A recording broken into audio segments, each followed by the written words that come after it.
Now for John Lund as Johnny Dollar. Al Harper at Corinthian, Johnny.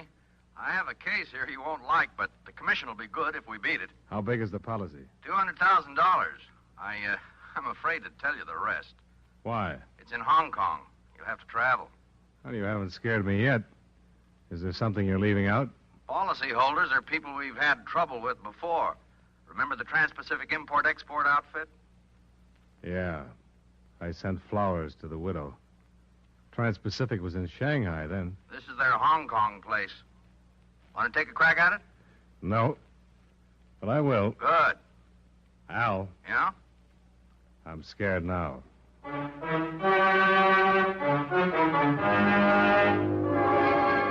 Tonight and every weekday night, John Lund in the transcribed adventures of the man with the action-packed expense account, America's fabulous freelance insurance investigator. Yours truly, Johnny Dollar.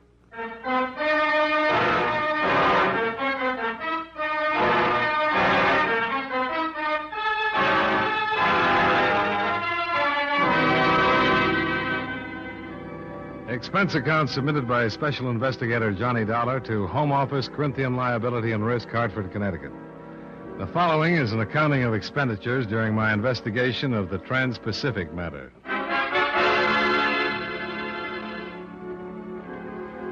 I found Hong Kong to be a city without simplicity, burdened with the tragic complexities of war. To fill the smallest want is a difficult and almost always expensive task. There's a shortage of everything: food, water, help, places to live. Both the island and the city of Kowloon on the mainland burst with thousands of refugees who have moved from the interior. Over the bobbing head of my rickshaw boy, I watched many of them lining the streets, wailing for alms, as we made our way to the offices of the American consulate.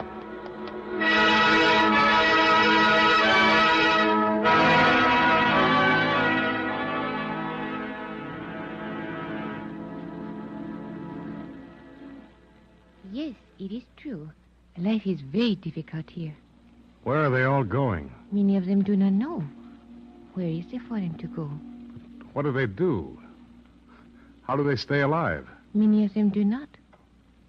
It is not like this in your America? No. Has it ever been? Well, there was a civil war once. The books I've read say that at times it was pretty bad. But not like this. Never. Yes, Mr. Grover. Louisa, would you ask Mr. Dollar to step in, please? Yes, sir. Mr. Grover is ready to speak with you. Thanks. Ah, Hartford, Connecticut, huh? Sounds florid. I suppose it would. Yeah, it's a pleasure, Mr. Dollar. Same here, Mr. Grover. Yeah, sit down. Yeah, insurance investigation, huh? Yes. Well, now, what's your errand, and what can this office do for you? I'm here to investigate a claim filed by the Trans-Pacific Import-Export Company. Oh, yes, of course. Will Meadows' firm. Destroyed by fire last month. 100%. Or $200,000 worth to my company. Do you know this William Meadow, Mr. Grover? I met him at the American Club now and then. That's about all. Hey, insurance investigators are hired when the company isn't satisfied with something about the claim. On this one, the fire was blamed on vandalism. Well, vandalism has become quite a popular pastime, Cross and Kowloon especially. Do you suspect some sort of fraud? Frankly, we do, Mr. Grover. Trans-Pacific once had a branch in Shanghai. Hmm. When the war closed in on them up there, their warehouse burnt to the ground, just like this one here. I see. And it occurred to a number of people in my home office that Trans-Pacific did much better by collecting on the insurance at that time than by going through the expense of liquidating. Mm-hmm. I suppose coincidence won't quite do it, will it? Well, now, how can I help you? Well, I'd appreciate some phone calls or letters that would give me some support from the fire department, the police. Mm-hmm. I don't suppose my problem seems very important out here. We're just thinking that very thing. It's always the case, Mr. Dollar. On the fringe of war, very few individual problems seem very important. Nor are the individuals themselves in the end. I trust you'll keep that in mind as you conduct your investigation here, huh? I'll try to. Getting help, even time from the police or fire brigade, is one of those individual problems, but I'll do what I can for you. Well, anything will help, Mr. Grover. I won't take up any more of your time. Hey, elections must have been quite exciting back home, huh? Oh, yes, they were. I miss that part of home very much. Oh, be sure to leave your number with my girl. I'll let you know about the official assistance. Well, I came right here from the airport. I don't have a number yet. Oh, well. Pretty tough? Yes. As a matter of fact, almost impossible. The Occidental places are always filled. I'll tell you. You speak with my receptionist, Miss Vadris. Vadris? Yes, her father's half Portuguese. He might have accommodations. She's a charming girl. They're nice people. Good. I'll ask her. And thanks again. Mr. Dollar, just a matter of interest. Yes? The case of the Trans-Pacific import in Shanghai. You say your company was forced to meet the claim there? That's right. Was it investigated? The investigator they sent over was killed before he could build a case. Oh. They blamed his death on war conditions, too. They said he was robbed and knifed by starving refugees. Nobody had time to dig up the truth.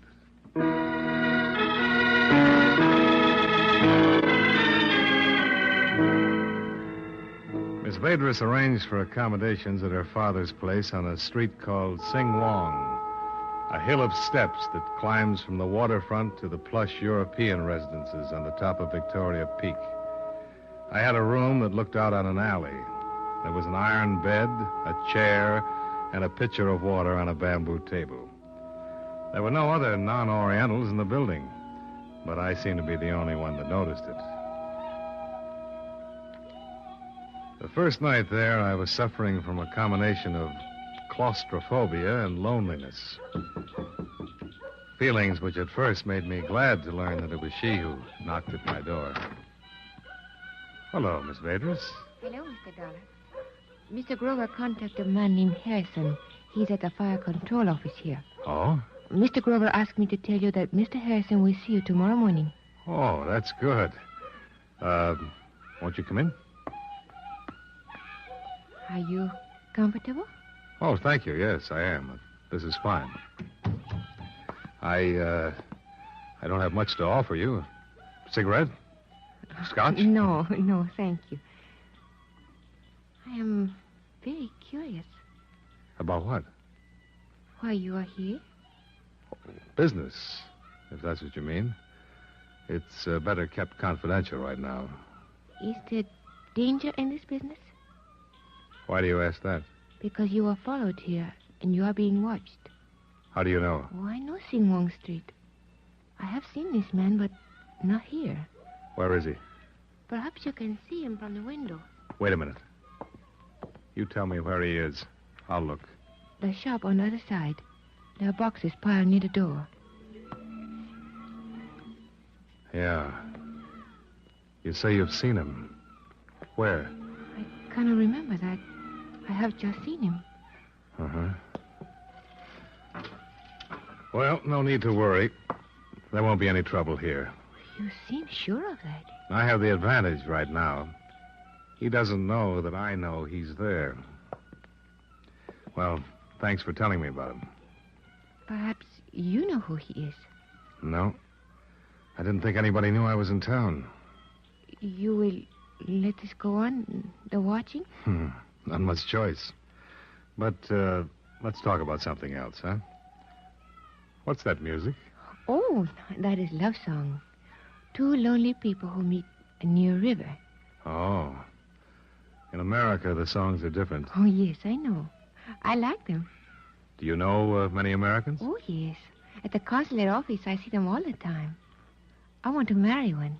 Well, I'd say he was a very lucky American. You misunderstand. I do not mean there's only one. I want to marry an American who would take me from China. There is no other way. You hate it that much? There's nothing else to do but hate it. There's no good here, always trouble. The Chinese are patient people, but I'm not all Chinese, and I cannot make myself be patient any longer. I want to go to America where people thrive on impatience. You know, I would think from what I've seen of them, the Americans are the most impatient people in the world. They say we kill ourselves that way. Heart and stomach. But still you live longer and better. What about your Portuguese people? Oh, they're gone. You think I'm bad to be this way? Oh, no. No, I didn't say that. I'm not bad. I hope you find your American, Miss Vaders. You want me to go now? Well, I think you'd better. I'll see you tomorrow. Yes. Good night.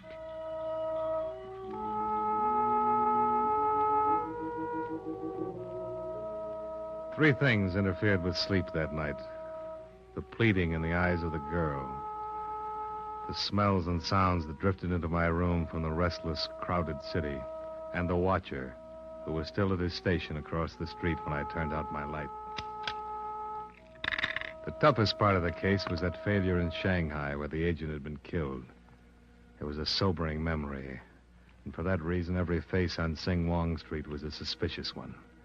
In every group of Hong Kong Chinese, a potential assassin, with my watcher the first to be reckoned with. Gun in hand, eyes on the street, I fell asleep that night, watching him.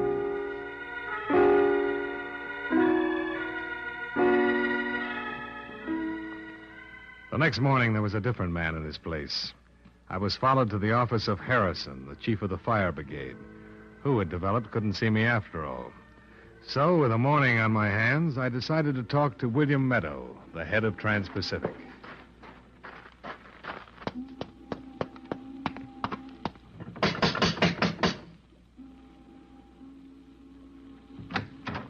Oh, yes, sir.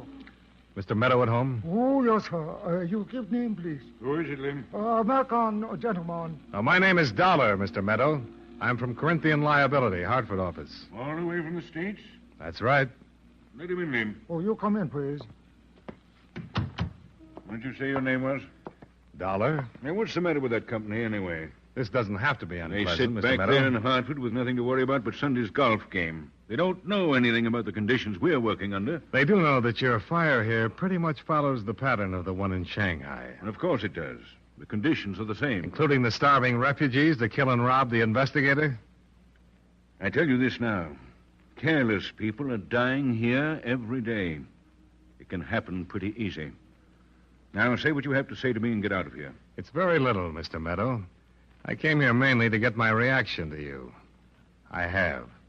You jumped to the conclusion that you were under suspicion before I got through that door. You're on the defensive, so you must have a reason to be. Show him out, Oh, Lim. you come now, Mr. Dollar. Wait. More important, you're having me followed. So you must be afraid of Please, me. Mr. Dollar. Hold on. I'm not afraid of you, Dollar, or what you can find, or what you might try to do. Corinthian liability means no more to me than a bill I authorized payment on at the beginning of the year.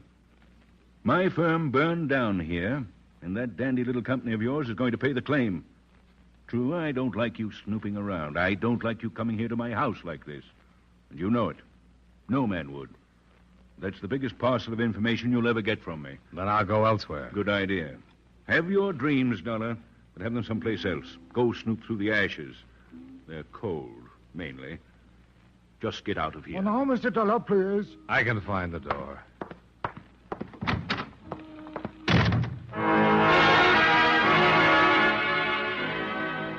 Two things came out of that conversation with William Meadow. One, a reasonable platform to build a suspicion on. Two, a veiled threat in his reference to the agent who had been killed in Shanghai. Let me elaborate on that. Most all of what Meadows was saying to me was, this is my town and I run things. Anybody who gets in my way can get hurt. It was a real nice situation, all right. I'd been threatened, and I was being followed.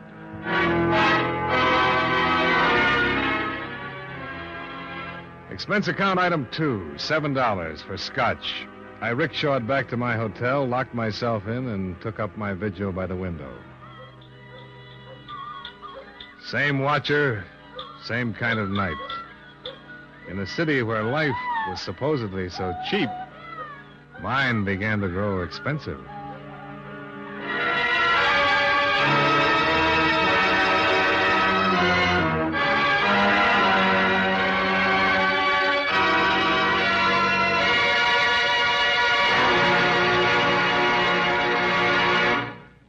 Be sure to hear tomorrow's episode of Yours Truly, Johnny Dollar, starring John Lund, who can currently be seen in the Universal International picture just across the street. Yours Truly, Johnny Dollar, is written by E. Jack Newman with music by Eddie Dunstetter and is transcribed in Hollywood by Jaime Del Valle.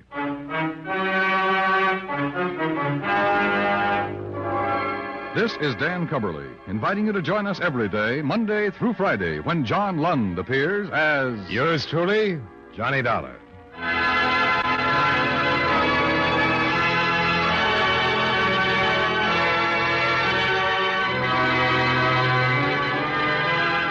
Remember, you meet adventure when you meet Johnny Dollar on the CBS Radio Network.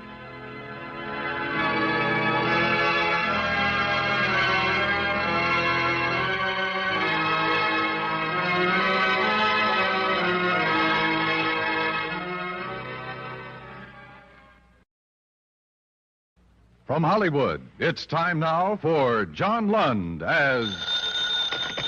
Johnny Dollar. This is Grover, American Consulate. Oh, hi. I'm back in my office. Do you know why? Why? Because Superintendent Clyde of the Hong Kong police telephoned me. He's very upset over your attitude, asked me to speak with you. I told him I did speak to you earlier tonight, warned you to be cautious. I've been cautious, Mr. Grover. I just scalped a two-bit thug that William Meadow had on me. The next one on my list is Meadow himself. What do you think of that? Oh, use your head. Look, Meadows' claim on his warehouse is no good. He hasn't liked me peeking around proving it's no good. Louisa Vedras was killed by him or one of his men because they thought it was me. And something's got to be done about it. Well, I agree, but will you come over and talk first? All right, Mr. Grover. But don't try to stop me.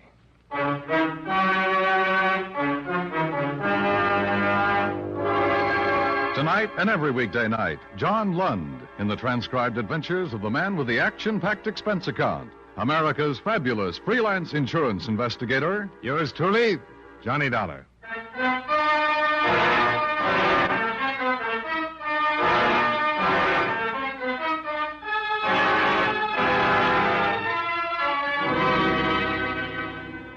Fifth day in Hong Kong.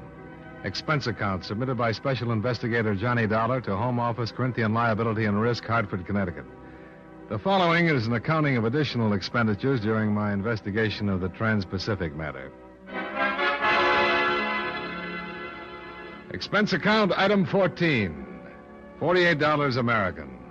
Rental on 35 Packard. I got tired of rickshaws.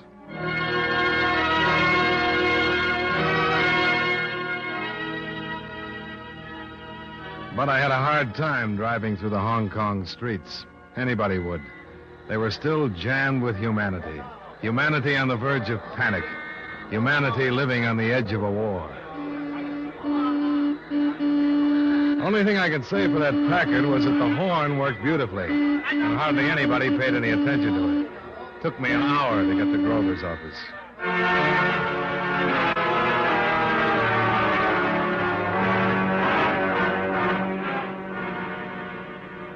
He gave me a drink and listened to my story. Are you sure this man who's been following you is in the employ of William Meadow? Positive, he told me. Yeah, but under duress. He had a knife and a gun on him. Sure, I'd arrest him. I'd arrest anybody with that kind of equipment, Mr. Grover. Wouldn't you? Now, calm down, calm down. You got a point, boy. Here, have another. Thanks. Now, what about Meadow? You say you're going after him. What do you mean? Just that. I'm going to get him. Yeah, you said that. But let me ask you something else. Is it for your insurance company or because of Louisa's death? This is for my own information, Dollar. Louisa and I got to know each other pretty well during the first 3 days I was here. I don't quite know how it happened. This has been a bad job for the nerves, with my mind on what happened to the man in Shanghai and all. Mm-hmm. She got me the room at her father's hotel. She was there when I came back after a pretty bad day. I didn't know who was following me, and I guess I needed somebody to be with. So she stayed for a while. And she was there the next night, waiting for me in the room. And she was waiting for me to come back the night she was killed. That answers me. Don't you see? They killed her thinking it was me. You're sure of that? Of course. As sure as if I'd had a camera on the whole thing. But I can't move these police here. I can't get them to do anything. You don't understand these people here. They have to be cautious. Well, I don't. Not anymore. Look, I can't come into her life for 2 days and be responsible for her death and then not do anything about it. So you're going after Meadow? That's right. Well, I promised I wouldn't try to stop you. Yeah, thanks. But be careful.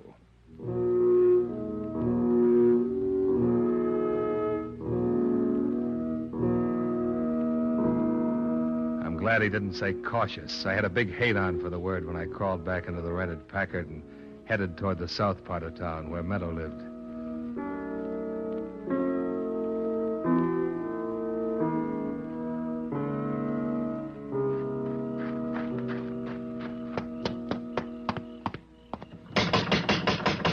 Meadow? Open up. Somebody open up or I'll shoot this lock off. Oh, who is it? It's Mr. Dollar. I've been here before. Open the door. Let me in. Hurry up. Oh, you wait. Oh, hello, Mr. Dollar. Mr. Meadow, he not here. You come back next week. Oh, no, please, you wait. Mr. Meadow, he not here, I tell you. Close the door. Oh, Mr. Meadow, he not here. Meadow! Meadow! He not here. You come back. Where is he? Oh, he say he come back next week. You come back then. He see you then. Now you go home. Look, I've got to find him. If you know where he is, tell me. Oh, he come back next week. Now, listen. I don't want to hurt you. Do you understand? Oh, do not hurt. But I will hurt plenty if I don't find out where he is. It's important. Now, tell me. Where is he? Oh, he say not to tell anybody. Tell me. Oh, Mr. Meadow, he fire me if I tell. Tell me. Oh, all right. Oh, he go Kowloon. Kowloon, eh? Oh, yes, Kowloon. You find him there. Then you go with me. If he's not there, then I hurt. Now, once more. Once more. I have to find him. Where is he? All right, I tell you, Repulse Bay. What? Repulse Bay. Repulse Bay? On the other side of the island? Where the big hotel is? Oh, yes, he there. Can I call him there on the telephone? Yes, you call. Is he at the hotel? Oh, no, he have cottage, number 7, last one. Where's the telephone? Oh, please, you not tell how you learn he there, please. No. Oh, telephone. Call the number. Oh, I no talk. I'll talk. Go ahead.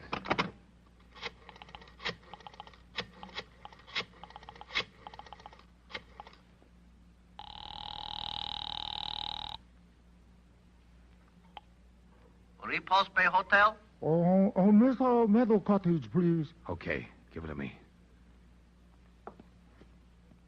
Hello? Hello? Hello? Oh, you see, I tell truth, he there. You did fine. Oh, you go see? Yeah. You no tell. No, I won't tell. But it won't make any difference anymore. Oh, no understand, Mr. Dollar. You will. Hong Kong Police Department. I want to talk to the superintendent. Yes, sir. Hold on. Superintendent Clyde here. Will you believe a confession from William Meadow? Oh? Who is this? Mr. Dollar? Yeah. What is this about a confession? Meadow's going to make one. Oh, now, see here. He's at Repulse Bay, Cottage 7. I'm going there now. If you want that confession, have some men there. Outside in an hour. And quiet till it's finished. I warn you, Dollar, any illegalities on your part will be answered for. Oh, you go now, Mr. Dollar, huh? Yeah. I go now.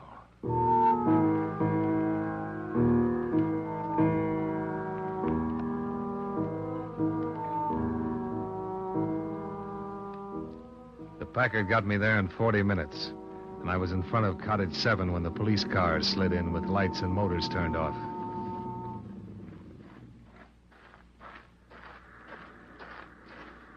Dollar? Yeah.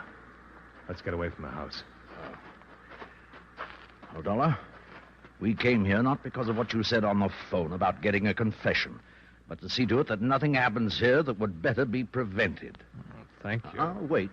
Now, I have no reason to arrest you right now, but I will, and I mean it, if you do anything out of line. Well, then keep an eye on me. You're a hot-headed, impetuous man. My department and I have stood for all of the insults and badgering we will from you. I thought Mr. Grover made that clear to you. Mr. Grover told me you had to be cautious. And we do. Your case against William Meadow is nothing but notarized statements from people who could have said most anything. Well, your accusations as regards the murder of that poor girl bear consideration, but they also are very inconclusive. But you haven't done anything about either. We do things our way, Mr. Dollar, in spite of your insurance company. There is no case against him. Then why did he have me followed?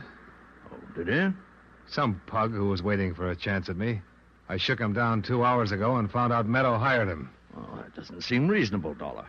In light of what you said previously, if Meadow assumed you were the one shot behind the screen in your hotel room instead of the girl. No, it doesn't, except he found out the wrong person was killed. Doesn't any of this mean anything to you people? Well, we'd have to interview the man you were shook down. Where is he? In an alley on Sing Wong, for all I know. I left him cold. Oh, Dollar, make your play. What? We'll back you up. Go ahead. All of us seem to be flying blind. This might flush out some truth. I don't understand. I checked on you as investigator quite thoroughly. You have a reputation in your United States, an enviable one. I can't disregard that. Very well. We'll wait here and do what you can. Well, you put up a lot of fights, Superintendent. So do you. Good luck.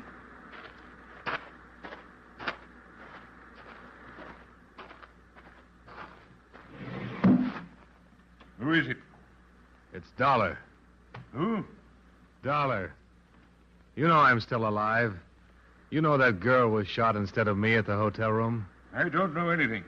Meadow, I want you to go back to town with me and make a statement to the police. Are you crazy? Oh, no, I'm not crazy. I'm here to clear up 2 things, her murder and that fire. And you know I'm going to do it. Do I? I stopped that man you had following me. His statement will put you in plenty of hot water. Go away. I said I wanted you to come with me. I heard you. Will you come down or shall I come in? Come on in. We'll talk about it. It'll be a pleasure.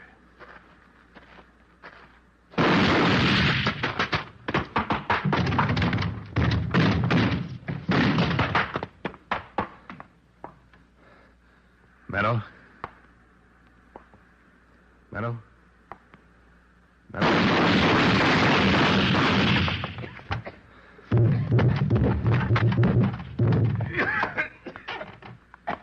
Meadow. You should have known you wouldn't take me down. I hated you when you... What? I hit you, didn't I? Oh, just in the arm.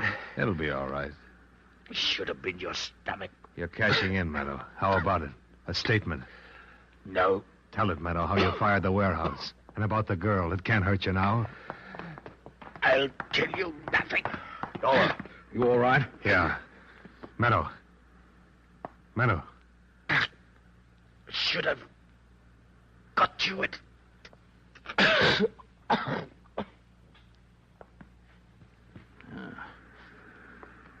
All right, Dollar. You better have that arm taken care of.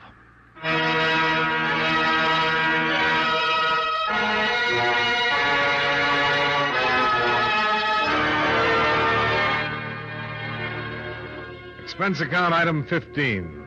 $43 even. Medical fees and hospital charges. I don't suppose it could be called hewing to the niceties of jurisprudence, since Meadow was dead and he refused before dying to speak or write his confession. But there were 2 police carloads of expert witnesses who took the fact that he had opened fire as an acceptable admission of guilt for the crimes accused. The same thing cleared me legally on the grounds of self-defense. I'd hoped it would clear my mind, but it hasn't. Louisa Vedras is still there. I guess she always will be.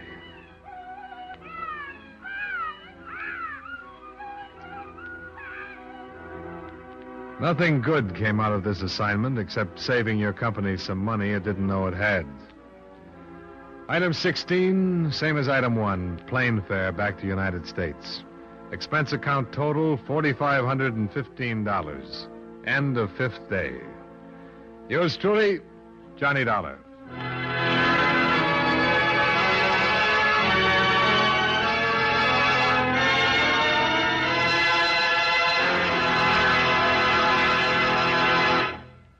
Yours truly, Johnny Dollar, stars John Lund in the title role and was written by E. Jack Newman with music by Eddie Dunstetter. John Lund can currently be seen in the Universal International picture Just Across the Street. Featured in our cast were Joe Kearns, Lillian Baeff, Robert Griffin, and Bill Johnstone. Yours truly, Johnny Dollar, is transcribed in Hollywood by Jaime Del Valle.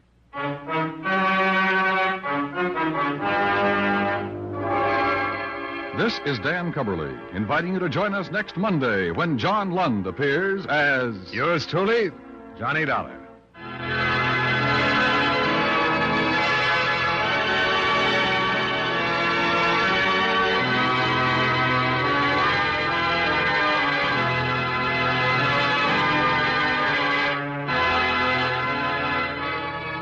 And remember, you meet adventure when you meet Johnny Dollar on the CBS Radio Network.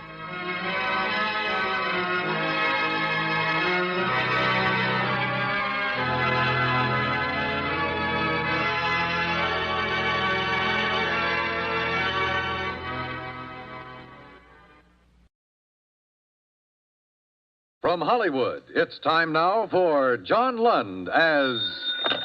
Johnny Dollar. Hi, Chet Graham, Johnny. Who? Wake up, boy. Chet Graham, Claims, New York Mutual. Oh, hi, Chet. How are things? Bad. Johnny, I have to make a little trip out to the coast on a phony claim. I'll be gone about 4 days, but I need someone to hold down my office while I'm away. Can you do it? Well, that's not my line, Chet. You know that. Well, make it your line, Johnny. Somebody has to be here. Look, you can live in my apartment. You can use my tickets to Wish You Were Here. You can even take my girl if you want. New York's swell this time of year. Can't you get anybody there? Oh, everybody's got the flu or busy or something. When do you want to leave for the coast? I'd like to get out on the noon plane today. Well, I can be down there by 11. Good. We'll probably miss each other, but just walk right in the office and make yourself at home. I'll call you from L.A. Have a good trip. By the way, what does your girl look like? Even your best dream was never that good. Just leave her phone number on your desk.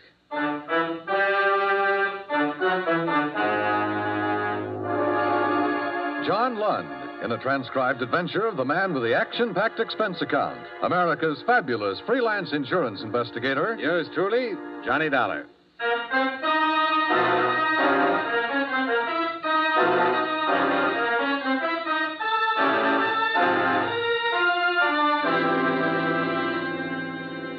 Expense account submitted by Special Investigator Johnny Dollar to New York Mutual Underwriters Limited, Rockefeller Center, New York City.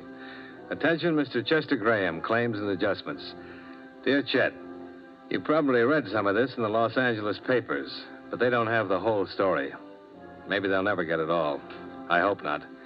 I found out part of it, stumbled into the rest of it, and I'm trying to forget all of it. The following is an accounting of expenditures during your 4-day absence in my investigation of the James Clayton matter. Expense account item 1, $14.35 transportation Hartford to New York, where, as per your advice, I walked in your office, sat down, and made myself at home. And where, 15 minutes later, I had a caller. Mr. Dollar, is it? That's right. The girl at the reception desk said Mr. Graham was out of town and that you were taking his place. Yes. Please sit down. Well, thank you, but I don't have time. I'm Miss Stebbins, Dr. James Clayton's nurse. He asked me to see you. I see. He gave me these policy numbers. He said that your company wrote these policies and that he'd like to talk to one of you. Well, certainly, Miss Stebbins. He can come by anytime. No, you don't understand. Dr. Clayton can't get away from the office. We're terribly rushed, and I really should be getting back myself. He's there all alone. Well, do you know what it's about, Miss Stebbins? No. The doctor's been acting strangely all day. He had me cancel all of his outside calls, and then he sent me here. He said to explain that it was very urgent. I'm very concerned for him.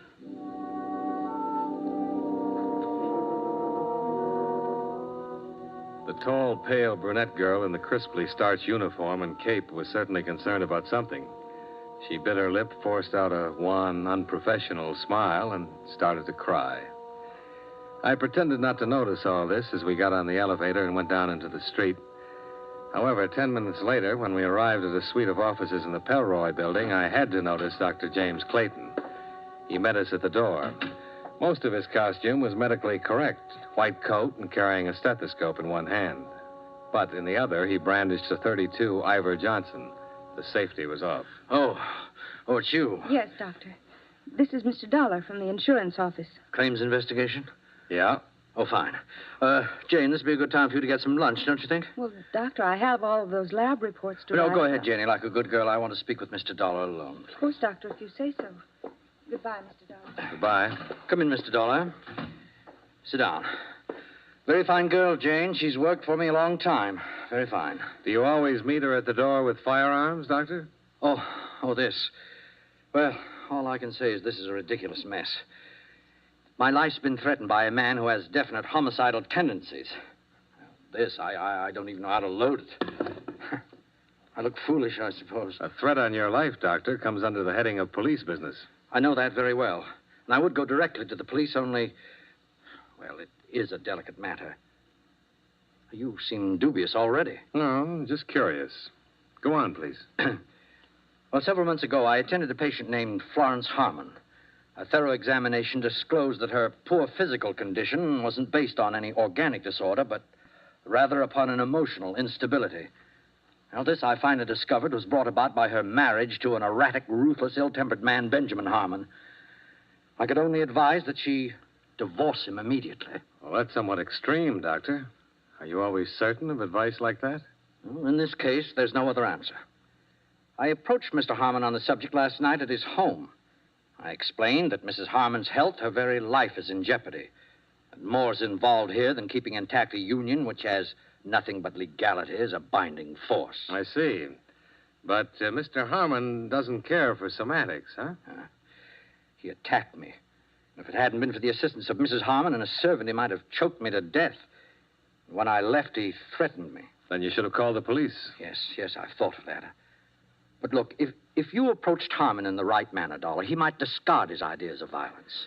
Well, you're the expert on homicidal tendencies, but best thing I can see for you is to prefer assault charges and have him locked up. I know all that, but it's for Mrs. Harmon's sake.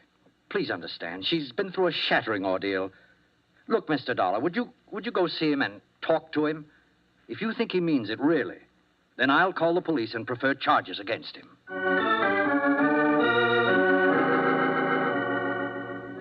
The Harmon residence was in Westchester, a story-and-a-half colonial with all the trimmings.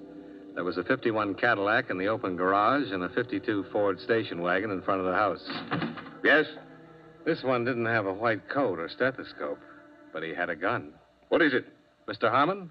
I'm Harmon. What do you want? Mr. Harmon, my name is Dollar. And Dollar, huh? Get out of my way! Oh!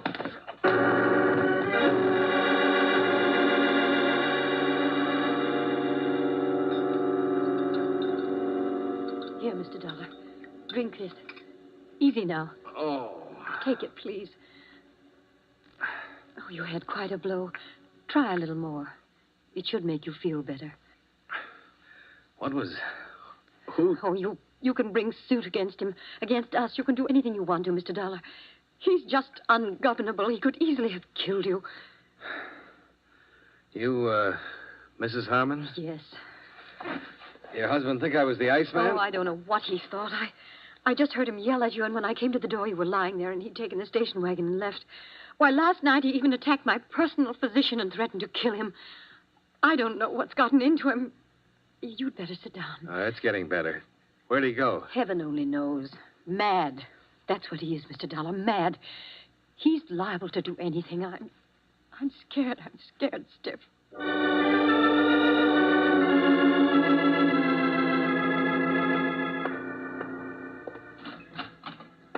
I called Dr. Clayton, who promised to notify the police.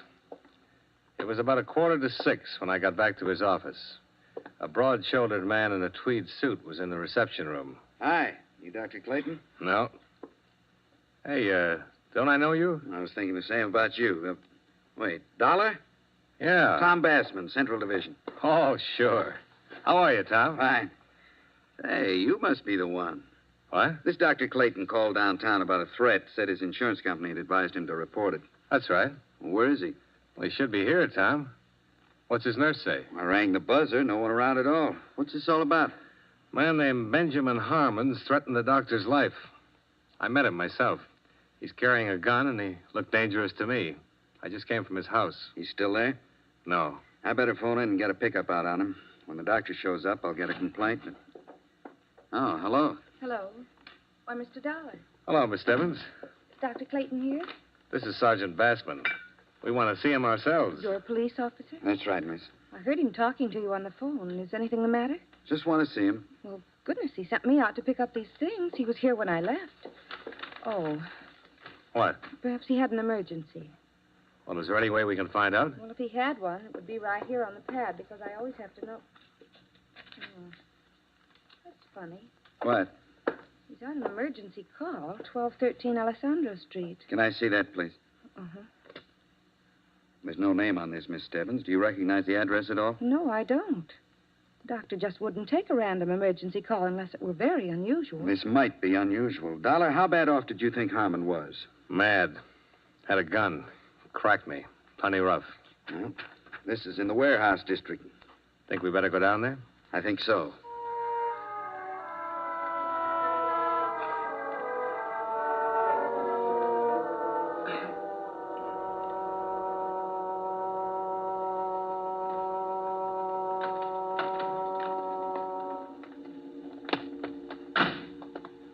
Wait. What? 1213. Well, it'd have to be that vacant lot over there. This one's 1240, and the rest belong to that warehouse. Yeah. Tom. That car. MD and the license plate? Yeah. Well, it might be Clayton's. Yeah.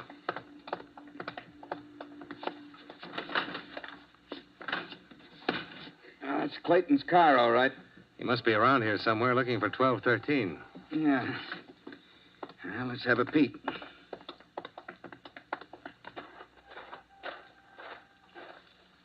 Tom. I see. He's had it. Is it Clayton? Yeah, that's him. Some emergency this was. Yeah.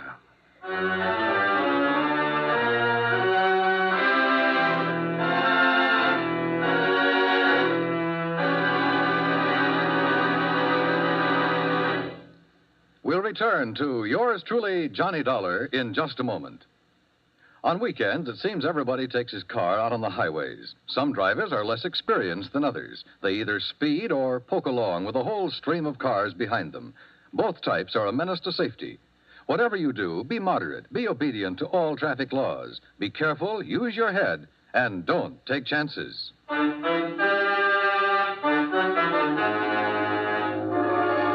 Now, with our star, John Lund, we bring you the second act of yours truly, Johnny Dollar.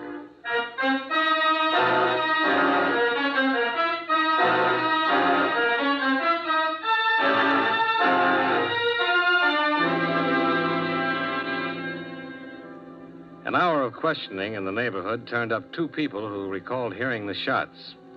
And one man remembered seeing a man who answered Benjamin Harmon's description loitering in the vicinity of a nearby bar earlier in the evening. Obviously, Dr. Clayton had been lured to his death by the murderer who had telephoned him, pretended to need a physician, waited till the victim appeared, and then shot him down.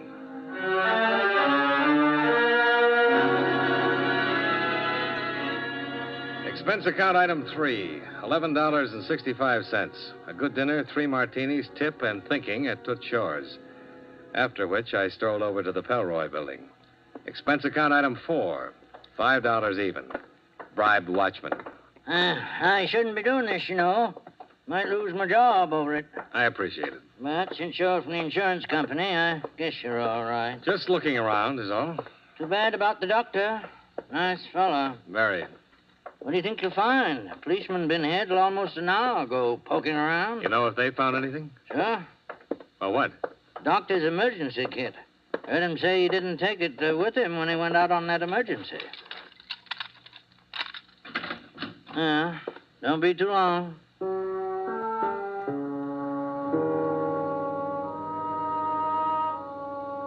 The business about the emergency kit started me thinking. I opened Clayton's file drawer and skimmed through every patient's name from Abbott to Zabrowski. He'd been a thorough man, and from all evidences operated an efficient medical office. However, he had no medical history in his files on Florence Harmon. There was nothing to indicate that she had ever been a patient of his. On the other hand, There was an entry a year before which showed that he had examined, treated, and discharged Benjamin Harmon as a patient.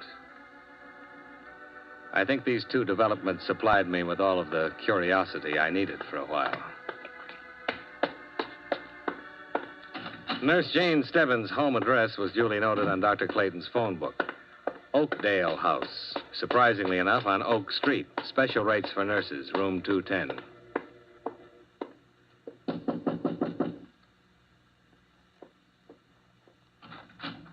Oh, Mr. Dollar. How do you feel? Not too good, Mr. Dollar. I just got home a little while ago. They kept me down there pretty long. Do you want to come in? Thanks. I don't want to keep you up. It isn't much of a place, is it? I mean, I haven't straightened it up for days, it seems. I'm sorry. Things like this aren't easy. I know. Don't apologize to me. Sit down, Mr. Dollar. Have they caught Mr. Harmon yet? No, not yet. Miss Stebbins, you worked for Dr. Clayton a long while, didn't you? 5 years. Then you should be able to tell me who he was going to marry. Marry? Well, I didn't know. I have no idea. He'd already made arrangements for a honeymoon. Honeymoon? Look, reservations on the Ile-de-France for next April. I found them in his desk drawer.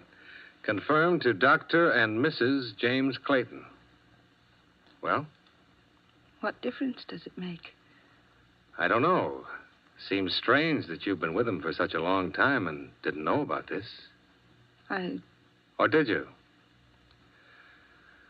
All right. What about Mrs. Harmon? Well... Look, Miss Stebbins, things are wrong all the way down the line about your doctor's death, about what happened before it. It'll come out sooner or later. I suppose it will. It's awful to say this, Mr. Dollar, but Mrs. Harmon was the only one Dr. Clayton saw socially. And she, of course, is married. Of course. And the good doctor advised her to get a divorce. He meet her when Mr. Harmon was a patient of his? Yes, that's right. They became friendly. But Mrs. Harmon was never a patient. No, never, just her husband. What can you tell me about Mr. Harmon? Well, really, all I know is he came in to see Dr. Clayton a few times. Over a year ago, I guess. Then after he saw what was happening between Mrs. Harmon and Dr. Clayton, he stopped coming in. I sent a copy of his medical history to another doctor. But Dr. Clayton had been seeing Mrs. Harmon all this time. It's awful to say this now, Mr. Dollar. The doctor's dead. I'm no moralist. We're all human. It's happened before. Married people have been attracted by others. I'm tired, Mr. Dollar. Sure. Do you have any idea why I was called in today? At first, I didn't. Well, of course, it happened. The police told me about Mr. Harmon's threats. But I don't understand what you're trying to do. The police want Mr. Harmon, and what does it all mean? It means the wrong man was killed.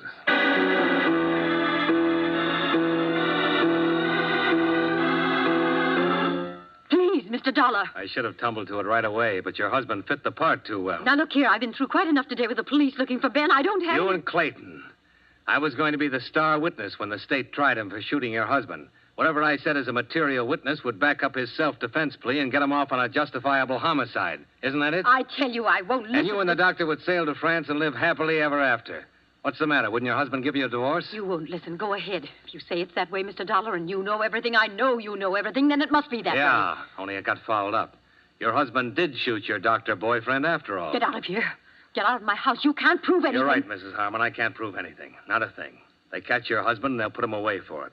But you have something to live with for the rest of your life. Or maybe you didn't really love your doctor after all. Get out! Get out! Leave me alone! Leave me alone!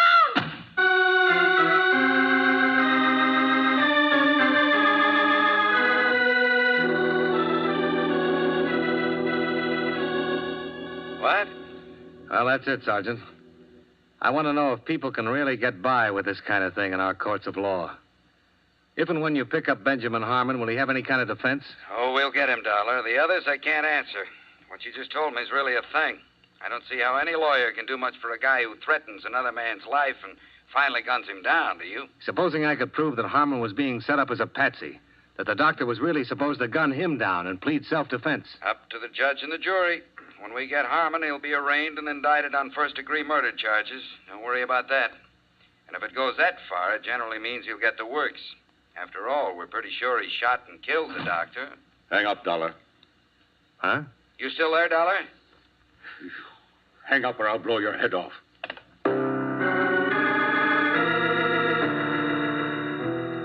Benjamin Harmon wasn't kidding. He was blazing mad. He had a gun, and I knew he wasn't afraid to use it. I was across the street when you left my place a little while ago. Fixing up another deal, were you? I don't know what you're talking about, Harmon. I followed you here so we could have this talk. And we're going to have it, you and I. You ought to put that gun away and let them take you.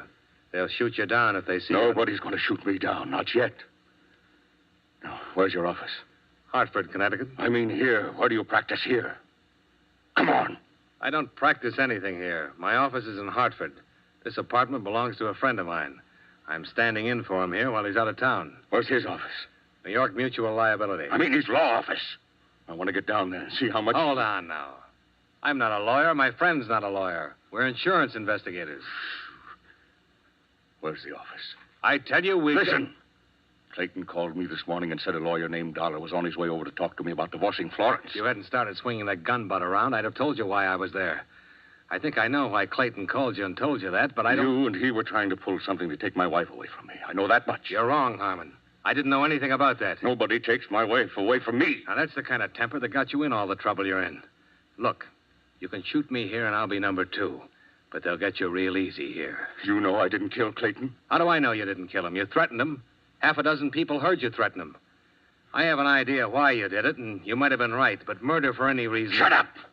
You're in on it somewhere. You know who did kill him, and you're going to clear me, or I'll whip it out of you, Dollar. I'll whip it out of you! Why, you crazy... You...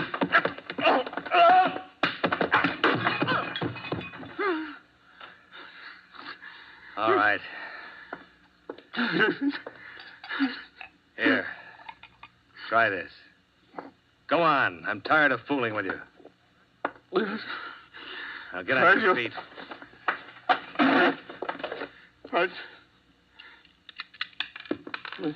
Well, you got one point in your favor. This gun hasn't been fired. Do you have another one? No. Here, take another drink. Now, you have a chance to talk to me right now.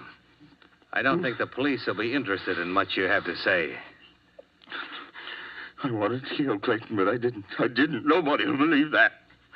I know I've got a temper, and I've tried to control it, but I didn't kill him. I'm not impressed with that. I want facts. Where were you when Clayton was shot? How do I know? I didn't know what time he was shot. Say between 5 and 6 today. I was out getting mad. Fried. Where? Who saw you? No. After we met, I was so sore, I jumped in the car and went out and bought myself a jug. I know it sounds crazy, but I spent most of the time just sitting in the car down by the docks, just drinking and thinking and getting mad. I don't know what it was. I don't know when I walked over to the saloon, phoned Clayton. I told him I was on Alessandro Street and to come on down. I wanted to have a showdown. You mean you wanted him to come down so you could kill him? Maybe I did have that on my mind. I don't know. I waited an hour or so, but he never showed up. When I called back at his office, nobody answered. So I climbed back in my car, and that's where I heard about my being wanted for killing him. It was on the newscast. I didn't do it, Dollar. I swear I didn't. The others I knew about, and I didn't kill them. What others? Florence always had other friends. I guess I don't love her anymore, but I don't know. Maybe I hate her for all of it. When a man doesn't let part of his life walk away from him, I wouldn't give her a divorce. If I had let her get away with it, it would have been too much for me to hold. Even though you didn't love her and you knew she didn't love you? Yes. That sounds stupid. Maybe. I loved her once. She loved me the way two people only love at certain times. Hell, no sense yet. I'm not well, Dollar. Clayton gave me a year. Another doctor, 18 months. Finished anemia.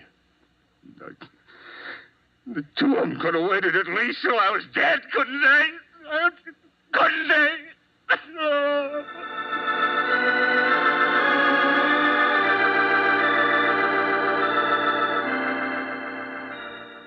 I found some sleeping pills in your medicine cabinet, and I fed him a couple with some hot cocoa. He dropped off to sleep in your bed while I made some phone calls, confirming what he just told me. Expense account item 5, taxi fare, $4.05 back to Oak Street, to Oakdale House. Special rates for nurses. I thought you'd be back. I'm glad it's you. I think somehow you're the kind of man who understands things. I'll be a good listener. Go ahead. When I first started as his nurse, I fell in love with him. I guess it's an old story. Terribly old and corny. But then he met her. I heard him tell you all those lies today about treating Mrs. Harmon. I was out in the hall. Didn't have any idea exactly what he intended to do until I heard him call Mr. Harmon right after you left. He told him you were a lawyer. He knew Harmon was upset enough to attack me. Doctor was very good about knowing what people would do. I was here when Mr. Harmon called him tonight. Doctor took the call and wrote it down on the pad. I saw him put the gun inside his coat, and I knew he was going down there to shoot Mr. Harmon. So I followed him. He was walking around in the dark looking for Mr. Harmon with a gun in his hand. I ran up to him and pleaded with him not to be crazy, that she wasn't worth it. Then he said he was going to kill me, too. We struggled and the gun went off I don't know how many times. Then I came back here and pretended I'd been down at the drugstore. I see. What's your first name? Jane. Jane, Dr. Clayton made all sorts of elaborate plans so he'd have a self-defense plea. But you don't have to go to all that trouble. You can prove self-defense. He had the gun. He was going to use it on you. I beg your pardon. I can help you, Jane. It'd go second degree or manslaughter, suspended. You didn't mean to shoot him, but he meant to shoot you. No. You're nice. But I can't get off. What? I guess they haven't found her yet. I killed Mrs. Harmon an hour ago.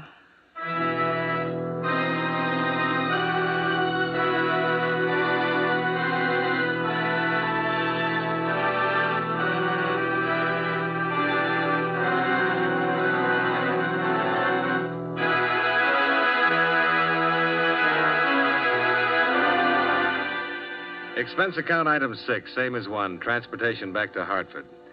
I didn't spend any other money, Chet. I didn't meet your girl, and I didn't see the musical. I didn't go anyplace. I just sat in your office and looked at the walls for the next 3 days. I'm leaving this where you'll see it when you come in tomorrow morning. Settle up and don't call me for a long time. A long, long time, if you call at all. Expense account total, $56.35. Yours truly, Johnny Dollar.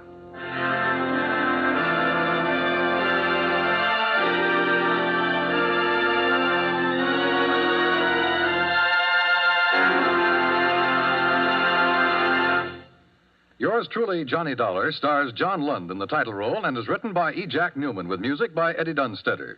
John Lund can currently be seen in the Universal International picture Just Across the Street. Featured in tonight's cast were Victor Perrin, Virginia Gregg, Joseph Kearns, John McIntyre, and Jeanette Nolan. Yours truly, Johnny Dollar, is transcribed in Hollywood by Jaime Del Valle. Every Sunday, CBS Radio's Bob Trout brings you a timely weekend roundup of world news. As a special eyewitness feature, an overseas CBS Radio News correspondent flies in to give you an up-to-the-minute account of developments on his beat. Don't miss Bob Trout's World News Roundup Sundays on the CBS Radio Network.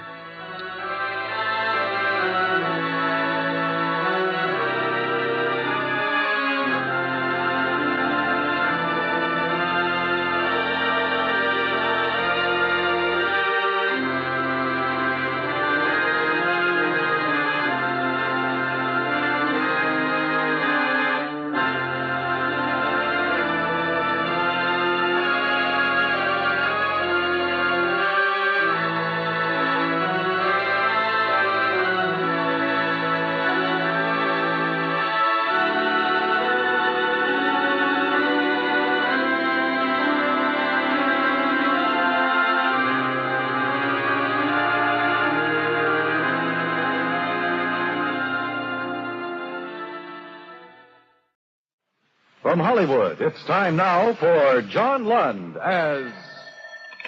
Johnny Dollar. Down Vegas, Johnny. Hey, how would you like to go to California with me? Well, I like that fine, but do I have to work? If you want to eat while you're out. Johnny, we've written a lot of insurance for Los Angeles contractor named Elliott Champion. Uh-huh. Last night, his latest project went up in smoke. An office building he completed 2 weeks ago. How much is the policy worth? Damages over $500,000. I talked with our arson inspector long distance. He had some interesting things to say. Like what? The file looks phony. I'll pack my things.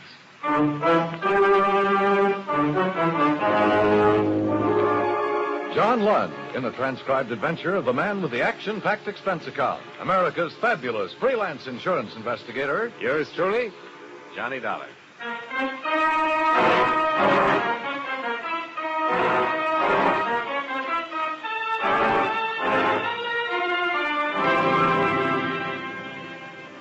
Expense account submitted by Special Investigator Johnny Dollar to Home Office, Great Eastern Fire and Casualty, New York City. The following is an accounting of expenditures during my investigation of the Elliott Champion matter.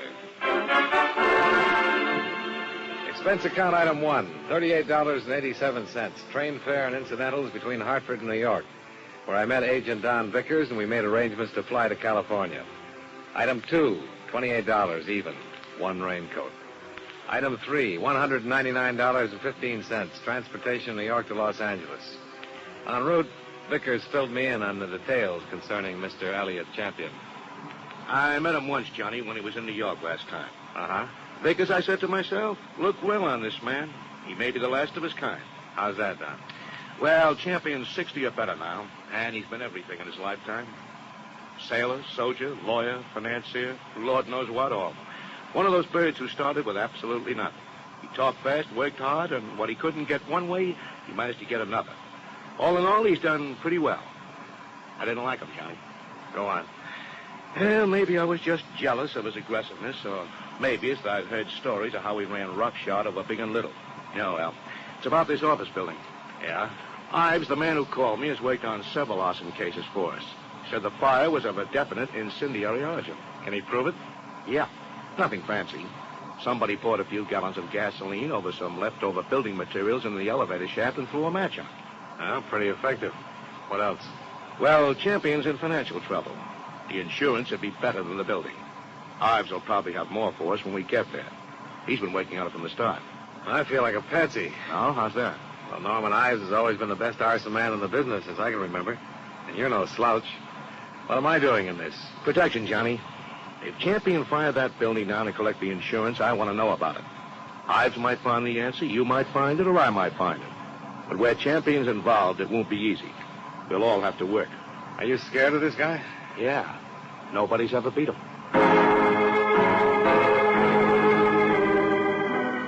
Expense account item 4, $7.50. Incidentals upon arrival. Vickers and I checked into the New Statler Hotel, grabbed a few hours' sleep, and the next morning drove out to the scene of the fire with Norman Ives, the arson expert. A watchman on duty had seen a man loitering in the vicinity of the building when he came to work at 6 o'clock. 3 other people remember the same man, a druggist, a filling station man, and a newsboy. All of their descriptions were pretty close. Medium build, medium height, medium weight. Between 25 and 30. Well, that's helpful. Yeah. Now, the druggist and the man who ran the filling station could only supply the description, but the newsboy swears he saw this man sneak around the side of the building around 8 o'clock. The fire broke out about 8:30. Anybody see him leave?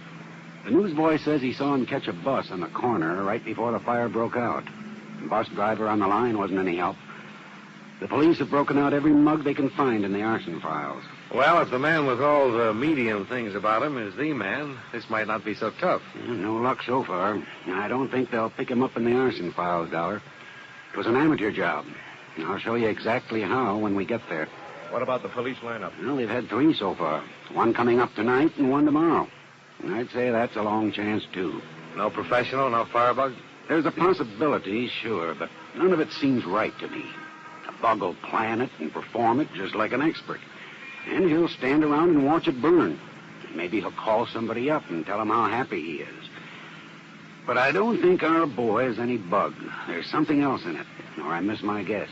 Well, you're the specialist. Any ideas? Not a one. I talked to the men who had been working in the building that day. There was no gasoline stored in that basement when they left work at 4 o'clock. But somebody moved in at least 5 gallons of gas between 4 and 6 when the watchman came on. How he did it, where he got it, I don't know. But it's one thing we'll have to find out. The police have any leads?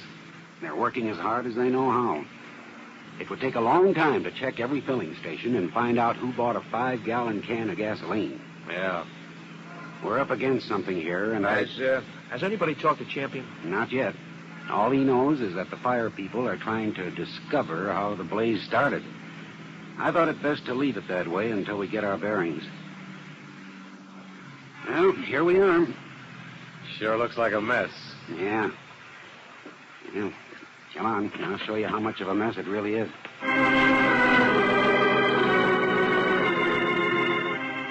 We spent the rest of the day covering the ruins of the 10-story office building that had been gutted by flames 2 days before. Ives acquainted us with all of the necessary details on exactly how the fire had been started. That night, we sat in on the lineup at the police station while the 4 witnesses looked at some 60-odd suspects. There were no identifications. The next day, while Vickers and Ives worked with the police, I went out to Elliott Champion's real estate office in Glendale. Expense account item 5, $5 taxi fare, including tip. Remember that old saw about how a woman in love is always beautiful? Well, when I walked in, I had no idea Mildred Champion was in love and no idea that she was beautiful. Her sallow face, without makeup, framed in a wisp of never-set blonde hair, wasn't flattered by the shapeless black dress and low-heeled shoes that she was wearing.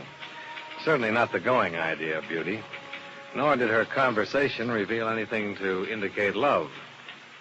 Yes, may I help you? Mr. Elliott Champion, please. My name is Dollar.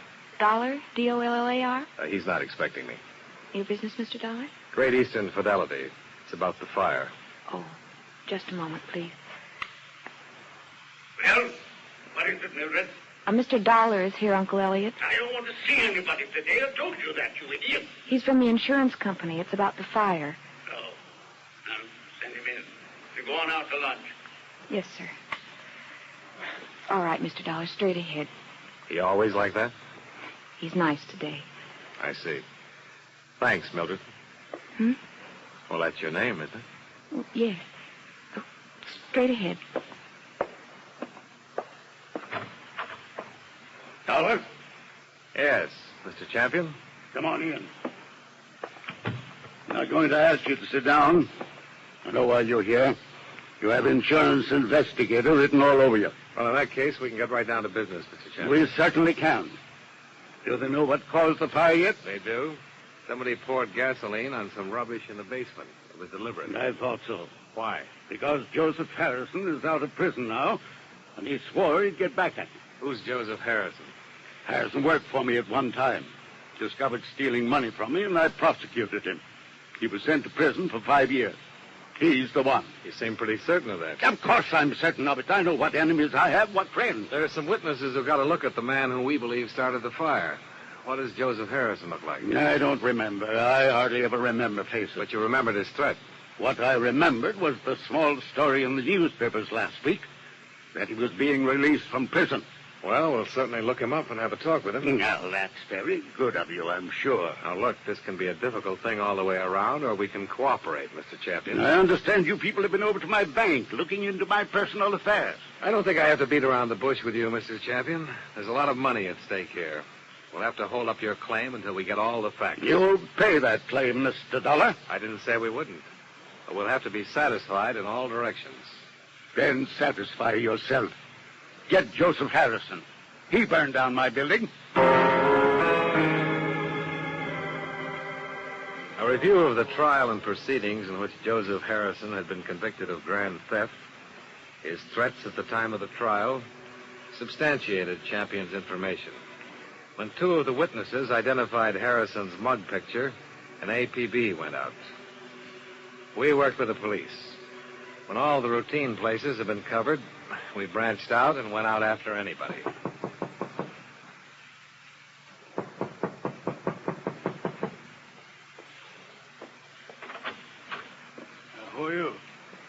James Dollar. Are you Mr. Angle? That's right. Insurance investigator, Mr. Angle. Trying to locate a former client of yours, Joseph Harrison. Oh, my goodness. I defended Joe over 6 years ago. You come in. I always fix my own dinner. Poached egg and half. Ulcers. Name's Dollar? Yeah. Hey, you want something? No, thanks. Do you mind if I finish? No, go right ahead. What led you to me? Well, covering everybody. We're very anxious to get hold of Harrison and talk to him. Well, I don't think I'm going to be much help, Dollar. What's it all about? He's been identified as the man who started a fire in the Elliott Champion building. Well, I'm sorry to hear that. Are you, Mr. Angle? Truly sorry. Joe Harrison was a nice kid who got in a little trouble, is all. But a calendar job. Born with one war just finished, a depression on deck, and another war in the hole. Makes a difference in a man's life. The calendar got him. Everything was against him at the trial, too. Champion poured it on. He didn't have to, but he did. He could have let him off. Did you try to talk him into that? No, I didn't. Nobody talks Elliott Champion into anything. And besides, Joe would never admit taking the funds. He said he was framed. Well, he didn't have a prayer with all the evidence Champion had against him. Why, I read the trial notes. Yeah, and that's it. Joe pleaded not guilty in the face of everything, and he went up. I want him to make a guilty plea and go on the mercy of the court. It was his first offense. Well, he's out now, and as I said, it looks like he's trying to get even with Champion for prosecuting him. Oh, for a lousy $10,000. Has he gotten in touch with you? Oh, no. You ever write to you from prison? No. You have any idea where he'd be in town, Mr. Angle? No, I don't. Well, then I guess I'll leave you to your eggs. Oh, yeah. Dollar. If you find Joe, I'd like to know about it. Why, Mr. Angle? I'd like to see him.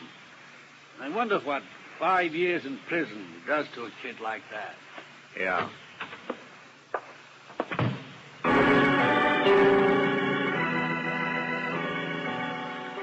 At 5 o'clock that afternoon, it seemed we had run down every possible lead trying to find Joseph Harrison. By that time, the other two witnesses had made up their minds that he was the man they'd seen after all. With the 4 identifications, the case against Harrison became stronger, and our case against Elliott Champion grew weaker.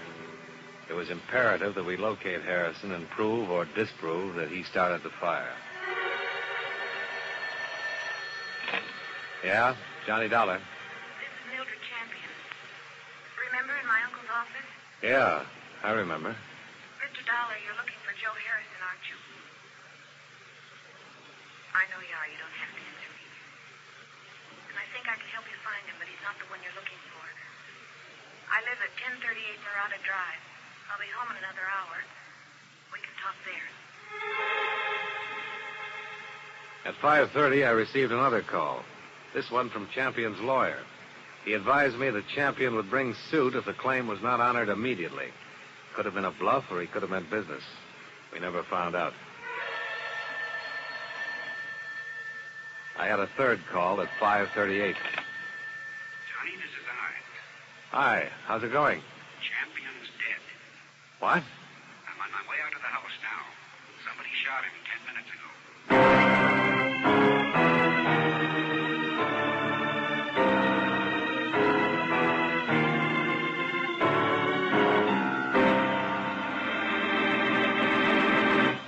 We'll return to yours truly, Johnny Dollar, in just a moment.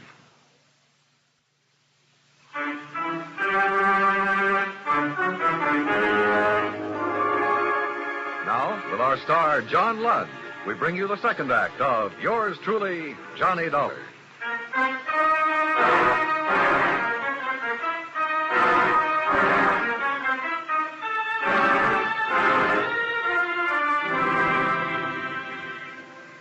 Apparently, Elliott Champion had died as swiftly as he had lived. A .38 slug had entered the very center of his forehead. There was no weapon lying about. There were no witnesses in the remote hilly section of Glendale where he lived to give any information concerning the crime. The police were more anxious than ever to find Joseph Harrison. Their reasoning was that if he'd burned down $250,000 building to get back at Elliott Champion, he also might shoot him. The arson case had turned into a murder case. When Don Vickers joined Ives and me at the scene, things were still pretty much up in the air. Well, now, this is a new wrinkle. What do you suppose... We'll just have to wait and see. Yeah, I thought I was getting somewhere. You find something? I don't know. Take a look at this. Huh? Here. Mildred Champion married Harrison a month before he was convicted. Well, I'll be... Me, too. Were they separated? Only by the prison term. No record of any divorce or annulment proceedings. Well, what do you make of it, Johnny? I don't know what to make of it. She called me earlier and said she had some information for me. I was on my way there when this happened. You didn't talk to her? No. She's his only living relative. And now she can't be found. Not at her place, anyhow. Funny, huh? It wasn't funny at all. From the 2 times I'd spoken to her and the 1 time I'd seen her, I'd gathered a pretty definite impression of Mildred Champion. But apparently, it had been all wrong.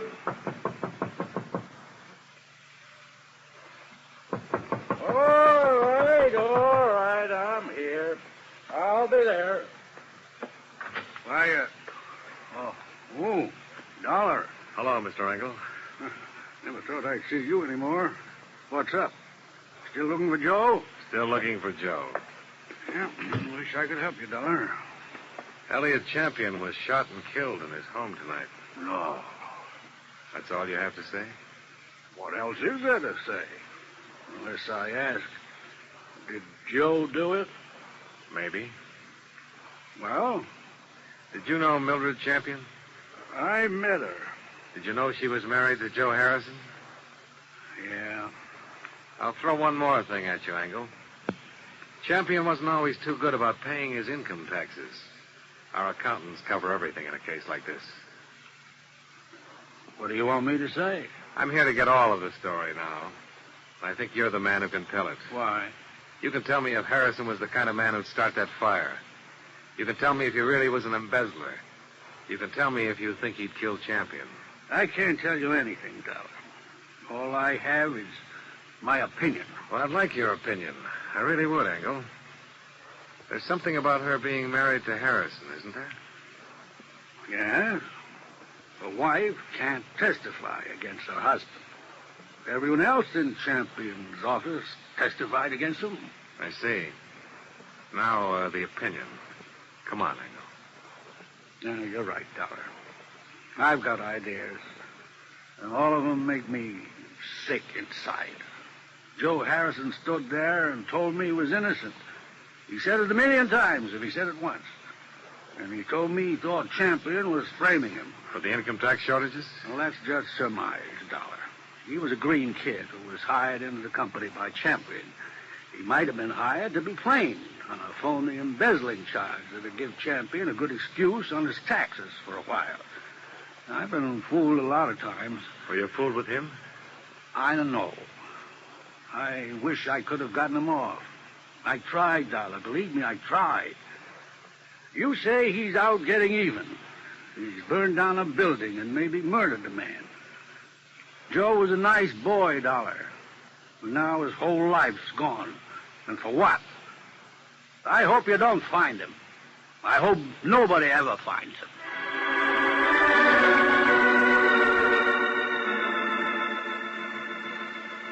But we did find Joseph Harrison. He was right under our noses all the time. When I called back at the hotel, there was a message for me to get down to the county hospital. Ives was waiting for me there. We both stood and looked at Joseph Harrison in the morgue. It's a funny thing, Johnny. There's been an alarm out on this guy for 6 hours. Everybody's been looking everywhere for him, and he turns up right here. Only he's dead. What killed him? TB. Just got the whole story. He had it awful bad up at San Quentin. Wanted out awful bad. In the sick ward his last 2 years. When his time was up last week, he made him release him. But he wound up here. Died in this hospital. Just a kid, huh? Yeah.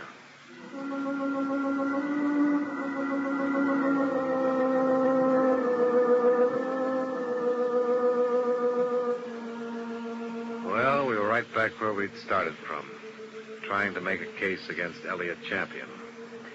Except now it was trying to make a case against the estate of Elliott Champion. I was surprised to learn before leaving the county hospital that his niece had still not been seen to be informed of her uncle's death. I was even more surprised when Don Vickers reported from police headquarters. Johnny, this case is breaking. What? A guy who runs a gas station on San Fernando Road sold a woman a 5-gallon tin of gasoline last Monday. Mildred Champion? Well, it sure sounds like her. Tall, rangy, about 30. The car description checks out, too. She could be the one who did the job on the building easy enough. Yeah. And on her uncle, too.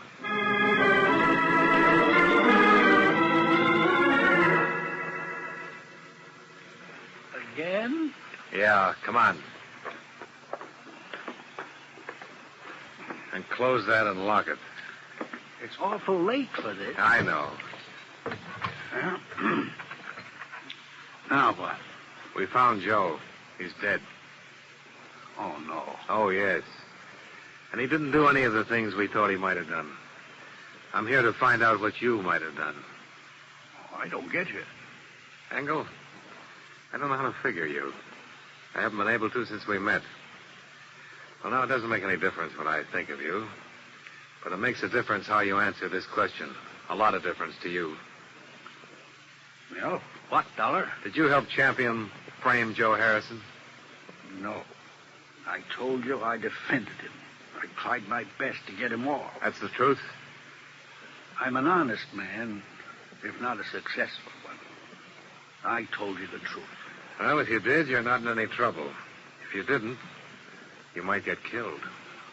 What? You might anyhow. I don't know what you're talking about. Ask who it is. Yeah. Who is it? Mildred Champion, Mr. Engel. Tell her just a minute. Just a minute, Miss Champion. Okay. Get over there. Go on. Get down. All right.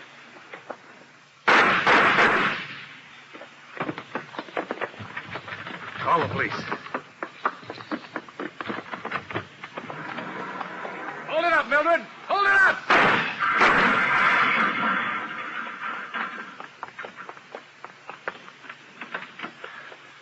Are you hurt? You. Are you hurt? No, I'm all right. Did I kill him? Did I kill him? No, Mildred. You didn't kill him. Oh, he ought to be dead. My uncle stole money from himself and made it look like Joe did it. I know about that. And that one in there, he helped him.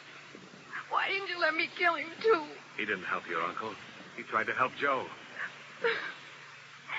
When I went over to see Joe last month in the prison hospital, I knew he was dying. He had that look in his eyes. Helpless. And he knew what my uncle had done to him, and he couldn't do anything about it. But you figured you could. You killed your uncle when you found out Joe died. You came here to kill Engel. I thought he helped him do it. I thought he helped kill Joe. They did kill him, you know. When they sent him to prison as surely as if they'd shot him down. 5 years I waited for him to get out of that awful place. I waited to hold him in my arms and tell him it was all over. 5 years I waited to help him forget his hate and my hate. Loving him so much every day. And now he's dead. What can you or I or anybody do about what they've done to him? Look at me, Mr. Dollar. I'm not what you'd call beautiful. I'm not even pretty. Nobody ever looked at me twice until Joe. He looked at me and he loved me, and now he's dead, and I'm dead inside. I'm dead inside, and I'll be glad when I'm dead outside.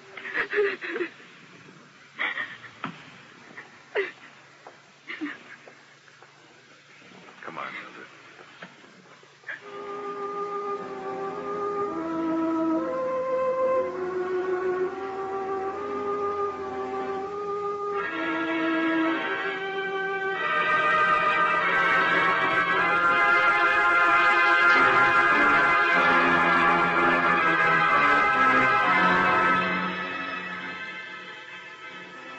Expense account item 6. Same as item 3. Transportation back to New York. Item 7, same as item 1. Transportation New York to Hartford. Item 8, $85 miscellaneous. Expense account total, $516.54. Comments. Item 8 you can take away if you want to. It's a legitimate miscellaneous that I pampered myself with. I wanted to forget Mildred Champion talking about her lover. Yours truly, Johnny Dollar.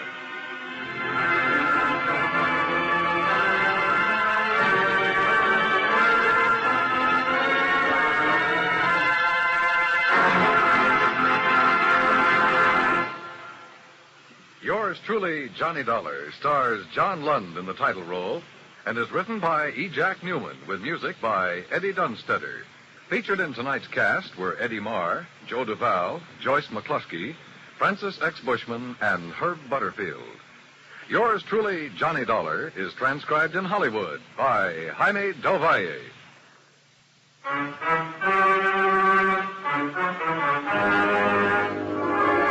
This is Dan Coverly, inviting you to join us next week at this time when John Lund returns as... Yours truly, Johnny Dollar.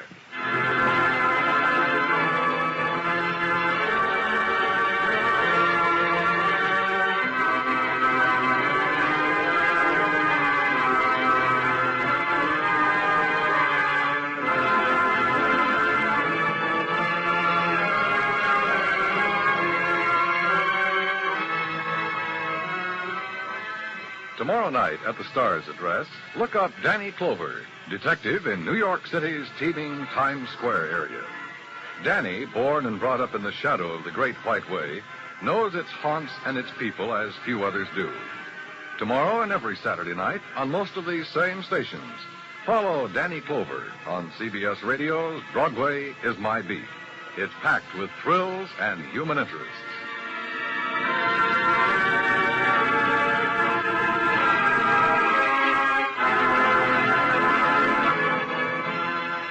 Is your soldier boy coming home on furlough?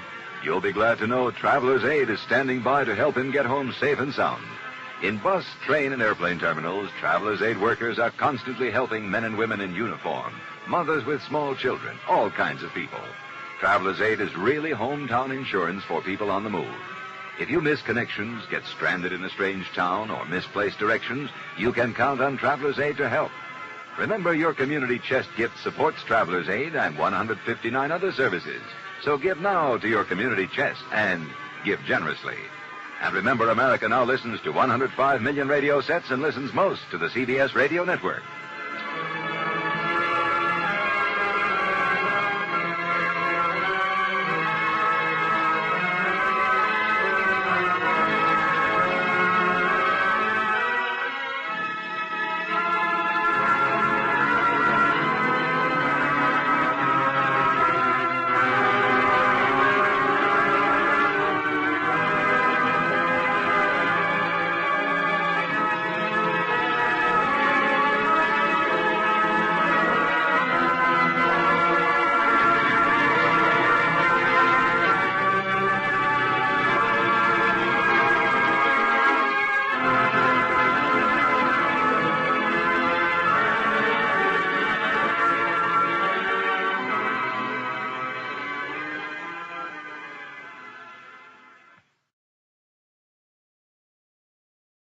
From Hollywood, it's time now for John Lund as... Johnny Dollar. My name's Elgin, Mr. Dollar. Claims Division, Delaware Mutual Life. What can I do for you, Mr. Elgin? Would you be free to work on a case for us? Well, I might be. What kind of a case is it? It involves a man named Patterson and a claim we paid off to the tune of $40,000. Uh-huh. You see, Patterson died in 1947. All the routine procedures were followed. There was no reason for not honoring the policy at the time. And there's reason now, Mr. Elgin? That's for you to find out, Mr. Dollar. A lifelong friend of the deceased swears he's still alive and kicking. I'll take the case, Mr. Elgin.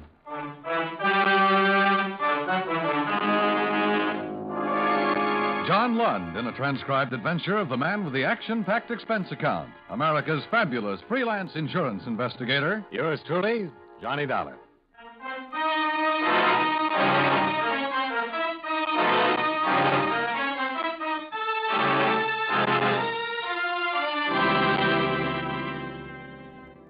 Expense account submitted by Special Investigator Johnny Dollar, Hartford, Connecticut. To Controller's Office, Delaware Mutual Life Insurance Company, Wilmington, Delaware. The following is an accounting of expenditures during my investigation of the Walter Patterson matter. Expense account item 1, $78.14, fare and incidentals between Hartford and Wilmington. I arrived at 2:30 in the afternoon, found a room at the Chesapeake Hotel, stowed my luggage, and went directly to your headquarters, Mr. Elgin. Of course, reports like this cross my desk ever so often. If I ran them all down, I'd get nothing else done. And 10 times out of 10, the report's wrong. Yes, I know that, but this report bears investigation. I can remember 3 years after my father's death, I saw a man on a subway train to New York who, well, he looked exactly as I remembered my dad. I finally walked up and asked him his name. The minute he spoke, I lost the impression altogether. I think a lot of people have had that same kind of experience at one time or another, don't you? Yes, I suppose so. We all have a double somewhere, they say. An old friend saw this man, Patterson? Yes, in Tucson, Arizona. Her name's Virginia Collier. I'd have her here now to talk to you, but unfortunately, she's en route to Europe. Oh, I see. 2 weeks ago, Mrs. Collier stopped off in Tucson on her way back from Los Angeles. She claims that she saw Walter Patterson as big as life sitting in a bar at the El Conquistador Hotel. Is that all? No, she managed to talk to him. He told her his name was Yoler, William Yoler. Mrs. Collier says he pretended not to know her at all. Uh-huh. Now, here's the first point, Dollar. I wired authorities in Tucson to run a check on William Yoler. In their conversation, Yoler told Mrs. Collier that he'd been born and raised in Tucson. But from all we could gather, he'd never bought property or made a financial negotiation there until June of 1947. Oh, wait. This Mrs. Collier, do you consider her reliable? Well, that's another point. If it had been anybody else, I don't think I'd have bothered making even a cursory check. But Mrs. Collier practiced law here for a number of years and sat on the circuit bench for 2 terms. She's most reliable, and she knew Walter Patterson all of his life. Okay. Go on. The next thing is that Mrs. Collier distinctly remembered Patterson's limp. He was a pilot in the war. One leg was about half an inch shorter than the other from injuries he received in the crash. Mrs. Collier said this man Yoler had an identical limp. Well, with the similarity of features, it'd be easy for her to imagine that part, don't you think? Yes, I know what you're driving at, but there are some other things, too. Mrs. Collier asked Yoler if he'd ever gone to Amherst. That's where Patterson went to college. Yoler denied it, said he was a Notre Dame graduate. That didn't check out either. Now, we can assume that William Yoler merely looked a great deal like the late Walter Patterson and told some inaccuracies in a conversation at the bar. Or we can assume that he's really Walter Patterson, covering rather badly in the face of an old acquaintance who recognized him. At any rate, this is Mrs. Collier's entire statement, duly notarized. All right. Now, this is a copy of the original policy on Patterson. How long with this company? Since 1936. Started with 2 $5,000 policies and built up to a master over a period of years. I see. Here. $20,000. Patterson was killed in a plane crash, and we paid double indemnity on the accident clause. Oh. It happened in April of 1947. Patterson took off on a rented plane one day and crashed offshore down the coast. Part of the plane wreckage was recovered, but his body was never found. The appellate court declared him legally dead after the usual 3-year waiting period, April 5th, 1950. Patterson's lawyer filed claim for the widow April 17th, and we issued a full check April 30th of that year. Investigators' reports? Right in this folder. Now, this is the last picture ever taken of Patterson, and these are his vital statistics. Uh-huh. I didn't know exactly what you'd want to do first, so I thought they might prove helpful. If we had a body to exhume, it could all be handled rather simply. Is Patterson's widow the beneficiary? Yes, Gloria Ann Patterson. Incidentally, she knows nothing about this report yet. Oh? Well, where'd these things come from? Pictures and fingerprints aren't stock material in insurance files. Mr. Brennan, Patterson's lawyer, gathered them for me. He's been very helpful. Oh. Has Patterson's widow been checked? As far as the money goes, she simply banked it in a savings account. Hasn't been touched at all. Well, on the face of it, that would eliminate the probability of any fraud on her part. Yes, for the moment. it would. Well, I want to look this all over. Sure. You'll keep in touch with me, won't you? You bet.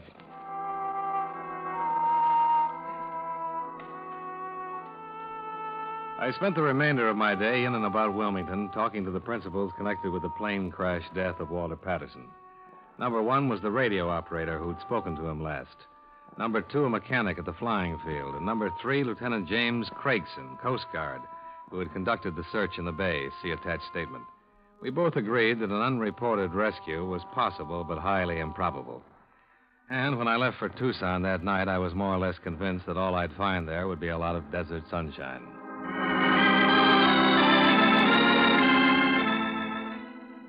Expense account item 2. $202.25, plane fare and incidental expenses from Wilmington to Tucson. I settled for a motel room out by the Veterans Hospital, slept 6 hours, then looked up Sergeant Tyler at the police station. Yeah, sure, Mr. Dollar. What can I do for you? Mr. Elgin said you sent him a little information on William Yoler. I wonder if you have anything to add to that, Sergeant. No, nothing much. Of course, I don't know what you folks are driving at exactly. I just checked up on him a little bit. Well, he resembles a man who's supposed to be dead. And that's why I'm here. I see. Well, there's nothing much I can add to what I sent Mr. Elgin, Dollar. Yoler's never been in any trouble around here. Gets along fine. You were the one who checked out the residency business? Yeah. According to vitals, Yoler wasn't born in this state, and like I said, no one knew him around here until 5 years ago. What does he do? Nothing. Always seems to have plenty of money. Bought a nice little house out in Sierra Vista. Paid $42,000 for it. Is he married? No, lives alone there.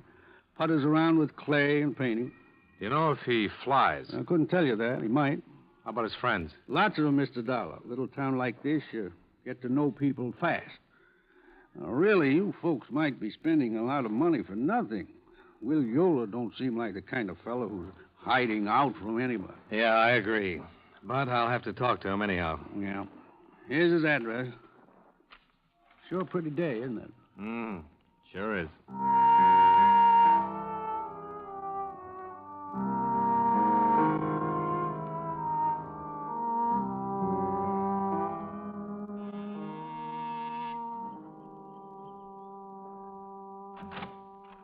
Mr. Yoler? Yeah. Who are you? My name's Dollar. I'm an insurance investigator. Oh? Well, come on in. Oh, thanks. Take a chair. Anywhere. Oh, what's on your mind? Oh, I'm just making a routine check, Mr. Yoler. I thought perhaps you could help me. No, what about? Well, I'm running down a report in the home office. Tell me, do you happen to remember a few days ago when you were out at the El Conquistador Hotel? I'm out there all the time. What about it? I steal something?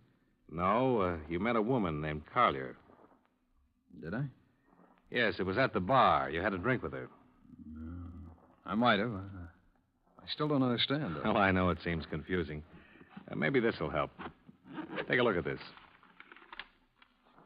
Mm-hmm. Well, you'll admit you look a great deal like the man in the picture. Yeah, I suppose I do. I'll be darned. I do at that. Well, that's why I'm here. You see, the company I represent insured the man in this picture for quite an amount of money. He was lost in a plane crash 5 years ago. The Mrs. Collier, who saw you here, thought you were him. Mm-hmm. Well, I'm not.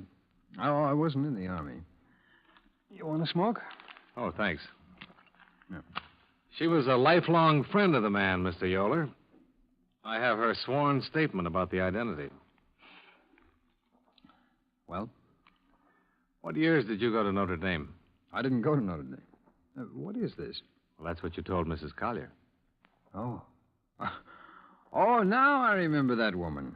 Well, that was on Sunday. Yeah, well, I might have told her anything, Mr. Dollar. You know, she was one of those inquisitive kind. I never could make out what was on her mind. Oh, now I get it. She thought that I was this man. Yeah. That's funny. Did you go to college? Yeah, Tulane. I got out in 36. You haven't lived in Arizona all your life. Where else have you lived? Mr. Dollar, I don't want to be unpleasant, but do you have any right to ask me questions like this? Well, no, I don't.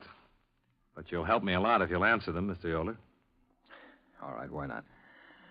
Well, I've lived in Cincinnati, Buffalo, around the country. I came here a few years ago for my health. I got a little asthma that bothers me.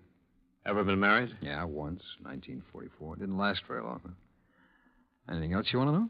Are you in a hurry? I can come back later. No, not exactly. I've got to go downtown today, that's all. Look, you seem like a nice enough guy, but it makes me uncomfortable answering these questions of yours. Well, and I appreciate the time you've given me already, Mr. Yoler.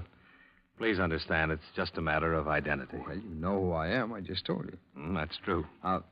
I don't like this business much. Is there any way that we can eliminate it? I have a birth certificate and some other papers. You can have them. Make photostats if you like. Well, that's very kind of you, Mr. Yoler. Well, they're in my safety deposit box down at the bank. I'll get them for you this afternoon. Okay. My job is to check them. Sure, it's okay by me. Well, how do you like Tucson? Well, it's a lot different from Connecticut. Yeah, I'll bet. The birth certificate and whatever else you have will help a lot, but wonder if I could ask another favor. Sure, what is it? The most positive identification would be fingerprints. Oh? Mr. Yoler, I'm not so much interested in who you are, but simply in proving that you're not Walter Patterson. If you volunteered a set of prints, it'd save me a great deal of digging around. Could you drop in at the police station? Certainly, Mr. Dollar. Why not? Well, that'll be fine. That's all right. Nice meeting you. Same here.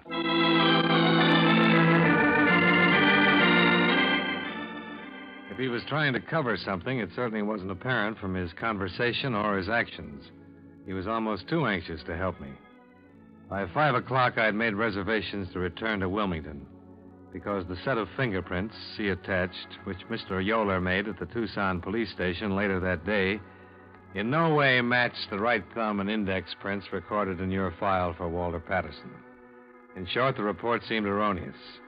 William Yoler might not have been William Yoler, but he certainly was not Walter Patterson.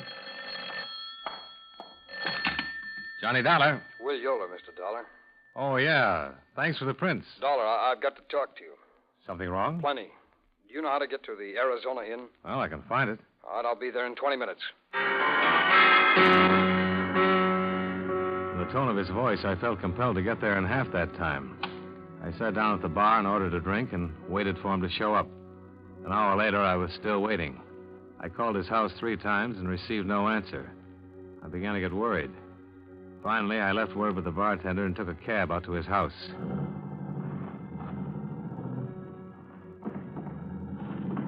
I arrived there at 8:35.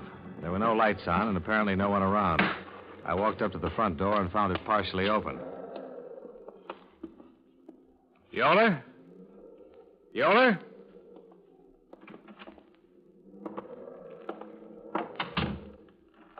Mr. Yoler?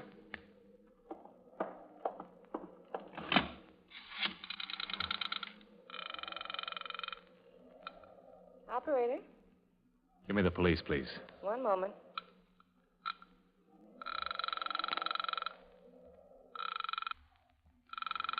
Sergeant Tyler speaking. Johnny Dollar, Sergeant. Hi, how's it going? Thought you were leaving. Not for a while, Sergeant. I'm at Will Yoler's house. He's been murdered.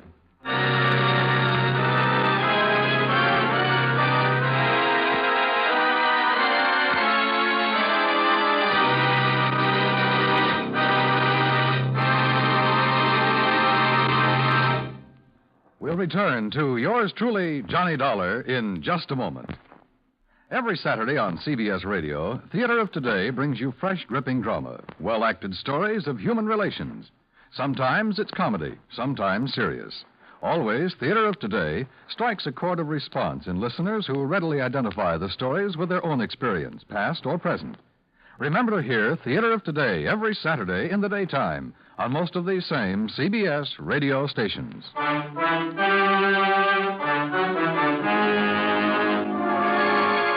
Now, with our star, John Lund, we bring you the second act of yours truly, Johnny Dollar.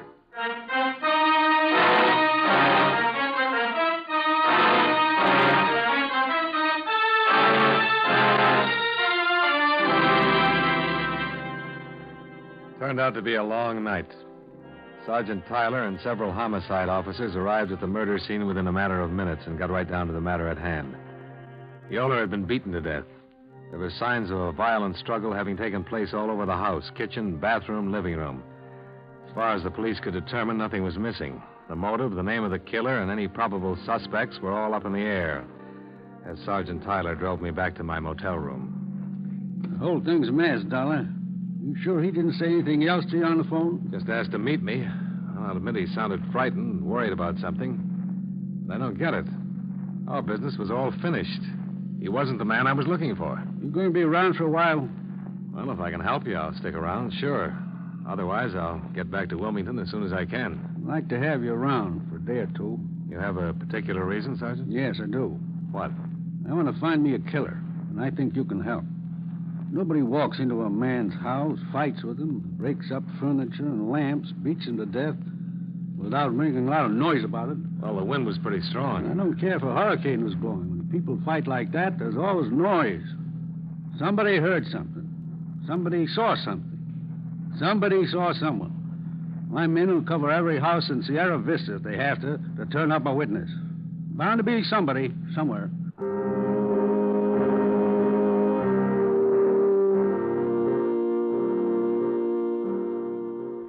The dogged Sergeant Tyler turned out to be 100% correct.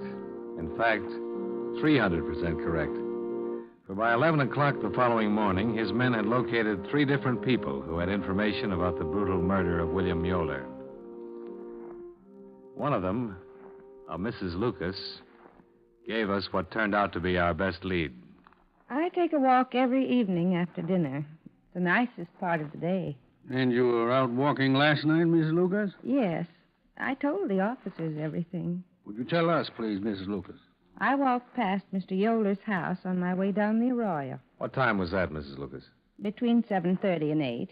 And I saw Mr. Yoler standing in front of the house talking to this man.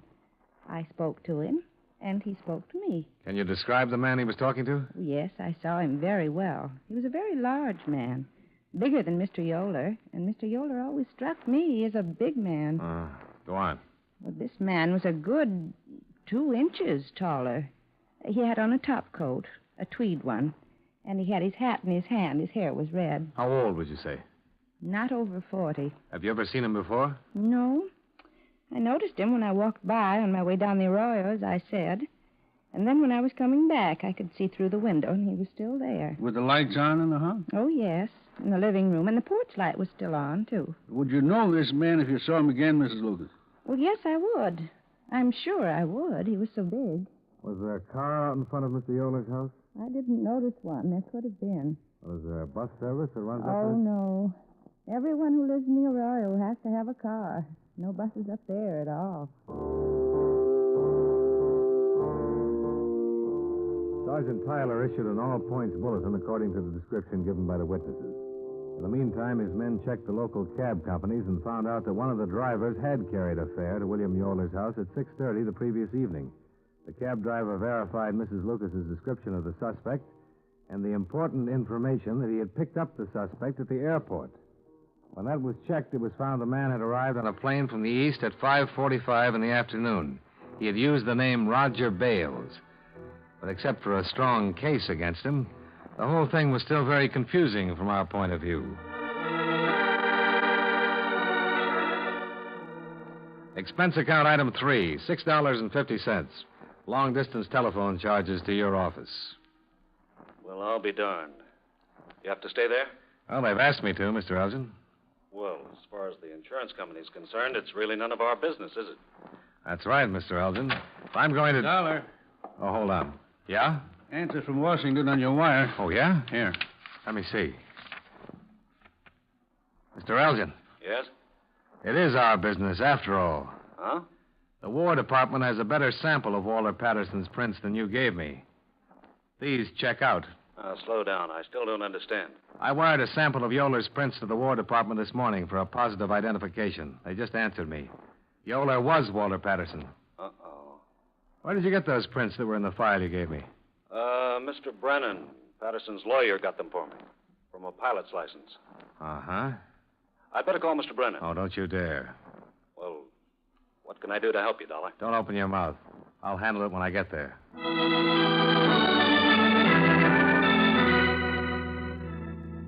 Expense account item 4, $42.85. Expenses while in Tucson. And item 5, same as item 2, traveling expenses from Tucson to Wilmington. I arrived at 10:15 in the evening, called you, obtained Lawyer Brennan's home address, and went directly there. The house was English, conservative, expensive. And the fire in the living room looked cheerful when the door opened. Yes? Good evening. I'd like to see Mr. Brennan, please. It's rather important. My name is Dollar. Bob's been ill for the last 2 or 3 days, Mr. Dollar. He's up in his room reading now. If you're sure it's important, I'll disturb It you. is, Mrs. Brennan, very important. I'm not Mrs. Brennan. I'm Mrs. Patterson. What?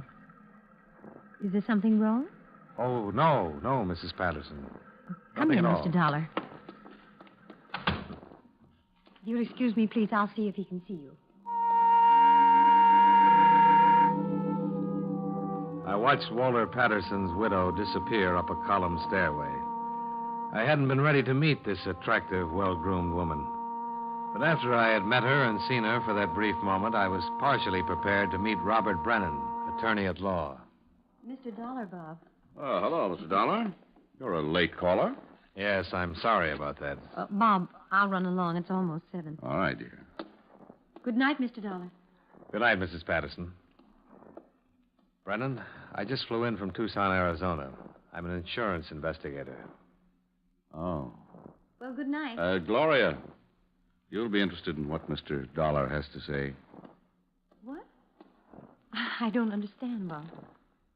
Let's go into the living room. Come on, dear. Are you sure you want Mrs. Patterson here? Yeah. Gloria, I didn't get these bruises falling down a flight of stairs. I got them in a fight. What? I flew to Tucson the day before yesterday to see Walter. Why? Yes, Walter's been alive all this time. Bob. This is only for her benefit, Dollar. I'll tell it just once. When you get me in court, it'll be different. How'd it happen, Brennan? Gloria, Walt didn't die in that crash. He was picked up in the bay by a fishing boat on its way to Florida. The first port they came into was Charleston. He phoned me long distance from there and told me all about it. This was 10 days after we all thought he was dead. Gloria, it was his idea. You've got to believe that. What was his idea? He hated you. You know how often he asked you for a divorce? It was the idea he had when he phoned me from Charleston. He said it was his chance to get away from you. He knew how I always felt about you, and he said I could have you. For a price. You've been supporting him wherever he's been since then? $25,000 a year, regular monthly payments. I could afford it. I could afford anything for you, Gloria. Did he tell you he hated me? Did he? He just wanted to be away from you, from everything. The war changed him that way. About the day before yesterday. The man at the insurance company called up making inquiries. I didn't know if he'd sent an investigator out there or not, but I gave him a lot of information and material that, well, it should have helped throw you off. It threw me off, all right, especially the fingerprints. Mr. Dollar can tell you, Gloria, how Walt didn't want to be here with you. Isn't that right, Dollar? Didn't he do everything he could to make you think his name was Yoler? Uh-huh. You see, Gloria? Where is he now? He's dead, Mrs. Patterson. Truly dead now. Oh, That's all I have to say, Dollar. you've fought with Walter. You killed him. It was him or me, Gloria. He phoned me 2 days ago and said that the police had been checking on him. I told him what it was all about, not to get scared, but he was scared, and I got a plane the first chance I had. What did you argue about? Apparently, you'd been there that morning. He was going to tell you the truth and claim he had amnesia. He said he had a date to meet you. You didn't answer my question. What do you mean I didn't answer it? I just told you he was going to blow the whole thing. Oh, Bob. All I wanted out of this was you, Gloria. He didn't want you. I did. Last week, you said you decided to marry me. It took you 5 years to decide that. And it took him one lousy afternoon to decide he was going to come back to you.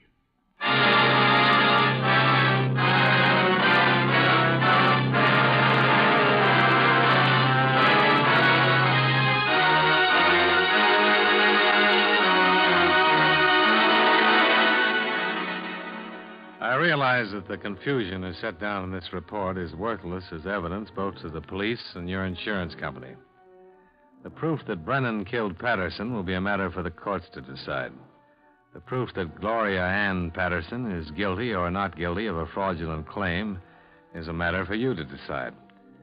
At any rate, she is a widow now. And I personally am convinced that she had no complicity in the matter of claims, murder, or collusion.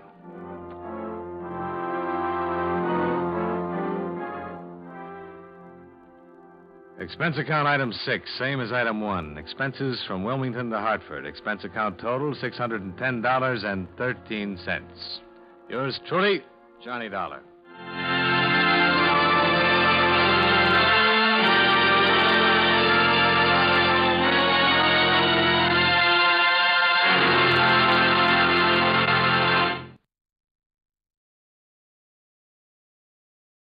From Hollywood, it's time now for John Lund as Johnny Dollar. This is Orrin Vance.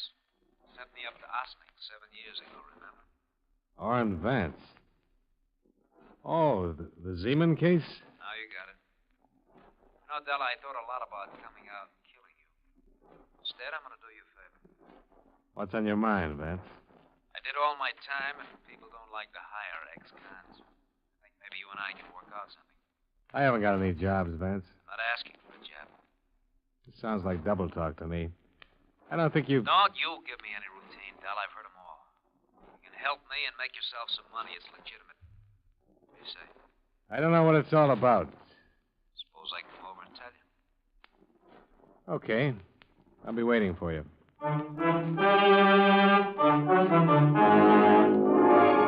John Lund in a transcribed adventure of the man with the action-packed expense account, America's fabulous freelance insurance investigator. Yours truly, Johnny Dollar.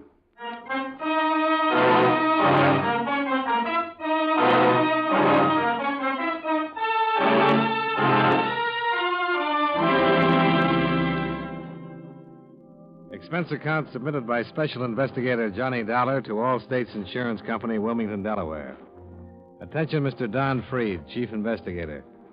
Since your office authorized me to conduct certain inquiries based on information supplied by Orrin Vance, I am billing you accordingly. The following is an accounting of expenditures during my investigation of the Baltimore matter. Expense account item 1, $295. A phone call to prisoner dismissal board at Sing Sing Prison, where I was informed that Orrin Vance had been released 3 days before the above date. He had completed 7 years of a 7 to 15-year term for grand theft. It was an unparoled release. The chaplain described him as a model prisoner with a better-than-average chance of remaining out of prison for the rest of his life. For that reason, I was willing to listen to his story when he showed up an hour later. Hello, Dollar. You haven't changed a bit. Come on in, Vance. Yeah, sure. Thanks.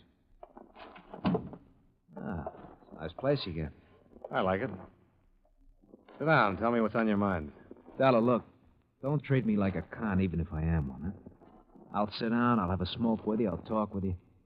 Forget the other part for a while, will you, please? Okay. Have one? Thanks.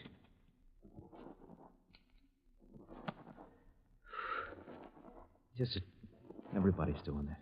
Even my wife. Went over to see her the first day I got out. You know what? What? Katie wouldn't let me in the house. Gave me $40, told me to go out and get a decent job. Tell you, she had it all worked out. Work hard, she said. 6 months, if everything's okay and you're not in any trouble, you can come home to me and the kids. If not, she said, I'm going to divorce you. What do you want me to say? I want you to offer me a seat. Invite me to sit down. Sure. Thanks again. You know, thought about it a lot. If you hadn't been out to get me 7 years ago, I'd have had you over for dinner. Maybe we would have been friends. Maybe. Look, I can't get a job, and I'll have to go in business for myself. I need a stake. That's why I'm here to see you. I talked to you maybe 20 times while you were working on that Zeman case, and I think I got to know you. I called you today because of what I saw of you then. I think you're an honest man. Thanks. You ever hear the Towner case in Baltimore? Towner Loan Company in 1946? Yeah. Everybody's heard about that. $1 million theft. The insurance companies still have a reward for information leading to the arrest and conviction? Was never solved. I suppose they do. I can help you help them solve it for half of that reward. Can you? I know 2 of the men who did it. 2 of the 6 men. I talked to one of them yesterday. I'll tell you who they are, where you can pick them up, but I want my name out of the picture. Can you fix that? Yeah, probably. But I have to talk to the police sooner or later. Oh, look, this is a good thing, Dollar. And all I'm asking is your promise to keep my name out of it. Tell me how good before I make any promises. That's fair enough. They had some of the serial numbers on part of the take. Here. This is one of the bills. Why don't you check it with them? Then we'll take it from here, Expense account item 2, $14.85. A long-distance phone call to Chief Investigator Don Freed, Allstate's Insurance, who verified that the serial numbers on the $10 bill Orrin Vance handed me tied in with the Towner Loan Company theft. I explained the information I had at hand and the source from which it had come, leaving out any mention of names. Freed talked with his boss and phoned me back half an hour later, giving me the go-ahead. Okay, Vance. You're in business. All right, how does it work? You tell me who they are, I'll handle it from here. I mean the money part. When we have something, you'll get paid for it. All I've had so far is talk. This bill could have come from anywhere. You might have picked it up at a cigar counter. Look, I got it from a man named Leonard Torpy. He lives in New York. He's one of them. Leonard Torpy? Yeah. I met him my second year at Ossining. He was up on an old petty theft charge. He did 18 months. Told me to look him up when I got out. Now, this part may sound crazy, but we had a few drinks together in his place yesterday. I was weeping on his shoulder about all my hard luck, and he said, "You think you got hard luck?" Well, and then he marched me into the bedroom and showed me a stack of money in a bureau drawer. He said he couldn't spend it. He gave me one of the bills. That one. Must have been pretty drunk out. Yeah, it was. I got to thinking about it. I checked the bill, found out it was in the Towner thing. I looked up the story on it. Torpy fits the description of one of the hold-up men right down the line. Now, we'll see. You say you know 2 of them. Who's the other one? Harold King. Lives in Reno, Nevada now. Runs a filling station there. He used to come see Torpy on visiting days. I saw him several times. What makes you think he had a part in the Towner thing? Just from what Torpy said while he was drunk and the general description of the other hold-up men in the story. See, while Torpy was drunk, he mentioned his old partner, Harry King. Told me where he was living and so forth. Did he say anything about the hold-up? No. I told you I found that part for myself. But King is the other man, I'm sure of it. King have a record? I don't know anything about him. Okay. Where'll you be? I'll phone you. 2 days be long enough? Oh, I should know something by then. Remember, my name's out of it. The police or anybody else. Sure. You afraid? Yeah. I'm a stool pigeon. Well, haven't you noticed? I'd noticed, and it worried me. So I followed him when he left my place. I was buying a package of cigarettes at the corner drugstore while he boarded the streetcar for downtown. I tagged along in a taxi to the main business section, watched him get off, and head for the bus terminal. I bought another package of cigarettes while he bought a one-way ticket to New York. In the half hour before departure time, I telephoned a private detective friend of mine, Pete Florian. He appeared at the bus terminal 15 minutes later. What's the rumble, Johnny? That man over there in the gray overcoat. His name's Orrin Vance. Uh-huh. He's on his way to New York right now. Maybe you better tag along, see that nobody kills him. Oh? If what he told me is true, somebody might try to do just that. Stay close till he's settled somewhere. I see. I haven't got any more to tell you, Pete, because I'm just starting to look into it. Find out where he's living there and contact me at this number. I'll let you know what to do then. All right. Anything else? Don't let him out of your sight, Pete. Expense account item 3, $100. Retainer for Private Detective Pete Florian for explained purposes. I stayed at the bus terminal long enough to watch Pete board the New York-bound bus and take a seat across the aisle from Orrin Vance. Item 4, $8.85, plane fare, Hartford to New York. Item 5, $4.50, cab fare to hotel and then to Metropolitan Police Station, where I explained my business to Lieutenant Randall. Who gave you this tip, Dollar? I'm afraid I can't tell you that, Lieutenant. Why not? Because I promised not to disclose any names. I can tell you that the source is a man who couldn't possibly have had anything to do with the case, since he was in prison at the time of the holdup. Mm-hmm. But you want me to stick my neck out and get up a search warrant and maybe take this bird Torpy into custody on your say-so? Well, you have plenty to start with that $10 bill. Should be enough for you to look into it. That's why you looked into it? Frankly, yes. Prima facie evidence. But no name? No name. I've told you all there is to know. Believe me. Let's get busy.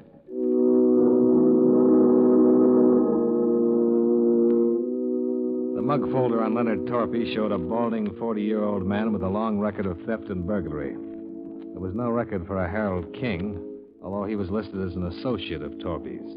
Lieutenant Randall wired Reno authorities requesting they locate King and hold him for possible questioning.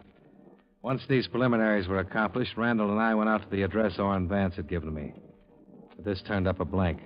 The landlady informed us that Mr. Torpy had lived there, but had checked out the preceding morning. No forwarding address. The good lieutenant and I parted company outside the apartment house, and I walked back to my hotel.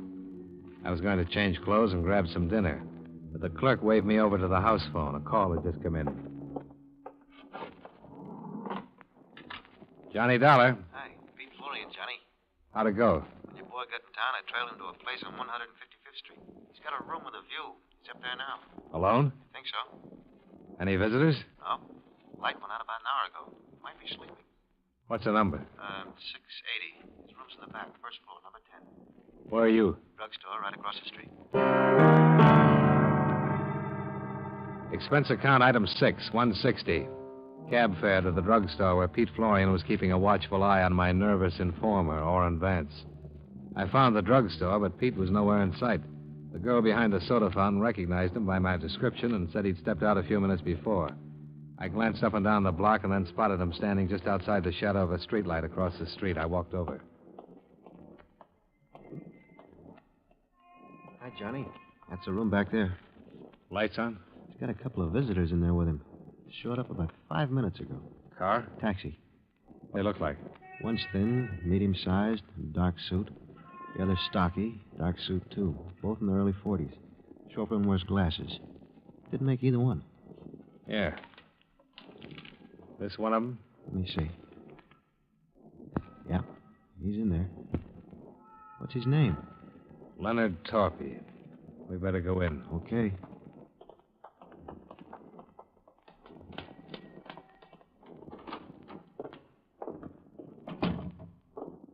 Right back there. Yeah. Who's Leonard Torpy? That's somebody who might want to kill Vance. Wish I knew more about what this is all about, Johnny. Yeah, so do I. It's all talk so far. I see. Better cover me. Come over there. Okay.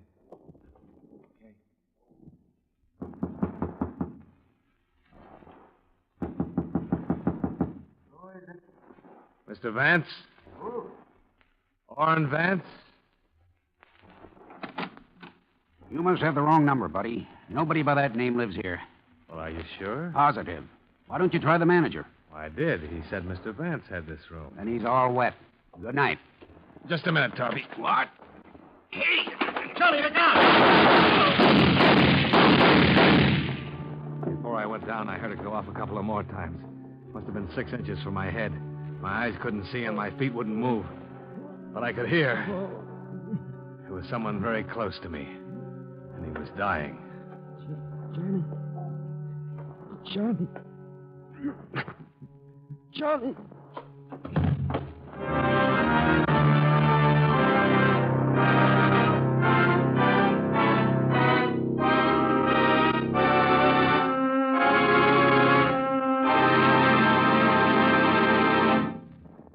We'll return to yours truly, Johnny Dollar, in just a moment. Sign up. Enroll now. Join the 7 million strong who buy United States defense bonds through the payroll savings plan where they work. The bonds you buy help keep America strong. And now, Series E bonds earn more. They give you a quicker return on your investment.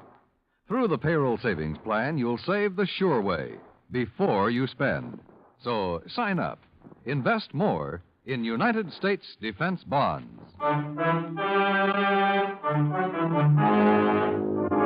Now, with our star, John Lund, we bring you the second act of Yours Truly, Johnny Dollar.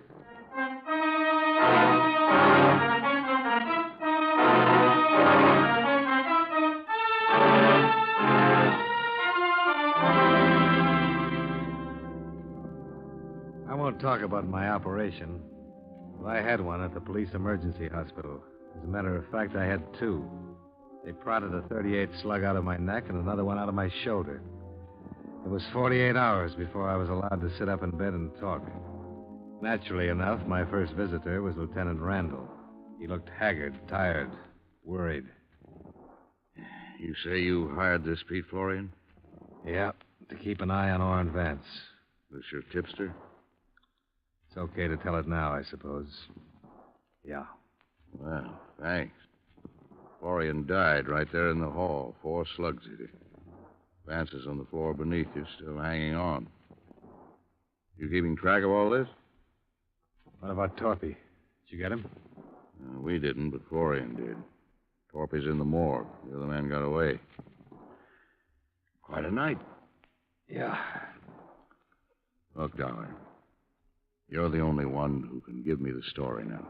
Vance isn't able to talk and won't be for another 3 days, if then. Everybody else is dead or gone. Now, what happened there? I don't know. I didn't see anything, Lieutenant. I was trying to push into the room past Torpy, and the whole world caved in. Any line on the man who was with Torpy? Good descriptions, but no luck so far. He heisted a car outside Vance's place. Found it 2 hours later, no prints on it. Some blood. He might have one of Florian's slugs in him. Yeah. We gotta land that bird. Hey, you all right? I felt awful. And Lieutenant Randall left me alone for the rest of the day. At 3:30 the following day, Orrin Vance regained consciousness long enough to relate what had happened. I was wheelchaired down to his bedside. Statement enclosed.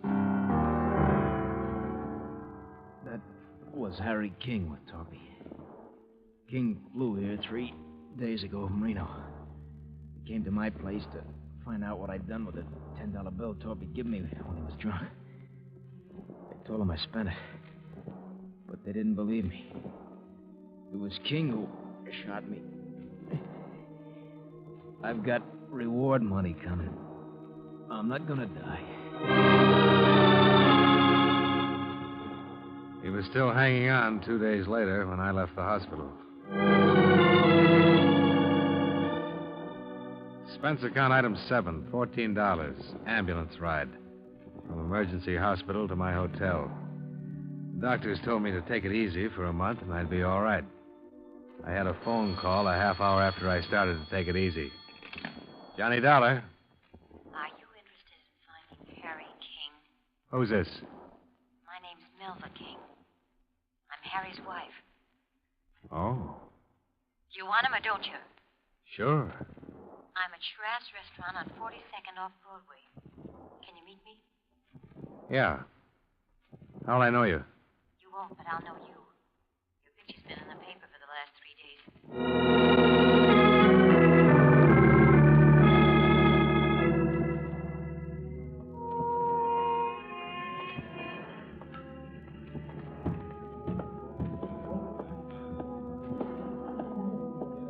Hello, Mr. Dollar.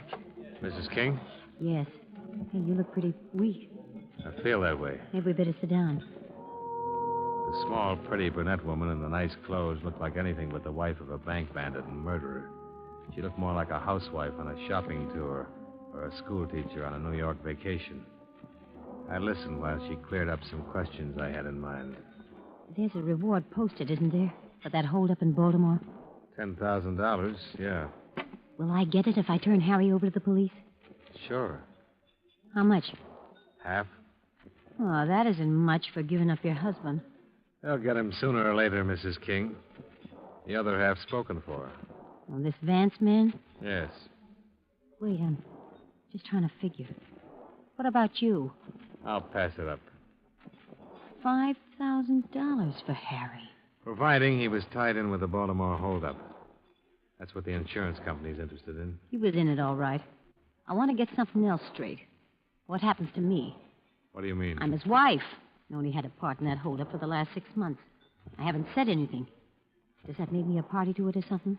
Well, you could have informed, but you couldn't have testified, being his wife. If I'm arraigned, I don't want to spend all the money hiring lawyers to keep me out of jail. My company will cover that. Where's Harry? Oh, not yet. What now? I better get something in writing from you. Something that says your insurance company will pay me the reward and give me help if I get in any trouble. All right, I'll talk to him. This time I'm thinking of the future. I'm going to have one once this is over. I hope so, Mrs. King. I know so, Mr. Dollar. Did Harry have money he couldn't spend, too? $45,000. Where is it? I can give you that when I give you Harry. Well, you thought of everything. I tried to. Harry and that Torpy man were fools. All they ever got out of it was the marked bills. Worthless money. You don't happen to know who the other 4 men were, do you? No. I suppose that's what you'll ask Harry when you get him. That's the idea. Poor Harry. How long will it take you to get things arranged? Not more than an hour. I can do it by phone. I'll call you. Okay.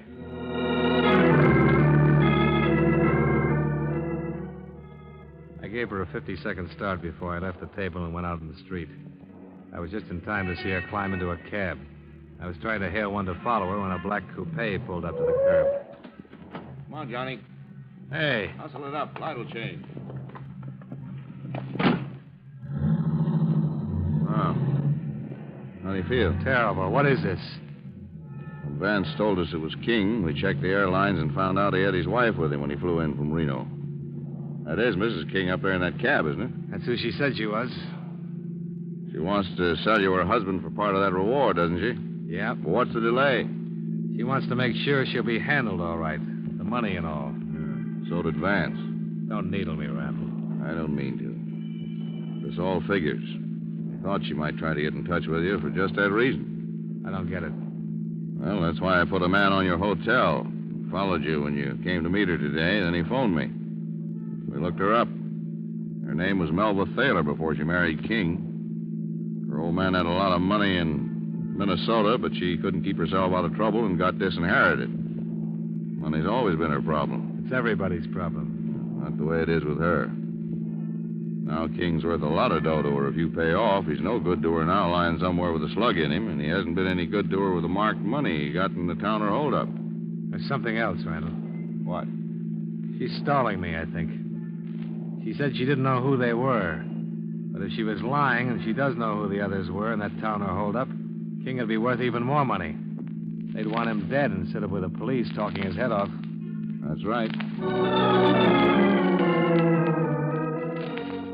We followed Melba King's taxi for better than 45 minutes, all the way through the Holland Tunnel and into Jersey. She finally left it at a train station in Bucks County. We watched her buy a magazine and sit down in the waiting room and begin to read it. 15 minutes later, she stepped into the phone booth. When she came out, I went over to the filling station phone to see if she'd phoned my hotel. Well? She wasn't trying to get me. Well, that settles it.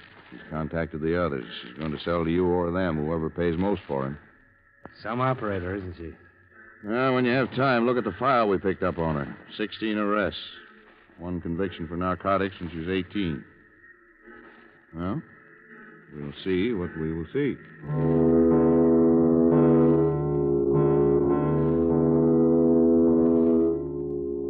Didn't take long. When a green Cadillac pulled up at the station, Melba King stepped out on the platform and greeted the 2 men who were in it. She sat in the car with them, talked for a short time, then got back out. When the Cadillac rolled away, Lieutenant Randall was on the radio ordering a pickup. Yale, 596. I'll pick him up right away. We'll stay with her.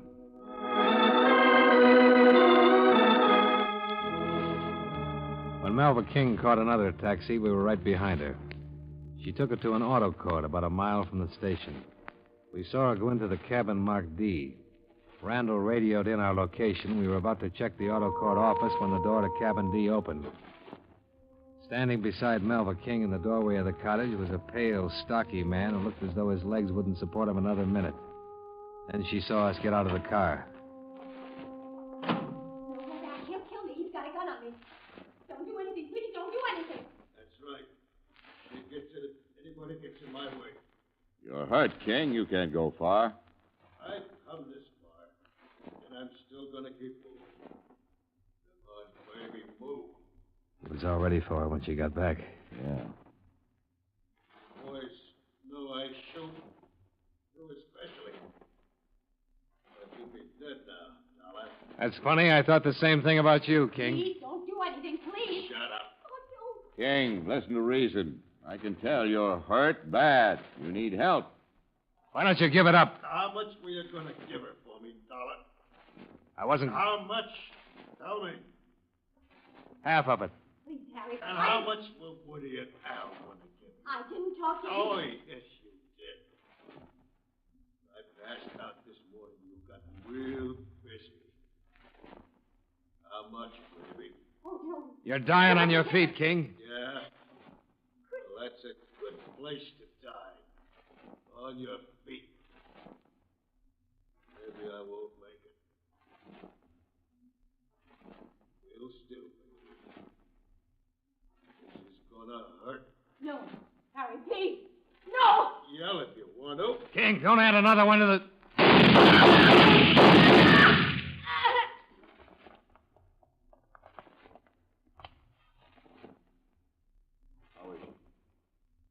John. This one, too. Let's get this over with.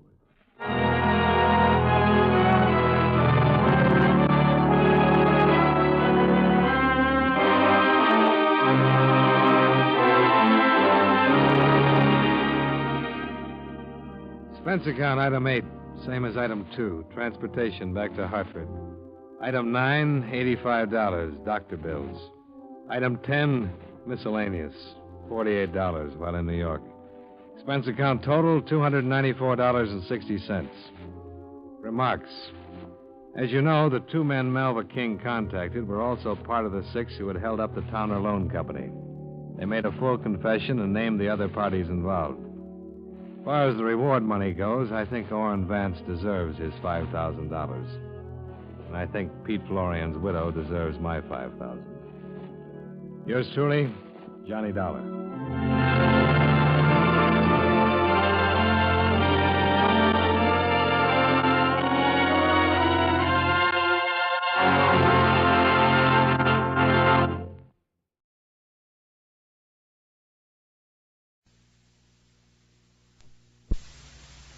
From Hollywood, it's time now for John Lund as Johnny Dollar. My name is DeFranco, Mr. Dollar. I'm with the Claims Division of Eastern Life and Trust. What can I do for you, Mr. DeFranco? Help me pay off a claim, I hope. Well, that's a new wrinkle. Yeah, one of our new policyholders passed away last month. We can't seem to locate his beneficiary. Well, maybe he doesn't want the money. It's a she. Everybody wants money, especially insurance money. Would you like to take a whack at it? What floor are you on, Mr. DeFranco? 4th, 418. Just have to get off the elevator, turn to your left. Be there in an hour.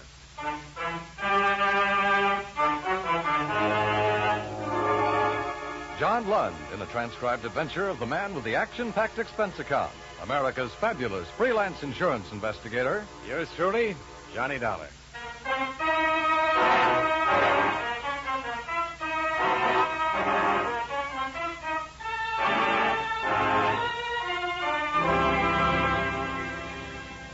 Expense account submitted by Special Investigator Johnny Dollar. To Claims Office, Eastern Life and Trust Company, this city. The following is an accounting of expenditures during my investigation of the Thelma Ibson matter.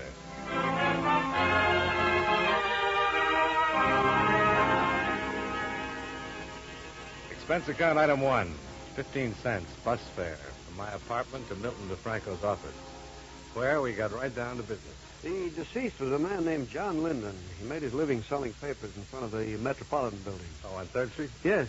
Did you ever see him? Yeah, I guess I have. Somehow you never think of someone like that leaving insurance money. No, you don't, but he took out 2 policies November the 5th, 1940, both of them $500 life. Uh-huh.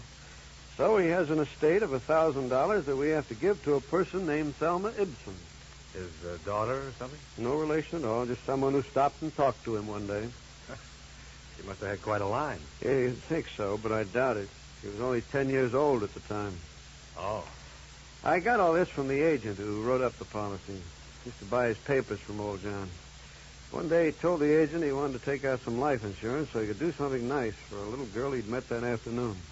And that's it. Well, quite a profitable meeting for her, huh? Yeah. Of course, $1,000 isn't a lot of money these days. But from him, it's a lot. Yeah. Thelma Ibson must be 23 or 4 by now. I'd like to see her face when she gets that insurance check and finds out who it's from and why. Might prove something about something. Yeah, it could, or maybe she isn't doing nice things for people anymore. Let's hope she is. I keep thinking of that old man out there hustling papers every day to make his $1.52 in premiums every week. It gets me somehow. Huh?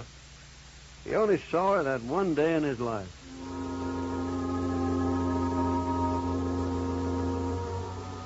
The local address for Thelma Ibson was 213 Brainbridge. From neighbors, I learned that Thelma's parents had been killed in an automobile accident in 1945. She'd moved crosstown to live with an aunt, a Mrs. Mary Seeley. Mrs. Seeley died in 1950. Again, Thelma had moved. Where, nobody seemed to know. But they did know where she'd been working at the time. One of the girls there was brought into the manager's office. Yes. She quit without notice a couple of years ago. She just didn't come back. Were you a friend of hers? Yes. We were good friends. Used to have lunch together every day. We started here together, too.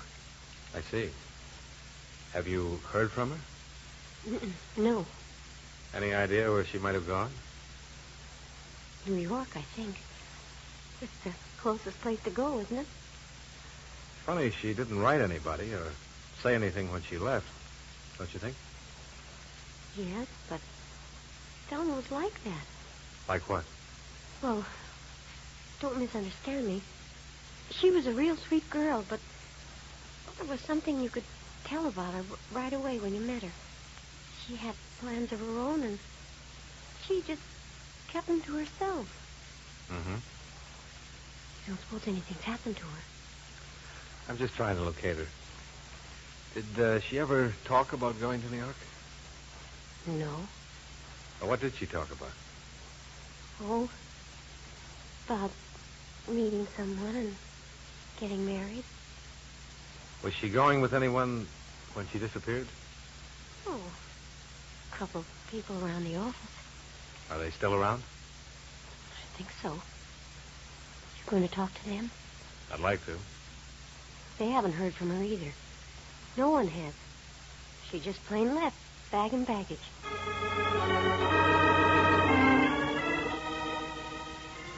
At the apartment hotel where she'd been living since her aunt's death, I learned that Thelma Ibson had suddenly checked out with all of her belongings around Christmas of 1950.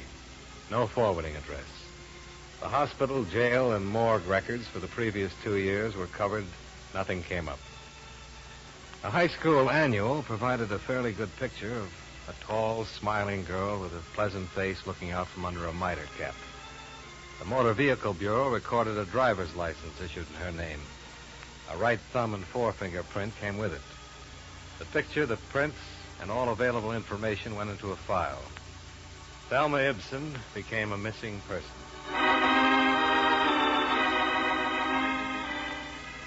Two days later, the people at her office were re-questioned. And then one of them recalled a man that she had been seen with just before her disappearance. Expense account item 2, $15. Transportation and incidentals, Hartford to New York. For the purpose of locating a Mr. Floyd Turnbull for possible information concerning Thelma Ibsen's whereabouts. I made a list of the Floyd Turnbulls in the city directory and set out to interview each one. The right man happened to be number 5 on my list. Yes, of course I know Thelma Ibsen, Mr. Dollar. You say you're from an insurance company? That's right, Mr. Turnbull. Can you tell me where she is right now? I'm afraid I can't. Sit down, Mr. Dollar. Sit down. Thanks. Understand you knew her in Hartford. That's right, I did. She came here to New York with me. Oh? Let me assure you, there was nothing improper about it. I met Thelma when she was working in one of the offices I do business with there. And when I suggested that she drive to New York with me, I did it with the understanding that we were to be married here. I see.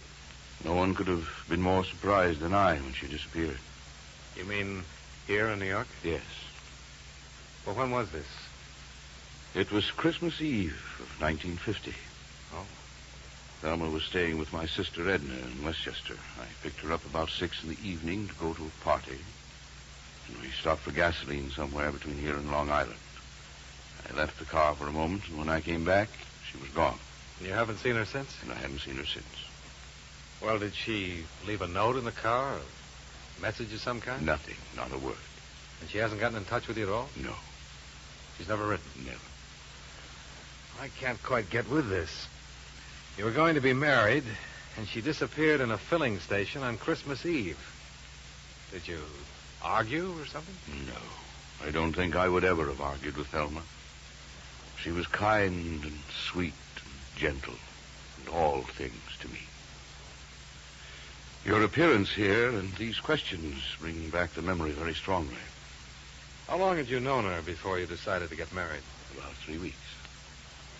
Do you have any idea why she walked away? Yes, but I doubt if it's of any practical value to you. Well, any information I can get would be very helpful in locating her, Mr. Turnbull. All right, then. I think she was frightened. Of what? Of life, Mr. Dollar. Not people or circumstance, but life. You say that with a lot of conviction. Yes. Thelma had always been, well, a poor girl. She worked instead of going to college. She lived with a rather dowdy aunt who died just before I met her. Her parents had been killed in an accident a few years before. I think I offered her happiness that she always longed for.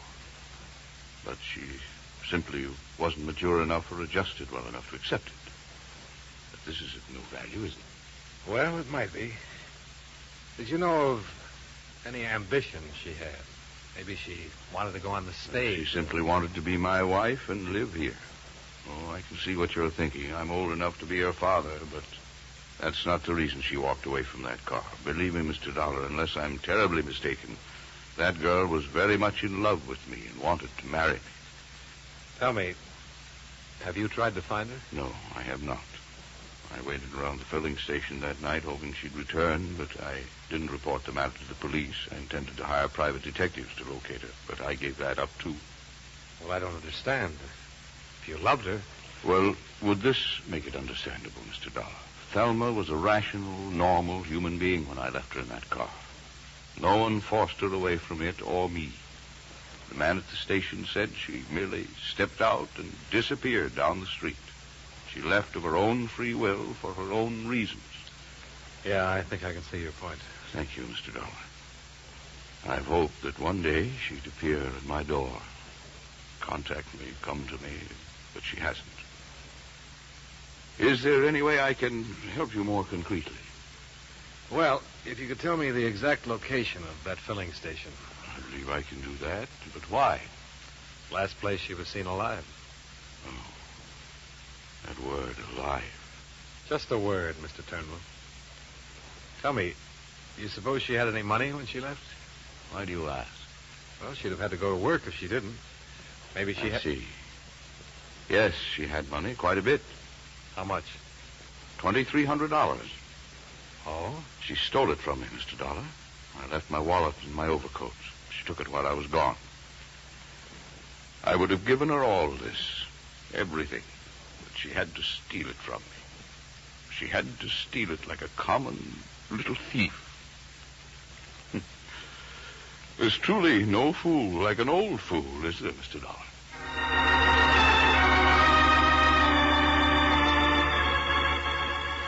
When I left Turnbull, it struck me. Here was the second elderly man in Thelma Ibsen's life. One had given her money which she wasn't around to receive, and from this one she'd taken money and didn't wait around to say thanks. Expense account item 3, $50.50. Car rental and incidentals involved in checking Floyd Turnbull's story. A major oil company owned and operated the filling station where Thelma Ibson had been seen last. Their payroll records named 3 attendants on duty Christmas Eve, 1950. I located and interviewed all 3. Enclosed fine statement of Earl Camden. Sure, I remember that chick.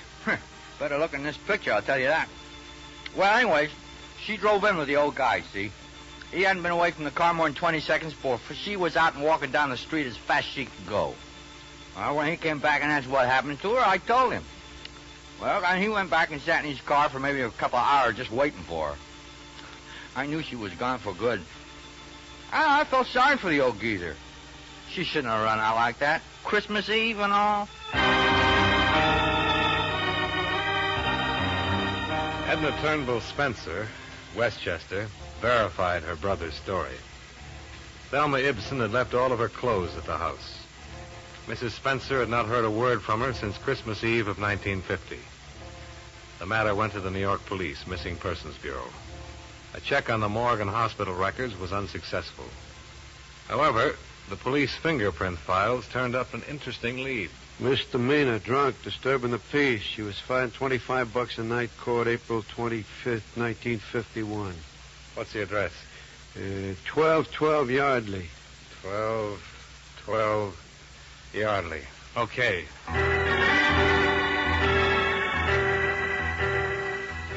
At the address on Yardley, I learned that Thelma Ibson had moved 8 months before. Again, there was no forwarding address. The landlady turned out to be quite talkative, however. I'm glad, too, she moved from here, Mr. Dollar. I'd like to help you find her, but I'm awfully glad she moved from here. Well, why do you say that, Mrs. Prentice? Oh, noisy. Parties all the time. I run a quiet place for quiet people, you know. Yes, I'm sure, but... I thought she was the quiet type when she took the apartment, or I'd never have given it to her. She told me she was a secretary, that she worked downtown. Did she say where? Oh, no. And she didn't work. How could she? She was out every night and slept most of the day. And men who used to come to see her. Honestly. Do you know any of them, Mrs. Prentice? Oh, no. Just men. All kinds, all sorts. I see. Was she friendly with anybody in the building? No. Did she go with any particular man? I couldn't say. All I can tell you is I'm glad she doesn't live here anymore. I'm awfully glad.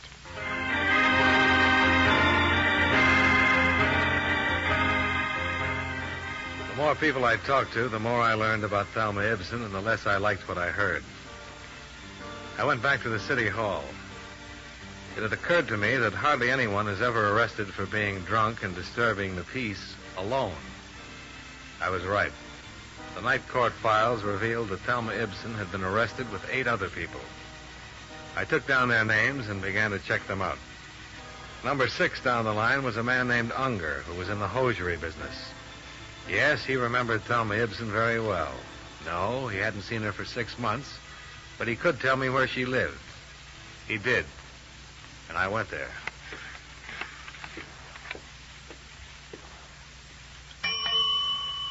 Yes, sir. May I help you? I'm looking for Miss Thelma Ibson. Oh, I'll ring her room. Is she expecting you? No. My name is Dollar. It's a business matter. Mr. Dollar. That's right. Just a moment. I'm ringing. Well, I don't understand that. What? She came in about a half hour ago. I know she's up there. Well, maybe she came out again. No, I'd have seen her. I've been at the desk all the time. Well, if that isn't the strangest thing. Maybe she's visiting one of the other apartments. Perhaps. Would you like to leave a message, Mr. Dollar? Well, it'll be okay if I go up and camp on her doorstep. I've been looking for her for a long time now. Of course.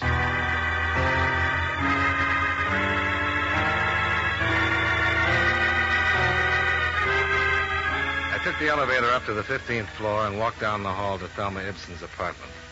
The door was standing partially open. All the lights seemed to be on. Miss Ibson? Miss Ibson? Miss Ibson? Go back. Get away from this room. What? Get away or I'll jump. I'd found Thelma Ibson, only she was standing on a ledge outside the window, all ready for a leap into eternity.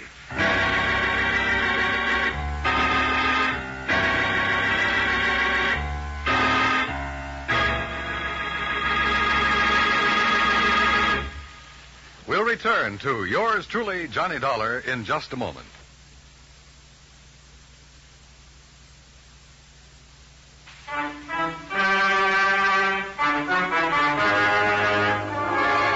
Now, with our star, John Lund, we bring you the second act of yours truly, Johnny Dollar.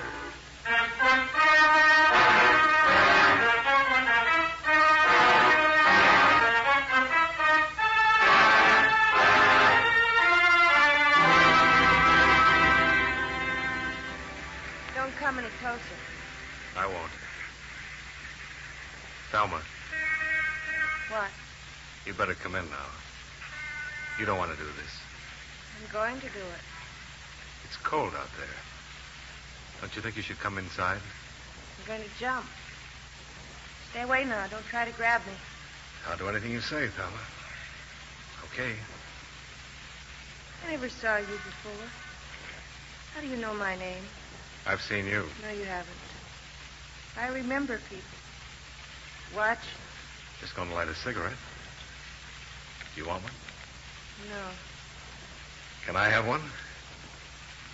All right. Where did you see me? In a picture. In your high school annual. You went to high school in Hartford. I don't know you. What's your name? Johnny Dollar? Are you from Hartford? Yeah. Step over there. Let me see your face in the light. No. You aren't from Hartford. You're lying to me. Mr. Dollar, I Go wanted away. to... Go away or I'll jump. Why, Miss Ibsen? Go on. Get out of here. Go ahead. Call the police. Yes, of course, of course. I heard you tell him to call the police. I don't care. They can't stop me. Nobody can stop me. Maybe they won't even try, Thelma. Oh, I know they will. They'll talk to me just the way you're talking. They try to get close enough to grab me. I wanted somebody to call the police. I want them all down there waiting for me to jump. When the crowd's big enough, I'll jump right down there. I'm not afraid to do it. Why do you want to jump, Thelma? I have my reasons. Look, there's a couple of people down there who see me. They'd like to see me jump. I don't think they'd like to see that at all, Thelma. Oh, yes, they would. They might say they wouldn't, but they'll hang around, and if I don't jump, they'll be disappointed. Nobody wants you to jump, Thelma. Oh, sure they do. Those people down there would love to see it happen.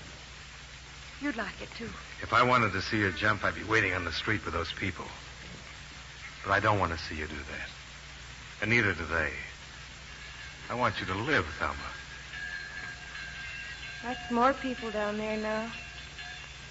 Oh, you're getting the big lights up here. God.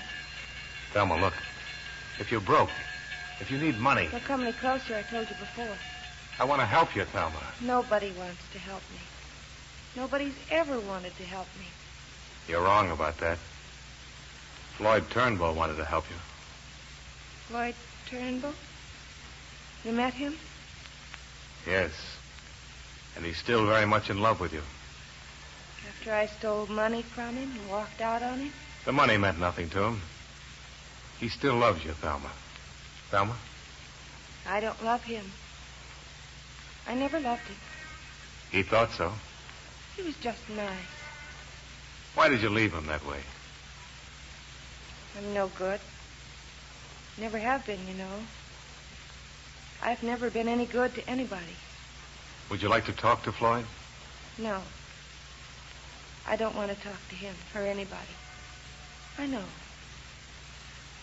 But after I jump, I want you to tell Floyd something. Sure. Tell him I meant to send the money back to him. I didn't think it was that much. Tell him I never was any good at all. That I left him because of that. All right. You can tell him I loved him.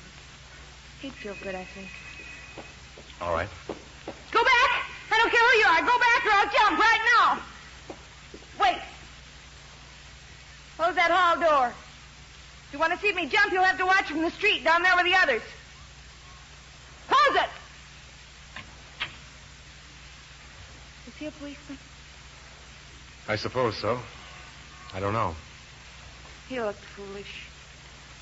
We all look foolish at one time or another. It passes. Do I look foolish? Yes, Thelma, you do. You're not going through with this. In the end, you'll come back into this room, and everybody down there will go home. That isn't true. You know that for the first time in my life, I know exactly what I want to do, how I want to do it. I'm going to jump. From what I know about you, I thought you always knew pretty much what you wanted out of life. I never knew anything. And it's all botched up. I'd be happy one minute and crying the next. Things kept happening all the time. Got so tiresome. When Mom and Daddy died, I should have died too. Then I wouldn't be here making all those people down there have bad dreams for weeks to come. I should have been with them when they were killed in that car. Well, it won't be long. I won't be tired anymore pretty soon. Thelma, wait. Wait for what? You say you've talked to people who've known me, who know what I was and what I am. I didn't turn out the way they wanted me to, did I? I didn't even turn out the way I wanted to be. Look at me. Why should I wait? One man I didn't talk to had more faith in you than anybody else. He was an old man who sold newspapers in front of the Metropolitan Building. His name was John Linden. Old John. Thelma? Old John? Old John. You met him one day when you were a little girl. It meant a lot in his life. An awful lot. You remember old John? Yes. I went downtown after school to look in the windows. I had a nickel and I bought a paper from this old man. I talked to him. He said I was a very nice girl, and he asked me my name and where I lived. What did you talk about, Thelma? About school. And about growing up. He told me I'd grow up someday, be a lovely woman. He said, lovely woman. He was very nice. What else did you talk about? School. He asked me what grade I was in. Let's see. I guess I was in the 5th grade, or maybe the 6th. It was such a long time ago. But you remember it. Of course, I remember it now. Where's John now?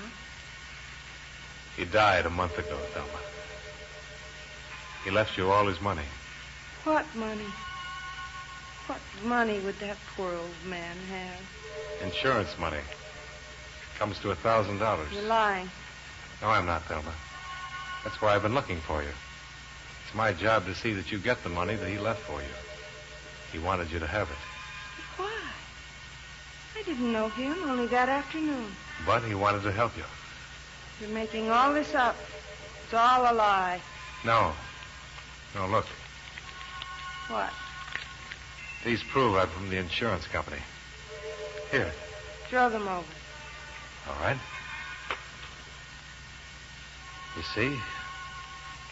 He wanted you to have something. That old man. That poor old man. I only stopped and talked to him.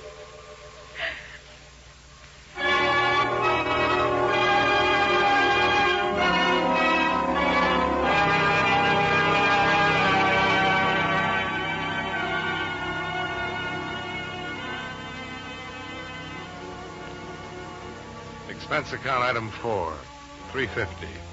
Martinis. I needed them. It was my first, and I hope my last, experience with an intended suicide. The psychiatrists who examined and treated Thelma Ibson believe that she'll make a complete recovery in time. They say it'll take months to determine the exact cause of her breakdown. But as far as we're concerned, the case is closed. Claim filed. Expense account, item 5, same as item 2. Transportation back to Hartford. Total, $84.15. Yours truly, Johnny Dollar.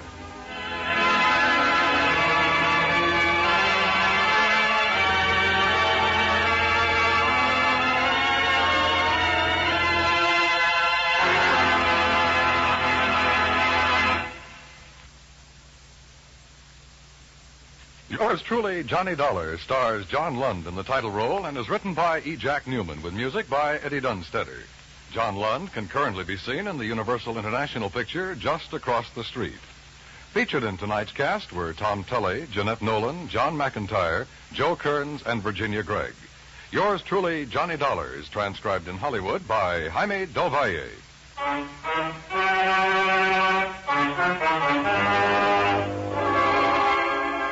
This is Dan Cubberly inviting you to join us next week at this time when John Lund returns as...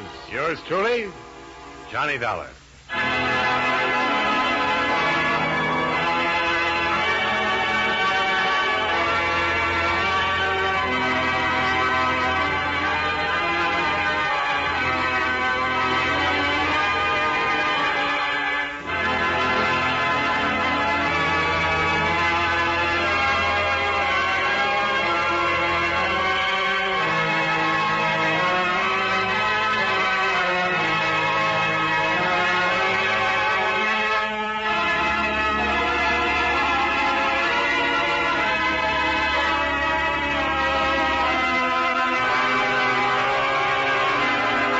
From Hollywood, it's time now for John Lund as...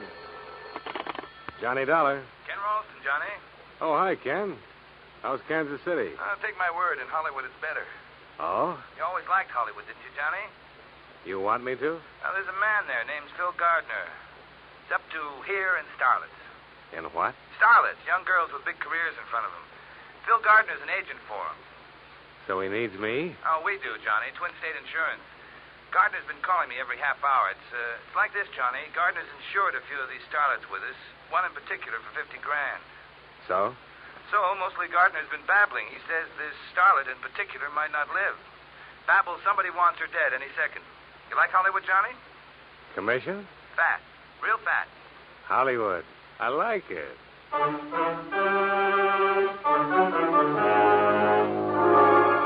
John Lund in a transcribed adventure of the man with the action-packed expense account, America's fabulous freelance insurance investigator. Yours truly, Johnny Dollar.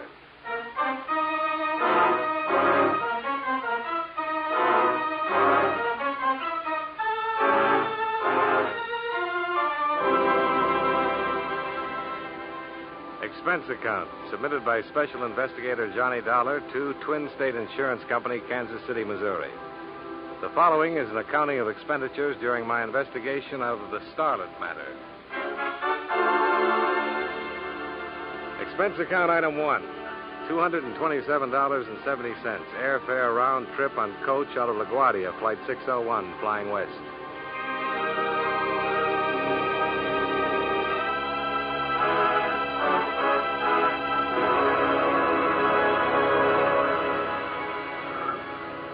Some 3,000 bumpy miles later, the plane circled Los Angeles in a part of the Pacific Ocean and taxied down the runway at International Airport. It was 3:20 of a dirty afternoon. Expense account item 2, $440, cab fare to Sunset Ruxton Hotel, my home away from home in Hollywood, where I checked in, renewed old acquaintances with Judy, the telephone girl, put my pale cheek against her suntan, and told her I'd see her later. Expense account item 3, $2 even, to Beverly Hills office of Phil Gardner, agent. He was not in. The receptionist in silver hair pointed a silver fingertip across the street and said that's where. Chez Scotty's restaurant. And Mr. Gardner would be dressed with 2 vents in the back, a Tattersall vest, and blue suede sandals. And you know, he was. So you're the boy they sent from KC, huh? Wait, I'll scooch over a little. You can sit down. Yeah, thanks. What's your name? Dollar, Johnny Dollar. You want to see a picture, Johnny? Here, take a look. That's Toby. Toby? Toby Drake. You've seen her in pictures. I have. You're living. You must have seen her in pictures. Loyal moviegoers like you are going to make a star out of Toby. Well, I'm happy for both of you. If she lives. Somebody's going to kill her, Johnny. Murder her dead. Now, she's a sweet kid. It shouldn't happen to her to die from these anonymous threats. Look, why don't you give it to your press agent? Johnny, believe me, on my knees, I tell you. If I want publicity, I give it to the cops. I'm not kidding, Johnny. The kid's scared. She's in a lot of trouble. Call for you, Mr. Gardner. I'll plug it in here. Oh, thanks, Charlie. Right this way. Gardner speaking. Snap it out. I'm busy. Huh? No. Yeah, huh? No. Yeah. Skeptic. Huh? I just called you skeptic. What's that mean? Toby's dead. Her boyfriend called. I should be the first to know. I'm sorry. Look, I'll drive you over there. You'll want to see for insurance purposes, huh? I'll use the Jag. I'll put the top down. Sure. You wouldn't go to a funeral any other way, would you, Phil?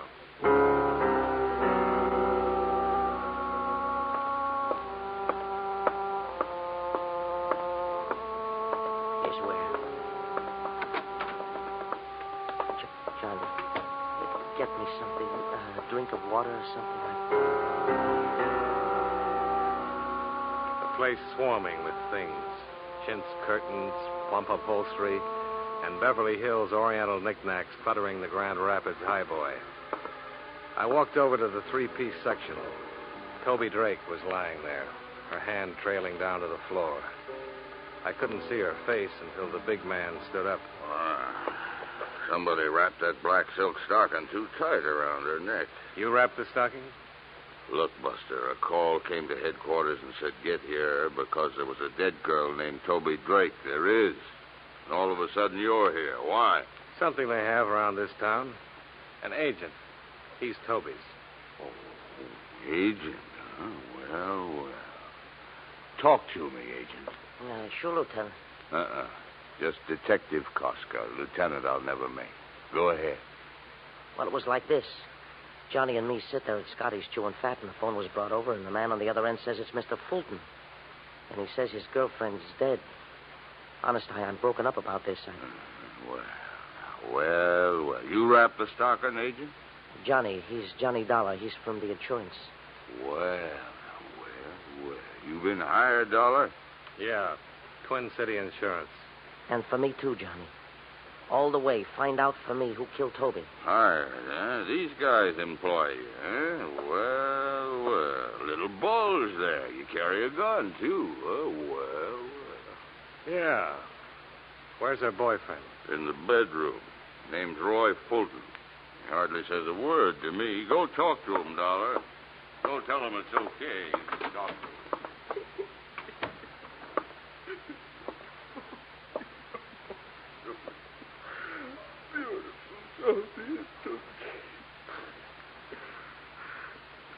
Who are you?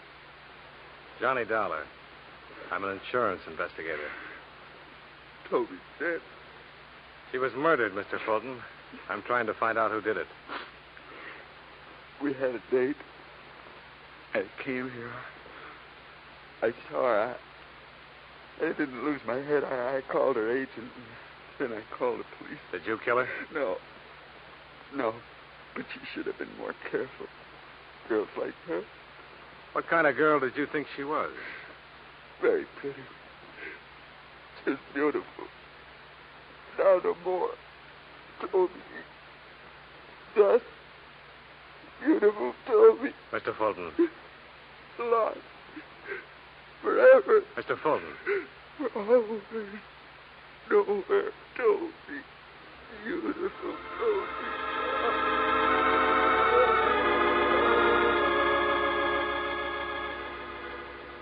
I couldn't get through to him anymore. I gave him back to Koska, and I got out of there. A few thoughts on Toby Drake. Toby, a kid who'd once maybe won a beauty contest. Expenses paid to Hollywood, shake hands with the stars. A nice kid. Pretty kid on her way, now dead. I bought a paper and went back to my hotel. The lobby desk came first. Hi, Mr. Dollar. Any calls for me, Judy? You got a call with a message. You want it? Why don't you come over here and give it to me, Judy? I've never seen you standing up. I'm taller. The message came in 10 minutes ago. You want to reach for it? Shall I read it to you? Read it. Goes like this. First Toby, then Stella Martin. You can't stop it, Dollar. First Toby, then Stella Martin. You ad-libbing this, Judy? Says right here. Who left the message? I took the call. The man said it and hung up. What Stella Martin does he mean, Mr. Dollar? I wish I knew, baby. You think maybe the starlet Stella Martin used to be a starlet? She's not around much anymore. Starlet, huh? How would I get in touch with a starlet, Judy? Oh, I know. Hand me that phone book.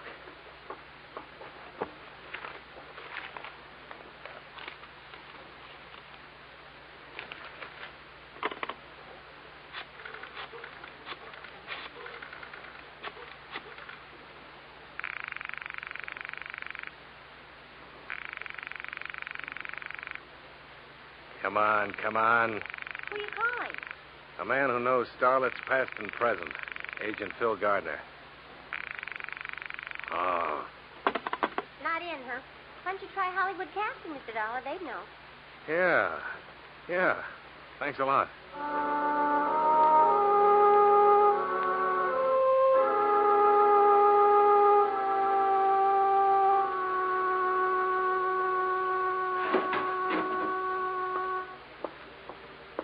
Stella Martin dropped from our ready file.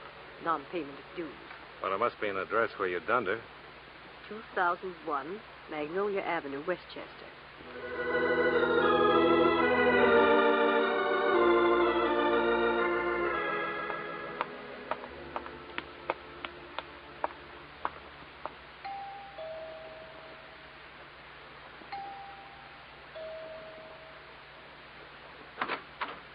You want what, mister? Stella Martin.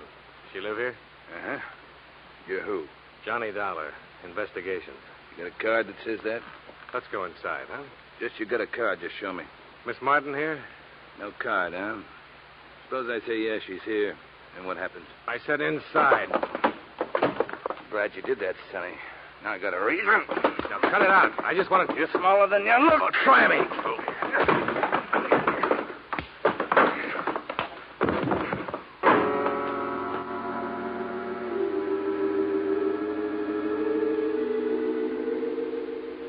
Later, when I opened my eyes, he was gone. I got to my feet, fell down, then finally made it over to the hallway, where there should have been a bathroom and a towel and some water. The thing that stopped me was the girl in the negligee. She was sitting on the floor against the wall. She was blonde, and her head was turned to one side as if she was wondering about me. There was a stocking tied around her throat, and she was dead.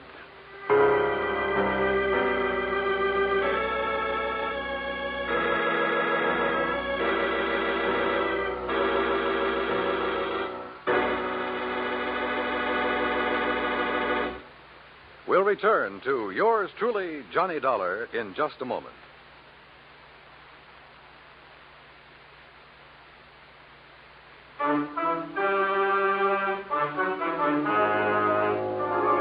Now, with our star, John Lund, we bring you the second act of yours truly, Johnny Dollar.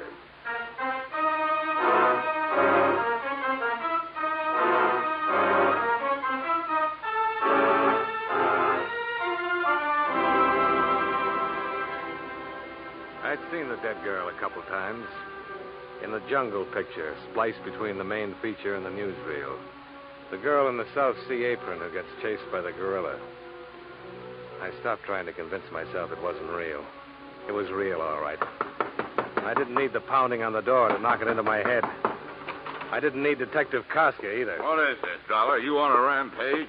Now, you want to know what happened, or you want to be a big man? Just be gentle with me. That's all I want you to do. 15 minutes ago, I was in a warm bed. So just be gentle. I got slugged. A man 7 feet tall in a black leather jacket. I spent 5 hours questioning Roy Fulton about the murder of this girlfriend of his, Toby. Nothing. I let him go. Then I climbed into this warm bed, and I was sleeping fine. Then Sergeant Hurd called. Seems someone phoned in this address to Sergeant Hurd. Now, you were saying what, Dollar?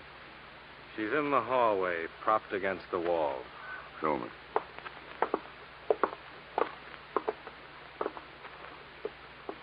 Sigh a deep sigh about the warm bed, Casca. She's young and she's strangled. And her name's Stella Martin. You want to clear it up for me? I got word about her. I came here and a guy clobbered me. I woke up a few minutes ago. Nobody gives me words, Dollar. Why you? I don't know why. If I knew why, I'd know who. You want to listen about a guy in a black leather jacket? 7 feet tall, huh? Yeah, about. Brown felt hat. Find him. That oughtn't to be tough for a big man like you.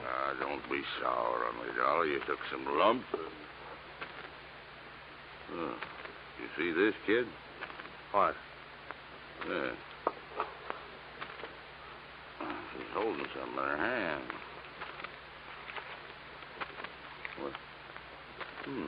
Well, now, well. Read it, Johnny. Read what it says. There'll be another one tomorrow, Dollar. Another one tomorrow, Dollar. Well, now.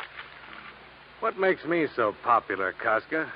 Why doesn't it say your name? Because it says Dollar. Because it says the name of a guy I stumble over when I get out of a warm bed. What am I going to do with you? Take you downtown and sweat you? Get out of here, Dollar. Get out.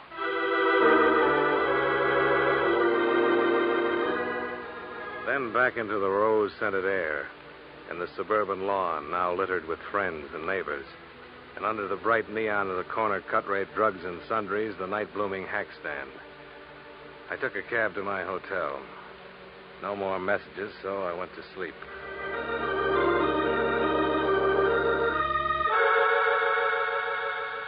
And the next morning, the sound of the telephone screaming the name of Phil Gardner, agent. Get here, it said. So I got there. Girls drop like flies where you walk, Dollar. I read the papers this morning, and you were there, and another one dropped. Now, what's the matter, Phil? Only yesterday we were in love, you and I. Now, don't ask me. Can't we even be friends? It's a tired line from a tired guy. I don't like tired. Let me tell you something, Phil. I'm glad you called. You were going to be my first stop. Now, look, you were hired to maybe prevent Toby Drake's dying, and this you were a flopola, a stinkeroo. Then you stay on, maybe you could come up with why Toby, a talented girl, had to die. Well, like I said, stinkeroo. On your feet, Phil. Now, keep away from me, Johnny. On your feet. Now we talk. I'm talking. You killed Toby, Phil? My arm, Johnny. Toby was on her way, maybe a star soon. Also with insurance, $50,000. Beneficiary you. My arm. That why you killed her? Johnny. And all this big talk on the phone this morning. Get down here. Cover up talk, Phil. All right. And we'll try the name Stella Martin. I'll level with you. Just let go of my arm. Stella Martin, a 3 months ago pickup. From Dorcas Drive-In on Santa Monica. A guy gets lonesome for a car hop like Stella. A friendly pickup, so help me. You did lovely, Phil. Now, one thing more. You know a man who wears a leather jacket who's 7 feet tall? Somebody help me. I got a madman loose. Goodbye, Phil. You've made the morning even worse.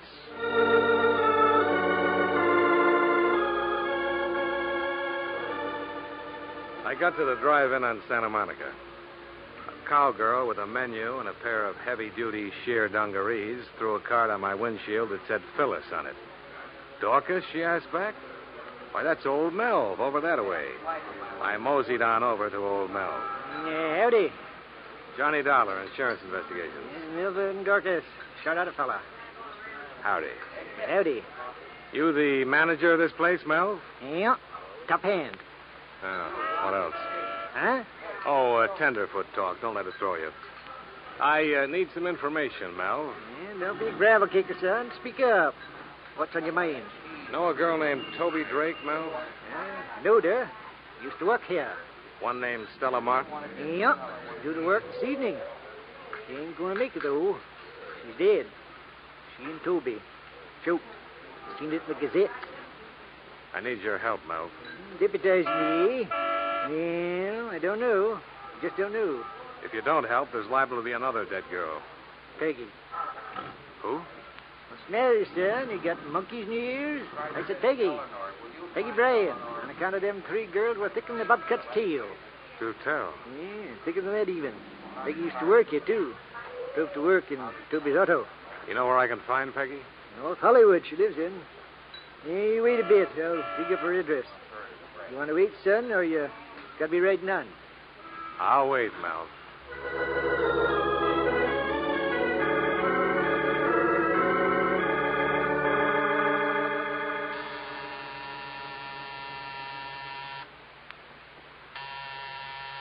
Get away.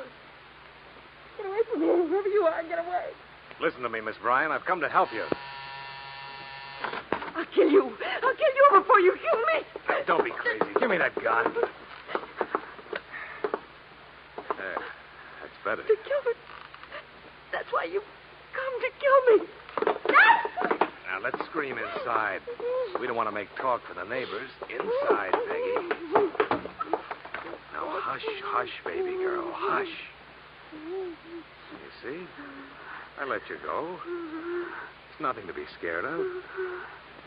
I'm here to help you. To keep it from happening. Like it did to Stella and Toby. You understand what I'm saying, Peggy? Stella. Toby, they're dead. And now it'll be me. Why does it have to be you, Peggy?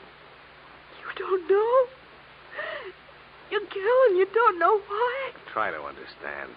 I'm an insurance investigator. A lot of times I'm around when people die. Sometimes I get there sooner. Now help me. Help me, Peggy, so I can help you. That way we'll save us both a lot of pain. I'm so frightened. Because I'm so frightened. Whoever killed Toby and Stella, why would they want to kill you? I know why. I think I know. Well, tell me, Peggy. A woman was killed. We killed her. Tell me about it. It was 3 years ago. Toby, Stella, and I, we had a little car. We used to take trips. 3 summers ago, we took a trip to Oregon. One day. One day what? This woman crashed into us. It was her fault. Honest, it was her fault. And she was killed? Married woman. Young and pretty. And married. The police said it wasn't our fault. And let us go. Only reason. Why else would anyone want us dead? It's Saturday, Peggy. What do you do with yourself on Saturdays? I shop. For groceries. A new dress sometime. We'll go buy you a new one. You and me. And tonight? What do we do tonight? You mean you're asking me for a date? Uh-huh. What do we do tonight? Saturday nights I usually go to Ocean Park. It's fun. Rides with people. It's fun. Sure it is. Saturday night, Ocean Park. We'll have fun.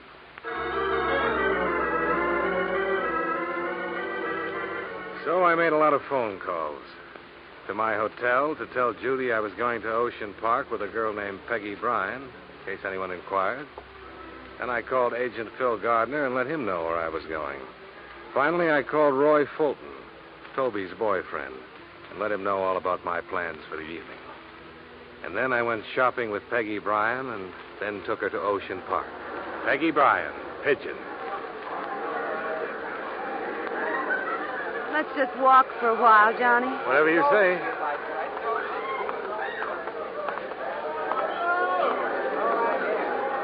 You hungry, Peggy? Let's go on the roller coaster. Sure. Peggy, What? just stand still for a moment. Look around you. Do you see anybody you know? No. I know what you're doing, Johnny. Why, sure. I'm on a Saturday night date with a nice girl. You think you'll find me here, Johnny? You want me to level, don't you?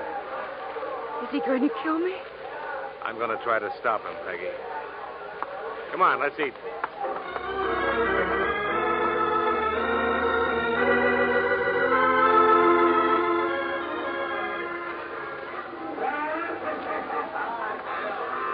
tickets, please. Thanks. Let's go, Peggy. Stay close to me, Johnny. A girl can get lost in the fun house.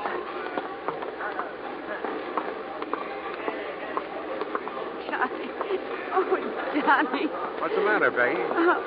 Nothing. I'm having such a good time. Ever been through that spinning barrel? Oh, I always fall down. I'll hold your hand. Johnny. What? That man over there. He watched us buy our tickets. Which man? The tall one. Yeah, I see him. Peggy, walk through that spinning barrel. Fall down if you have to, but get right up and get out on the other side. Is he the one? Go on. I'm right in back of you. He's following us. Get out of this thing fast. I'm staying. I've been tailing you, Seamus. I've been waiting.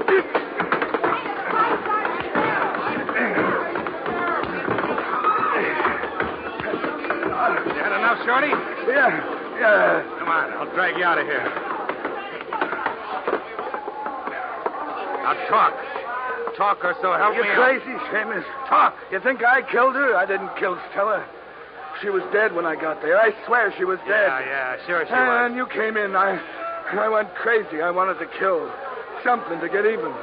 And why are you following me? Because you're a Seamus. If we get to the killer, I want a piece of him. I didn't kill Stella. I was in love with her. You gotta believe me. You got to.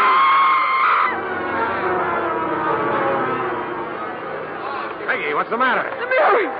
Look, the mirror! He was in the mirror, all right. Roy Fulton's reflection. Boyfriend of Toby. Long and thin as if he'd been squeezed together, which included the gun he was holding. I pulled Peggy down on the floor with me and grabbed for my gun. It's her, Dollar. It's her. I want him. Something happened to him. Something red that splintered in the front of his shirt. But he kept coming. Then the something caught up with him.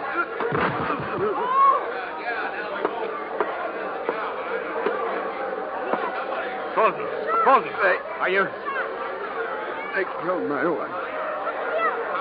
They killed her.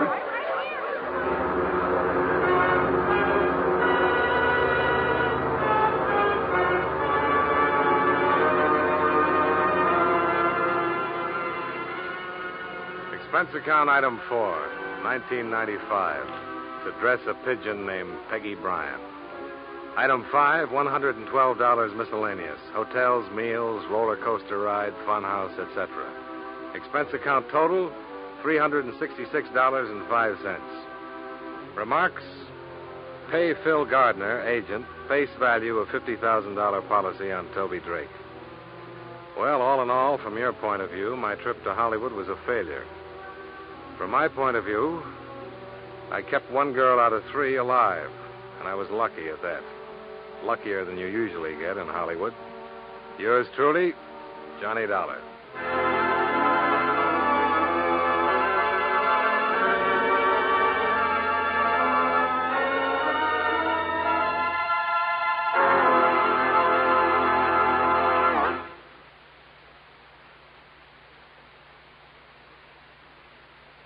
Yours truly, Johnny Dollar, stars John Lund in the title role and was written by Morton Fine and David Friedkin with music by Eddie Dunstetter.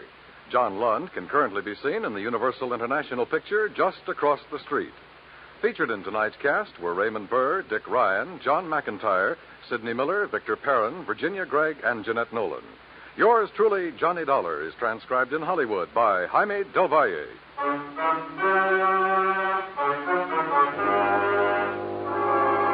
This is Dan Cubberly inviting you to join us next week at this time when John Lund returns as...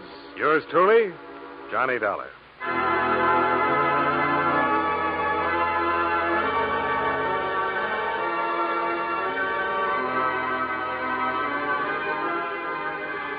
Tomorrow, Gangbusters brings you on CBS Radio another true crime story, naming names and places, giving complete details on the operations of a ruthless criminal gang, showing you how the cops, after a bitter manhunt, put them out of business.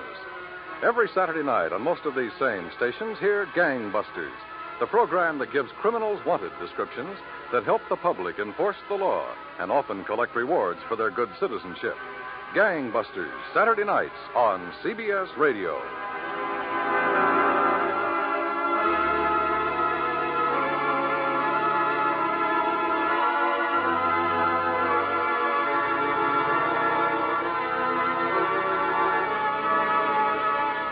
And remember, you'll find Western adventure and music with Gene Autry, Saturday evenings on the CBS Radio Network.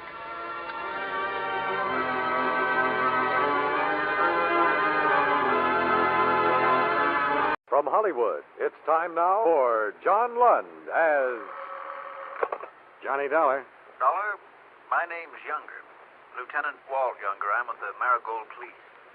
Maragold Police? I guess maybe you never even heard of my little town. About 50 miles to the north. Oh, yeah, sure. I understand you're a pretty good friend of Joe Hickey's, Mr. Dollar. Joe Hickey? Yeah, I know Joe. Used to do a little work for me now and then. That all? Yeah. Why? Joe was killed last night, Mr. Dollar. Shot to death. Found his body this morning. I'm sorry to hear that, Mr. Younger. Anything I can do? If you could get away for a couple of hours and come on up here, we'd sure appreciate it. Sure, I'll come up, Mr. Younger.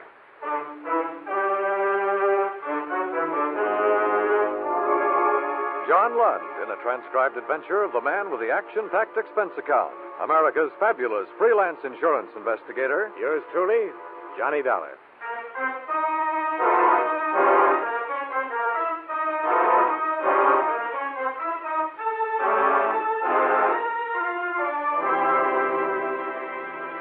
Expense account submitted by Special Investigator Johnny Dollar to Chief of Police, Maragold, Connecticut. The following is an accounting of expenditures during my investigation of the Maragold matter.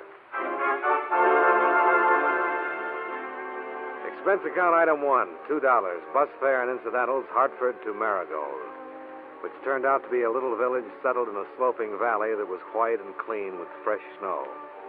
A local citizen in galoshes and sheepskin jacket told me that the building that looked like a bookshop was the police station. And sure enough, it was. And two men who looked like anything but policemen greeted me.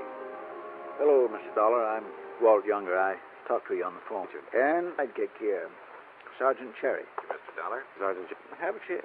Thanks. Nice of you to meet Mr. Dollar. It's about Joe Hickey. Well, sir, he's been murdered. We don't know why or who did it. How well did you know him, Mr. Dollar? Oh, he did some legwork for me when he lived in Hartford. I see. Here. This was on him. It's for you. What? We found it on his body. Go ahead, open it.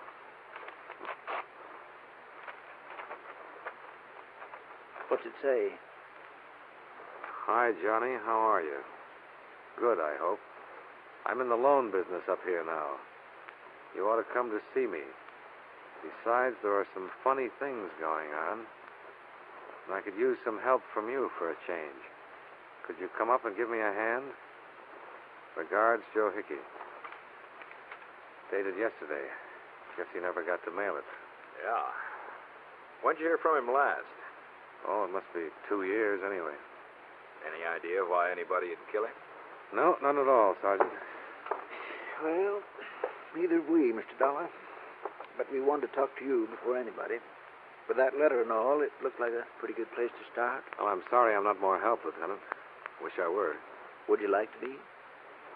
Yeah, I would. Cherry and I are the only cops on the Maragold force outside of 4 kids we got in uniform. We've never had a murder here, Mr. Dollar. We don't have a lot of facilities for this kind of thing in my little town. Well, if that letter had been mailed, I'd probably be here right now anyway, Mr. Younger. Hickey was a nice little guy. I'd like to help.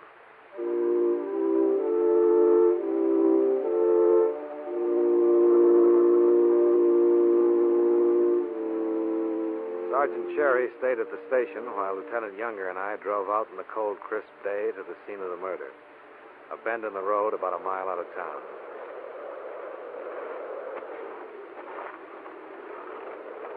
Found his car parked over there. Passerby saw it and reported it. Uh-huh. I figure he drove out with whoever killed him. Could he have met the killer here? Well, no prints in that snow over there. Of course, snow's awful dry, and the wind blowing, tracks could be covered, too. Wind enough to cover a gunshot, you think? I think so, yeah. What did you find on him? Everything. It wasn't robbery, it was something else. Maybe revenge. How's that? Well, I don't know, Mr. Dollar. Joe Hickey was in the loan business. He might have made some enemies. Can you think of any offhand? No, not yet. Can you? No. Any old ones over in Hartford? Not that I know of. Bullets came in at close range. He must have trusted whoever did it. Where's the body? The morgue, waiting for an autopsy. Now, if I was a big city force, I'd have all that done already. And I'd have a lot of questions to ask a lot of people. But I don't have anything yet. Kind of like to peek around first and see just what kind of questions I'll want to ask when I do ask him. Well, maybe that's the best way, Lieutenant. Who saw him last? His wife. I talked to her. Ever met her? Once or twice, yeah. How'd you like to meet her again?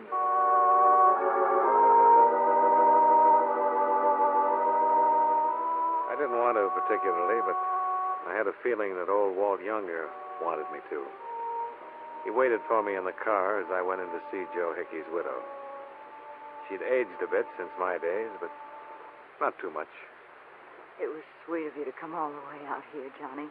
I'm glad you're here. It's nice to see you again, Pat. I'm sorry the circumstances are what they are. Johnny, I can talk to you, can't I? Why, sure, Pat. What is it? Oh, I feel so awful. Joe and I hadn't been exactly hitting it off lately. I'd been thinking of divorcing him for some time. Uh-huh. Would he give you one? Well, no, not exactly. Oh, stop it, Johnny. Don't look at me like you're a policeman or something. You don't think I had anything to do with killing him, do you? I didn't say that. Well, you looked it. Well, I didn't mean to. Just that I haven't seen him for a couple of years, and all of a sudden he's been murdered. So I'm here asking about it. Johnny, he was my husband. And a second ago, you were telling me you were thinking of divorcing him. Did you love him? I didn't love him. I didn't hate him. Don't, Johnny, not to me. Where were you last night, Pat, while he was out being killed? Here, alone.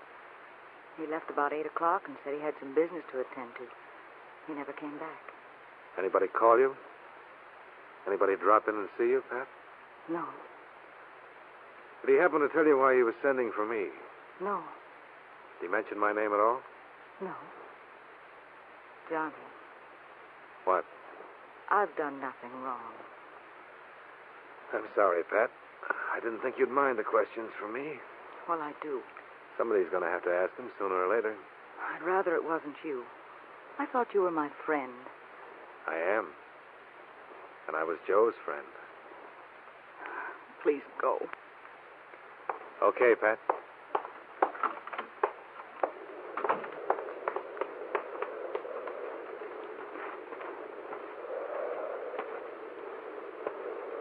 Well, that didn't take long. Not very pleasant, huh? No. Murder never is. Come on, get in. Am I doing your dirty work for you, Lieutenant? Well, now it all depends on how you look at it. For me, or for him, either one. This stuff's got to be done. Only so many people in this town, and one of them killed him. Left him there in the cold snow. I'd like to know who 'tis. Yeah, so would I. Well, what now? You just talked to the nearest of kin, and last one to see him alive. I was hoping you'd map out the next move. Who do you work with? He had a girl helping him in the office. Maybe she can help us. Maybe she can.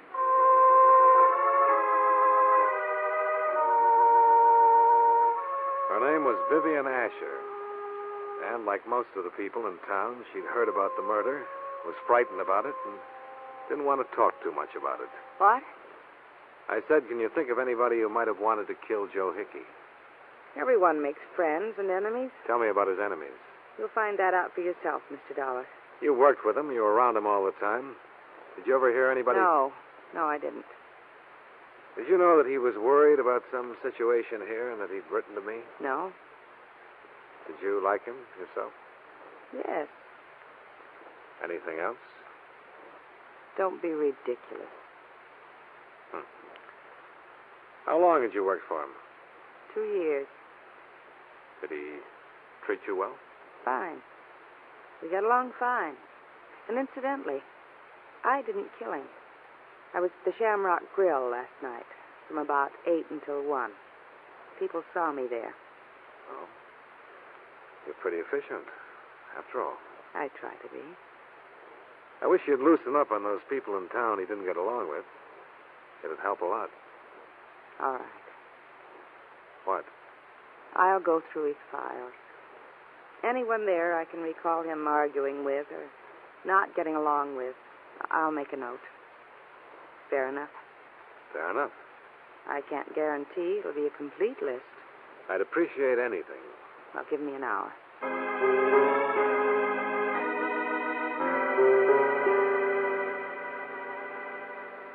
I could think of a lot more questions I wanted to ask her, but I was more anxious to see what kind of list she'd get up for me. And it was pretty impressive.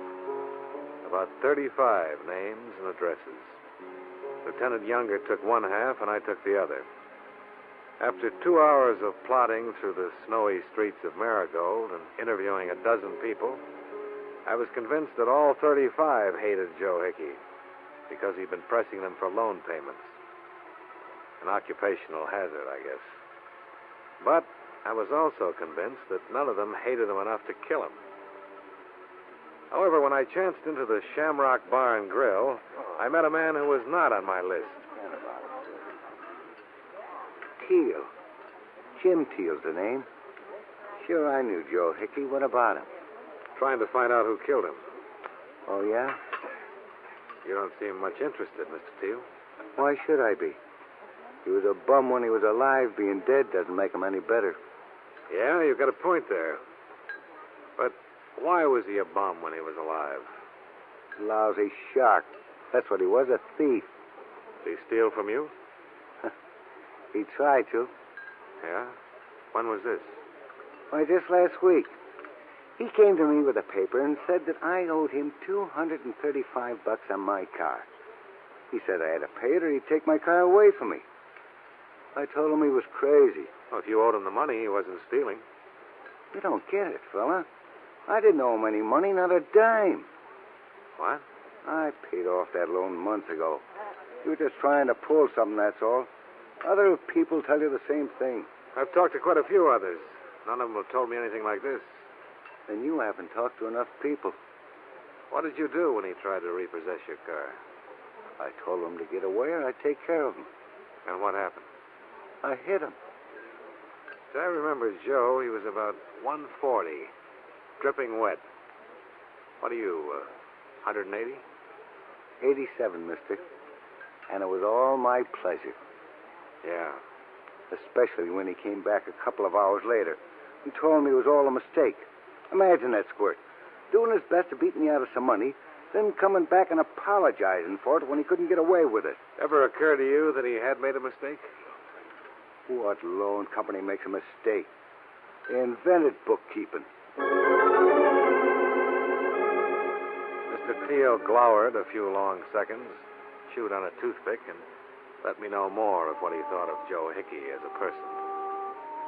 I'm afraid I wasn't listening too closely to what he had to say because I was still thinking of what he'd already said about the matter of bookkeeping. I decided I'd like to talk to Vivian Asher once more. Oh, yeah. I remember Mr. Hickey did argue with him. He wasn't on the list you gave me. Well, I told you it wouldn't be complete. I'm sorry. Okay. Did you think of any others? No. Would it be possible for me to see the file on Jim Teal? Why? I'd like to know what it was all about. I can tell you. Well, tell me then. I made a mistake. And Mr. Hickey thought it was a collection. That's all. When he came back to the office, I told him about it. Doesn't it seem reasonable that such a thing could happen? Yeah? Or doesn't that policeman's mind of yours think that people can be human beings? I'm no policeman, Vivian. You're acting like one. Funny. Second person who's told me that since I've been here. I'll have to see those files. Do you have a search warrant? I suppose I can get one. Well, why don't you do that, Mr. Dollar? Yeah. Why don't I?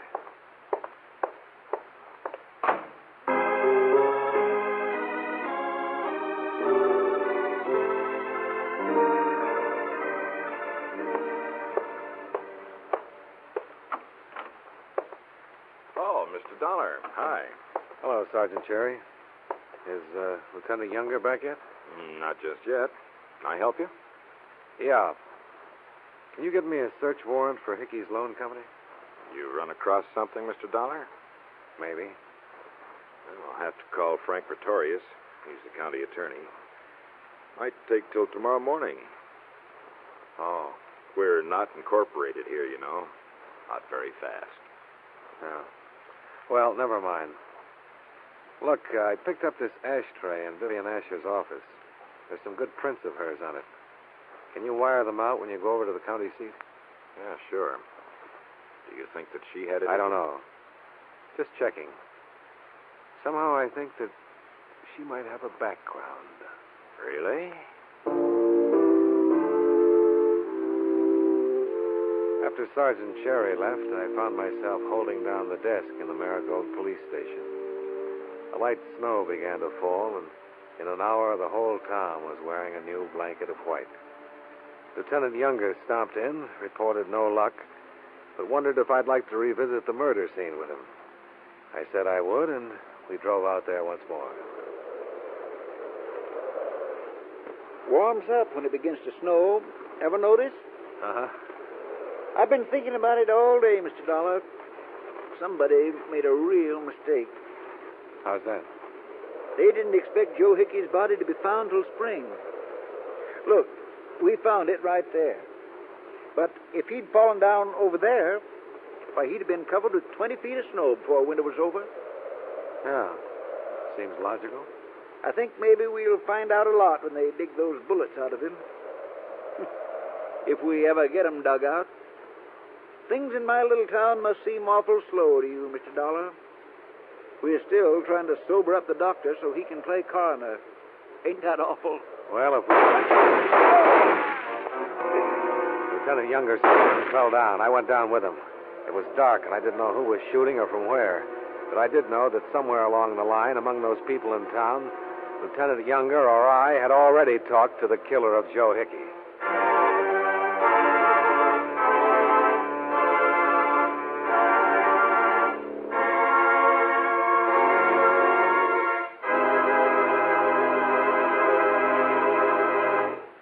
We'll return to yours truly, Johnny Dollar, in just a moment.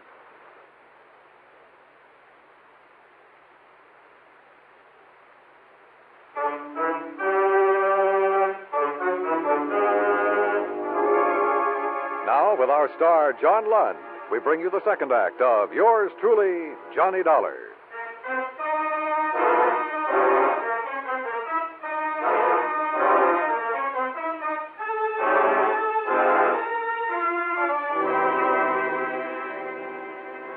Whoever fired at us did it from the road that ran above the small ledge we were standing on. Neither one of us was armed, and there was nothing to do but stay close to the ground. When I heard a car sliding away down the road, I figured it was safe to get up. Lieutenant Younger was crumpled in the snow, his blood staining it. But he was still alive. I got one in the leg and one in the shoulder. Yeah. I better get a tourniquet on that leg. Take my belt. Oh, yeah, my tie will do.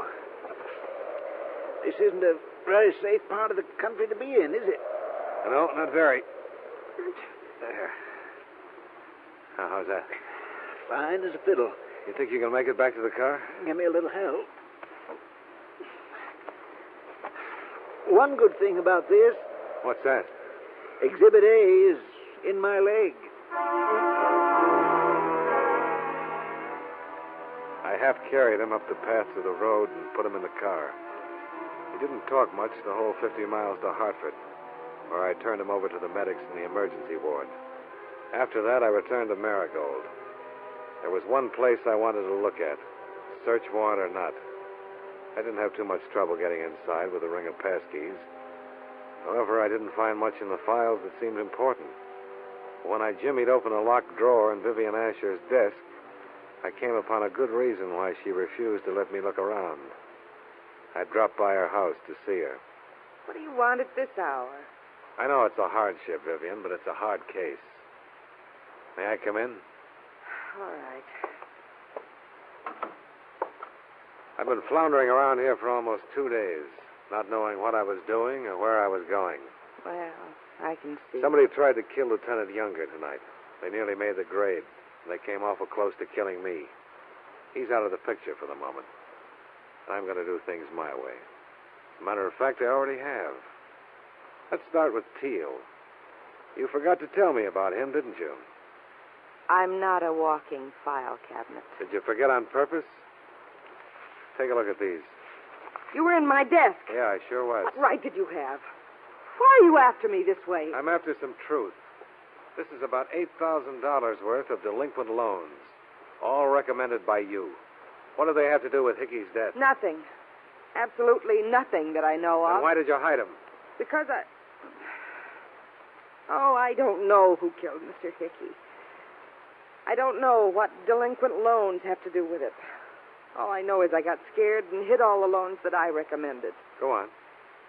Mr. Hickey started letting me write loans last year, and I guess I made some mistakes. Yeah, I guess you did. What do you want me to say? No matter what it is, you'll make something terrible out of it. Will I? You're all alike. You want to chase people and frighten them and make them lie just to get away from you. You're standing here with a handful of papers that make me look stupid. My boss has been murdered, and the police can make anything out of those papers. So that's why you had him locked up? That's why. You can believe it or not. Well? I'll let you know what I believe later on. Why don't you get out of here? Why don't you get out of here and leave me alone?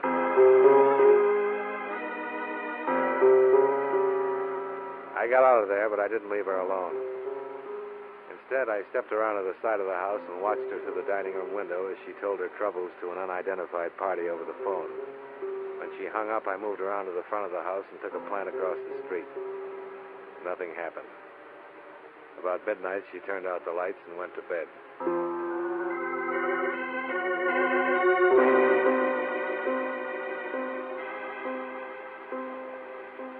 The next morning, I began to interview names at random from the loan applications I'd taken from her desk.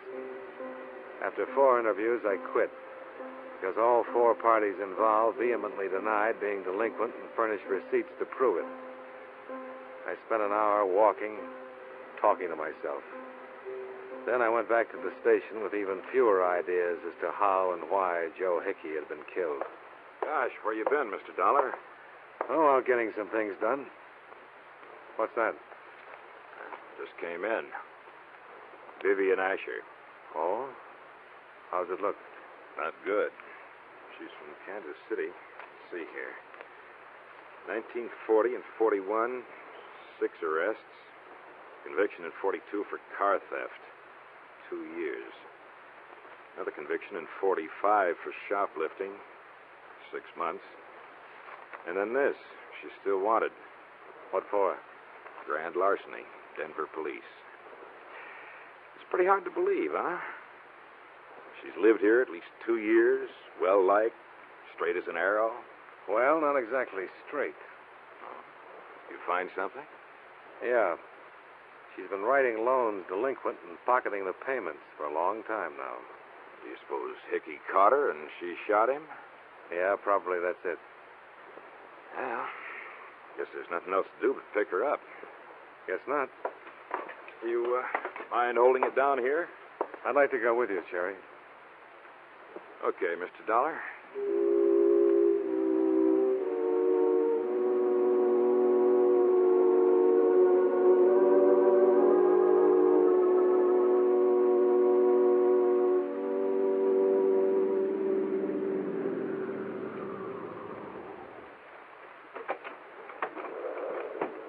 think I'll take any chances with her, Mr. Dollar.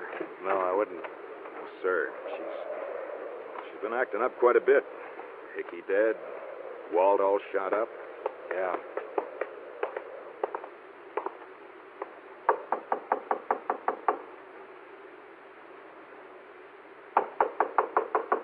Maybe she's out. No, she's home. How do you know? Car's in the garage. There. Oh. Terry! Put down that gun, you crazy fool. Let go of me, Dollar. He was going to kill me right here. Yeah. All right. Let's have it. And what? I just saved your life, and I want to know about him and about you. Come on. He used to be a policeman in Denver. He recognized me here and said he'd send me back. I didn't write down all the collections on those loans. I gave the money to him. How about Joe? Come on, I want it now. Cherry killed Mr. Hickey. Mr. Hickey found out what I was doing and where the money was going. I only wanted to live here and be left alone. Get your coat. What? I'm taking you in.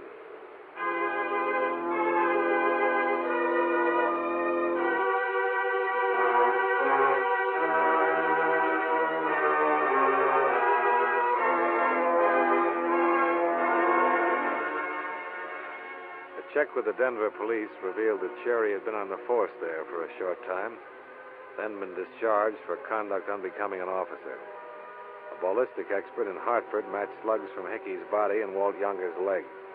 Both sets came from Cherry's .38 service revolver. He was arraigned and booked on suspicion of murder, with Vivian Asher named as his accomplice on a charge of grand theft.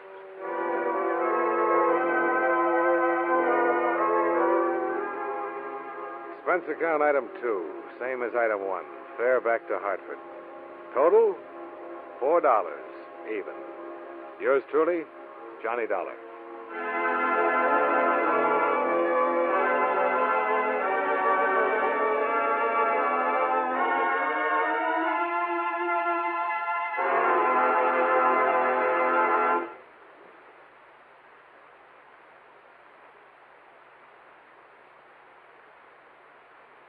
Yours truly, Johnny Dollar, stars John Lund in the title role and was written by E. Jack Newman with music by Eddie Dunstetter. John Lund can currently be seen in the Universal International picture Just Across the Street. Featured in tonight's cast were Parley Bear, Howard Culver, Vivi Janis, Virginia Gregg, and Jim Nusser. Yours truly, Johnny Dollar, is transcribed in Hollywood by Jaime Del Valle. This is Dan Coverly inviting you to join us next week at this time when John Lund returns as... Yours truly, Johnny Dollar.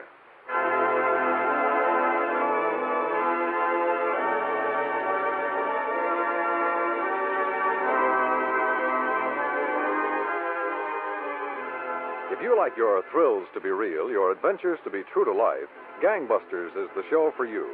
Every Saturday night, most of these same CBS radio stations bring you this enthralling drama that names names, places, and dates in the nation's battle against crime. Oftentimes, the police official originally involved in the case narrates the story.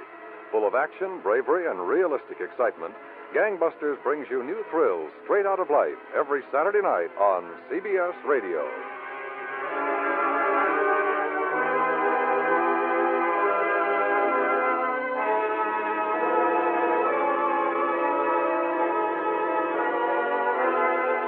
America now listens to 105 million radio sets and listens most to the CBS Radio Network.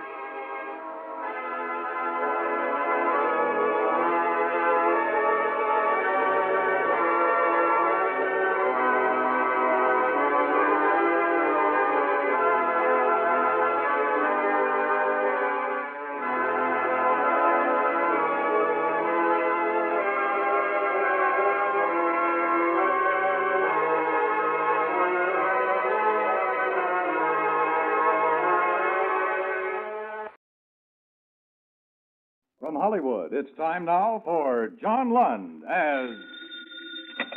Johnny Dollar. Bert Welch, Johnny. Want to give my regards to Broadway? You mean tell all the boys at 42nd Street? No, 46th Street. Want you to run down there and see a theatrical agent named Lou Waltham. What's the pitch? Well, he handles a lot of high-priced talent, insures them with us for all sorts of things. Accidents, injuries, missed performances, the usual. What's the trouble? Actually, I don't know. But I want you to check on an application he made for overall coverage on Kate Bellamy. The singer? Yeah. Well, if she looks like she sounds on my record player and radio, I'm going to love this. And we'd love to insure her. Waltham wants her covered for almost $2 million. Protection against everything up to and including being bitten by a tsetse fly, but... For what? The answers to the application questions don't seem to check out. I think we'd like to know a little more about the girl. As a matter of fact, I think Waltham would like to know a little more himself. Well, that makes three of us, because now you got me interested.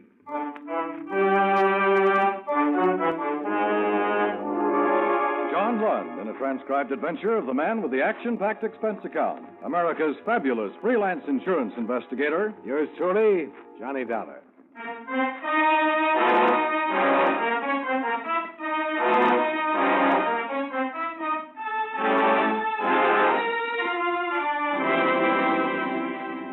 Expense account submitted by Special Investigator Johnny Dollar to Home Office Hemispheric Insurance Company, Hartford, Connecticut. The following is an accounting of expenditures during my investigation of the Kay Bellamy matter. Expense account item 1, $22.40. Plane fare and incidentals from Hartford to New York and cab fare to the Madhouse on 46 off Broadway, where Lou Waltham housed his talent enterprises.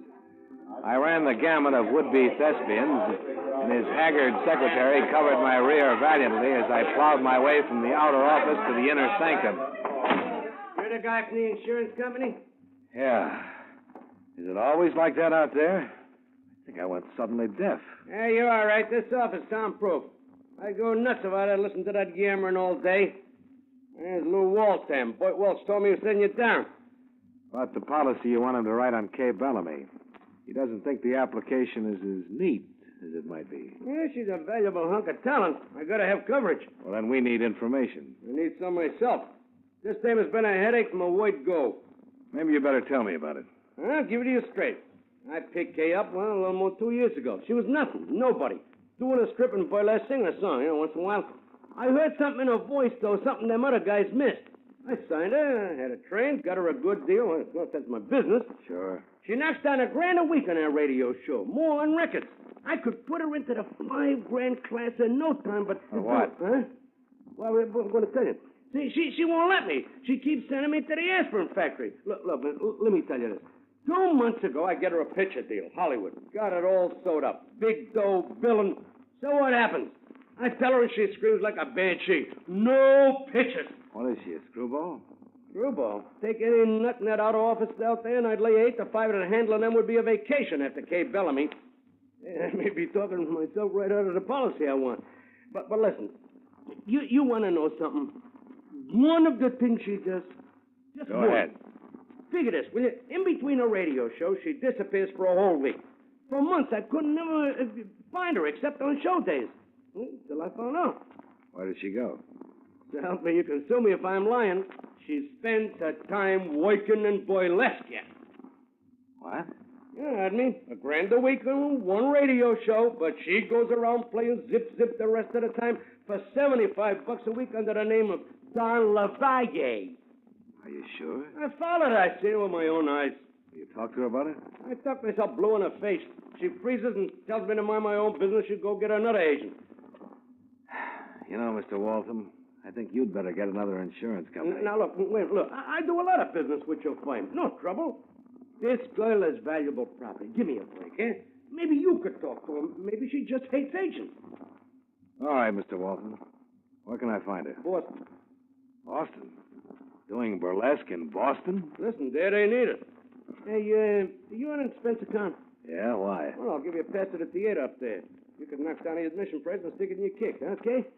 Thanks. Thanks a million. What are you laughing? A buck's a buck, ain't it?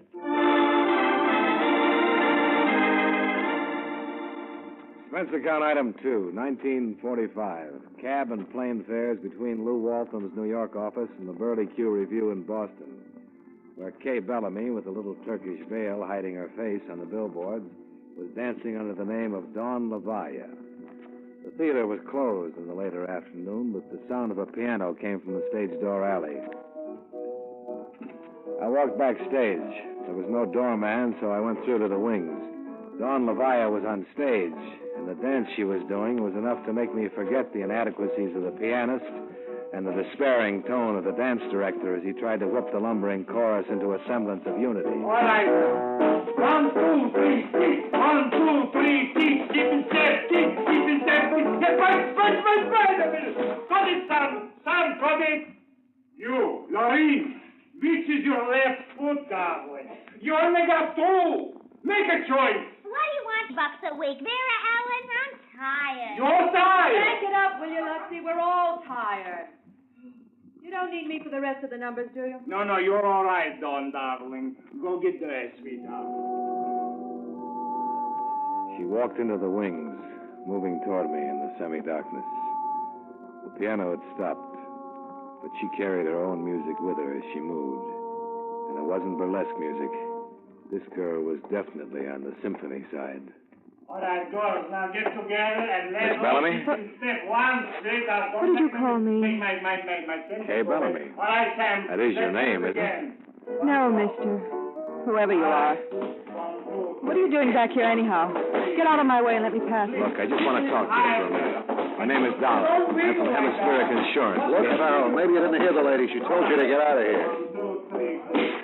Don't get dressed, baby. I'll cool this stage door, John, and wait for you. All right, Cole. You came in the wrong door, bud. The box office is around front. Listen, hard boy, I got business here. My name is I Dollar. know who you are, I know why you're here, and I got reasons why you should blow. Meaning the gun you're holding in your pocket? Kay ain't interested in any insurance. Just go tell Lou Walton to insure himself and drop dead. And if I don't? The gun can get awful nasty, Mr. Dollar. All right, Mr. Crow. As long as this isn't a personal matter. But if it ever gets personal, I'm going to feed you a face full of nothing. I'm glad you said that. I'll tell the boss. Then if you keep nosing around, maybe he'll issue me a special hunting license. Just for you. The lovable Mr. Crowell had told me 2 things. One was that he had a boss. And 2, Kay Bellamy was also taking orders from somebody. I found a cafe around the corner from the theater. When the rehearsal broke, some of the cast wanted in. I went in, too. I got a seat at the counter next to the girl called Lorene. I just want a cup of coffee when you get a chance, Joe. Hello. Hi. You had a little trouble at rehearsal, didn't you? Yeah, I always have trouble. Were you there? Yeah, in the wings. I thought you were doing fine. That Lutzy gives me a pain. He's always putting on the big act, like he was doing a Hollywood musical or something. Who's Lutzy? Lutzy Lazario, the dance director. You saw him. He's over in the corner booth there with Valerie, one of the new girls. He thinks he's a regular Romeo.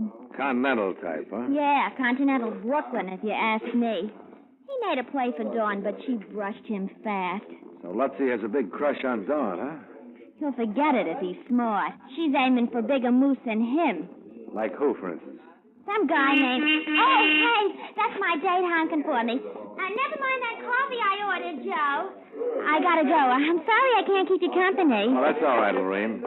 I think I'll go over to the corner booth and join Lutzy and his girlfriend. Okay by me if you ain't particular, mister. No. You know something? Appreciation for the dance is not what I've been accustomed to. If people who knew me as an artist ever found out... You're Lutzy Lazario, aren't you? Oh, yes, I'm Lazaro. Didn't I see you backstage during rehearsals? Yes, I was watching your work. Oh, that's right, yes. You are in the business? Well, in a way, I'm doing a little scouting for Lou Walton, the agent.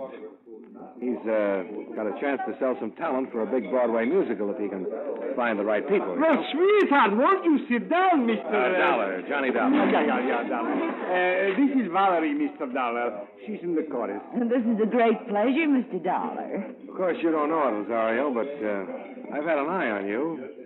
You and the star of your show, Dawn LaValla. Oh, I am so ashamed that you should find me in such a place. It has been a thing I've been doing, temporarily, waiting for a break. Yeah, I understand. How about the girl, though? Dawn. Oh, you can get her to leave here, Mr. Dollar. There ain't as much dough on all Broadway as she could get just by marrying a guy that's after her. Besides, if you're looking for a real dancer, Dawn's boyfriend sounds like big money. More than just money, Mr. Dollar. Real big shot family. He's Martin Bayard Cullen III. Her breath was singeing my eyebrows, but it was the name that really made them curl. Martin Bayard Cullen III. Connections with a capital C. Kay Bellamy was really moving into the big leagues and doing it the hard way, via burlesque runway. Didn't add up. You're wasting your time with Dawn, Mr. Dollar. Besides, I'm a better hoofer than she'll ever be. All I need I know, Valerie, a break. That's what we all need. Just one good break. I'll see both of you later. Expense account item 3, $5 for a Boston hotel room, since I decided to stay over and see the show at the Burley Q Review. Expense account item 4, 30 cents. Federal amusement tax to be paid on the pass Lou Waltham had given me for the show. Expense account item 5, 25 cents for a box of the genuine saltwater taffy sold during intermission with a guaranteed prize in each and every box. I got a genuine tin cigar clipper.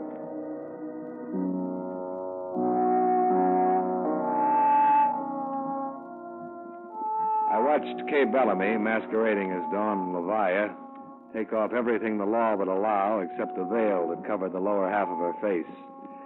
Then, emotionally exhausted, I went back to my hotel and slept. It was noon when I was wakened by a knock on the door.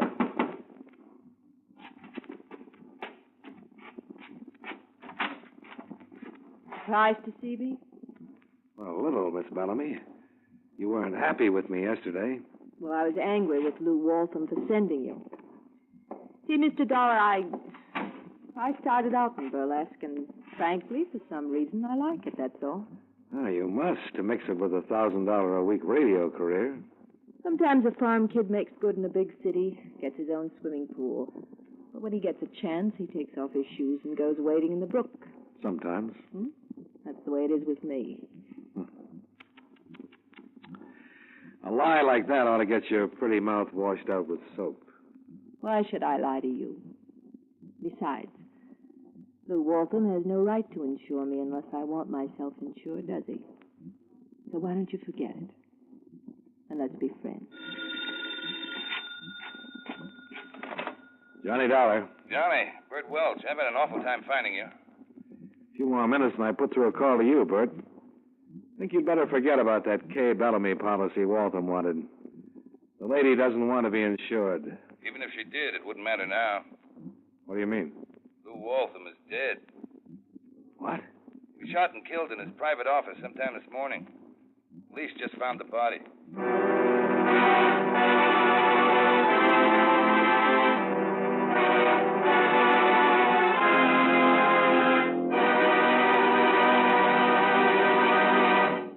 We'll return you to yours truly, Johnny Dollar, in just a moment.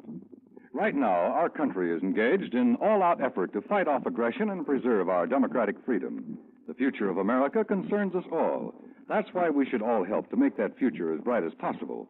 By buying United States defense bonds, you can help make American freedom secure. And at the same time, you'll be automatically saving for your own financial security. Buy an extra bond for defense.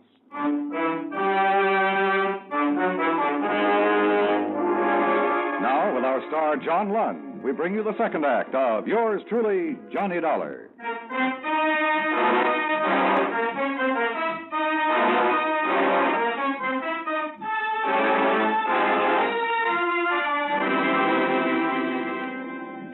I grabbed the first plane out of Boston and was back in New York by late afternoon.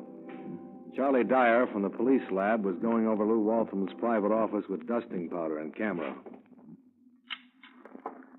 Some of them actors still outside? Yeah. Charlie, you find anything? About 200 sets of fingerprints, all different. This one's going to be fun. Probably turn out that Shakespeare did it. Well, half the talent in the outer office there might confess if they were sure the last meal is all it's cracked up to be. Maybe they're waiting to see if we're going to cast pallbearers. Hey, what are you doing here? Just looking over some papers on the desk, Charlie. Oh, come off it, Dollar. You know better than that. Lieutenant finds out I let you in here, he'd All right, call... Charlie. Look, just give me one break. You got the keys to this file cabinet? Yeah, why? Open it for me, will you? Just this one drawer, A through C. Come on, Charlie. Can't hurt anything. Oh, there's nothing in those files but contracts, Johnny. I know. I just want to look up a few things on Kay Bellamy. Singer? You think she did it? No, but... Well, I want to see the file, that's all. Come on, Charlie, will you? One peek. 5 minutes. All right. I finished that side of the room anyhow.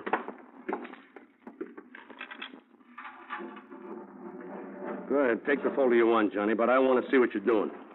Here it is. Kay Bellamy. Just curious about something. What?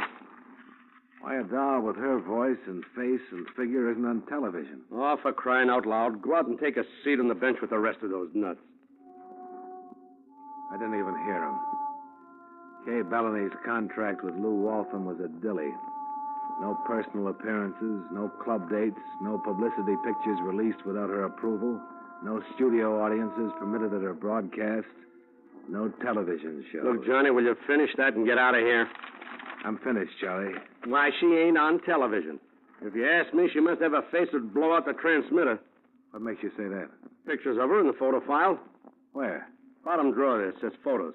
I want to see those, too, Charlie. There's nothing to see. Hats with veils, silhouettes, even in the newspaper clippings. She must really be ugly. Yes, there's the only shot without a veil. Her and some guy wearing big hats. Shadow all over the faces. Mexican sombreros. Mule and cart in the background. This must have been snapped in Mexico. Come on, put him back, Johnny, and clear out. There's nothing to see. He was wrong.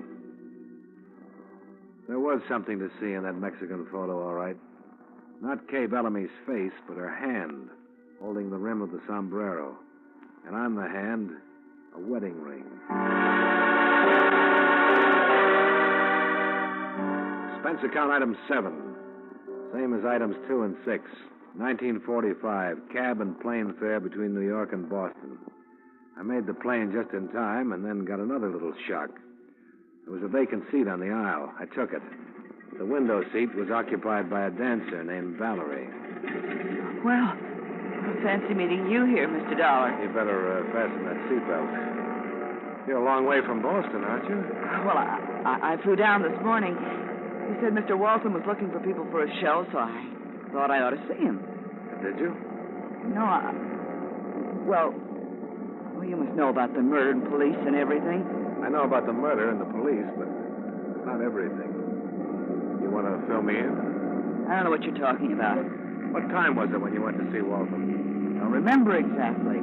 Afternoon. Police were outside the building. I heard what happened. I didn't even go up. Too bad you weren't there earlier. Like between 8 and 9 this morning when the police think he was killed. What would he be doing in his office so early? It was his hour for thinking, before the arrival of the howling mob. Didn't you know that? Well, how would I know it? Yeah, maybe you would.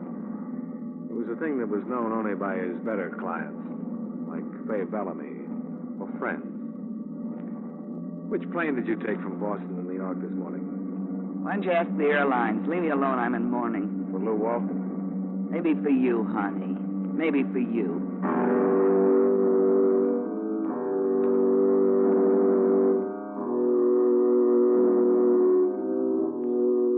A lot of people were tying up together, and they were all tying around Kay Bellamy.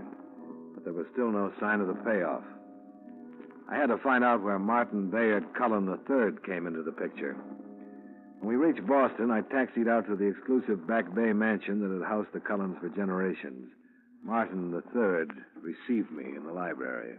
Your card says you're an insurance investigator. Whatever your business is, I would prefer it if you would take the matter up with my business counselors. Well, it's the kind of business they might know about. I want some information about a girl you've been seeing. What girl and what sort of information? Dawn Levi at the Burley Q Review. I'll answer any questions concerning Dawn. Look, Cullen, this is important. A man has been murdered. Are you implying that Dawn is involved in a murder? I'm not implying. I'm saying it right out. Are you going to get out of here, Mr. Dollar, or shall I throw you out? Now, don't try. You might bend your suit. You're being a sucker about your lady love, Cullen. She's been working you for something, hasn't she? Some kind of a favor? Something? Why, yes. What kind of a favor? Maybe the key to a murder, Cullen. You may help her later if she's involved, but you can't cover for her. All right. There's a man in the federal penitentiary. Her uncle. His name is Fred Bellamy. She asked me to use my influence to have him moved from a West Coast prison to one in the East where members of the family will be able to visit him. Fred Bellamy? That's right. You think you can make murder out of that? Listen, chum. Do you think Dawn Levi is really her name? I never asked, frankly. Well, you should have. Not that she'd have told you. But her real name is Kay Bellamy. Kay Bellamy. And 5 will get you 10 that Fred Bellamy is her husband, not her uncle. He was married. The police would have known it. Not if he was married in Mexico. But he's been in jail for 5 years. Yeah. And an eyewitness who helped to convict him swore that a girl drove the getaway car. You've been out with her, Cullen. She ever show her face in public? I know. She always wears a hat with a veil. She never liked crowded places. I have been taken in, haven't I? Happens to the best of us. But for your sake, I hope you didn't try to arrange that favor. I'm afraid I did, though. Bellamy should be aboard a train headed east right now. Well, then you better call everybody you know in Washington and get them to call out the Marines or something, because somebody's going to make a pitch to yank Bellamy off that train.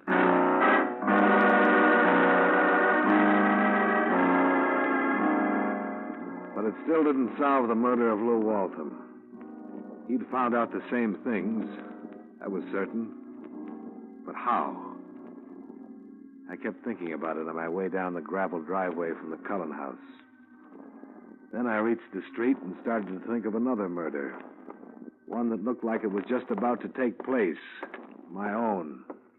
All right, Nosey. Head for that car and climb in. You're a busy little fellow, aren't you, Kroll? Yeah, I asked the boss for that special hunting license, like I said. And I got it. You ain't gonna like this ride. You're crawling behind the wheel. All right, start it and get going. Too bad you have to work so hard all alone, Kroll. I just found out why you haven't had more company. I can handle you alone, Buster. I don't know. You look like part of a gang, Kroll. You're the type. But the rest of the boys are out meeting a train someplace, aren't they? The Fred Bellamy special. Oh, I know your mouth has to be zippered. It'll be getting nice and dark, so... Take a road out of town. Let's see a little country. Sure. Going fast enough for you? And I'll get funny. Slow down. Why? I like the breeze. You want this gun barrel across your teeth? No, but I don't want the bullet you're planning to give me either. It's got me scared. When I get scared, I get crazy. I don't like the idea of dying alone. You trying to bluff me? No. You ever hit the back of a 10-ton truck at 80 miles an hour? No, smart guy. Well, you're going to, smart guy, because there's one right in front of us. Eyes away from me and saw the back of the truck looming up suddenly in the dusk. For a minute, fear paralyzed him. Then he gave a wild shriek and opened the door and jumped.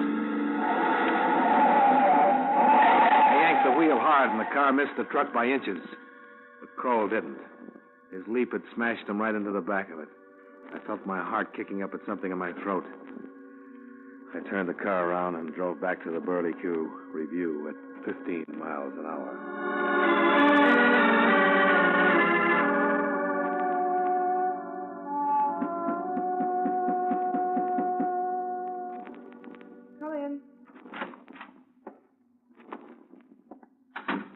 Hello, Kay.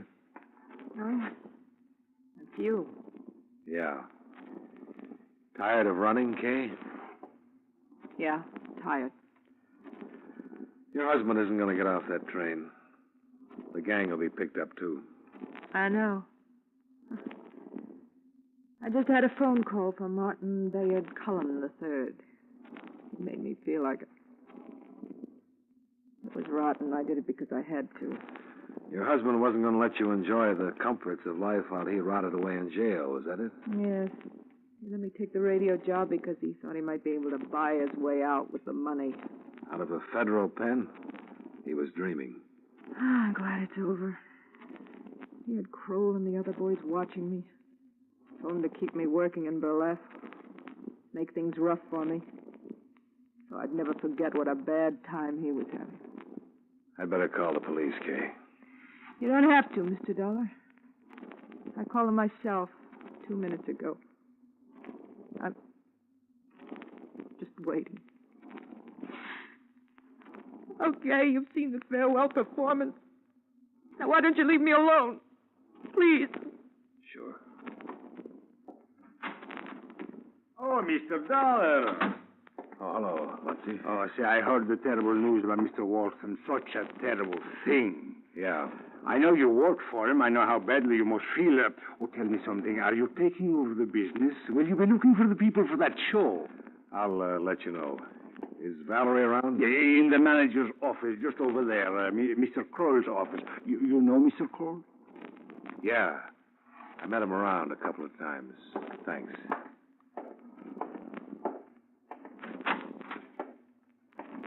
Hello, Valerie. You. Where's Kroll? I don't know for sure. Maybe out on the highway, maybe in the morgue by now. The morgue? His hunting license expired. You lost your boyfriend. He was nothing to me. No? Then why did you follow me to Cullen's house and then tip him off that I was there? I don't know what you're talking about. Let's try something else then. You went to New York with him when he killed Waltham, but you took different planes coming back. All right. So he killed Waltham, and now he's dead. What does that make me? An accessory. No. No, look. Listen to me, Mr. Dollar. I didn't know what he was going to do. I didn't even know why he was going to see Waltham. First I knew it was trouble was when I was sitting in the outer office and I heard them yelling, and then I heard a shot. You mean Kroll was in the private office with Waltham? You didn't see them together? I couldn't. The door was closed. Too bad you heard that shot then, because it makes you sound like a liar. Waltham's private office was completely soundproof. I see. Oh, sure. You're a nice, peaceful girl, all right. Let go of it. That's better. Police will be here soon with a wagon. You better put something on so you don't catch cold.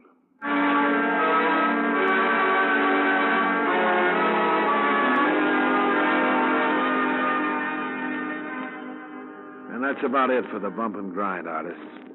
Lou Waltham never insured himself because he had nobody to leave it to, so there's no loss there. Of course, the Kay Bellamy policy was never issued. You lose a fat premium, but don't fret over it. Clause 42A would have cost you a mint, the one about missing performances. She'll be missing them for the next 10 years. I guess your total loss lies in my expense account. Item 8, $43 miscellaneous. Item 9, $6.10 train fare from Boston back to Hartford, Connecticut. Please note that I did not charge you for the admission pass that Waltham gave me to the Burley Q Review, nor did I charge you cab fare from the Cullen Mansion to town, since Kroll provided car service. Expense account total, $135.40. Yours truly, Johnny Dollar.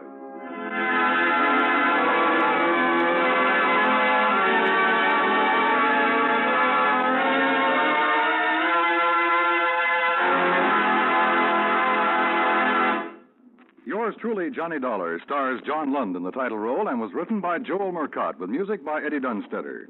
John Lund can currently be seen in the Universal International picture Just Across the Street. Featured in tonight's cast were Raymond Burr, Benny Rubin, Jay Novello, Gene Bates, Hy Everback, Sandra Gould, and Gloria Blondell. Yours truly, Johnny Dollar, is transcribed in Hollywood by Jaime Del Valle. This is the CBS Radio Network.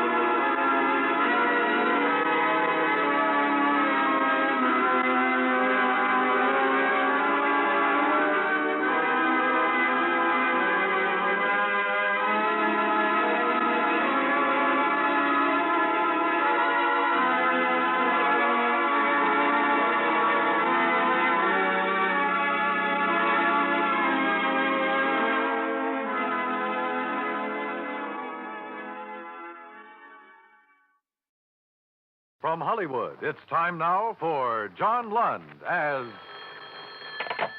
Johnny Dollar. Niles Hartley, Johnny, Columbia Life.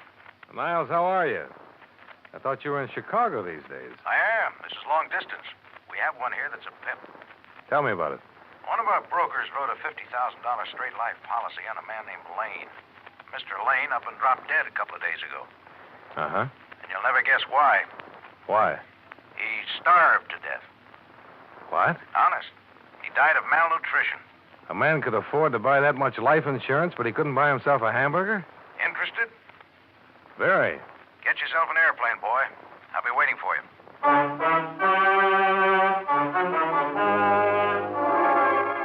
John Lund in a transcribed adventure of the man with the action-packed expense account, America's fabulous freelance insurance investigator. Yours truly, Johnny Dollar.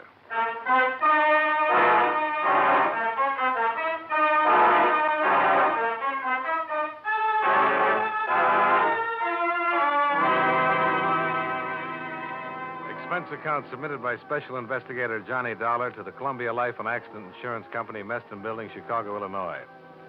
The following is an accounting of expenditures during my investigation of the Chicago fraud matter.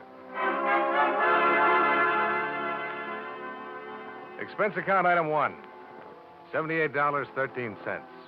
Plane fare and incidentals, Hartford to Chicago. I had breakfast at the airport, took the limousine into town, found a hotel room, then checked in with Niles Hartley at the claims division. Chicago's blustery climate seemed to agree with him. He was a little bigger than I remembered, a little ruddier, but efficient as ever. I wrote a special delivery to the Insurance Commission in Springfield this morning. Explained we were holding up payment pending a routine investigation of the claim. Uh-huh. But the faster we move on this, the better off we'll be, Johnny. They're going to ask questions, and we'll have to get ourselves some answers. They asked any yet? No, but the beneficiary is Lane's sister. Her name is Lydia Staley. She's called them, and she's called us a couple of times wanting to know what's what. Tough? She could be, I guess. She has money of her own, some influence, and so on. A lot of money? Trust stuff. Very comfortably fixed. But she's pretty upset by the whole business. You see, I had to stick my horn in right away and request the coroner to hold the body until we got something done. How so? Lane died on the street with no identification on him. By the time they did find out who he was, a routine PM had already been performed to determine cause. The county was going to bury him. With $50,000 worth of insurance? Yeah. Now, the first thing that occurred to me when I saw this report was that it might not be Lane at all. Besides the malnutrition, here are these findings. Chronic heart condition. Lung history. Debility. Certainly doesn't sound like anybody we'd insure. Well, Lane took a physical before the policy was issued, didn't he? Yeah, sure. Uh-huh. Here's a copy of it. He was 100% okay then. How could he pass it with all these things wrong with him? Good question, Johnny. Like to find the answer? Yeah. What's that doctor's name? Dr. Walter Unger, Suite 1932, Michigan Building. Expense account item 2, $3.50. Taxi fare through Chicago's slushy streets to the offices of Dr. Walter Unger, who had been licensed to practice medicine in the state of Illinois in 1946. He was a Northwestern University Medical School graduate. And I'd give him the service. Married, had 2 children, and lived in Glencoe, a North Shore suburb. Day and night. His income and practice, according to report, were average. Well, good. Yes, drop in tomorrow. Goodbye. I'm sorry, Mr. Dollar. You were saying... I'm from the Columbia Life Insurance people, Doctor. Claims Division. I'd like to get some information about a man you examined on July 14th of last year. All right. I hope this won't take long.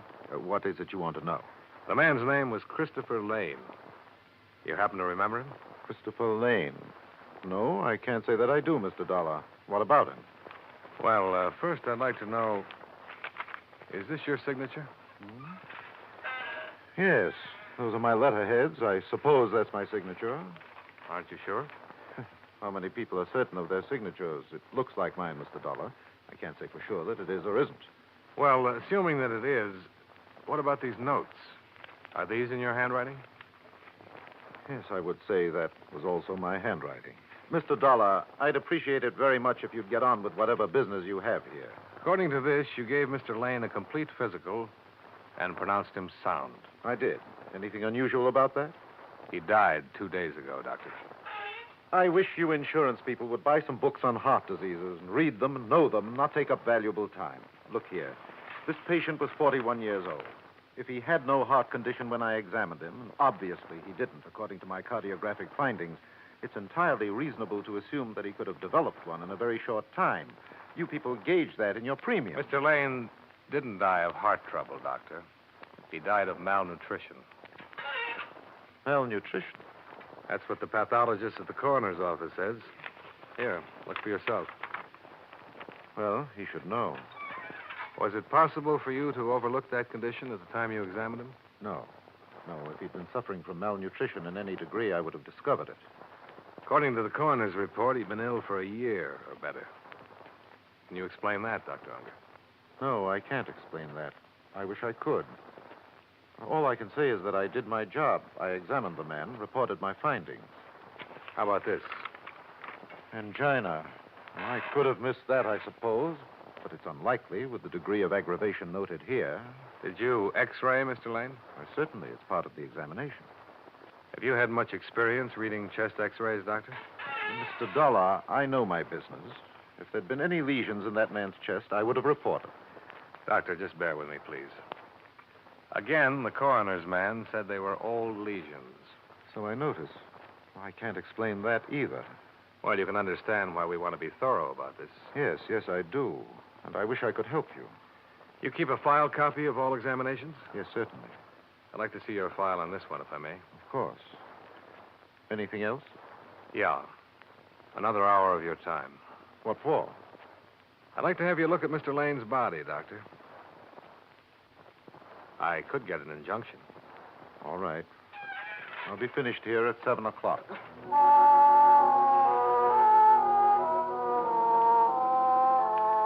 Expense account item 3, $6.50, more cab fare.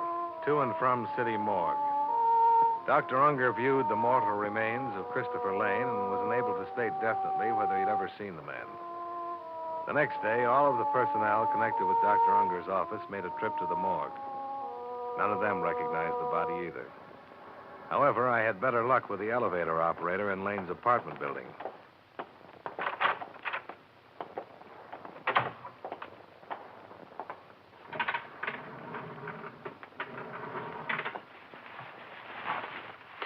Oh. You ever seen this man before, Miss Shattuck? Yeah. Yes, sir. That's Mr. Lane, apartment 2338. You're positive? Oh, yeah. I've seen him every day for almost 2 years. Okay. Want to smoke? I want to get out of here.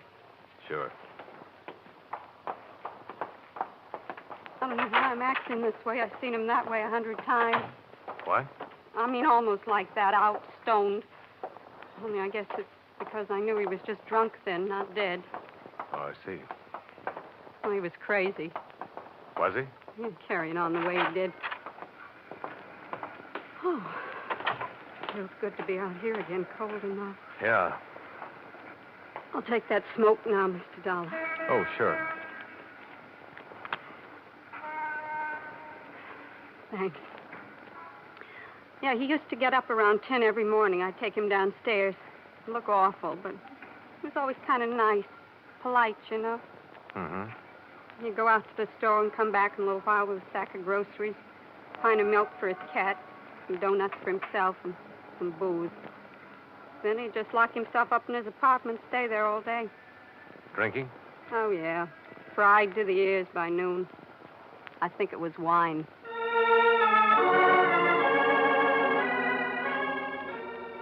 The janitor and the maid, as well as the doorman and the desk clerk, further verified the fact that Lane had been drinking heavily for better than 18 months prior to his death. No one seemed to know why, not even his sister. She turned out to be a woman of 30 or more, well-tailored, well-groomed, and bad-mannered. I wish you'd take your briefcase and get out of here, Mr. Dollar. I'm sorry you feel that way, Mrs. Staley. Chris drank himself to death. I don't know why. I just know he did it. He's dead. He named me his beneficiary. Now, why don't you pay me what you owe me? We will, Mrs. Staley, if the circumstances are right. So far, we have a reasonable doubt. Oh. And this investigation is for your benefit as much as it is ours. What do you mean by that? When we've satisfied ourselves one way or the other, your claim can be settled. Well, what is it you want to know? I haven't seen my brother in over a year. I can't tell you anything about him. Were you on good terms with him? Of course I was. Left me his insurance money, didn't he? Understands you're a widow, Mrs. Staley? I don't see what bearing Do you that have any has- dependents? No children, if that's what you mean. And the insurance money would have gone to you alone? Let me correct you. The money will come to me alone. I don't know what you people think you can do trying to weasel out of this, but I've already spoken with my attorneys, and they've advised me to sue for an immediate settlement. Are they aware of the facts of this matter? They certainly are. And they still advise you to bring suit? They certainly did. Well, perhaps I can save you some fees and them some time. Who are your lawyers, Mrs. Staley? Never mind. You'll find out soon enough. All right. I'll tell you what I'd tell them. You can pass it on. Your brother could have died quietly in his bed one night, and any doctor would have pronounced him a heart failure, and your claim would have been good. But he made the mistake of dropping dead on a public street, and the police took over. And before he was properly identified, an autopsy had been performed. Yes, and I'm going to sue the city for And from that autopsy, we know your brother couldn't possibly have passed an insurance examination. But he did pass it, Mr. Dollar. He came to me the day after he'd taken the exam and told me I was his beneficiary. You said you hadn't seen him for over a year. He took the exam last summer. All right. I saw him that one time. He might have come to you, but he didn't come to you about passing that exam. Now, listen here. Your brother never took that exam. What? Someone went up to the doctor's office and took it for him. Mrs. Staley, we aren't fools. Now, we're going to find out who that someone was and how it was done. We're used to all sorts of tricks in this business, and all sorts of bluffing, too. You can sue us for settlement. You can sue us all over the place. With what we have right now, we just love to meet you in a court. I'm talking facts to you, Mrs. Staley, and I wish you'd talk them to me. Get out of here. Get out of here, you cheap snooper, before I call a policeman and have you thrown out.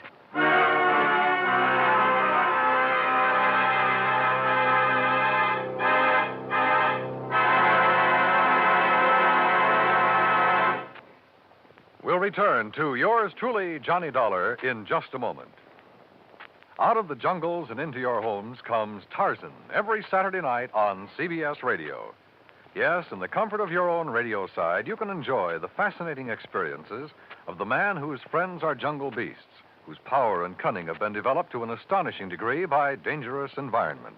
Tomorrow night, on most of these same stations, don't miss Tarzan on CBS Radio.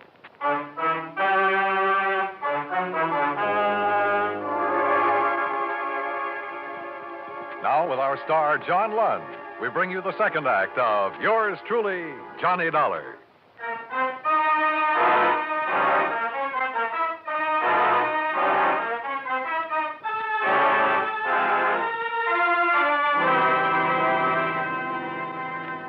I started the case with an autopsy report and a dead man who should never have been insured.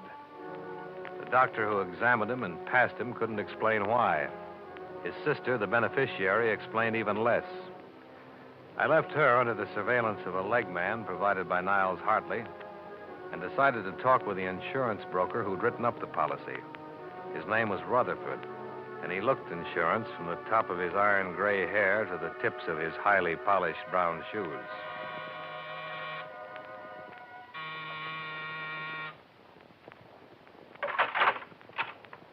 I suppose you're Mr. Dollar?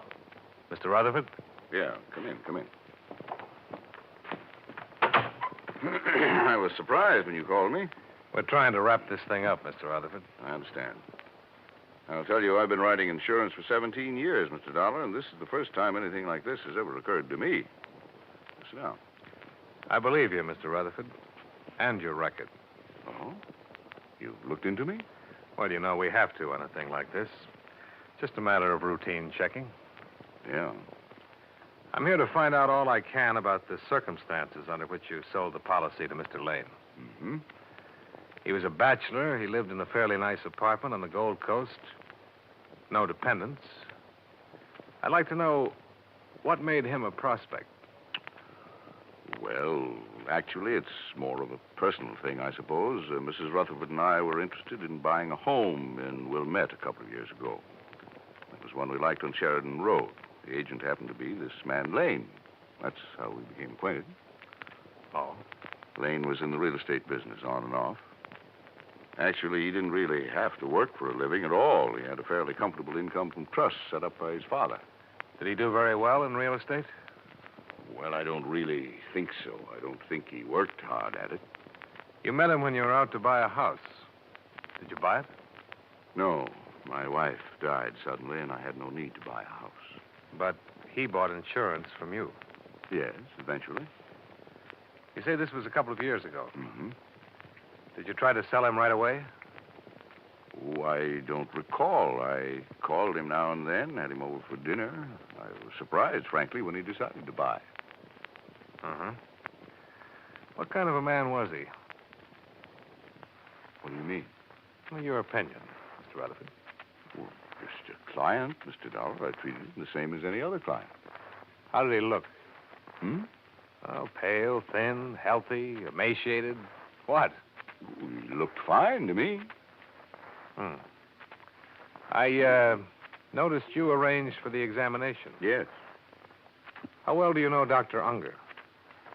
Just slightly. You know, the physician is supposed to be an impartial third party, and when a client has to be examined by a physician, I send him to Dr. Unger, that's all. I get a Christmas card from him every year. I see. You say you had Lane over for dinner a few times. Yes, when my wife was alive. Did he drink much on those occasions? I don't recall. Why? His malnutrition resulted from an alcoholic condition. All drinking, no eating. Lane, an alcoholic? He sure was. Had been for years. Can I use your phone? Well, yeah, help yourself.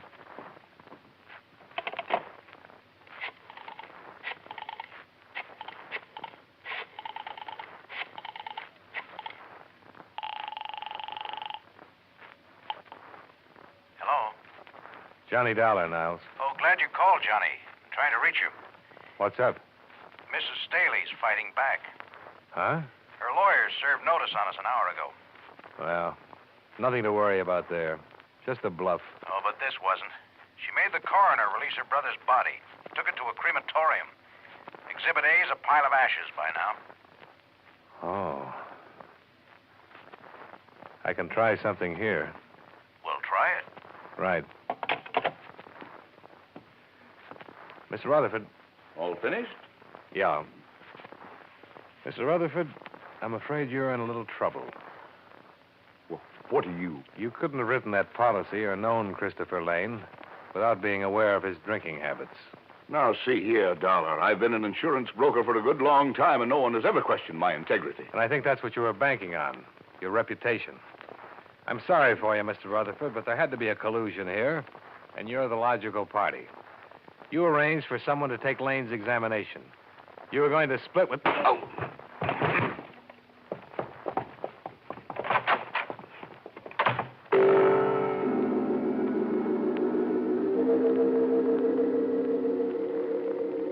In the 3 minutes it took me to get my breath inside of me and my feet under me, he was well away and out of sight. I used his telephone a second time. I told Niles Hartley what had happened and then made a beeline for Lydia Staley's place. What do you want? I'm here to tell you about all the trouble you're in, Mrs. Staley. Rutherford's given it away. Given what? What are you talking about? About an insurance policy that was written up and issued in your brother's name under fraudulent circumstances. You're the one who stood to gain most, but you had to have help to pull it off. Rutherford helped you. I don't know anybody named Rutherford.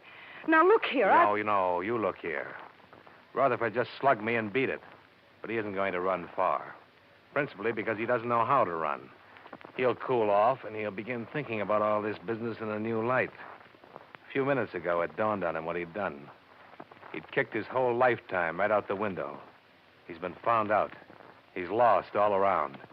And he's going to be mad. And you're the one he's going to be mad at. I told you I don't know anybody named Rutherford. Well, then I'll tell you. He'll probably want to kill you. Oh. Do we talk now? I don't see why. I've done nothing wrong. Who took that physical for your brother? He took it himself. You got your brother drunk enough to sign the insurance papers, didn't you? I had nothing to do with them. Okay, Mrs. Staley. We'll get it all from Rutherford. Yes. Why don't you do that? In the meantime, I hope you sleep well. knowing what you've done. I've done nothing. And you'll never prove any of these things you've been saying. Never. And for 2 days, it looked as if she might have been right. There was no way to involve Mrs. Staley without a statement from Rutherford. In the name of the company, Niles Hartley filed charges on attempted collusion against him, and a warrant was issued. The Chicago police were unable to find him anywhere. His apartment was watched 24 hours a day, as well as Mrs. Staley's residence. The case was stalemated. We couldn't locate Rutherford, but he found us. Johnny Dollar. This is Earl Rutherford. Where are you? Never mind. Dollar, they all know about me around Niles' office, huh? Just Niles and me. I'd like to explain some things to you so you can pass them on to Niles. I'd like him to know why I did it, and, before I leave town. You won't get far. There's a warrant out for you. I can get away, all right. Rutherford, Columbia doesn't want to prosecute you on these charges. The notoriety would be bad for them. If you'd make a statement, sign it, I think I could talk them into dropping the whole matter. Maybe we'd better get together? Come on over. No, I'll meet you at the Dearborn entrance to the Drummond. 15 minutes? I'll be there. Right.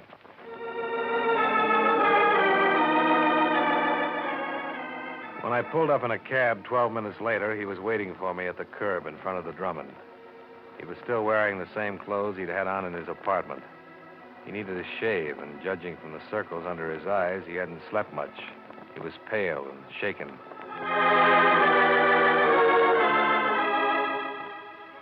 Expense account item 4, 51 cents.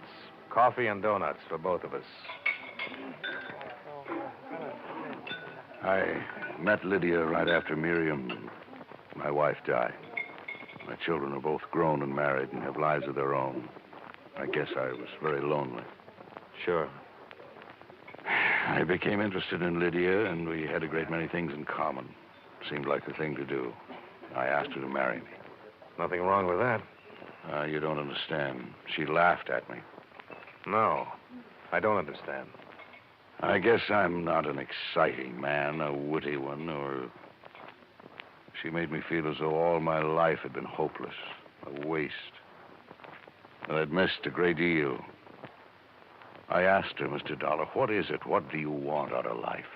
Is that when she brought up the proposition? I guess that's what gave her the idea. The trusts pay her $500 a month for life, and my commissions come to that. We could have lived very comfortably on $1,000, but Lydia talked of traveling, of Europe, of clothes. I don't know, things her family had had once. She wanted $50,000 in cash instead of money just trickling in every month, huh? I suppose so. I didn't understand her motive at first, but go on. Well, she told me about her brother Christopher. He was a drunk. The doctors in New York gave him 2 years.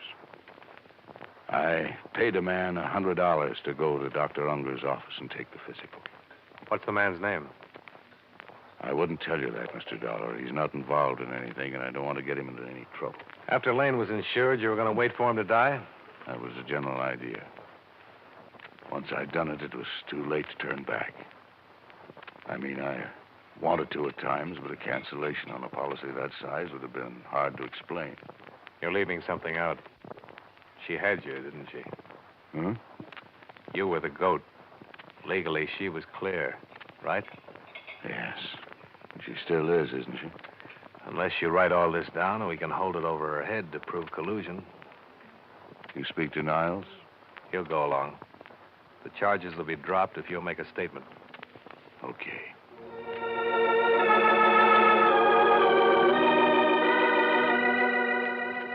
Enclosed, find notarized statement of Earl Rutherford explaining his part in the attempted collusion regarding policy 678JN23L. True to his word, Niles Hartley dropped charges against Rutherford upon receipt of the enclosed. Rutherford settled his affairs and left Chicago the following day. When Mrs. Staley was shown a carbon of the enclosed statement, she instructed her attorneys to withdraw suit. The night I was to leave town, I called at her apartment to have her sign a release of all claims.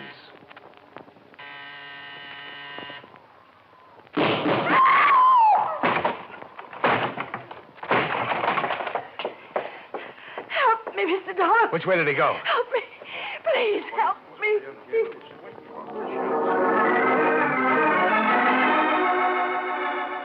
I carried her to the couch, did what I could, while startled tenants phoned for an ambulance and the police.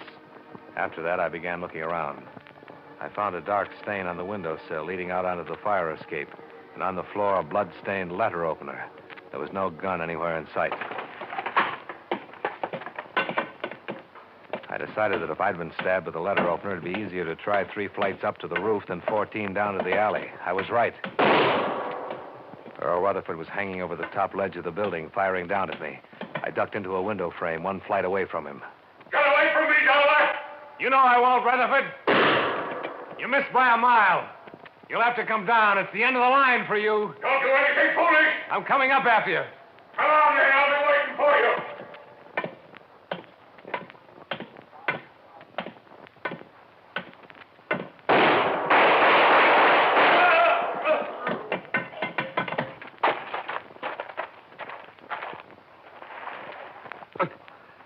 Good shot, Dollar.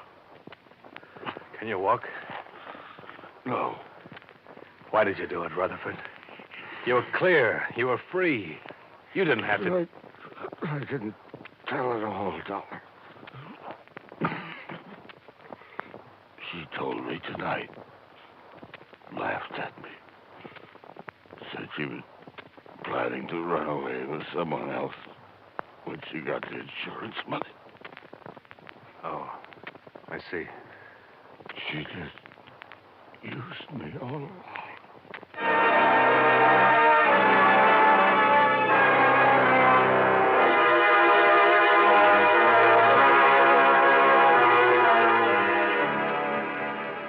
Earl Rutherford died on the way to the receiving hospital. And Mrs. Staley was dead when I got back to the apartment. Expense account item 5, $53. Hotel and food while in Chicago. Item 6, same as item 1. Fare back to Hartford. Expense account total, $219.77. Yours truly, Johnny Dollar.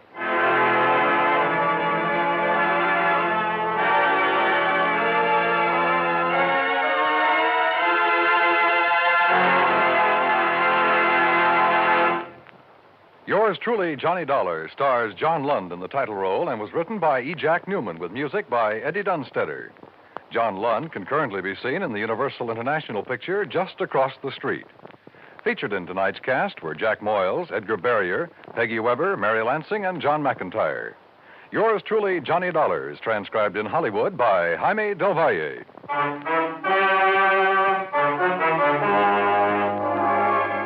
This is Dan Cubberly, inviting you to join us next week at this time when John Lund returns as... Yours truly, Johnny Dollar.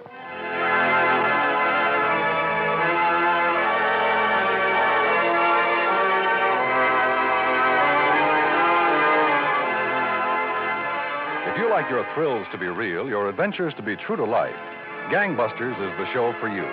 Every Saturday night, most of these same CBS radio stations bring you Gangbusters, full of action, bravery, and realistic excitement.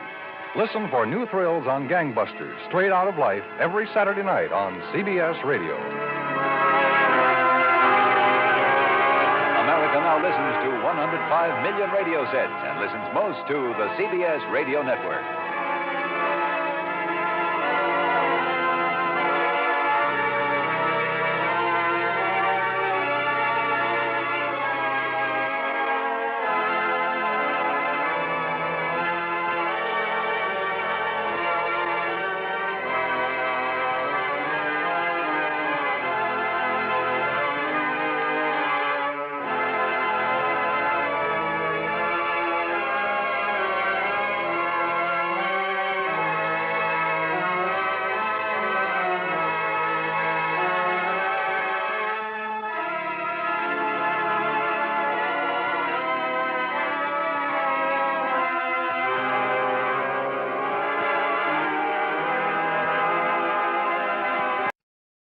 From Hollywood, it's time now for John Lund as Johnny Dollar. Dan Mapes. You left word for me to call? Oh, Lieutenant, I've been trying to see you on this La Tourette thing. What's your connection, Dollar? I'm investigating for the National Underwriters. Oh. Did you know Thompson? Yeah. Too bad. I'll be tied up till after lunch. You want to get together then? Anything I can do in the meantime? No, thanks. But enjoy the weather, Dollar. I don't think you'll enjoy the case. I'll see you in my office about 2. Right, Lieutenant.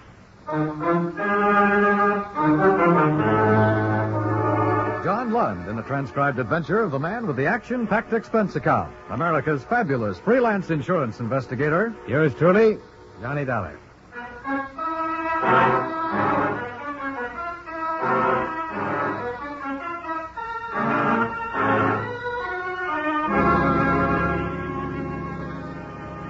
Expense account submitted by Special Investigator Johnny Dollar to Home Office, National Underwriters, Hartford, Connecticut.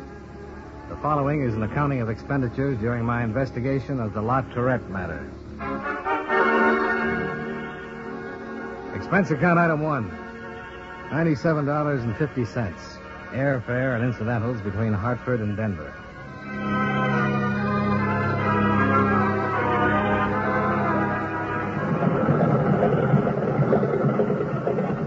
I arrived at 6:30 in the morning with a cold, sun-filled dawn. I reacquainted myself with the mile-high city at the airport restaurant, where I drank coffee and waited for my luggage. I'd been there once before on a case in 1947, but the Denver I saw this time was a great deal different. Bigger, filled out, bustling. Towns, like people, change. I arranged to rent a car from the Avis people and drove on into the city itself. There I checked in at the Cosmopolitan, showered and shaved, and waited until 9 o'clock before I rang Bessie Thompson's room. Who? Johnny Dollar, Bessie. Oh, you're here? Yeah, as a matter of fact, in the same hotel. Same case Tommy was working on? Yeah. Be careful, Johnny. Everybody seems to die who has anything to do with it. Why don't I buy you some ham and eggs? Why not? Expense account item 2. $4 and... No, I guess not. This one was on me. Buying breakfast for the widow of the man who died on the case I was taking over. It was a difficult meal. I buried him here. Yeah? I would have taken his body back to Hartford, but the expenses and all. Besides, it doesn't really make any difference where you're buried. The ground was frozen here, too. I hear they have to use jackhammers What happens now, Bessie? I haven't anything to stay around here for. I guess I'll go home. Try and get a plane out sometime today. Maybe that'll be better. I'm 32 now. I'm still attractive. I suppose some man will come along. Even men. Bessie, what is this? You tell me what it is. The coroner said that Tommy might have been drunk, that he wandered out on the highway, and that the driver of the car that hit him could have done it and not even known it. I know Tommy drank, but not like that. Or did he? What do you mean? You were with him for 3 weeks in Omaha last year. When he was away from home, from me, Johnny, was he... I mean, did he drink a lot and get around? I never saw him do anything like that, Bessie. Honest? Honest. Don't lie to me now. He was in love with you, Bessie, and he didn't care who knew it. Don't torment yourself with thoughts like that. We're awful that way, aren't we? I mean, women. I think you're wonderful that way, too. Thanks. Tommy was murdered, Johnny. It couldn't have been a hit-and-run accident. Bessie, And they aren't doing anything about it. They haven't found out a thing. Oh, easy, honey. They're working on it. You know that. It's all tied in with that La Tourette man. Tommy found out something, and he was killed for finding it out. Bessie, I'll have to tell you right now. What reports Tommy sent in on La Tourette don't make him responsible in any way. Then why are you here? Just to wrap up the details. I see. There'd have to be something more than what we have now. Then there is something more. Tommy phoned long distance the night before he was killed. He said he thought he'd be coming home in a couple of days. Did he say anything about the case? No, but he was coming home. That meant he had it about finished. He sent in a report the day before he was killed. There was nothing. But the police didn't find any report for that day in his room. How did he get out to that place on the Golden Road? Who was he with? Johnny, he was killed. He had something on someone in this case, and he was killed. If he was, we'll find it out. All right. Where's he buried? Crown Hill Cemetery.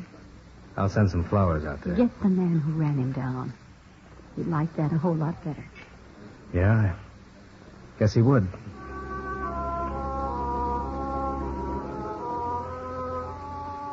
I suppose I was trying to tell her in the gentlest way I knew that men do go out to taverns and drink, that occasionally they do drink too much, and that it was entirely possible that Tommy Thompson had been killed as reported, and not for any information or investigating connected with Frank LaTourette. When I met and talked with Lieutenant Mapes at 2 o'clock, he confirmed this. Here's the report from our arson man. Uh-huh. And this is from homicide. Uh-huh. You can take those copies with you if you like. Had them made up for you. Thank you very much, Lieutenant.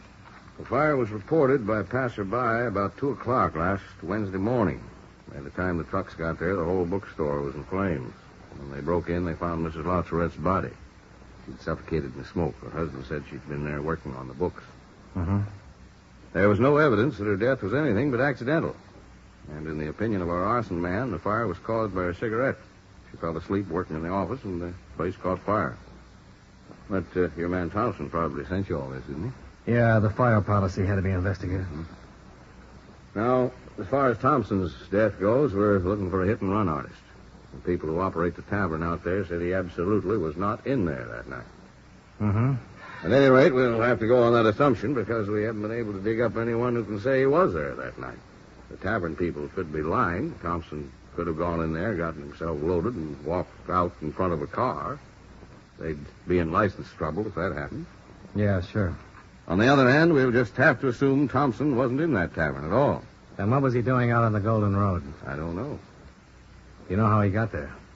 I haven't found that out either. Still checking the cab company. He might have been with someone? Well, he might have. I don't know that either, Dollar. I suppose you've wondered if it could be connected with LaTourette. Oh, yes. I've wondered. When a man in the same business dies like that, you're bound to wonder. But wondering about things is one of our hazards, Dollar. Well, you have it all right there. Since LaTourette stands to collect about $80,000 fire damages and $17,000 on his wife's death, he's been gone into twice now. Your man Thompson did a lot of it, and we did a lot of it. Yep. Now, the night of the fire, LaTourette was bowling over at a place on Glen Arm. 17 witnesses saw him there. He's in good financial shape, doesn't owe anybody a dime. The neighbors tell us he's always had a nice home life. He has a boy who plays football in one of our high schools. So, why look at LaTourette anymore? Yeah, but your man Thompson was killed looking into it. Is that it? That's it, Lieutenant. Thompson's wife's in town. She buried him yesterday, and she's pretty broken up. Sure she is. I talked to her at the funeral. Her husband died hard and cold out on a lonely road, and we say he was drunk and got in front of a car. But in spite of the questions we were just tossing around about how he got out there on the Golden Road and what he was doing there, it still looks like a hit and run on a drunk. And that had seemed to have about ended? No, I should say not. We want to find the bird who ran Thompson down.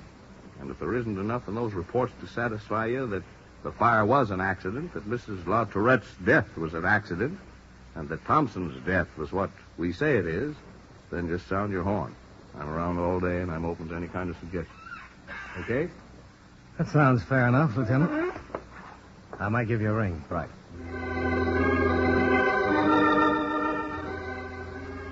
I spent the rest of the day in my hotel room going over the bulky envelope of police reports. I compared them with information Thompson had forwarded to the office before he'd been killed. No matter how you looked at it, the whole business was a story of tragedy, of violence and death. Mapes was right. I wasn't enjoying the case, and I was anxious to close it. It was dark by the time I got out to Park Hill and found the LaTourette home. Through the drawn shades of the living room, I saw the figure of a man. He didn't move when I used the doorbell. Hey. Hello in there. Hello? Who is it? My name's Dollar, Mr. LaTourette. He won't be back until tomorrow. I wonder if I could leave some papers for him to sign. Leave him at the door. I'll get him later. There was something about the voice, the strain and shakiness in it that worried me. I didn't leave the papers outside the door. merely tried the knob. All right. Come in if you have to. Hey, what is this? Why the shotgun? Get in. You get inside and close the door. I'll kill you. Okay. Move right over there, mister. Right over there. All right, you can stop. Where's Mr. Latorette? Oh. You'll get the same thing if you do anything funny at all. Why? You'll be asking that from now to the day I die. Now get your hands up. Up. They're up, Sonny. Look, he might still be alive. You could call a doctor and... He's dead. I made sure. I don't know who you are or why you did this, but you'll never get away with it. They'll catch you. Who cares? You better give me that shotgun. Don't try to get close to me now. Who are you? I'm an insurance investigator. My name is Dollar. Mr. Dollar, I don't quite know what to do about you. Give me the gun. Oh, no. Oh, no. This little baby's got more work to do tonight. Yes, sir, just a little more work. Why did you kill him? He killed a man and a woman. I guess that gives me a right to turn around and kill him. What man? What woman? Somebody you probably know. A man named Thompson. He ran over him the other night. Oh? Sure. He ran him down with a car because Mr. Thompson found out about a woman. His lady love. His lady love? Oh, he had one, a real pretty lady. Who helped him burn my mother to death in a fire so they could be together. I'll see that they get together real soon. Your mother? Your name is Latorette? That's it. Bruce Latorette. That's my old man lying there.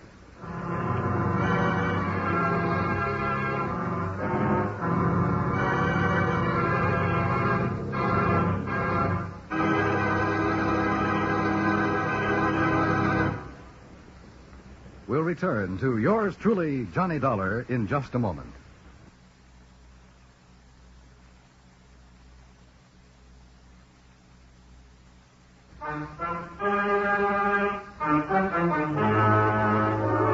Now, with our star, John Lund, we bring you the second act of yours truly, Johnny Dollar.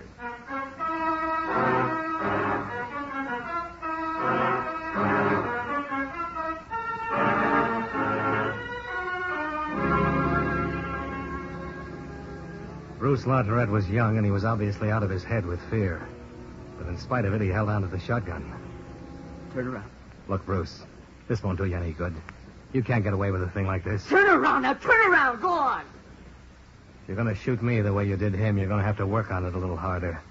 I won't turn around and die that way. I don't want to shoot you. You haven't done anything to me. Now, I told you to turn around and do it. He didn't do anything to you either, but you shot him. He killed my mother. He couldn't have killed her. The police checked him. The police don't know about Evelyn.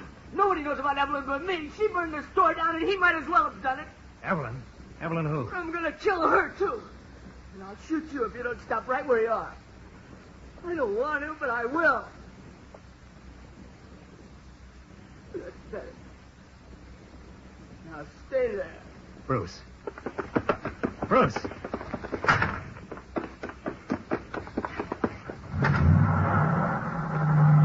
Bruce! Bruce!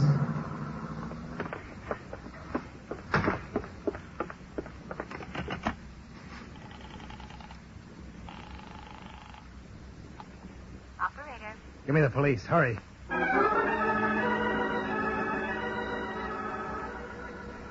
I gave a license number and the description of the car over the phone, along with the other information on Bruce Latorette. Several prowl cars arrived, but there was nothing that could be done for Frank Latorette. I waited for Lieutenant Mapes. We sure pitched this one wrong. Lord. Yeah, everybody did. Huh? 8:15. I thought they'd pick up that kid by now.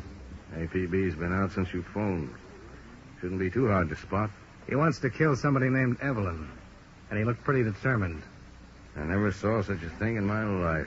You suppose he's dreamed all this? I don't know him well enough. Latorette might have had a woman who helped him burn down the store and kill his wife. He might have had to kill Thompson when Thompson found out about it. Yeah, that's the part that makes it no dream. Dollar, if we don't have that kid in our hands pretty soon, we'll be standing in another room someplace looking at another corpse tonight. Yeah, I know. How could we miss it? Who's Evelyn? Why didn't any of these people in the neighborhood know anything about it when we questioned around? I don't know. Let's see. Farrell and Hayes, Thog, Weiner. Come on, Willie. Let's talk to these neighbors again. Okay. Boy, what I'd give for one gossipy old lady who knew everybody's business. You mean who knew somebody named Evelyn? Yeah, I guess that's what I mean.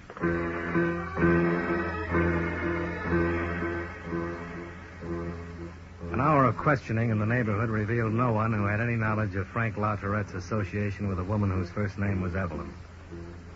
Bruce LaTourette seemed to have completely disappeared somewhere within the city. However, at 10:15, a young girl walked into police headquarters and asked to see Lieutenant Mapes. I was in the office when she was ushered in. What's your name, miss? Dorothy Kelly. This is Mr. Dollar. I'm Lieutenant Mapes. How do you do? At the desk, they said you had some information about Bruce LaTourette. Is that right? What will you do to him? Try and stop him from killing another person. He's already killed his father. Yes, I know.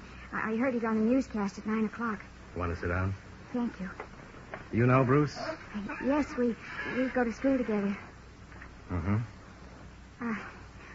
I don't know exactly how to tell you this.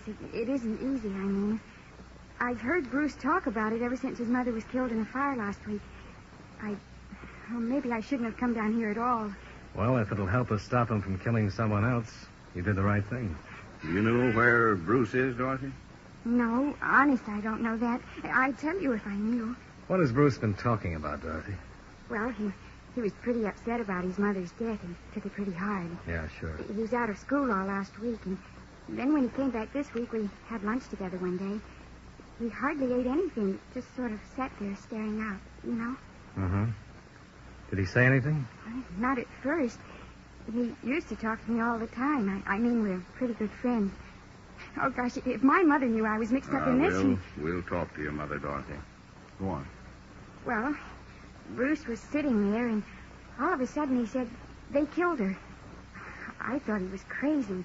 I said, who killed her? And he said that his father and somebody named Evelyn killed her. He said that Evelyn set fire to the store and that his mother couldn't get out. He said his father'd been seeing Evelyn for a long time. Mm-hmm. And he also said something about telling all this to a man named Thompson and that Thompson was killed, too. Did he tell you who Evelyn was?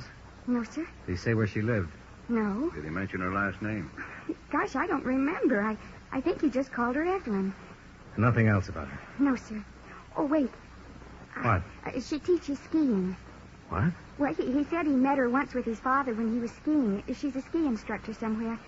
Does that help you any? It might.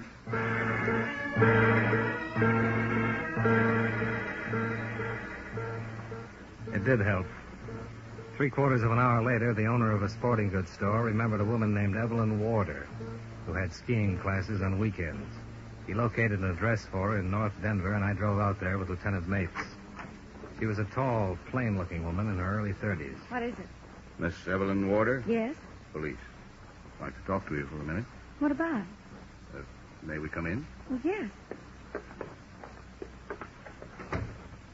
You know a man named Frank LaTourette? No, why? His son shot him to death tonight. Do you know him? Miss Warder? No. Why are you here telling me this? Don't you know? No, I don't know. I have no idea. I was there right after Mr. LaTourette was killed. His son said he was going to kill a woman named Evelyn. He's still loose. What are you doing, talking to everyone named Evelyn? You going down? If you didn't know LaTourette, you don't have anything to worry about. If you're lying to us, you're liable to get killed. We came by because we thought you might be the one he's after. We don't have a lot of time. I don't know anyone named LaTourette. And you're okay. Sorry to have bothered you. That's all right. Good night. Good night. Night.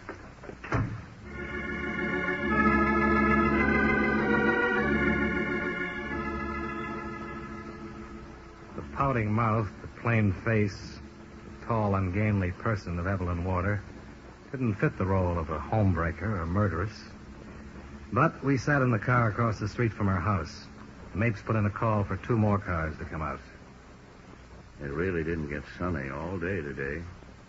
And this is a pretty lousy night. Nothing to say? Nope. Sure you don't. You could be in a nice warm hotel room getting a head full of sleep right now. I can do that anytime. Right now, I want to be around when somebody talks about a fire my company has an $80,000 claim on. And the murder? And Tommy's murder. Oh, the whole thing. Tommy's wife this morning wondering if he played around with other women. That kid standing there shaking and crying and killing and out to do more killing. I'd like to sleep. I don't think I could. Wonder where that kid went to. Should have had him by now, if he stuck with the car at all. How could he walk around town carrying a shotgun without being a little conspicuous? Yeah. This could be the wrong Evelyn. It's the only one we've got a line on. Yeah. Dollar, this stinks. What? That's the right Evelyn in there, and if that kid isn't picked up, he'll be around to kill her tonight. Yeah. So let's go in and give her the business. If she said... Hey, across the street. What? That's the car. The kids? Yeah. Let's go. How'd he get here without... Over there. Yeah. Come on. Bruce! Lauteret, this place is covered. You'll never get away alive. Yeah. You okay? Shooting in the dark. That isn't going to do you any good, Bruce. Let me try. Sure. Bruce, this is Johnny Dollar, remember? Tell your police friends to keep down or I'll kill somebody. I don't want to kill anybody but her. I will if you try to stop me. And they don't want to kill you, Bruce. Put down the gun. I'm going to get her. The law will take care of her if what you say is true. I want to take care of her. Evelyn? Evelyn! This is Bruce Lauteret. You killed my mother. We're going to have to do it, Johnny. Wait. Bruce! She isn't there. Get him away from here. Get him away from here. Get him away from here. Upstairs window. Yeah. She wasn't here, huh? Make himself a perfect target. One more chance, Lauteret. Throw the gun down. Okay, boys.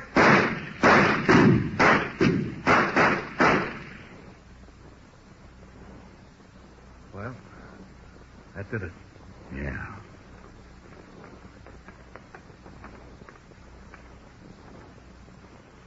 I'll get an ambulance.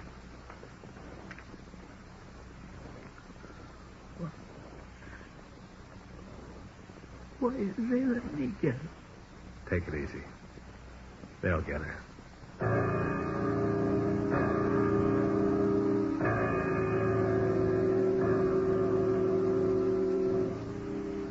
They did get her.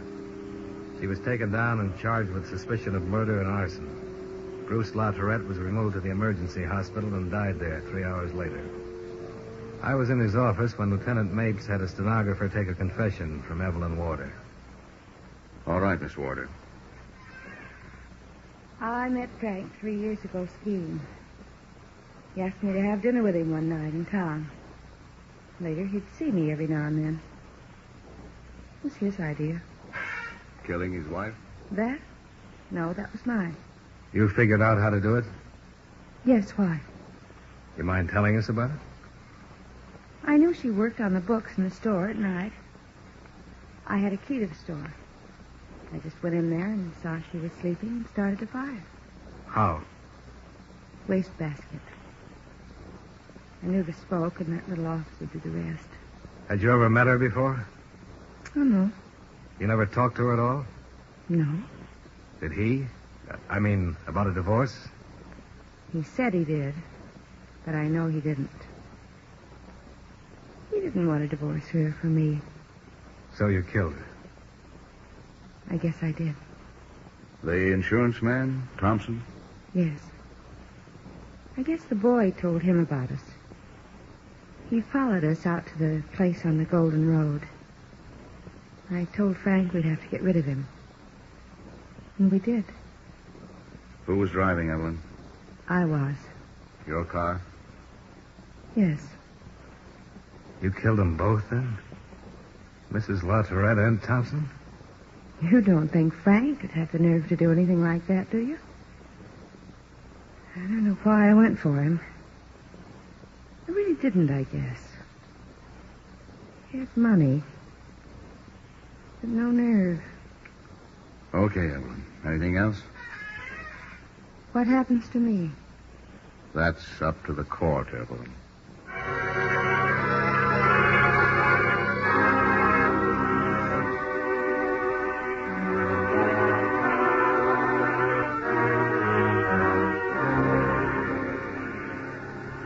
Expense account item 3, $12, hotel and board. Item 4, $12.50, car rental. Item 5, same as item 1, plane fare back home. Expense account total, $219.50. Yours truly, Johnny Dollar.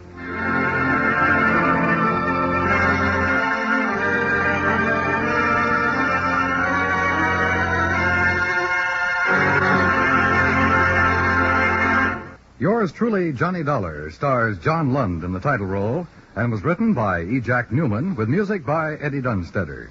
John Lund can currently be seen in the Universal International picture Just Across the Street. Featured in tonight's cast were John McIntyre, Jeanette Nolan, Sammy Hill, Virginia Gregg, and Eddie Firestone. Yours truly, Johnny Dollar, is transcribed in Hollywood by Jaime Del Valle.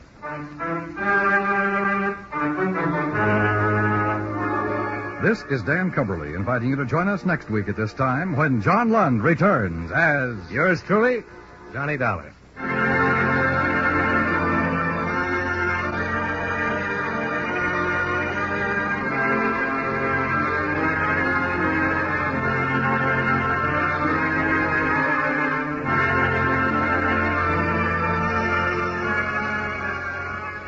Sunday nights at the Star's Address, distinguished drama is always your fare when Lionel Barrymore narrates your Sunday Night Playhouse. Each week, this fine program turns the spotlight on a little-known or unsung hero of American history, bringing you the highlights of his career in brilliant original dramatizations. Don't forget, this Sunday on most of these same stations, Sunday Night Playhouse, starring Lionel Barrymore.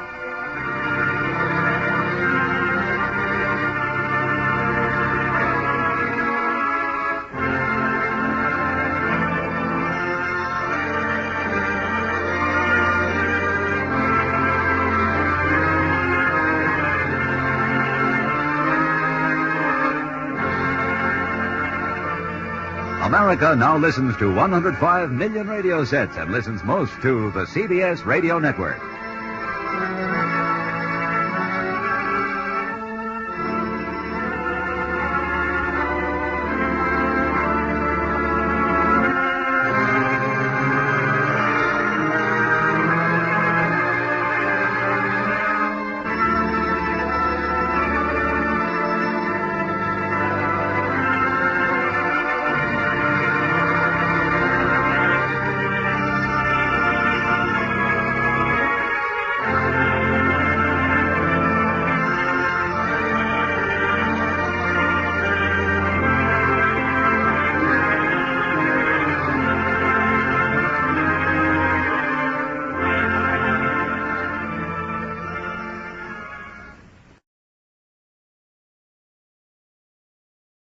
From Hollywood, it's time now for John Lund as Johnny Dollar. It's Red Egan, Johnny. Oh, how are you, Red? Was it a boy or a girl? Both. Barry had twins. Well, then double congratulations. Do I get 2 cigars? Sure, if you'll come down to my office and pick them up. Fair enough. Better pack a suitcase, too. I have a job for you. Where? The coroner's holding an inquest in Rexford, Wyoming tomorrow afternoon. I'd like you to be in on it. Why? We have a dead client named Underwood. We don't know if he was murdered, committed suicide, or had an accident. What does it look like? All 3. I'll be there in an hour.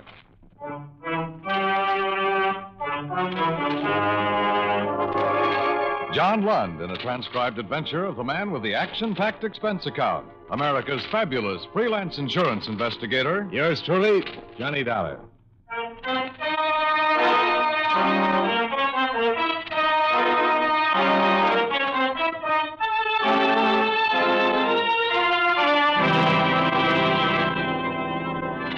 Expense account submitted by Special Investigator Johnny Dollar to Allied Adjustment Bureau, Suite 418, Markham Building, Hartford, Connecticut. The following is an accounting of expenditures during my investigation of the Underwood matter. The situation wasn't a new one, and our position wasn't any different. Red Egan reminded me of all this in his office. We're in the same old spot, Johnny, with the same old problem. The policyholder's dead, and for looking into it, the insurance company is no longer a friend of the widow or the orphan, but a big, bad monster trying to weasel out of a just claim. And every claim is a just claim. Well, the claim came into our office yesterday afternoon. They turned it over to me for adjustment this morning. I phoned the beneficiary in Rexford, and she hung up on me. Oh? Underwood's widow. She didn't like it a bit, having an insurance man in Hartford calling her up. Even after I explained that any insurance conduct an investigation on a claim, and that's my business. Mm-hmm. Well, what exactly happened to Underwood? The only thing I really know is that he fell 4 stories from a hotel window and died instantly. Here, the AP account of his death came from a local paper there. Mm-hmm. How big was the policy? $25,000. Double indemnity if it was an accident, of course. And no payment if he committed suicide. This doesn't say anything about suicide. My guess is that a local reporter wrote that up. Underwood was a major stockholder in the newspaper it appeared in. I doubt if they'd suggest suicide, don't you? I don't know, Red. I never met the editor. Well, meet him if you like. Talk to him. Talk to anybody. When you get to Rexford, go to the inquest and sit with the spectators. Listen to what everybody has to say. After all, it's up to the coroner's jury there to decide whether Underwood was pushed, fell, or jumped to his death. Not us. I just want you there to be sure that whatever Columbia does about this claim, that it's all tidied up. Okay? Okay. Oh, how about my cigars? Sure, help yourself. Cost me $3.69 a box. And on second thought, you can buy me a drink.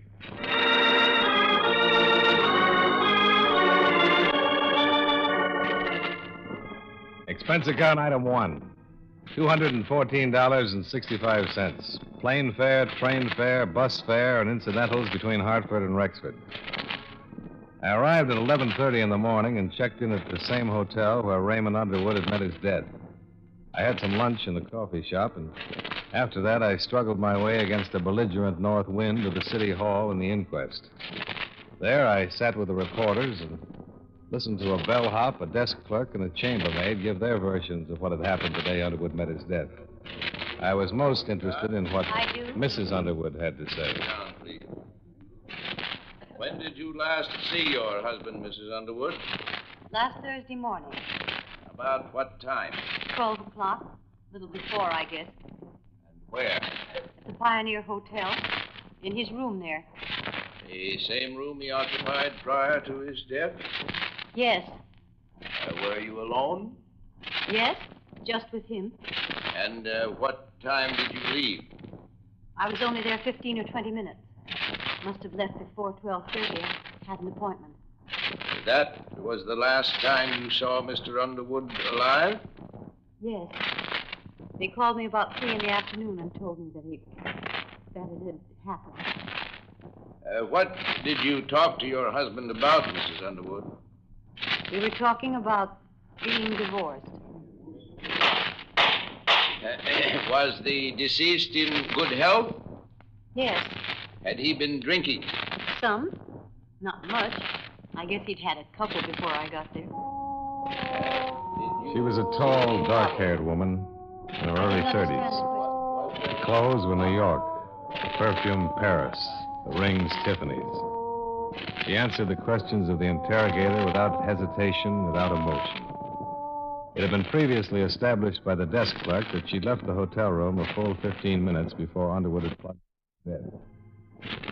By 4:30 in the afternoon, it was all finished. The jury brought in their verdict for the coroner's man to read. This jury that the said Raymond W. Underwood came to his death by a broken back received in a fall from the 4th story of the Pioneer Hotel at or about 12:30 p.m. on Thursday, February 19th.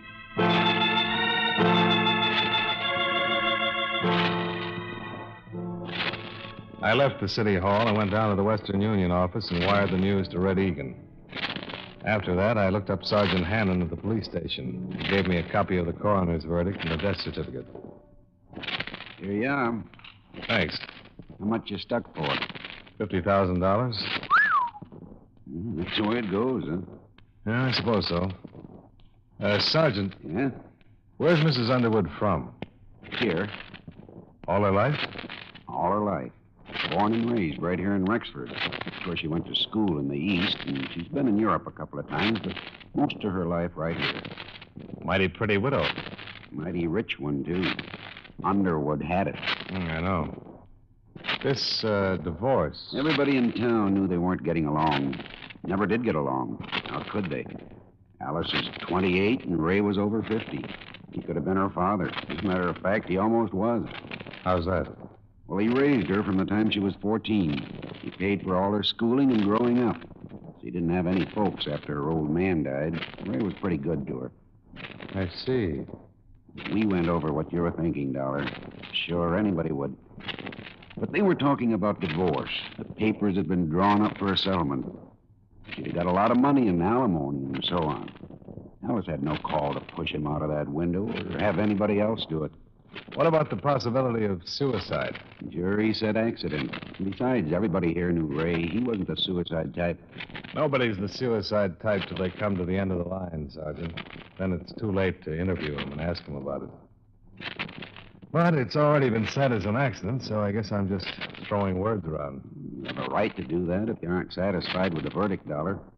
Anything we can do, be glad to help. Thanks a lot.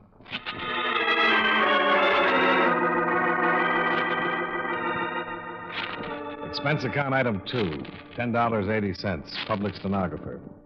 I assembled copies of all the testimony, re-interviewed the people at the hotel, had all of it typed up and notarized and forwarded to Hartford. Then made arrangements to meet my eastbound plane in Cheyenne. I was about to check out when my phone rang. Johnny Dollar. I'm trying to get you for 3 hours, Johnny. What's up, Red? The insurance agent in Cheyenne just got back from his vacation and read about Underwood's death.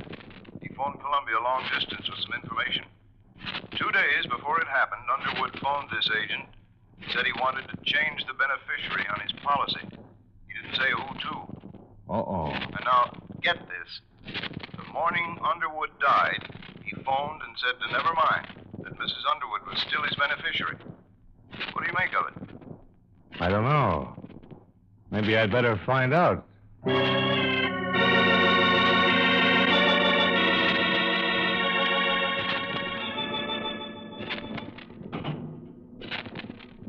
What matters do you want to clear up? Oh, just some details about your husband's death, Mrs. Underwood. I sure hate to trouble you at a time like this. That's perfectly all right, Mr. Dollar. Sit down. Can I get you a drink? Scotch will be fine. All right. Did you know that Mr. Underwood wanted to change the beneficiary on his insurance policy last week? Yes. Water all right? Oh, fine. We also learned that he changed his mind about that the day he died. Can you explain any of that? I think so, Mr. Dollar. Ray and I were going to be divorced. He moved out of the house better than a month ago. We went to his attorneys and drew up a tentative property settlement. Here you are. Thanks. I didn't see him for 3 weeks or so, and then we happened to meet, and, well, we had a rather bitter argument about everything. Where was this? In the dining room of the hotel. I was lunching there with some friends. I see. It was one of those ridiculous things. We quarreled and parted very angrily. The whole thing was childish. My first impulse was to see a lawyer and demand every unreasonable thing I could on a settlement. I guess his impulse was to cancel me out as his beneficiary. Did you go to a lawyer? No. I cooled off. Do you know what day this was? The luncheon was a Tuesday affair, I think. Yes. That fits in all right. Our parting had been amicable. I mean, Ray and I just didn't get along as husband and wife. But we made it up just before he died. He called me that morning and apologized for his conduct. I apologized to him. I went to see him later at the hotel. He fell out of the window after I left. Yeah. Well, then, we can assume that this business with the policies had to do with the argument.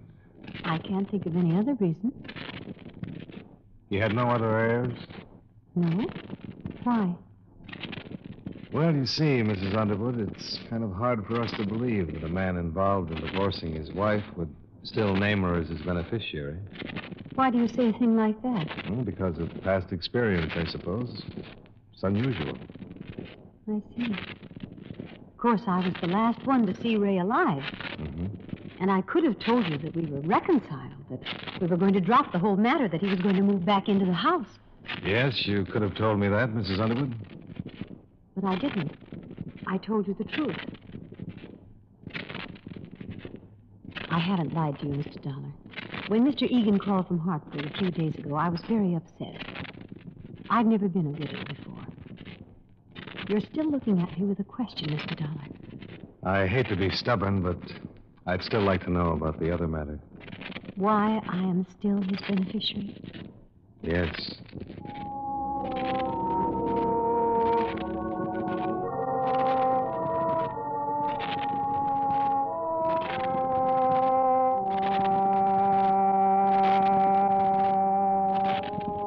The next morning, I interviewed all the people who had been on duty at the hotel the morning of Underwood's death.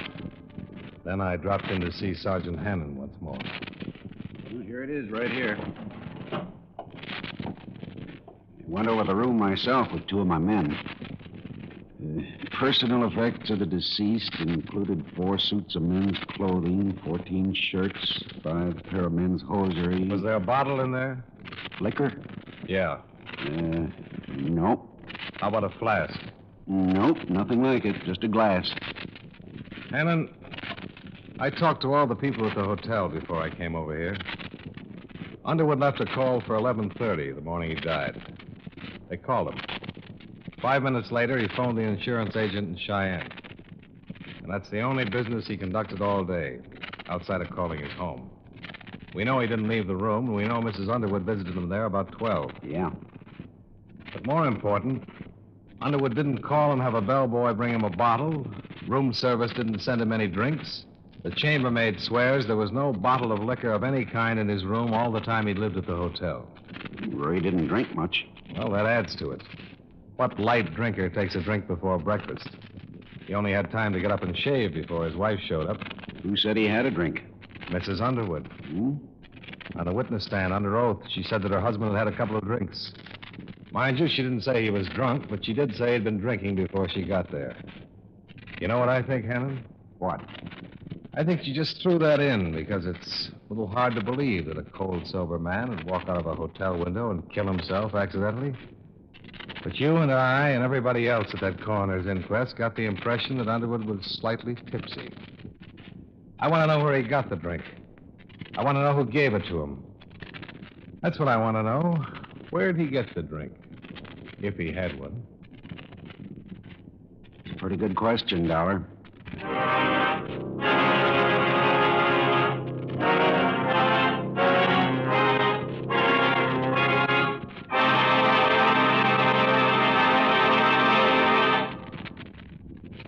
We'll return to yours truly, Johnny Dollar, in just a moment.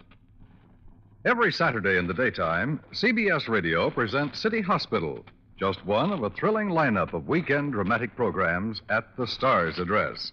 City Hospital tells gripping stories of life and sometimes death in a great hospital. Tomorrow and every Saturday on most of these same stations, CBS Radio invites you to enjoy City Hospital.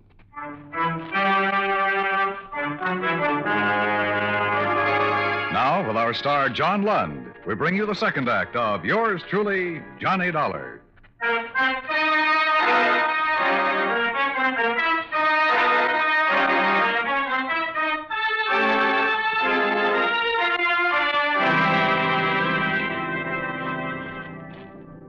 After our talk, Sergeant Hannon agreed that there was enough of a doubt about the circumstances just before Underwood's death to warrant a re-examination of the facts. That was all I needed. I knew that Mrs. Underwood would be questioned and that the pressure would start to build up. I had some pressure of my own.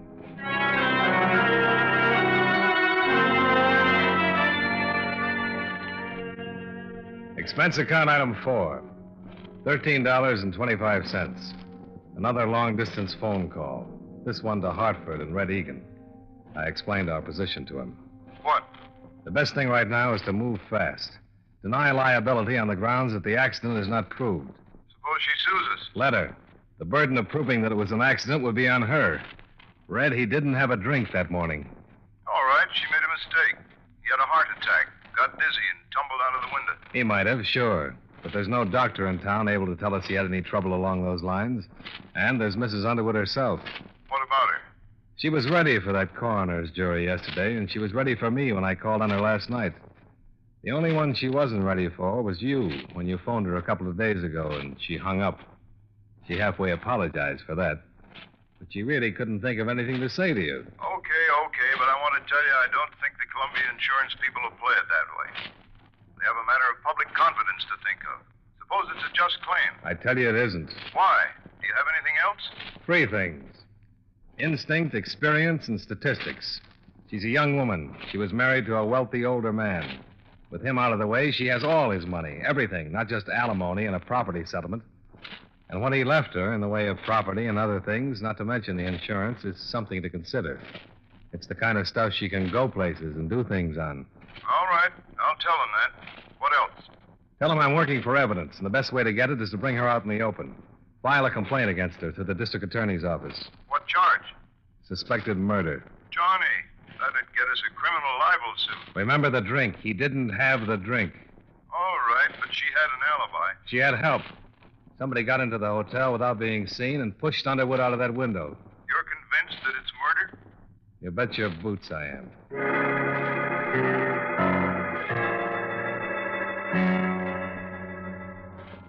At 6 o'clock that night, I compared notes with Sergeant Hannon.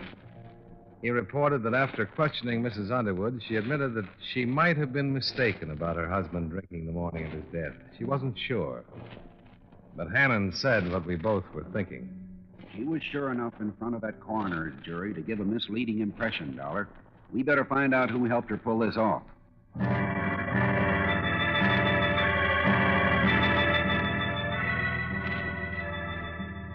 Hannon had 16 men working on the case by then. It was a long, tedious job of combing over everything in Alice Underwood's background in order to find a possible accomplice. About 4 o'clock the next afternoon, we interviewed one of the 3 servants in the Underwood home. That's right, sir. Once or twice a week.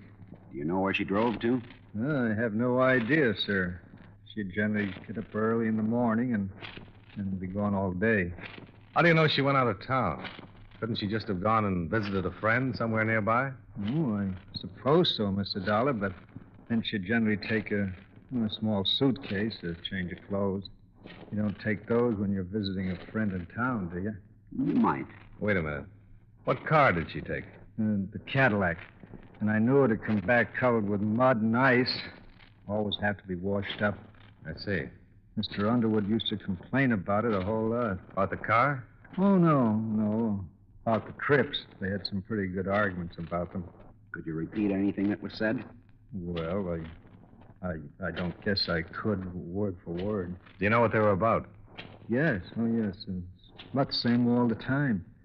Mr. Underwood said she shouldn't visit that man. What man? Just that man. I never knew who it was that they were arguing about. Uh-huh. How long have you worked for Mr. Underwood? Me, I've been in this house 13 years, sir. And you've known Mrs. Underwood quite a long time? Yes, sir. Yes, sir. Knew her when she was a little girl, when she first came here. Yes, saw her grow up and go away to school and come back and go away to Europe and come back a little more grown up and a little different each time. I seen her turn into a woman over the years, sir. Were you surprised when Mr. Underwood married her? Well, no. Yes, I guess I was. I mean, she always seemed so young compared to him, but then when she was growing up, it was sort of different, so I wasn't surprised at that. Let me ask you this. Did she seem to fit in here? You mean when she married him? Yeah. Oh, before they were sort of, like friends. I mean, they'd ride horses and go hunting and laugh and talk about different things, but she traveled so much and saw so many different things around the world that it didn't seem they were friendly anymore once that they were married. I mean, Mr. Underwood was Wyoming, and Mrs. Underwood, she was, different, even though this is her home. Okay, thanks a lot. Wait, I feel awful about Mr. Underwood being dead. I've been telling you the things the way I see them, and I know you'll probably hear different stories from everybody. But I'm glad you came and asked me. If there was anything wrong about the way he died, I'd like it to be fixed. Sure you would.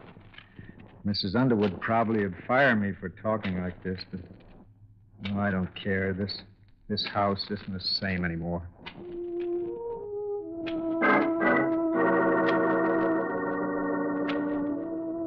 Before the day was out, a complaint had been issued against Alice Underwood on suspicion of murder. However, it was not served immediately, because by that time, Sergeant Hannon's men had discovered the names of 3 men Mrs. Underwood had been seen with at various places around Rexford in the past 3 years. One of them had been killed in the Korean War. One of them had moved to Chicago 14 months before. The third one was a man named Tyler. He operated a sizable ranch about 80 miles from the city limits. We found him loading cattle onto a couple of trucks. You're trying to find out if I've been seeing her on the sly while she's been married to Ray. Why don't you come right out and ask? All right, Tyler, I'll ask. Have you? No, I haven't. There's nothing between us. Any time we were together while she was married to Ray, he knew about it. He was a good friend of mine. I'm sorry he's dead. And Alice is a good friend of mine, too. I'm sorry you people are thinking what you are. Well, come on, let's go up to the house. Where were you last Thursday, Mr. Tyler? The day Ray died? Yeah. Right here. Can you prove it? Say, what is this? We haven't accused you of anything, Tyler. We're just trying to gather some facts. Alice is a grand girl. You can put that down as one of your facts. You boys want a drink? No, thanks. Not for me, thanks. When was the last time you were in Rexford? Oh, I haven't been in for the last 6 months.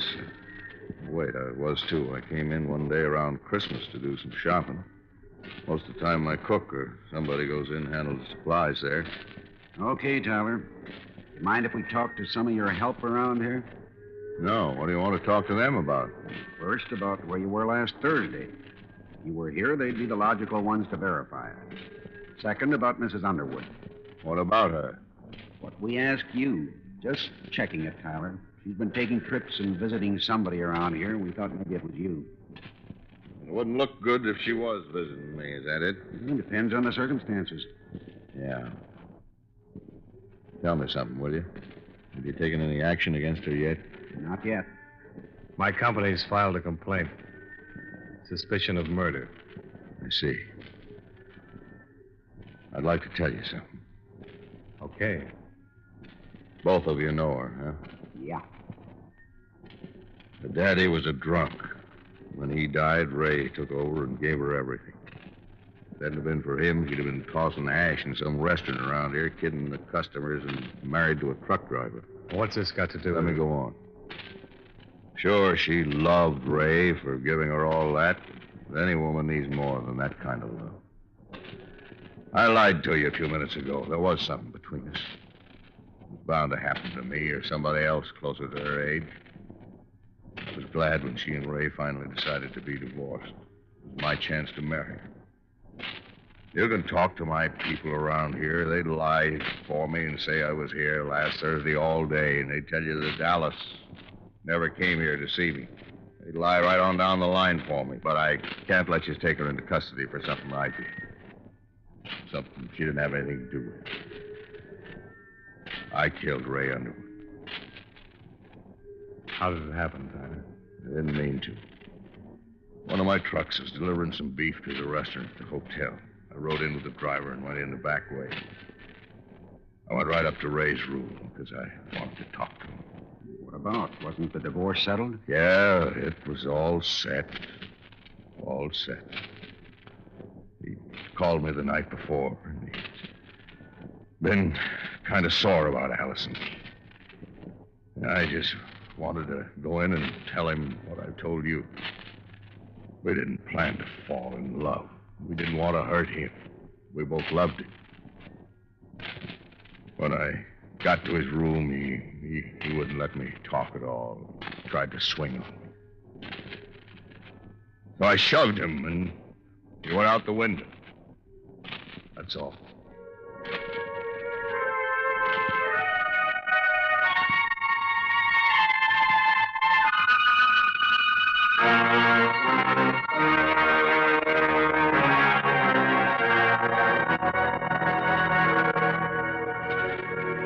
Expense account item 5, $38.15. Hotel and food while in Rexford. Item 6, same as 1, transportation back to Hartford. Expense account total, $491.50. Yours truly, Johnny Dollar.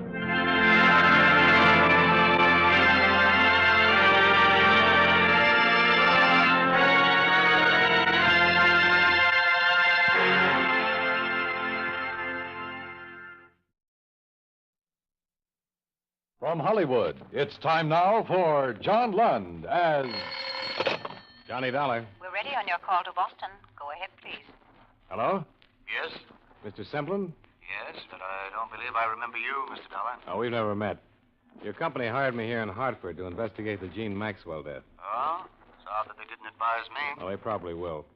I called you to find out the name of the officer in the charge of the case, if you could give it to me. Well, it's a, Lieutenant DeRosa.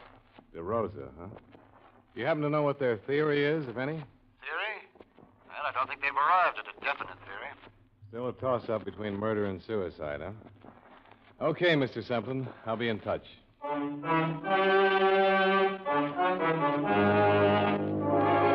John Lund in a transcribed adventure of the man with the action-packed expense account. America's fabulous freelance insurance investigator. Yours truly, Johnny Dollar.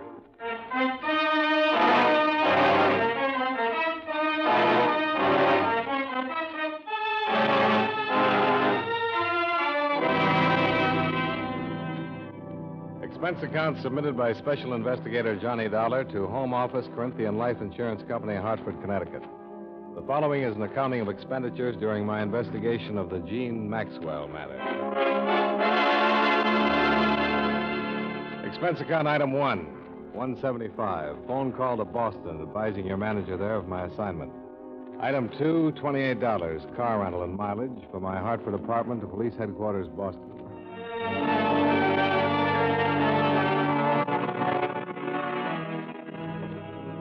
What's the matter, Dollar? Don't you trust us? It's not up to me to distrust you, Lieutenant. But these insurance people get uneasy when there's a choice between suicide and murder. Unless the murder motive is the policy. And you don't think there's a chance of that? Well, I wouldn't say definitely not, but the Maxwell girl made her mother her beneficiary. And her mother's an invalid in a rest home. Did you know the mother had taken up with an old flame? No, I didn't. Goes to see her a couple, 3 times a week. Crazier things have happened. I'll get the file. Sit down. Now, this is all we've got so far, pending coroner's inquest and autopsy report. Here's a photo of where she was found. Huh. Shallow water. That's the bridge? Yeah, she was lying right about there. But I don't think you have to worry about suicide, Dollar. As far as I'm concerned, it wasn't.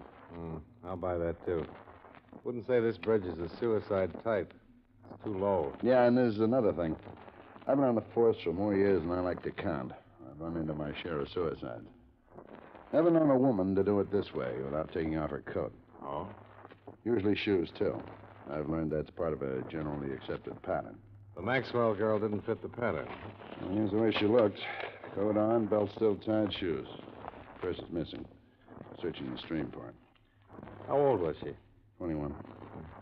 She was a beautiful girl. I noticed that. I'm trying not to, but with her I couldn't help it. How much questioning have you done, Lieutenant? Not much. Or rather, not as much as we'll do after the inquest. When'll that be? The day after tomorrow. You want anything more here? Well, thanks, Lieutenant. I'll check with you later. I drove out to the stream where they'd found the girl's body, and there I chalked up another point against her death being a suicide. The bridge from which she had dropped was a good 4 miles from town. Boston had better bridges to offer within the city limits. I followed the riverbank and found the approximate spot from which the police photograph had been snapped. On the assumption that she'd been brought there in a car, the placement of her body in relation to the 2 lanes on the bridge Made it look as if the car was going toward Boston and not away from it. 5 minutes later, I was heading the same way.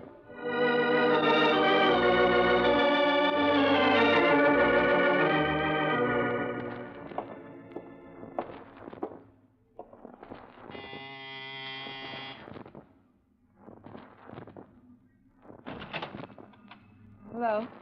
Miss Mary O'Neill? Yeah. The manager suggested I come up. He told me you shared this apartment with Jean Maxwell. That's right. Who are you? Well, my name is Dollar. I'm from her insurance company. I'd like to talk to you about her if I could. I suppose so, but there's nothing I can do now.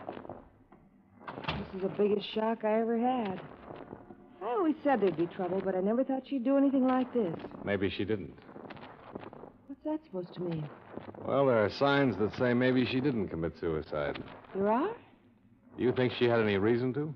That's what I said. I never thought she would. Oh, sit down, any place. Thanks. Did you say you expected trouble? Yeah. I kept telling her. It was the way she went. Like she couldn't live fast enough. Like there wasn't enough time to get everything done. She'd been like that ever since she got rid of... her mother went into that hospital. Jean was all tied down, taking care of her before. What could have caused trouble? Well, I'm not saying she was wrong or anything. But there were too many men. Do you mind telling me who they are? I don't know. Only about one, Harold Corey. He's gone with her the longest. He's a big blonde truck driver. Harold Corey. He drives for the Seaboard Trucking Company. Sometimes he goes way out to the West Coast. And while he was gone, Jean didn't stay home and catch up on her reading, if you know what I mean. Yeah, I think I do. Out with a different guy almost every night. I didn't pry, but she'd never tell me who they were. You think somebody killed her, don't you? Would you help me try to find out? What could I do? Well, you didn't want to pry, but I get paid to. I'd like to look at her things. I suppose it's my duty, sort of, isn't it? In a way, yeah, but I can't force you to. Oh, I know it's the thing to do. Some of her drawers are locked, but I'll show you what I can. I started on the locked dresser drawers. They gave up and opened after a brief struggle, but contained on the whole things that might normally be locked up because of their value. Imported perfumes, expensive lingerie, and some jewelry. Only thing that looked as if it might have been hidden for the sake of secrecy was under the jewel box. It was a gold house key with a heart-shaped bow.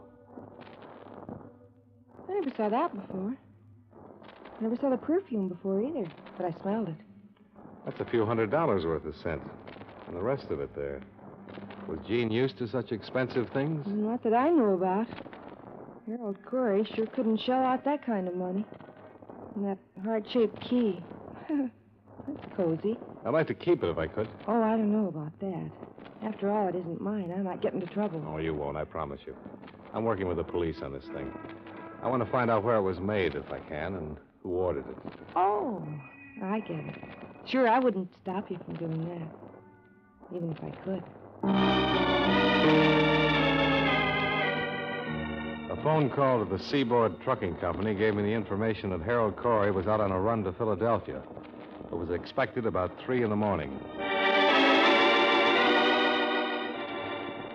Expense account item 3, $7. Drinks and dinner after I checked into the Bristol Hotel. Item 4, 1 dime. Phone call to Jean Maxwell's employer. Edward Hollis was at home and would see me.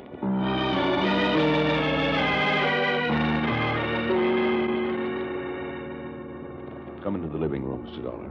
You may as well be comfortable. It's nice of you to see me, Mr. Hollis.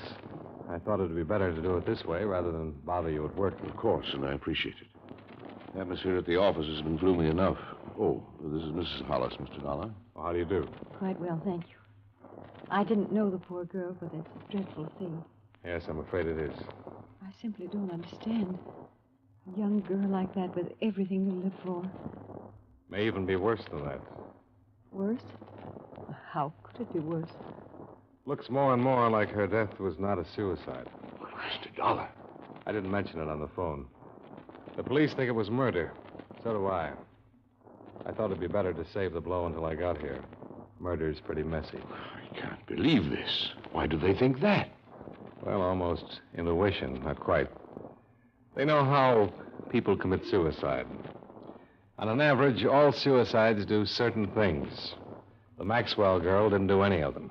Well, this is a shock. I suppose I could be dragged into a courtroom along with everybody else who knew her. Beatrice, you run along upstairs. There's no reason for you going through this. All right, Edward. I think I'd rather. Good night, Mr. Dollar. Good night. I'm sorry, but it couldn't be helped. Of course it couldn't. I understand. Please don't be long, Edward. No, I won't, dear. Could I mix you a drink, Mr. Dollar? No, thanks. I'll make this as fast as possible. I don't know how much you knew about Jean Maxwell's private life. I knew nothing. I have a number of girls in the office, and it's been my philosophy to remember that not too long ago I was young, too. As long as they do their work well, I ask no questions. As a matter of fact, I have no right to. Sure. From what I've gathered, she was mixed up emotionally. She didn't have much freedom because of an invalid mother she took care of. Yes, I did know that. When the mother went into a hospital, Jean began to make up for lost time. She led her friends to believe that she was friendly with a lot of men. But I don't believe that. Oh? I think it was one man. One with enough money to buy her expensive things, perfumes, jewelry, even a gold key. I'll have to admit that she was a beautiful thing. You say she worked with a number of girls at your office? Yes, there were 11 others. Out of those 11, did she have any close friends that you know of? Well, let's see. The Dyer girl, Grace, that is. They seemed to be quite friendly. I couldn't be sure of any others. Well, would you give me all their names, then? I'd like to talk to them. You know, find out if something might have come out over lunch or cocktails. Yes, of course. Perhaps it'd be better if you phoned me at the office in the morning. I could give you their addresses as well. All right, we'll do it that way. Well, thanks very much, Mr. Hollis. I'm sorry meeting you couldn't have been more pleasant. The next morning, I had a list of 11 feminine names and the address of Jean Maxwell's truck driving friend. By 10:30, I was following up the ladder.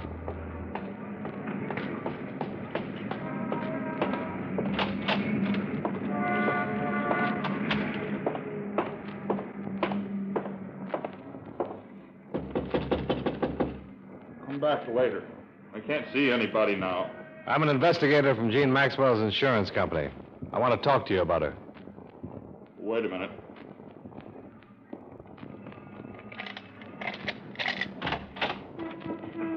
Sorry to bother you. My name is Dollar. Come on in. I've been out of town. I didn't know about what happened until I got the paper this morning. It's really got me rocking. Yeah, I can understand that. How much do you know about it? Why'd she do it? She didn't. What do you mean by that? It's not suicide, it's murder. Murder? You knew her pretty well, didn't you? Oh, yeah, pretty well. Did you buy gifts for her? Oh, once in a while. Birthday, Christmas, times like that. What kind of gifts? What are you driving at? Can't you remember? Oh, yeah. Candy, handkerchiefs, things like that. I don't think I like your approach, mister. Now, calm down, Corey. I'm giving you a chance to rehearse before the police get at you. When did you see her last? Night before I left for Philadelphia. When was that? 2 nights ago, Tuesday. I left at 5 Wednesday morning. She was found Wednesday morning. I know that. You're in a bad spot. Do you know that? You telling me people think I killed her? Me? Well, I loved her. I wanted to marry her. I'm sorry, friend. In this situation, that's a motive, not an alibi. Get out of here, will you? Get out and leave me alone. You're not helping yourself with this act. You're making it worse. Get out. Get out before I do have a murder to answer for. Get out!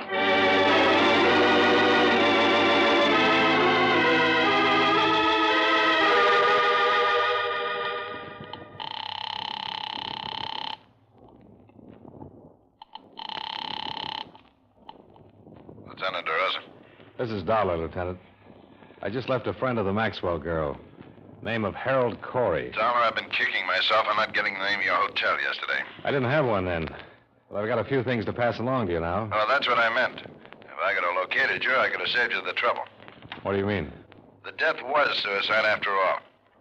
What? How come? Autopsy report. There was a concussion from the drop from the bridge, but it wasn't the cause of death. Hey, wait a minute. Not so fast. The cause of death was carbon monoxide. Looks like she pulled the suicide where it embarrassed somebody, and her body was tossed from the bridge to get her out of the way.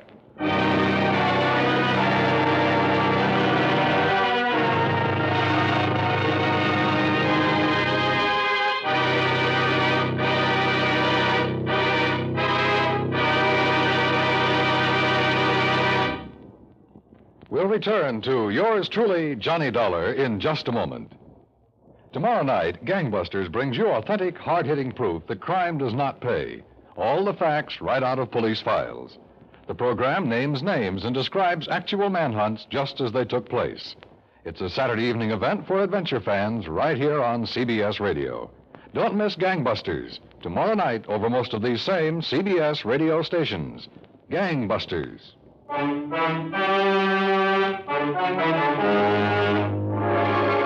Now, with our star, John Lund, we bring you the second act of yours truly, Johnny Dollar.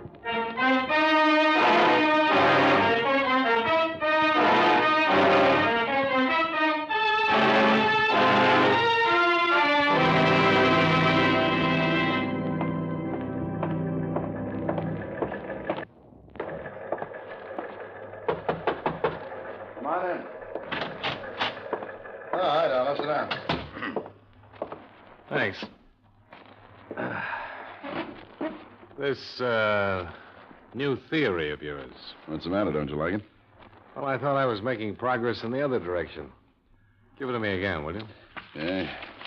Here's the autopsy report. Death by asphyxia caused by presence of large amounts of carbon monoxide. Agent unknown. That's it. Probably automobile exhaust. That's the most popular these days. You believe this, Lieutenant? I believe what's in the report.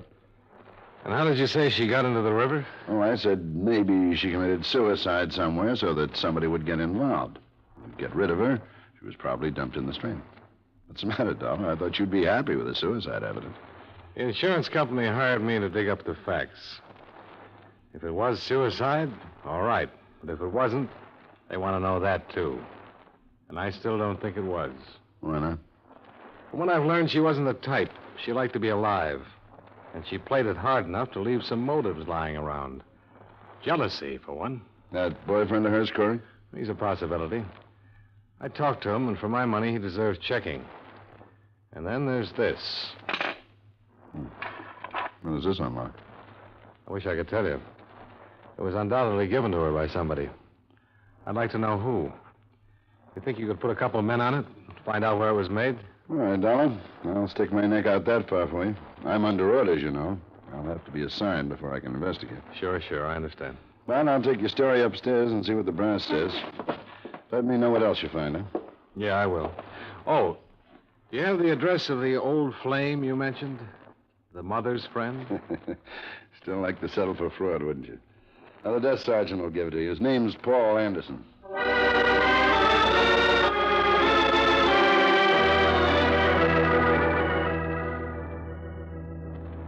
I'm from Gene Maxwell's insurance company, Mr. Anderson. Wonder if you could spare me a few minutes. Yes, I suppose so. Come in. You're the adjuster? So soon? I'm an investigator. Oh? I didn't know she had a policy. Yeah, she did. $25,000 to go to her mother. I see. But her death has been classed as suicide, which voids the policy. The 2-year self-destruction clause is still in effect. That's a pity. Why do you say that? It's the least you could have done for poor Mildred. That's her mother? Yes. An extremely young mother. Who has almost ruined her life for that girl. Oh, I didn't know that. Yes, the daughter was born when Mildred was only 17. And she was left to care for the child herself. I've helped as much as I could.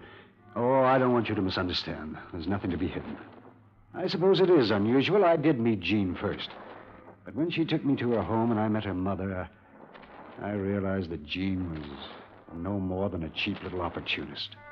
The complete opposite from her mother. As I say, I suppose it is unusual. Yeah, but that doesn't make any difference. The point is that you dropped the girl in favor of her mother. Is that it? It wasn't the gross situation you evidently wish it had been. Now, look here, this has gone far enough. You've asked me these questions for one reason. So that you can draw your own conclusions. Haven't you? I didn't know it showed. Well, it does. You think I sent Mildred to the home to get her out of the way, don't you? Well, that's not the case. But you can think what you like. Go ask Mildred if you care to. I won't bother. Do you know anything about a gold key that Jean had? A gold key? No, I don't know anything about a gold key. I've known very little about Jean at all these past months. Yeah. So many people seem to know so little about her.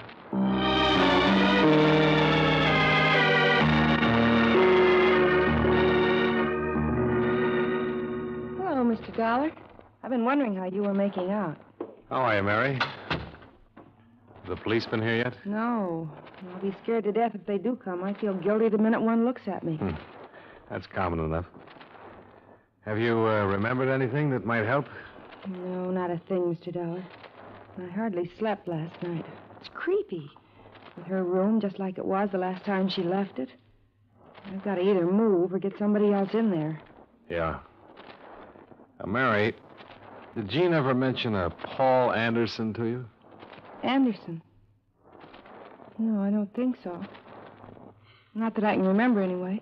She was always kind of secret about things. She did talk to you about her mother, though. Oh, a little, yeah, about her being in the hospital. Anything about how she got there? No, except I got the idea Jeannie thought it was wrong, how much fun she was having without her mother to worry about. She never told you who was paying the bills? No, who was? This Anderson guy? Yeah. You're sure she never mentioned him? I'm sure I'd remember if she did, because I was curious and she never mentioned any of them. Okay. Thanks, Mary.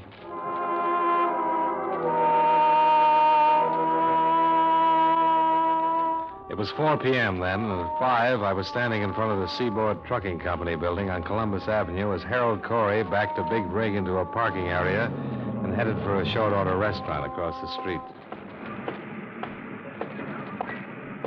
Hello, Corey.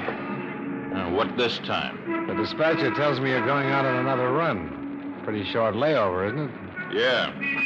You decided to look into the way I do my work? Oh, I just wondered if there was a reason for this quick run. Yeah, there is. I asked for it. I figured driving I could get my mind off this thing. Anything wrong with that? Maybe not. You know how she died? I read about it. Carbon monoxide. Yeah. The police have decided that doesn't sound much like murder. What do you think? She's dead. That's as far as I can think. You knew about Paul Anderson, didn't you? What about Paul? Well, that he might have been more interested in Jean than he was in her mother. I suppose you're just doing a job, aren't you? Well, if what you say is true, I didn't know about it. If I had known about it, I would have killed him, not Jean. Now leave me alone, mister. I can't take any more. Well, I don't enjoy it either. As you say, I'm just doing a job. I checked that night with 6 of the 11 girls who had worked, lunched, and chatted with Jean Maxwell. Their collective description was of a girl who listened to and enjoyed what other people said, but had little to offer herself. None of them knew anything about her private life. But the next morning, the police located a goldsmith who said he remembered making the heart-shaped key. I went out to see him, then got back to Lieutenant DeRosa. How'd you make out with that fussy little man, Dollar? Well, we found the day the key was ordered, and he remembered a few things, because a councilman's wife came in the same day. What?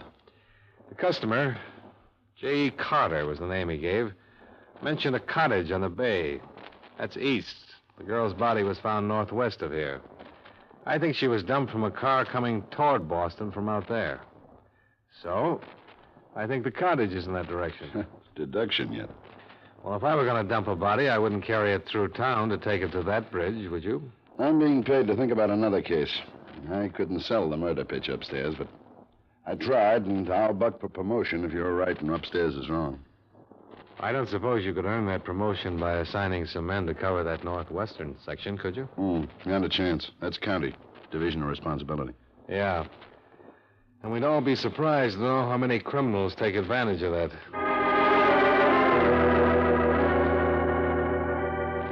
Expense account item 4, $35, mileage, covering a 2.5-day canvass of real estate offices northwest of town. Object, a cottage probably rented previous to the month of June by a man possibly using the name J.E. Carter.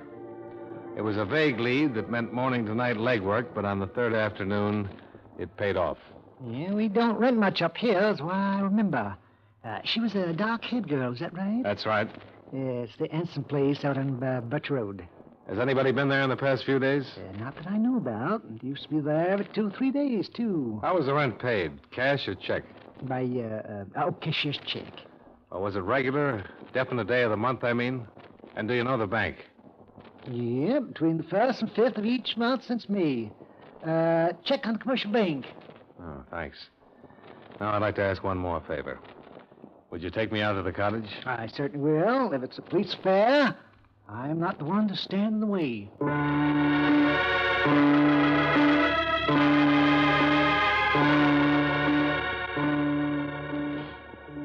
Mr. Dollar, I've always said that I'd personally vouch for the people I do business with. But you never know, do you? That's a profound truth in any business. I'll certainly try to be more careful in the future. Do you want to go now? Yeah, I think I've seen enough.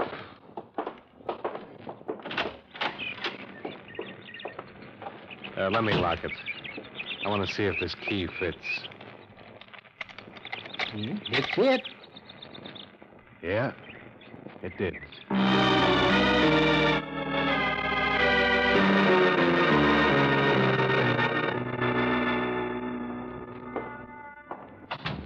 Well, I didn't expect to see you again. Didn't you, Mr. Hollis? You thought you'd get away with it? What did you say? Well, there's no reason to be clever with each other. I know you killed her. You rented a cottage out beyond Mystic River. You used the name J.E. Carter. Come into the other room.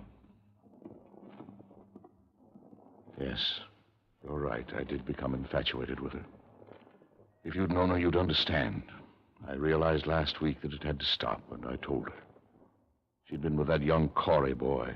I told her that even if I were single and eligible to marry her, I would advise her to hang on to him. Someone her own age. That was last Tuesday night. Yes. She left the cottage, and I heard her drive off. Or at least I thought I did. When I went out, I learned what she'd really done. She'd committed suicide in the car. You can hardly blame me for wanting to keep the secret. It wasn't suicide, Mr. Hollis. You know it, and I know it. All right, Mr. Dollar. I'll make my statement to the police. Fine. I'll drive you down. Thank you. Edward. Beatrice, go back upstairs. No, Edward, I won't. I insist, Beatrice. What good would it do?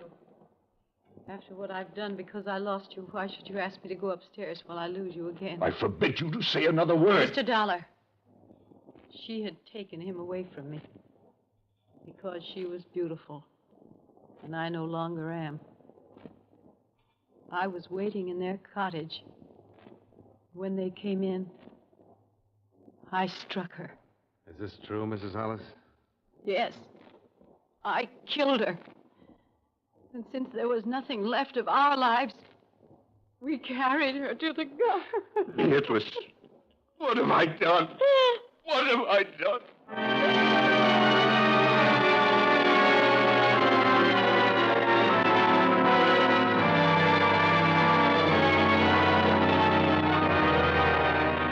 Expense account item 5, $110. Final bill for car rental.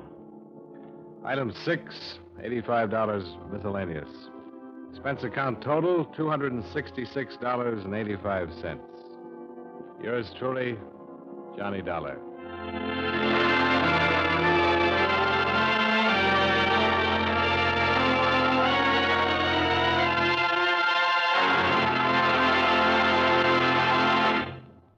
Yours truly, Johnny Dollar, stars John Lund in the title role and is written by Gil Dowd with music by Eddie Dunstetter.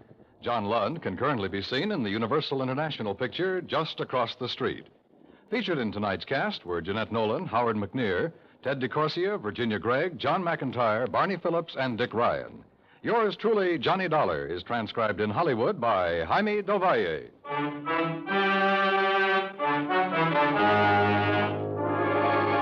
This is Dan Coverly, inviting you to join us next week at the same time when John Lund returns as... Yours truly, Johnny Dollar.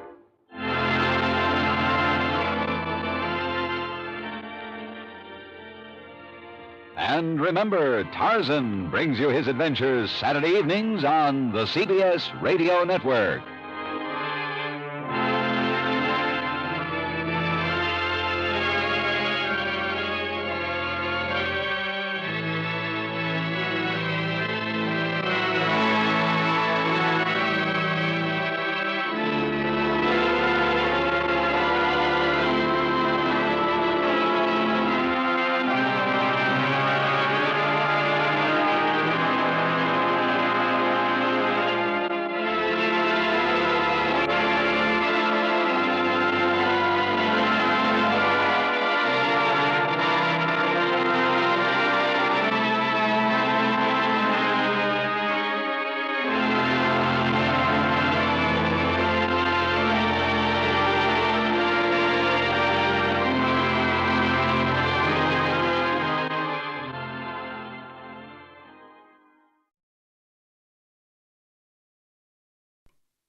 John Lund as yours truly, Johnny Dollar.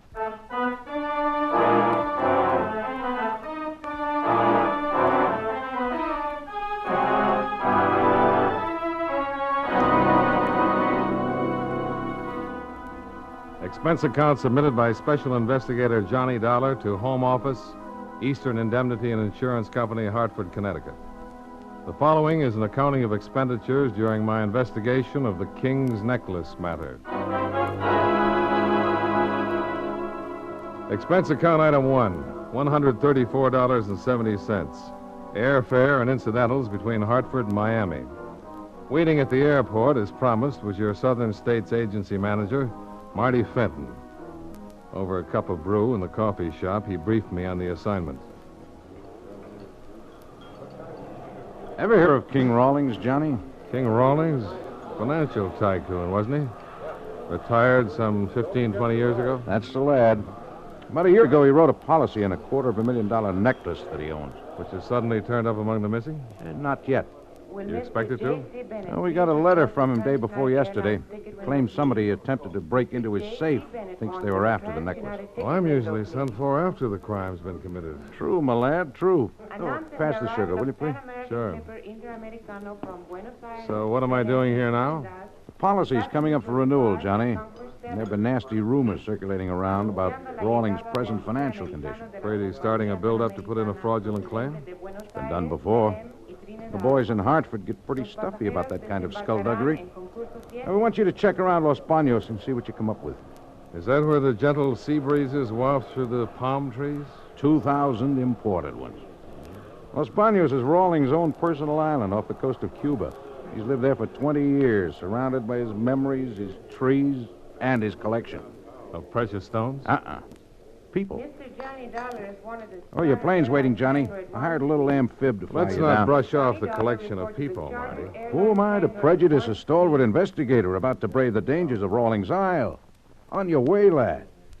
And may the blessings of Eastern Indemnity follow you even unto the ends of Los Banos.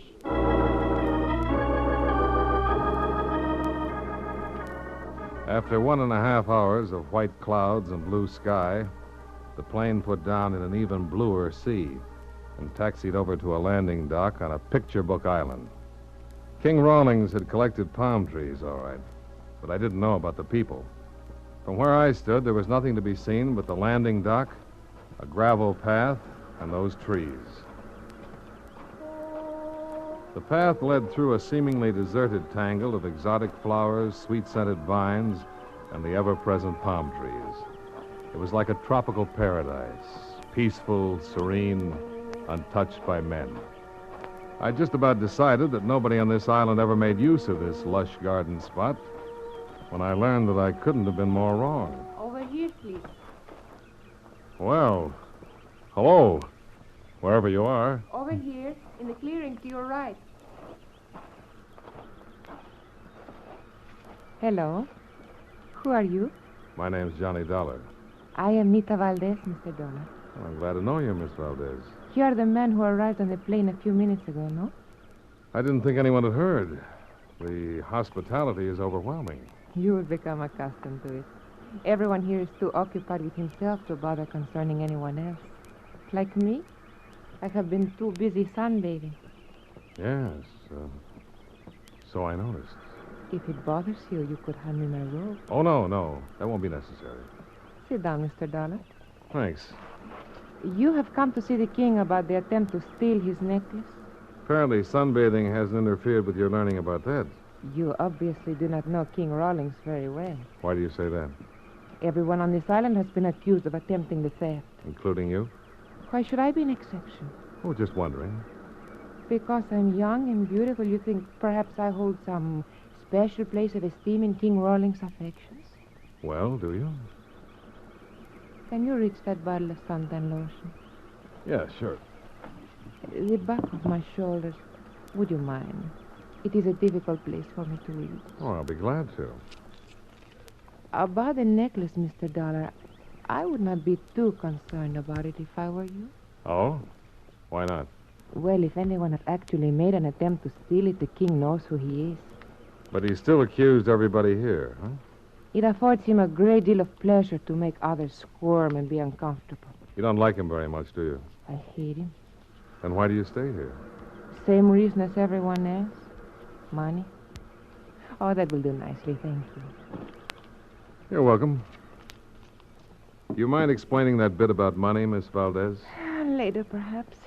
The sun is still warm, and I wish to take advantage of it. We will meet again. A polite dismissal, if I ever heard one. You're wondering, perhaps, why I stopped you to talk this way? The thought had occurred to me, yes. When you meet the king, get to know him a little, I think you will understand why. And if I don't? I sunbathe here every day at this time. I'll think about that, too.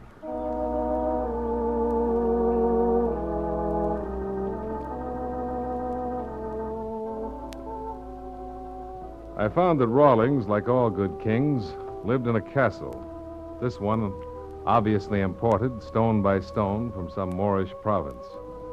A nervous little man came to the main gate and escorted me inside to the baronial hall.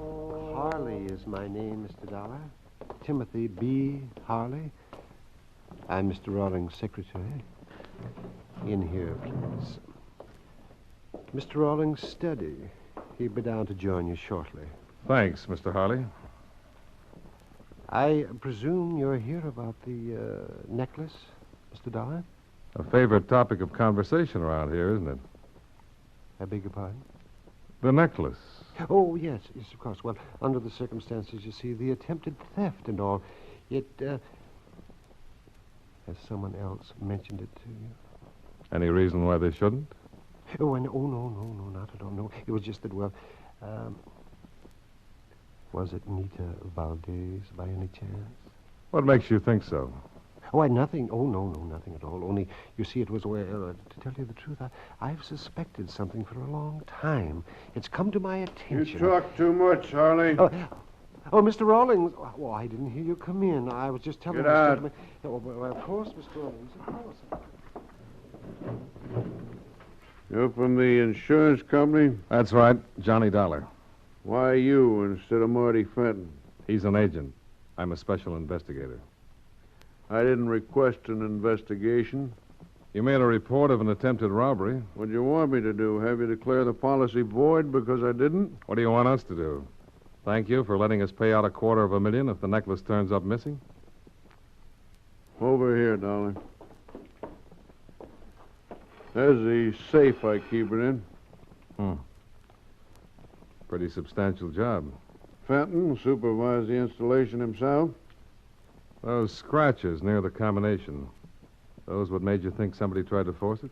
Only a hammer and chisel could make those marks. Mm-hmm. I'd like to see the necklace. Good. Who do you think was after it? Either Harley or my protege, Nita Valdez. Why suspect them? They love money and hate me. You care to go into that? You're investigating the necklace, Dollar, not my relationships with the people on this island. There it is. Oh. Beautiful workmanship. What else did you expect for $250,000? A little more than this, Rawlings. I'm no expert on precious stones, but 10 will get you 20 if these aren't paste. Let me see. You're right, they are. Any explanations? None. You've no idea how the switch was pulled? I have not. When was the last time the necklace was appraised? When the policy was written? Who else has the combination to this safe? No one. Oh. Kind of puts you in a spot, doesn't it? Not at all. I'm insured. The law says we don't have to pay off on fraudulent claims. I know. The law also says you have to prove that fraud exists.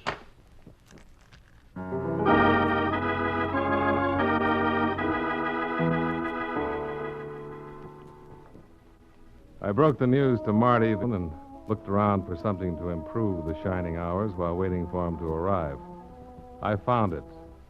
Dressed in a clinging silk gown on a patio overlooking the sea. It was obviously the cocktail hour. Mind if I join you? Oh, please do. I can't make up my mind. To what, Mr. Dollar? Which shows you off to greater advantage? That dress or the sunsuit? For that, you may have a choice of rewards. Scotch or martini? Nothing, thanks. Well, what did you think of him? The king? Yes. I'm more interested in what you think of him. I have already told you. I know. He confirmed your statement. That I hate him? Mm-hmm. You can believe it. I do. What I want to know is why. King Rawlings is a collector. Stamps, butterflies, out-of-state license of plates? People, Mr. Dollar. How does this fascinating game of his work? He specializes in aspiring artists with little or no talent. An actress like myself, a would-be poet like Harley. He baits his trap with a promise of money to aid their careers. Keeps them dangling as long as they can amuse him and feed his ego. Then he casts them off. Very amusing. Yes, isn't it? Well, if you know what he is, why stay on?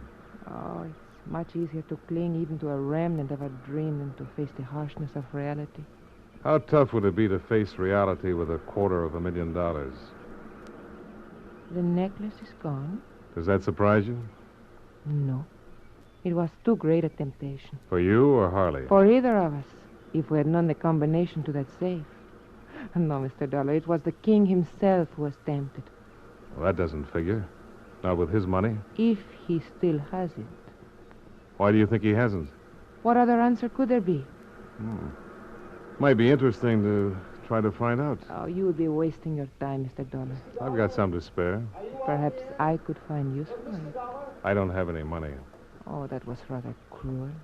I'm sorry. Mr. Dollar, is that you out? Oh, yes, of course it is, yes. Why the excitement, Harley? Tell me, is it true that the necklace has been stolen? Looks like it. Why? I wonder if that could possibly account for it. For what? Mr. Rawlings, he's lying on the second floor landing. I think he's dead.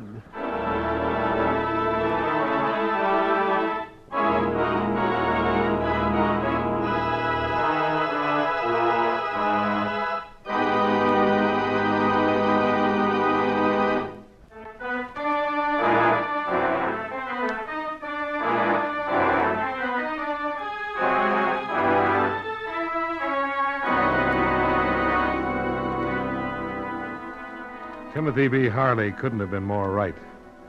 King Rawlings was lying stone cold dead on the second floor landing. When Marty Fenton flew in 3 hours later, accompanied by a Captain Fuentes of the Havana Police, I gave them a fast briefing. Marty's reaction was predictable. Nobody gets off this island until we learn what's happened to that necklace. Right, Captain Fuentes? Yes, I agree, Senor Fenton. Up to a certain point. What point? What do you mean? The good captain apparently feels there might be something more important about all this than a missing necklace. What could be more important than $250,000 in stolen jewels? How about murder? Never entered my mind. Naturally not. Eastern Indemnity only insured Rawlings' stones, not his life. I guess I had that coming. Senor Dollar is quite correct, however. The cause of Senor Rawlings' death is not apparent at the moment. It will require an autopsy to determine. And if it's murder? We must then regard everyone who was present upon this island with suspicion. What help can you give us regarding that, Senor Dollar? Well, just what I've told you. Outside of the servants, only Harley, Miss Valdez, and I were among those present. And who was the last to see Senor Rawlings alive? So far as I know, I was. But Harley could have been with him after Rawlings left me in the study. For that matter, Miss Valdez could have seen him, too, before our little tete-a-tete on the patio. Look, fellows, me lads, I don't want to appear single-minded about this little affair, but we don't know whether Rawlings was murdered or not. However, we do know Eastern indemnities out a cool 250 G's if that necklace doesn't turn up. Payable, of course, to Senor Rawlings' estate. Sure, but who cares who it's payable to? What I'm interested in is not paying it. Thinking of possible motives, Captain? The heir to Senor Rawlings' fortune might well be suspect. So would whoever stole the necklace, if Rawlings had tumbled to him. And there's always plain hate, isn't there? You have something specific in mind, Senor Dollar? Just a suggestion, Captain. Fuentes had his plane fly Rawlings' body back to Havana for posting, while he conducted a very thorough, if unenlightening, questioning of those present. Apparently, no one had seen Rawlings after he left me in the study, had any idea how he died, or what had happened to that necklace. Fuentes knocked off around midnight, and everyone ostensibly went to bed. I still had a few unanswered questions kicking around, so I went up to Harley's room to try them out. Why, yes, Mr. Dollar. Mr. Rawlings had a will, but as I told Captain Fuentes, it's locked in the safe. And it'll take a court order and some professional safecrackers to get at it, I know. But what about the copy? Copy? It's customary for the attorney who drew it up to retain a copy. Oh, yes, of course. I hadn't thought. Senor Chavez must have one in Havana. He's an attorney there? Yes. As a matter of fact, he handled most of Mr. Rawlings' financial affairs. Well, he must have a copy. Oh, why don't you ask him? Oh, I will. But first, I'd like to know why you were planning to leave Los Baños. Leave Los? Well, how did you know? Well, maybe you can think of another reason for having a half-filled suitcase laying there on your bed. Oh, yes, of course. Yes. I was planning to leave. There's no reason why I shouldn't. After all, my employment here has been terminated. Have you discussed the idea with Captain Fuentes? Well, no, but why should he object? I'm not guilty of anything. Just a thought, Harley. Mind if I take a look at that suitcase? No, don't touch that. I don't. Well, what do you know? A brown paper parcel neatly wrapped and tied. You mind telling me what's in it? It's none of your business. Put that down. It wouldn't be a necklace by any chance, would it? Put it down, Dollar. Oh, sure, right away. Well, now that's interesting. All new, crisp, in $100 denominations. Must be close to $10,000 here. Well, what of it? It's mine. Oh, I don't doubt that. I'm just wondering where you got it. I saved it. Working for Rawlings? Yes, why not? I saved it working for Rawlings. It's mine. Okay, Harley. I don't want it. Don't you really know why Captain Fuentes might object to your leaving now? No. I most certainly don't. Remarkable.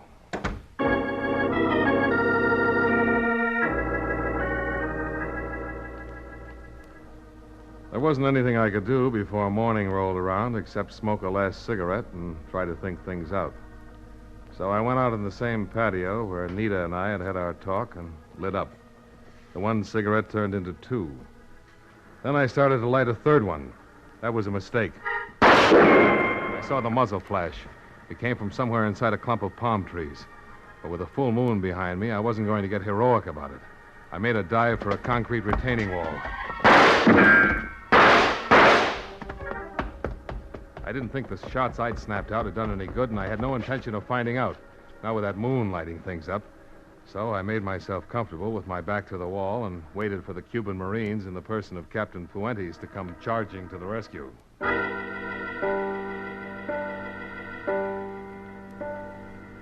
Some 15 minutes later, Marty, the captain, and I held a council of war on our way down to the landing docks.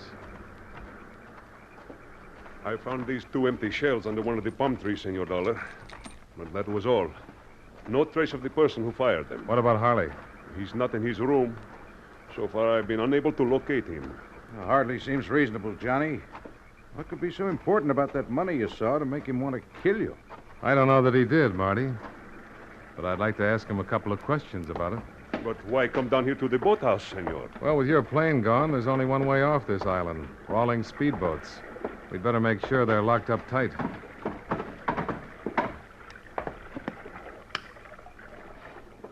One of the slips is empty. It wasn't when I got here. We heard no motor, senor. Well, that's nothing that a paddle and a pair of willing arms can't explain. Harley? That's my guess. Then it's 10 to 1 he has the necklace with him.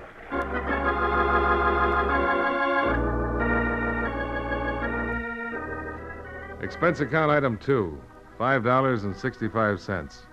Breakfast for two in Havana, where Martin Fenton and I found the bougainvillea and the tourist rates in full bloom. We wanted to talk to Senor Chavez, Rawlings' lawyer, and after a rough trip on one of the speedboats and that rougher breakfast tab, we made our way to his office. See, I have a copy of Senor Rawlings' will, but you understand I cannot disclose its contents until the court so order. Well, we don't want any details, Senor Chavez. Huh? But I understood you were inquiring about beneficiaries. All we want to know is if he left anything to a Timothy Harley or Anita Valdez. I see. Well, we've explained the circumstances, Senor Chavez.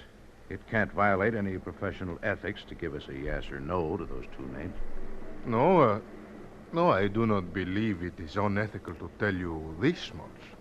No individuals were named in the will. Only charitable and public welfare institutions. Well, that eliminates the heir apparent angle, Johnny. One more thing, Senor Chavez. There have been rumors that Rawlings' fortune was almost gone. Any truth to them? Not a bit. All his investments were most judiciously placed. He was perhaps wealthier at the time of his death than at any time during his life. Well, you've been a big help. Thanks. For now, it is an attorney's duty to aid the law, is it not? Any time you are here in Havana, please to stop in. It would be my pleasure. Will do, Senor Chavez, and thanks again. Well, that was a great help. Cleaned up some loose ends. It's a loose necklace I'm worried about, Johnny. Where do we go from here? Well, we can check out the local police, see if they've picked up anything on Harley. Good as anything, I guess. Oh, which way? We passed it on the way up here. We'll go right... Senor Dollar, it is most fortunate that you're still here. There is a phone call for you in my office from the island of Los Baños. Oh, thanks, Senor Chavez. There on my desk, senor. Johnny Dollar. This is Captain Puente, Senor Dollar. I have some information for you. Oh? What is it, Captain? First of all, the autopsy report on Senor Rawlings has come in. Natural death? See, that is correct. From an old aggravated heart condition. But how did you know? No real reason for anybody to murder him. What else? We have found Senor Harley's body at the north end of the island. Apparently his motor stopped and the surf dashed him against the rocks. His skull was fractured. You didn't find the necklace on him? No, but he is the one who stole it. What makes you think so? In his wallet, we found a slip of paper, senor. On it was written the combination of the safe.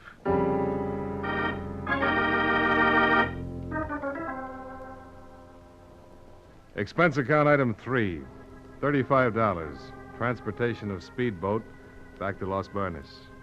With Captain Fuente's report, there was no need to report directly to the island, and Marty was anxious to get back to the office and bring you up to date. So he chartered a plane, and we took off for Miami. Well, Johnny, my lad, we chalk up another happy collaboration, huh? Yeah, you might call it that, Marty. A king there was. You know, somehow I don't think Rawlings was a very happy man with all his dough. Holed up on that island, nothing but hate around him. Well, money's not the answer to everything. No, but as the saying goes, it sure helps. But then I guess it didn't help Harley much either. I wonder if we'll ever find that necklace. It'll turn up. Pretty optimistic, aren't you? No, I'm sure of it. Well, come on, Johnny, give. Where do you think it is? Right there in your briefcase. It's not a very funny gag, Johnny. No, Marty. It's not? And how about changing the snapper? I wish I could, Marty. But it figured all along. Looking for every possible loophole, I guess. But they all closed up on me. Where did I slip? Where they all slipped. At the very beginning. When you first thought of it. What tipped you? Rawlings swore that only he knew the combination of that safe. He was wrong. One other man knew it. The one who supervised its installation. I should have known you'd tumble to that. The paste pinned it down even closer, Marty. The reproduction was too good. No wonder. You had every descriptive detail in your copy of the policy. Weights, dimensions, photographs, everything. I didn't go back to the island, Johnny. How could I make the switch? That's where Harley came in. You slipped him the combination, and he made the switch. That's why the $10,000 payoff, and why you had to kill him and frame it as an accident. Maybe I should have killed you, too, when I had the chance on the patio. You've still got your gun? Nah. What's the use? It was wrong all the way. Besides, I never could outshoot you.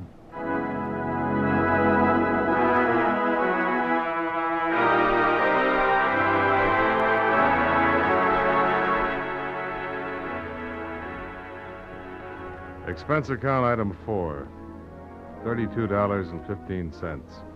Hotel bill and incidentals in Miami.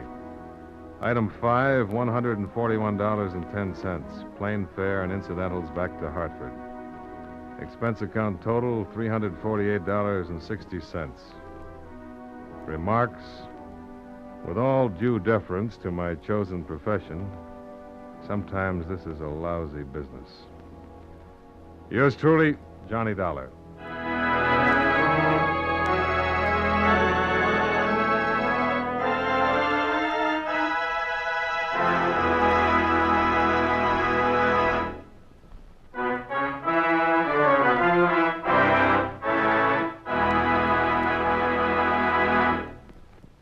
Yours truly, Johnny Dollar, stars John Lund in the title role and was written by Sidney Marshall with music by Milton Charles.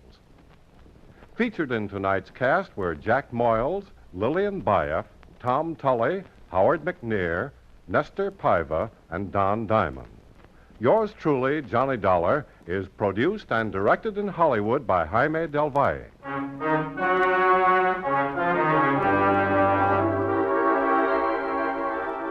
This is Charles Lyon, inviting you to join us again next week at this same time when, from Hollywood, John Lund returns as... Yours truly, Johnny Dollar.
For your listening enjoyment, John Lund as...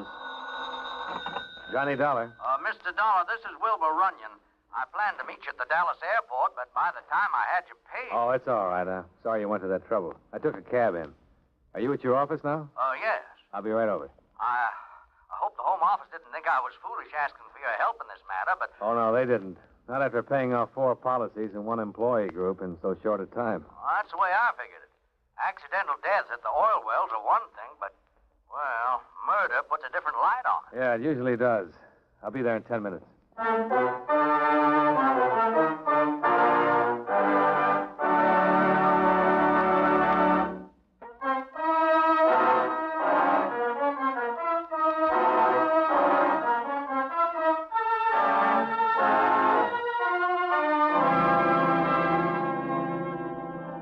Expense account submitted by Special Investigator Johnny Dollar to Home Office, Employees Cooperative Group Insurance Company, Hartford, Connecticut. The following is an accounting of expenditures during my investigation of the syndicate matter. Expense account item 1, $106.40, airfare and incidentals between Hartford and Dallas, including cab fare to the Alamo building, where I contacted Wilbur Runyon, manager of your Southwestern Division. You, read my report to the Home Office, Mr. Dollar? Yeah, what there was of it. Well, there isn't much I can add to it, I'm afraid. Even the sheriff at Tupelo doesn't know any more than what I wrote. With the new oil strike, Tupelo's a boom town. That always means a certain amount of trouble. 4 murders seems like an extra large helping, though, even for a boomtown. I don't know what to think of it. Of course, practically every man working in that field is insured with us under the group plan, so it isn't unusual that we've paid off in all 4 cases. No, but it is unusual for all 4 men to die the same way. You said that in each case the victim had been beaten to death. The murders all followed the same pattern. That would seem to indicate that they'd all been done by the same person, or persons. Oh, that's right. And collecting the insurance money might seem to be the answer if all the policies had been made out to the same beneficiary, but they weren't. Who did benefit? In all 4 cases, the wife of the victim. Well, that still doesn't rule out a syndicate. Well, what do you mean? Killers can be hired, Mr. Runyon. They collect their share of the insurance after an unhappy wife becomes a merry widow. Not in this case. Why not? Oil company that made the strike at Tupelo is one of the best. They pay the premiums for their employees. No payroll deduction. So? So, 2 of the wives who collected didn't even know about the insurance until we contacted them. That could be an act. I'll let you judge that for yourself. Now, last man killed was a driller named Gonzalez, Mexican. I haven't paid the claim yet. I asked his wife to come in this afternoon to pick up the check. She'll be here in a minute.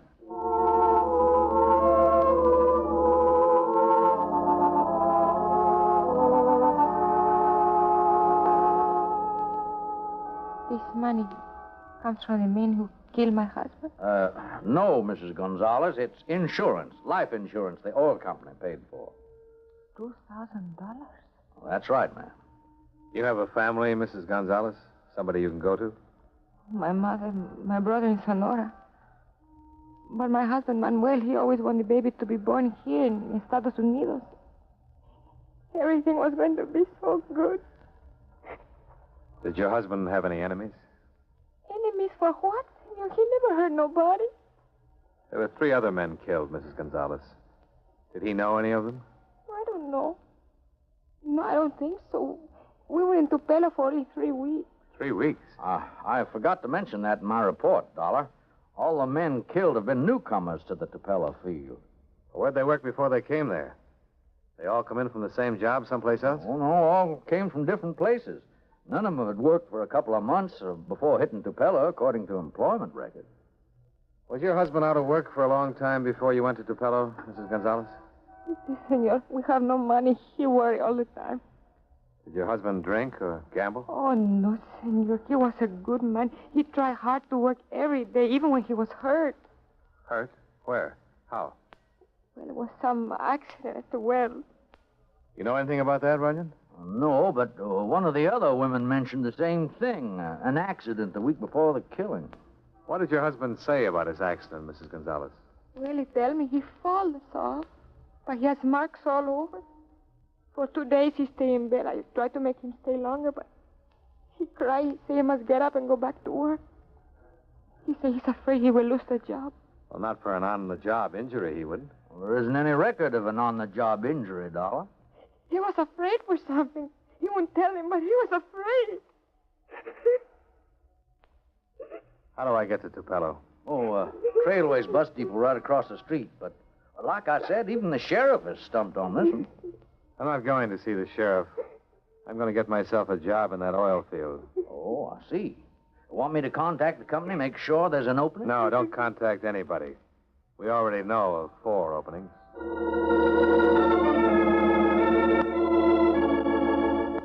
Expense account item 2, $5.20 for a used suit of dungarees and a pair of work shoes. Item 3, $6.12, bus fare from Dallas to the Tupelo oil field.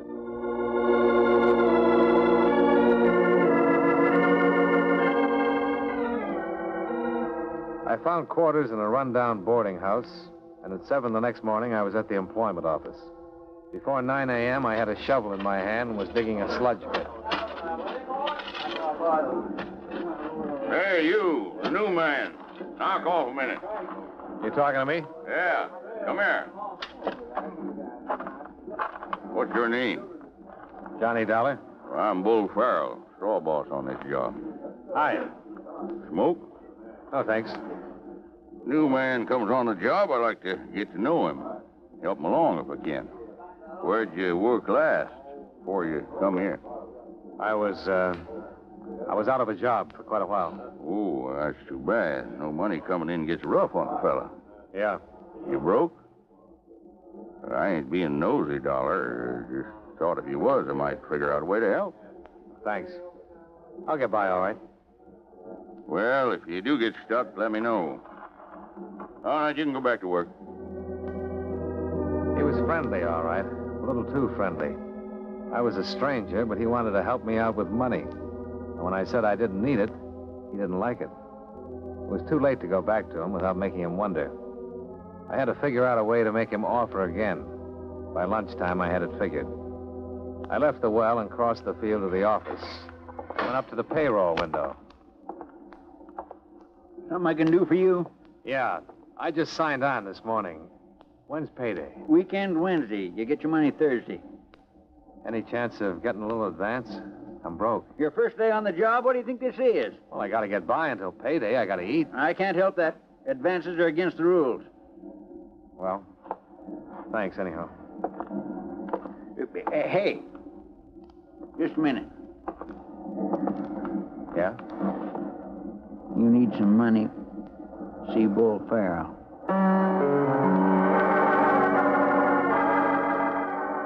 See Bull Farrell. All roads led back to the straw boss. And seeing him wasn't hard. He was leaning against the wall of the payroll shack when I came out. Hey, Dollar, wait up. Bracing the cashier for an advance, huh? I could have told you that wouldn't work. You're right, it didn't. Why didn't you come to me like I told you? All right. You want to lend me some money? Well, I wish I could, but I'm just a working stiff myself. Well, then why the offer? I thought I'd send you to Frankie Roebling, runs the tool department. Aunt or somebody died and left him a bundle. He likes to help guys along. Just like that, huh? Well, he'll expect a little something for his trouble, a little interest. After all, he's taking a chance. You're new on the job. You want to see him or don't you? Yeah, I want to see him. You said the tool shack? Don't bother him on the job. Room 12, the Capella Hotel, tonight.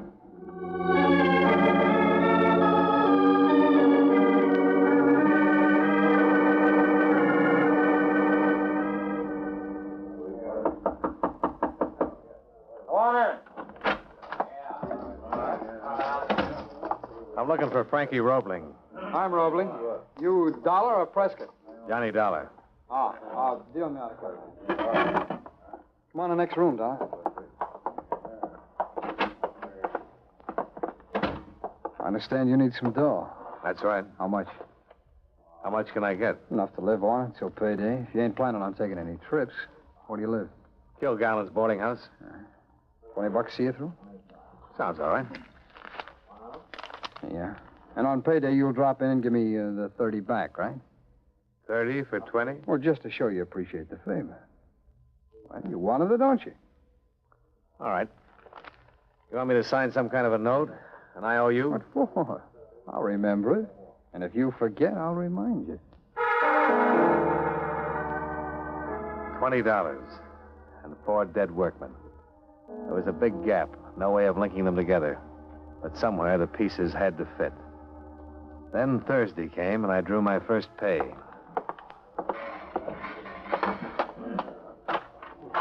Hi, Dollar. Get your dough all right? Huh? Oh, yeah, Bull. I got it. $32.80. Well, only 3 days. Frankie Roebling will be expecting to see you tonight. I know. He just asked me to remind you. Some of these roughnecks get absent-minded and makes it tough on everybody, especially themselves. Don't worry, Bull. I got a good memory. More than 50 men were in Roebling's room that night. All of them in work clothes, all of them giving him money, and none of them enjoying it. I waited until the last of them paid up and drifted out. Well, Dollar, I see you hanging back while the other boys are shelling out. I wanted to see you alone. Yeah, I know. That means you want to talk, and when you want to talk, it means you want to stall about paying. I only had 3 days' pay coming. You knew that when you borrowed the money. I had the boarding house to pay. I have to live, don't I? Do you? All I'm asking for is more time. All right, Dollar. I'll give you more time. Next payday. Only then it'll be $40, not 30. Suppose I say I won't pay it. What do you do then, Roebling? Take me outside? You thinking of getting hard, Dollar? No, Roebling. Just curious. Yeah. Big, too, ain't you? Big, hard guy. Next week, $40. I figure by next week you may soften up.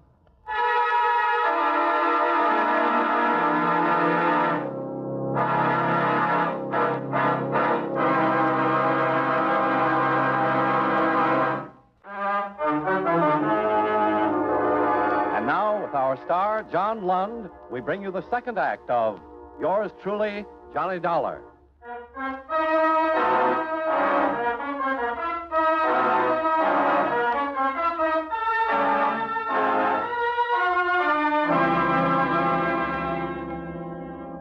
I went into a couple of the honky-tonks along the main drag and tried to strike up conversations with men I'd seen in Roebling's room.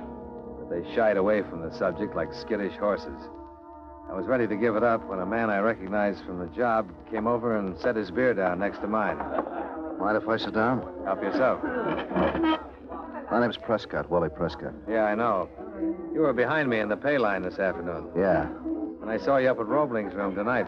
What were you doing there? Paying off? Yeah. I saw you, too. But you didn't pay off. How do you know? I heard some talk later. Roebling and Bull Farrell. It's none of my business, maybe, but you better pay. I'm short of cash. Look, a lot of us are short. I'm just telling you for your own good. I'm on the hook myself. If they don't like it, let them sue me. That isn't the way they work it. How do they work it? Vronsky and a couple of the others could tell you. If you don't pay up in full by next week, you're liable to get worked over. That doesn't convince you? Yeah? Well, a few guys have died around here since the field opened. Too bad a few guys didn't have a talk with the sheriff instead. About what? A beating in a dark alley from a bunch of guys you can't identify? What would it prove? And what happens next when the guys you want behind bars can't be put there? Every payday, I just about manage to pay off. I got a wife and 2 kids, so I got to borrow all over again to feed them. Vronsky's in the same boat. So are a dozen others.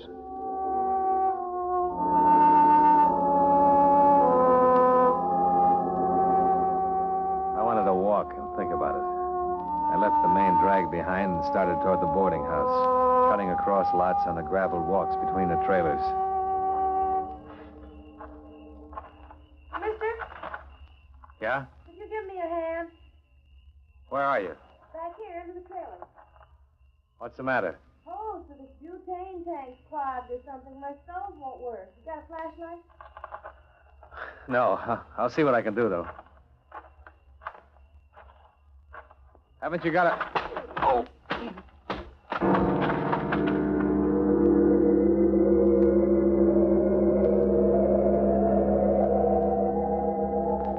Waves of pain swirled over me, and then I was sucked down into a whirlpool of blackness. When I came out of it, I was alone. I could feel the gravel biting into the side of my face. After a while, I managed to get on my feet, make my way to the boarding house. I fell across the bed with my clothes on and passed out again.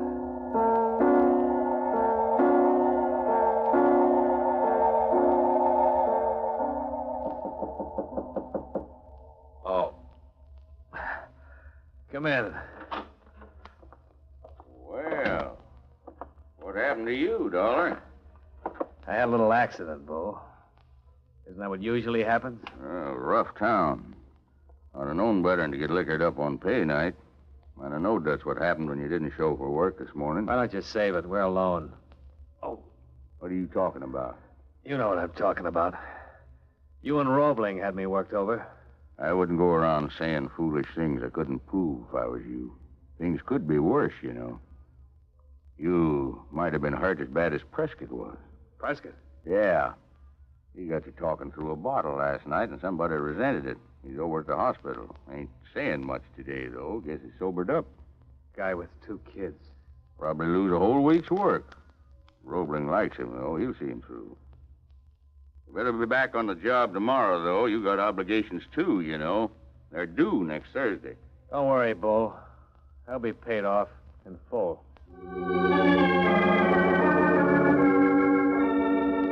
Expense account item 4. $5 to Dr. Wayne Libet of Tupelo for patching up some of the damage done by Frankie Roebling's bill collectors. Item 5, 80 cents, round-trip bus fare to the county seat at Langham, where I laid the story on the line for Sheriff Arthur McMahon. How much of this can you prove, Dollar? Not a speck of it. I could probably put a couple of deputies on it, and with luck, we might be able to hang a loan shark charge on Roebling. He'd get bail and scare all the witnesses out of town in 5 minutes. Sure he would. Besides, I want him for murders. I want him as bad as you do. Yeah, I know it. Everybody's been on my neck for this Tupelo mess. Letters from civic groups. They all come to churches. They yell for action, but they forget about evidence. When they get in a position where they could testify personally, that's when they lose their tongues. Prescott can testify to the setup. You think he'll testify now? After what happened to him just because he gave you a warning? Can he point to one single man and line up and say he did it? No, neither can I. Wait a minute. Suppose you got him trying to kill somebody before they succeeded. What do you mean? I was jumped last night for failing to pay Roebling. Gonzalez and the others drew one beating that way before they were killed. Yeah, I see what you mean. Roebling expects me to kick him with $40 next Thursday night.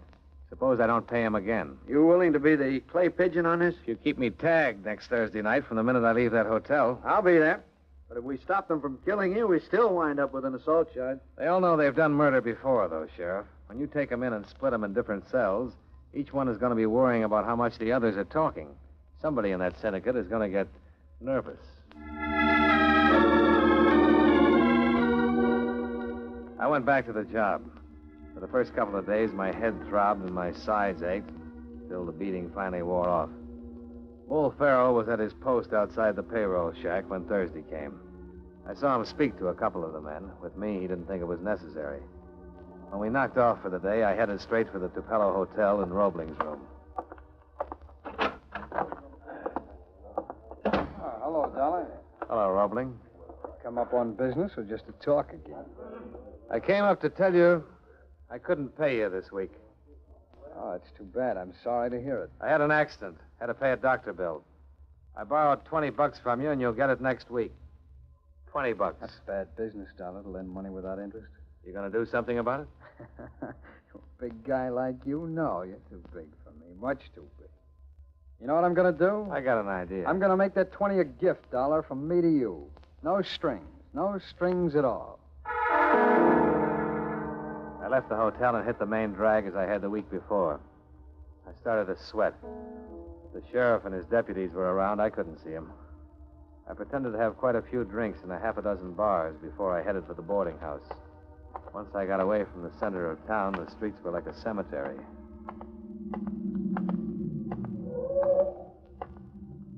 Hey, Dollar? Who's that? Bull Farrell. Friends of yours with me. Fellas you met last week. Want to take you to a party with us. No, thanks.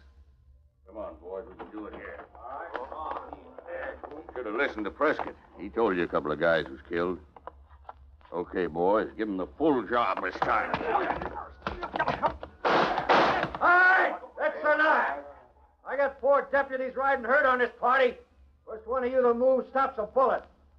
Now, just stand there and get your hands up. You all right, Dollar? Yeah. Where the devil were you? Passed you in the car on the way out, turned into the driveway across the street.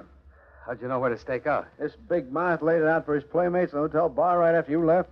My deputy was standing less than 10 feet away from him. Okay, so I start to beat a guy up. Let's get in and pay the fine. Sure, I got a half dozen murder warrants here in the name of John Doe, too. What do you want to do about them? Where's your corpse? Are you kidding? No, I'm not. Prescott and Bronski and 20 other men are in jail right now, protective custody. And they've all made statements. Some one of them is bound to recognize one of your boys. Sure. We got all of you except Frankie Roebling. He's the boy who's going to pay the fine, Bull. While you sweat it out, he'll pay a fine for loan sharking and then get out of the state. Who are you bluffing? You guys keep your mouths shut. You got nothing on any of us. Let's all go in and wait and see, huh? They wavered, but they didn't break. We knew that by Monday morning, Roebling would have a high-powered attorney in to spring him on a writ. Roebling was getting jittery himself, though. He didn't know what was going on inside, and it was killing him. We watched him from the upper window of the courthouse. Look at him down there. He's more nervous than the ones we got here under lock and key. Yeah, been hanging around all day. I could only get him in here for 24 hours. On the loan charge? Yeah. He'd bail himself out before he got the key turned. Hey, who is that he's talking to? Jailer. Going over to the cafe to get supper for the others. Every time he crosses the street, Roebling tries to pump him. Oh, that's a frightened man, Sheriff. He could blow up any minute. Not unless we find a way to light the fuse. Hey, wait a minute. Maybe we can get a match under him. How? By putting on a show for his benefit. Suppose he thought we were going to bring Bull in here tonight and work him over. I don't handle prisoners that way, Dollar. You don't have to. All we want is for Roebling to think you're doing it. Is there a telephone over in that cafe? Yeah. Call over and get your jailer. On the way back, he can tell Roebling that Bull's getting a workout tonight. I don't get what you're driving at. Where do you think Roebling will be tonight after he gets that piece of information? Right down there where he is now, sweating it out by proxy. Sure he will. Then what? About 10 o'clock, get Bull out of the cell and bring him in here. I won't manhandle him, Dollar. Listen to me, will you? You bring him in and seat him over there. If Roebling's across the street, he'll see it. Yeah? Who's that deputy of yours, the big guy? Mike Larkin? Yeah. After we get Bull in here, we pull the shades. Then we march him right out again and put Larkin in that chair instead. If we can stage it right, we put the overhead lights out and turn that desk lamp on the chair so it throws shadows against the shade. From where Roebling stands, it'll look like the shadow in the chair is Bull's. We can also make it look like we're giving him a terrific beating. Then what? What would you do if you actually got a confession out of somebody in this room? Go in the next office, type it up, have him sign it? So that's what you do. Mm-hmm. Typewriter in there is right next to the window. Then you bring Bull in to sign it. He won't sign a confession. No, but he'll sign a denial. It isn't what Bull signs that matters. It's what Roebling thinks Bull Farrell is signing.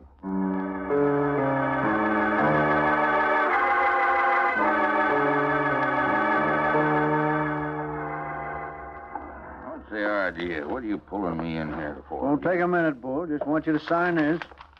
Sign what? What is it? You can read it. It's a statement you made when we brought you in, denying any connection with the murder. What do I have to sign it for? Routine, Bull. All right. Give me a pen. Let me get back to sleep. Here. Use mine. Shake hands, friend. You've been a real big help. All right, Joe. Take him back to cell. Yeah. Here's hoping, Dollar. Won't take long to know, Sheriff, if Roebling thinks that... McMahon. Yeah, Charlie? Good. No, I'll handle it myself. Let's go, darling. It worked? Yeah. The deputy I staked out of the cafe said Roebling bolted like a rabbit as soon as Bull took your fountain pen. We'll get him at the hotel.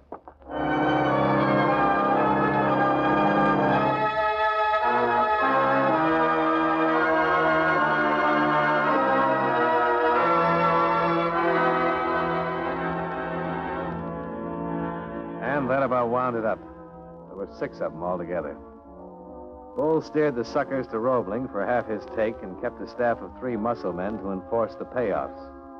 The girl who got me into that dark trailer park was the wife of one of the muscle boys. Expense account item 6, same as combined totals of items 1 and 3, $112.52. Transportation from Tupelo to Dallas and back to Hartford again. Incidentals and miscellaneous were covered by my earnings on the well job, proving that I live within my means. Expense account total, $236.04. Yours truly, Johnny Dollar.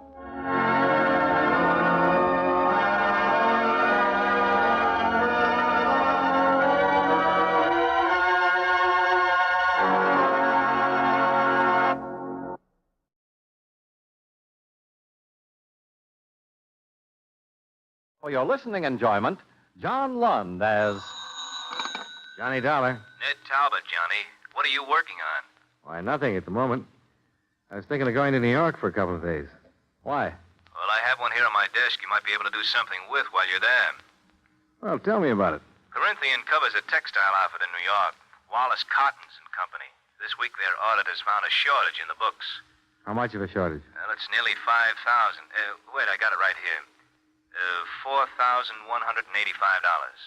And I'm supposed to find out who took it? Oh, no, we already know who did that. One of the bookkeepers in their office, Lester James. He's been arrested and admitted everything. I thought maybe you could find out what he did with all that money. Well, I'm going to New York anyway. I'll see what I can do.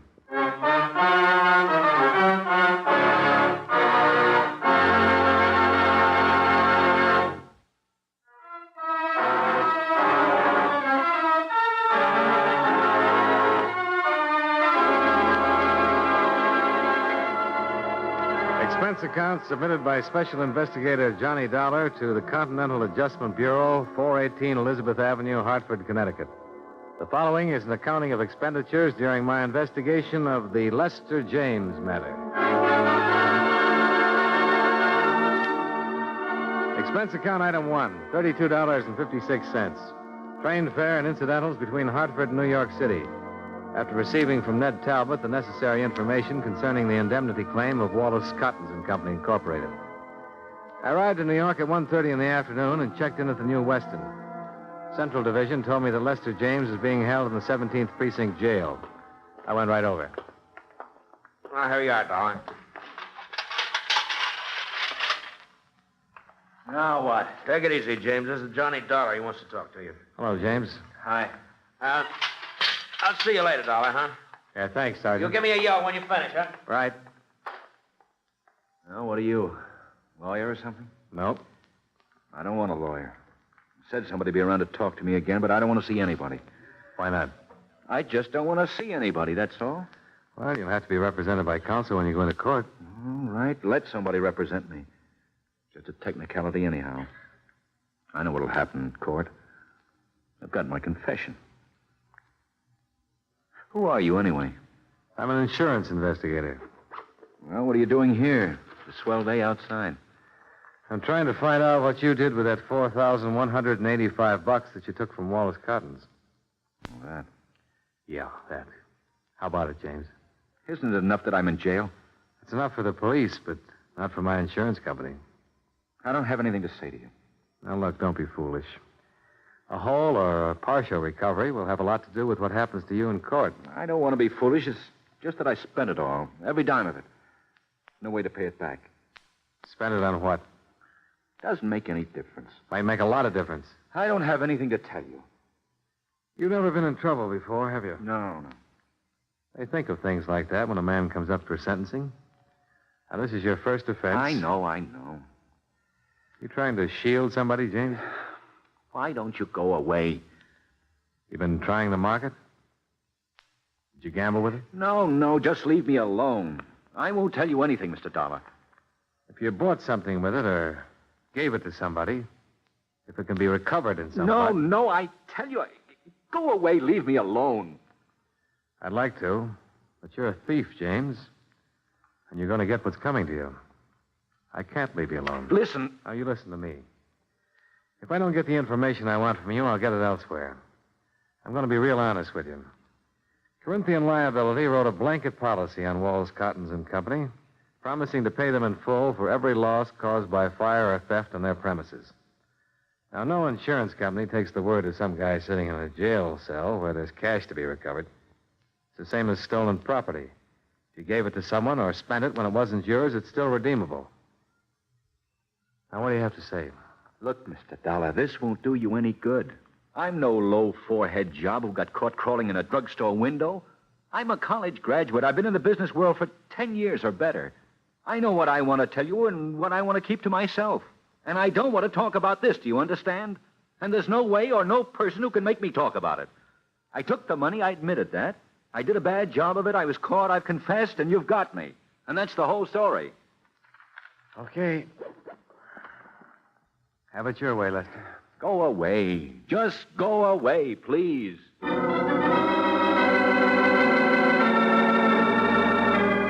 Lester James was a tall, dark-complexioned man in his early 30s. His hair was black, straight, and closely cropped. His features regular. Not good, not bad. The kind of man you see every day on the street. Somehow, the kind of man I hadn't expected to meet. Expense account item 2, $1.35, cab fare. I went over to the apartment on 59th Street where Lester James had lived. According to the penciled note above the first door to the right of the entrance, Mrs. Anastasia Denovich was the manager.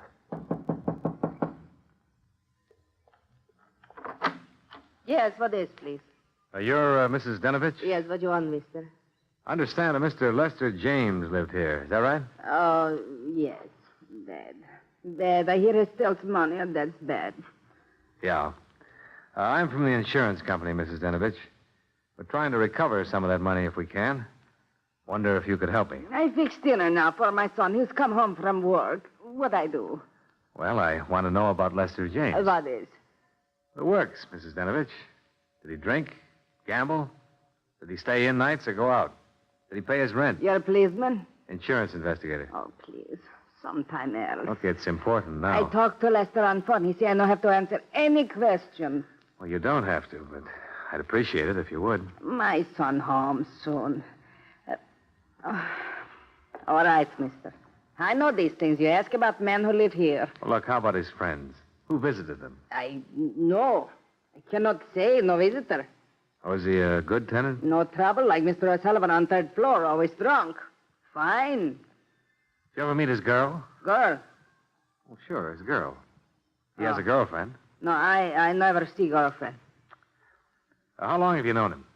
5, 6 years, maybe, ever since he moved in here, this place. You know how he spent his time? Work. He work hard. No, I mean besides working at the textile company. How else? No. He poor fellow, that one. How's that? He steal money through, but he poor fellow just same. For him, I feel. Yeah. Lester, he quiet and he think. I know he live up in that little room quiet. Think, he does all the time, he think. Oh, my son's dinner, please, you go now. Just a minute.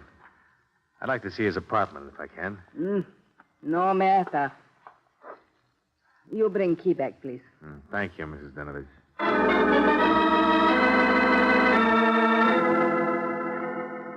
The apartment Lester James had lived in was as dismal as the neighborhood. A tiny closet kitchen, a bed that came out of the wall, and a pair of grimy windows that looked across the court into another pair of equally grimy windows. The furniture was early 30s and threadbare. Among his personal effects, I found nothing of value. The apartment yielded no more information than James had.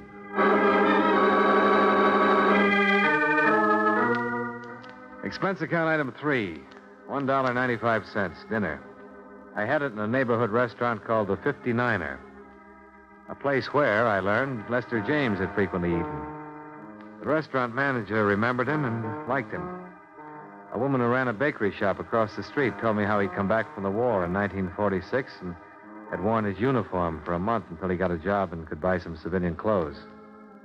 All in all, I was getting a composite picture of Lester James that didn't look quite right. Whatever he was to the people who knew him casually, he wasn't a man who ever had any money to spend.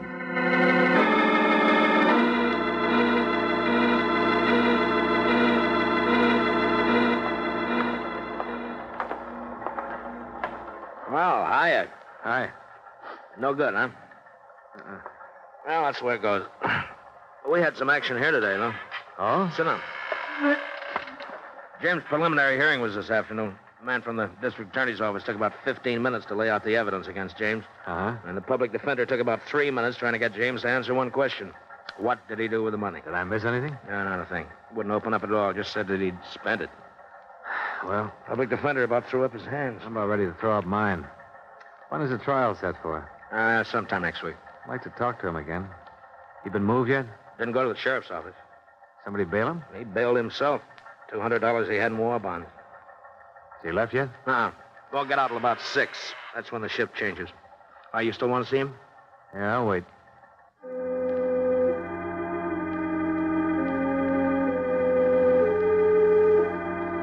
An hour later, when Lester James emerged from the doorway and turned right, I followed him, about a half a block behind.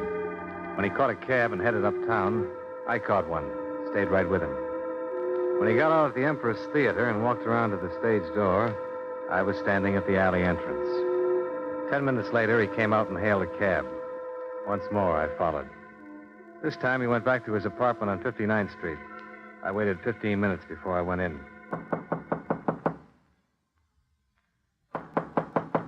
James? James? James, it's me, Johnny Dollar. I got a couple of whiffs of it standing there in front of the door.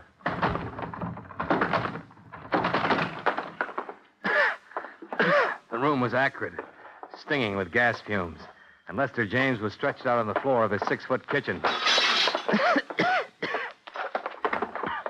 When I picked him up and carried him out, I didn't know whether he was alive or dead.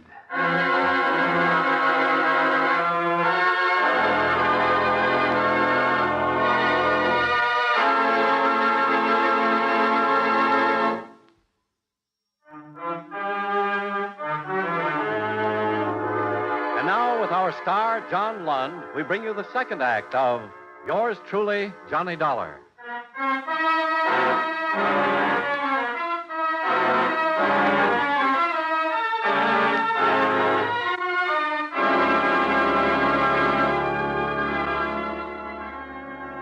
Seconds after I found Lester James, I'd called a police ambulance. In a matter of minutes, an intern was working over him with a pulmotor. There was no telling how much gas he'd breathed in or for how long a time the jet had been open. Hand me that. Thanks. Swab. Okay. You alive? Maybe. Hard to say on these. That shot should cause some reaction. Oh? This your place? No, it's his. You know him? His name is Lester James. I met him earlier today. Can you give me that? We might be getting something here. What, this thing? Yeah. He'll be sick if... Oh. What? He's catching on. Oh, yeah. Let's have a little more. Getting some pulse. Respiration, too. Will he make it? Well, it depends. If he had a heart condition, it'll be tough. There's nothing more we can do here. Let's move him. Now, where'll he be? 48th Street Emergency. Why? Well, I'd like to talk to him when he comes around. Better phone in first. Oh, sure. Well, that's the third one tonight. What is it, the weather? Not for him. You know why? He's out on bail. Goes to trial on an embezzling charge pretty soon. Oh. Well, be sure and call in. Yeah, right.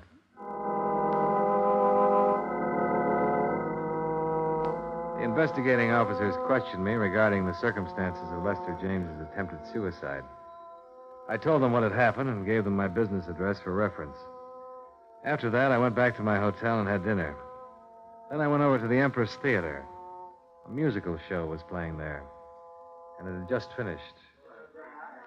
I didn't quite get that, mister. $1. Oh, Mr. Dollar, what can I do for you, sir? Between 6:30 and 7 o'clock tonight, a man came here to the stage entrance and talked to you. A lot of people talk to me here. What man? His name was Lester James. No, I don't remember no Lester James. Maybe he didn't give you his name. You come here to see somebody? Is that it? He might have, I don't know. He's about 5'11", weighs 175 or 80. Didn't have any hat on, raincoat, dark man. You remember him? Oh, yes, of course. Him, yes. You remember him? Oh, sure, yeah. He's been around a lot of times, Lester James. I didn't even recognize that name at first. Would you mind telling me what he was doing here? Well, he comes here to see Margie Cook. That his girlfriend? Oh, no, I don't think so. She never sees him when he asks. Who's Margie Cook? She sings here. You ever seen them together? Well, don't know. I've never seen them together. Is she still here? What's that? I'd like to talk to her. Is she still here? Oh, no, Margie left. She finishes in the second act. Could you tell me where she lives? Oh, no, I'm sorry. I can't tell you that. Well, where can I phone her? Well, I just can't tell you that either. Look, would you do me a favor? Well, if I can, what is it? Would you telephone her and tell her my business and ask her if she'd see me? Well, I suppose I can do that, all right, Mr. Dollar. Take a chair right there. I'll just see what I can do for you.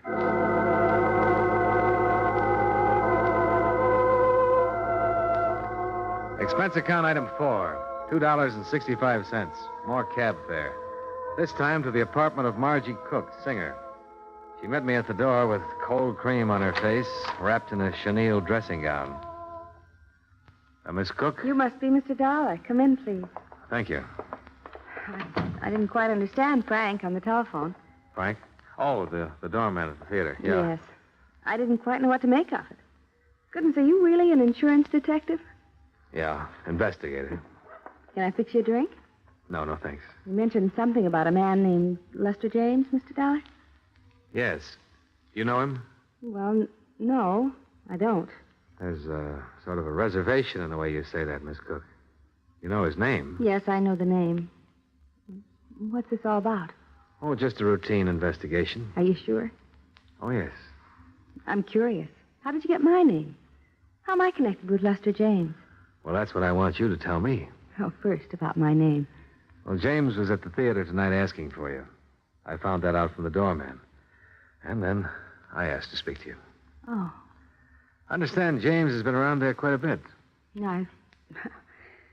I really don't know how to tell you this. I've only seen the man once in my life. Is that so? Honestly. He's really quite impossible. Oh, dear. This is very embarrassing to be asked about a thing like this by a complete stranger. Well, maybe I can save you that embarrassment if you'll answer one question. All right. He ever give you any presents? Yes. What? Well, that cigarette case there. This one? Mm-hmm. And the lighter to go with it. Uh-huh. Tiffany's. Pretty, aren't they? And expensive. What else? Well, let me think. Oh, that wasn't from him. Oh, that was. What? The lamp over there. Uh-huh. And a fur piece. Could I see that? I'm afraid I gave it away. Oh, I gave it to my kid sister who was visiting me a couple of months ago. What kind of fur piece was it? Ermine. Ermine. I think that's about it. Except for orchids that used to come every night. A dozen orchids every night. He sent them to you? Mm-hmm. For about 3 months. You only saw him once, and he gave you all these gifts. Oh, dear. I know how that must sound.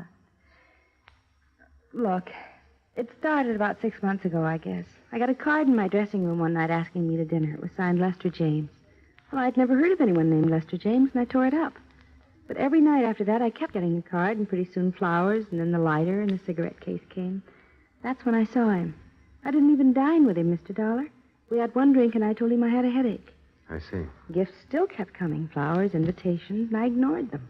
I tried to send the things back, but I didn't know where to send them, so I gave away some, and some I've kept, and that's it. Why didn't you see him after that one night? Oh, he was so different than what I'd imagined. I mean, I've had my share of stage door Johnnies, but this man was... Well, he couldn't say a word without stumbling. He had no poise, no sophistication, nothing. All he had was money. I see. Well, he didn't have money either, Miss Cook. What? He worked for $72 a week as a bookkeeper. But all the gifts, the things he gave me, sent me, he had to have money. He's been stealing it to buy those things for you. For heaven's sake. Why, for heaven's sake.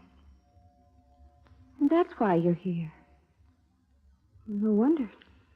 He tried to commit suicide a couple of hours ago. Suicide? No. Oh, no. I'm sorry I had to come to you to get this information. He wouldn't tell anybody what he'd done with the money. Will he go to prison? I'm afraid so. Oh, but we had nothing. He was just a name to me. Well, apparently, you were something more to him.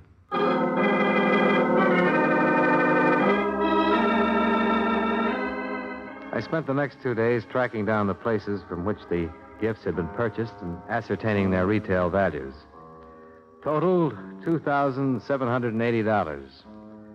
I also learned from Margie Cook that Lester James had made appointments to meet her at various times at different expensive restaurants around town.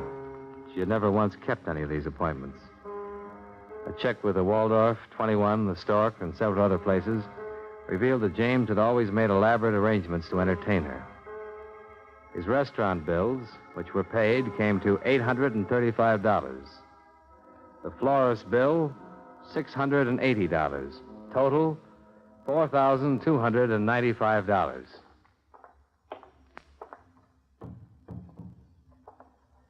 Hello? Hi. Remember me? Sure. Insurance man. What now? How do you feel? Okay. You saved me, didn't you? I suppose so. Why? Well, for the same reason you'd save a man who was dying, James. You know what I've been doing? What? Answering the questions that you wouldn't answer. I met Margie Cook. What? My job, I had to. Listen, you had no right to go to her. You had no right. Look, it's the company's money you were spending on her. I had every right. Unpleasant as it may be. And she knows all about me? Yep. We took back all the things you gave her. You dirty scum. Look, don't get mad at me. Get mad at yourself. I didn't steal the money. You did. Why didn't you leave it alone? What difference does the money make to you? Nothing to me. What do you want now? Well, I didn't get all of it traced down. There's still $410 I'm worried about. Yeah. Here. I've got this much. Yeah. Can you remember what you did with the rest of it? Pretty thorough, aren't you? I try to be. Well? Oh, come on, Lester. We've got most of it. What difference does it make now? You and your money. That's all it is to you. Dollars and cents. Dollars and cents that were stolen. Remember that. What did you do? See her on the stage one night? No. She was in the office. Office? Your office? Yes. Some fashion convention about 6 months ago. She was modeling some of our fabrics for them. The publicity people brought her over. I never saw anyone like that before. You figured a little money would attract her to you, huh? I heard that's the best way to do it. Well, it's one way, but it's not the best way, Lester. I pictured myself knocking on her door one night and saying, I'm a bookkeeper and I live on 59th Street. Why don't you come over and have a bottle of beer with me? You know, she might have come. What makes you think so? I met her.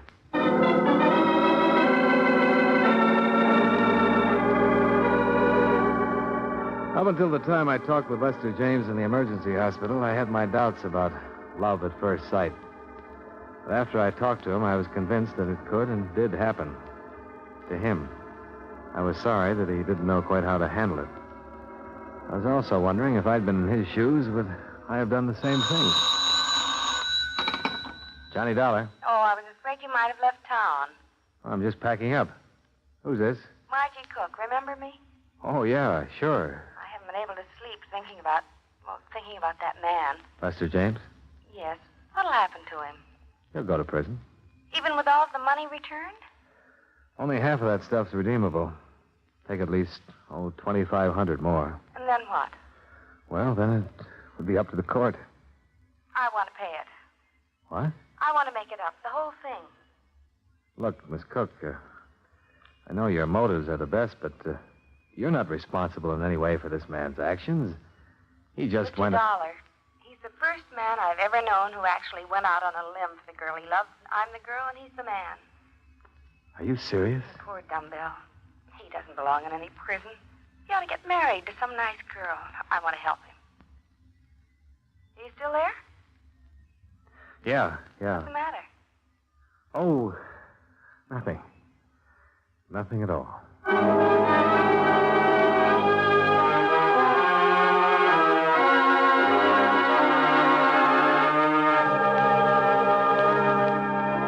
Expense account item 5, $28, hotel.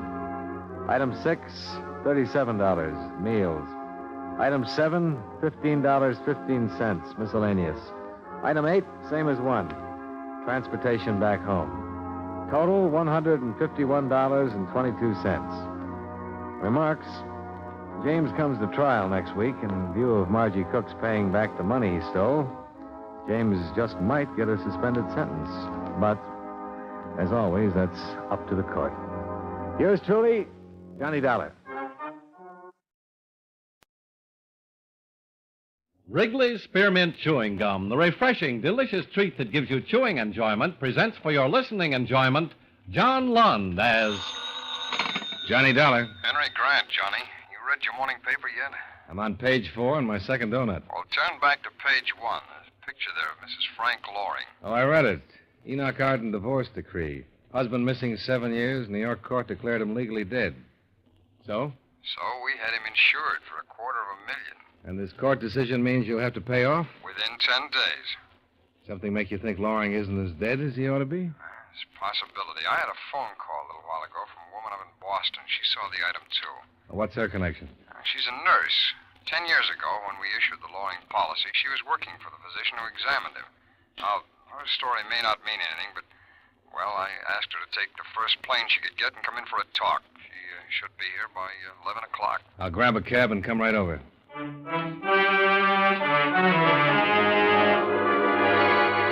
The makers of Wrigley's Spearmint Chewing Gum bring you John Lund in a transcribed adventure of the man with the action-packed expense account, America's fabulous freelance insurance investigator. Yours truly, Johnny Dollar.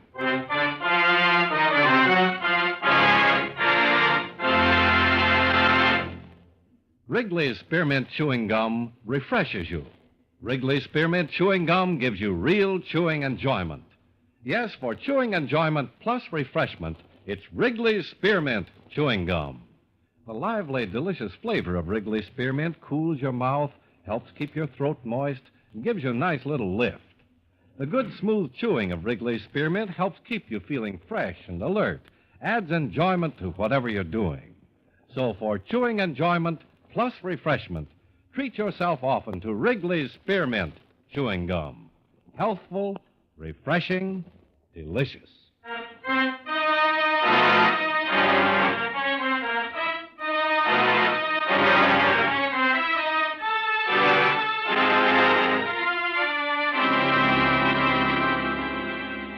Expense account submitted by Special Investigator Johnny Dollar to Home Office, Hemispheric Life Insurance Company, Hartford, Connecticut. The following is an accounting of expenditures during my investigation of the Enoch Arden matter. Expense account item 1, 50 cents, cab fare to your home office, where Henry Grant provided me with a complete file of previous investigations and police reports covering the disappearance of Frank Loring. I was about halfway through them when Grant came in with an attractive woman in her early 30s. Johnny, this is Miss Ruth Boulogne, the young lady I told you about. How do you do? Miss Boulogne, this is Johnny How do you Dollar. do? Mr. Dollar's an investigator, Miss Boulogne. Now, I want you to tell him exactly what you told me on the phone this morning and, well, anything else you may have thought of on the way down here. Well, I don't really know whether I've anything to tell. You worked for the doctor who examined Loring when his policy was issued? Yes, Dr. Felton. That was in New York. I'd just gotten out of training. It was my first job. I was only there 3 months, then I went into the Army during the war. Mm-hmm. And since the war, I've worked in Boston, the Haywood Clinic. I feel sort of foolish telling you all this. I'm probably wrong. But she thinks she saw Loring in Boston, Johnny. When? Well, about 2 weeks ago. 2 weeks ago yesterday. Where? At the clinic. Look, really, I'm not sure about... You're not all this. hurting anybody, Miss Boulogne. Suppose you just tell us, and we'll take it from there. Well, as I said, it was 2 weeks ago. A man came to the clinic. He wanted to be vaccinated. He give his name? Yes, but it wasn't Frank Loring. He gave the name of Michael Walsh. I thought he looked familiar, but I couldn't place him. What was the reason for the vaccination? He needed an international certificate of vaccination. It's required by law for anybody going abroad. Oh, he was leaving the country. Well, I guess so. He wanted the certificate. I administered the vaccine. He came back 5 days later, and the doctor entered the result on his card and signed it. That's all I know. What made you connect this Michael Walsh with Frank Loring? I really don't know. I didn't until this morning. I remembered thinking I'd seen him before, and then when I saw that story this morning about Mrs. Loring, the name just came into my mind. You'd only seen Loring once, 10 years ago? Yes, but as I said, it was my first job, and I was impressed at the time having him for a patient. Why impressed? Well, I knew he was an actor. I'd seen a couple of shows he was in, read his name in columns, things like that. Did this Michael Walsh look like Frank Loring, as you remembered him? No, he didn't. I can't explain it. Well, it seemed worth a try, anyhow, John. Wait a minute, Grant. Let's not chuck it out so easily. I've been reading this file on Loring. Played a lot of character roles. Expert on dialects and makeup. A man like that could change his appearance very easily. Something about him, the way he moved, the tone of his voice. Something registered with this girl. He'd have recognized her, too, when he went to the clinic. She was impressed with him. She had a reason to remember. He didn't. I feel a little foolish. And I feel a little curious. How about you, Grant? I've been curious all morning. So curious, I checked the steamship and airline. And? And a man named Michael Walsh sailed on the SS Castillo 6 days ago. She runs between Boston and Santiago, Chile. You know when she reaches the Panama Canal? Yeah, day after tomorrow. That's plenty of time for you to get down there by air. Yeah, with enough to spare for a stopover in New York and a chat with Mrs. Loring. Expense account item 2, $11.30. Train fare and incidentals between Hartford, Connecticut and the Greenwich Village section of New York, where Mrs. Frank Loring was living in up bohemian fashion. It was evening and the party was in full swing when I arrived. The apartment door was wide open, so I just walked in. Somebody shoved a glass into my hand like they used to do it at the local movie houses on dish nights. Wow. You must be Linda's boyfriend. Oh, must I? I knew it the minute I saw you. She always goes for the same type. Musician, aren't you? They always are. What do you play? Ring Alivio and double on Parcheesi. Oh, a funny one, eh? Well, Linda said when you got here to tell you the benefit is going to run late, so make yourself comfy and wait. She won't be here until 12. I'm Freddie. You must be a poet. How did you know? I'm psychic. Now, what's the party for? Oh, Marcia's celebrating. She's going to get $250,000 just because her husband, Frank, disappeared. She ought to be happy enough just to be rid of him. Don't be so bitter, lad. It'll throw your rhymes out of meter. I helped her get over him. I helped her. Anytime she wanted anything, all she had to do was call little Freddie. Now she's getting all that money, and she'll just run out. Oh, she wouldn't do that to you, would she? Oh, no? That's how much you know about women. She's going to Chile, South America. Oh, now that's an interesting bit of information, Freddie. She thinks I don't know about it. The airline called to confirm her reservation while she was out shopping this afternoon. Which one of those lovely ladies is Marcia Loring? Those? She doesn't look like any of them. Marcia's out in the kitchen fixing sandwiches. She needn't think she'll get any help from me. Oh, maybe I can lend a hand. Listen, mister, you've got a girl coming. Oh, sure, Linda. Well, she told me to give Marcia a message.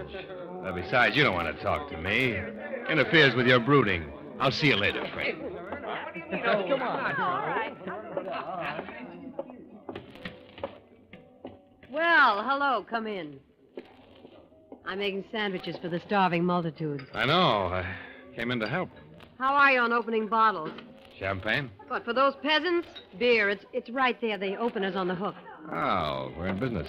Hey, what are you, a party crasher, or did you come with one of the girls? A crasher. Oh, the breed is improving. We both know some of the same people, though. Like who? Who's been hiding you from me? Fellow up in Boston. I don't know anyone in Boston. Not even Michael Walsh? Get out of here. Now, listen, Mrs. Loring. I said get out. You weren't invited here. You don't belong here, so... What is it, Marcia? What happened? What did he do? Keep your rompers on, Shakespeare. I told you not to bother her. You music... Look out, Freddie! Oh, no!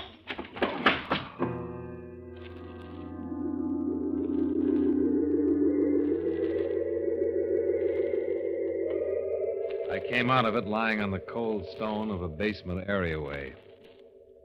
And then I went in search of a diner, a telegraph office.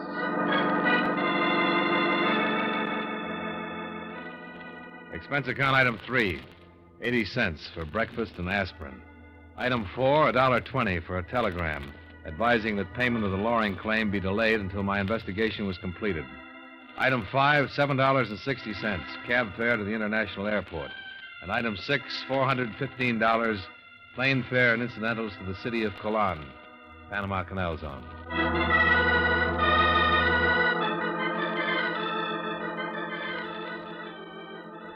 As usual, it was raining in Colon. The SS Castillo had reached port slightly ahead of schedule. It was waiting to go through the locks when I made my way aboard. It was almost midnight. I located the name of Michael Walsh on the passenger list posted in the lounge, and then made my way to the inside cabins on B deck.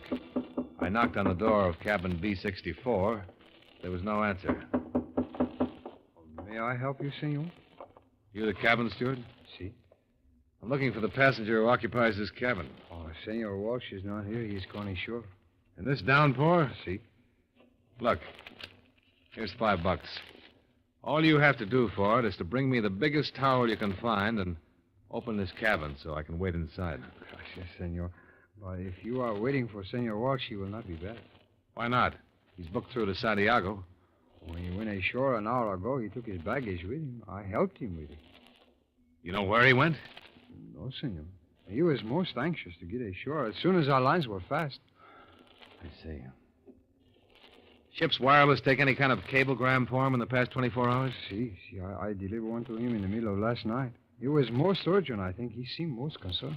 Yeah, I thought so. Thanks.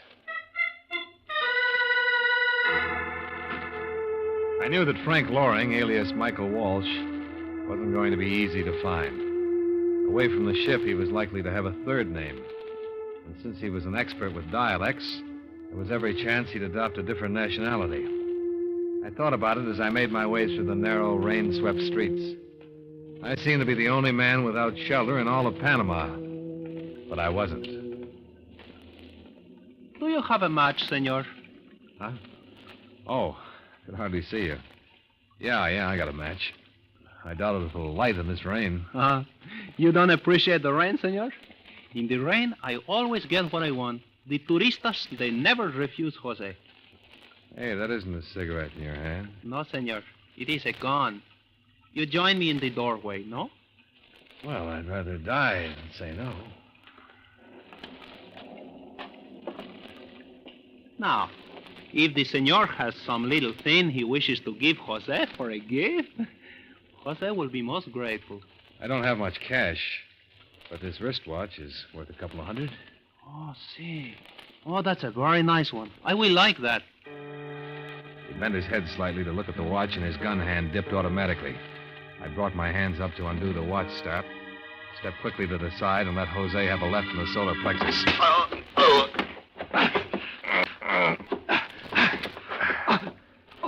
Now, drop it. Very well, senor. If you insist. That's better. You are going to turn me over to the police, senor? Well, that depends. Oh, senor, the jail here is very bad. Jose does not like it. I tell you what. You help me and I'll help you. What kind of help does the senor need? Suppose the police or somebody were after me. Suppose I had to get out of here without using my passport. How would I do it? From Colon? There is no way, senor. Too many Americano officers. There must be some way out. 30 miles down the coast is Puerto Bello, senor. It was once the hiding place for pirates. In Puerto Bello is a cafe called the Geisha Girl. The Geisha Girl? Si. And the proprietor is Senor Kamamoto in Japanese. He is very good at making people disappear, senor.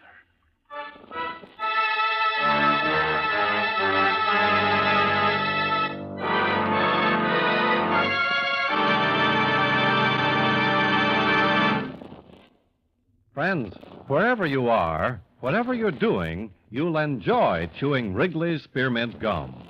Chew Wrigley's Spearmint while you're working. The lively, full-bodied flavor of Wrigley's Spearmint gives you a refreshing little lift. The smooth, pleasant chewing of Wrigley's Spearmint Gum helps keep you feeling relaxed and satisfied. Makes your job seem easier. Chew Wrigley's Spearmint Gum in your home, when you're out walking or driving, when you're enjoying sports and other activities.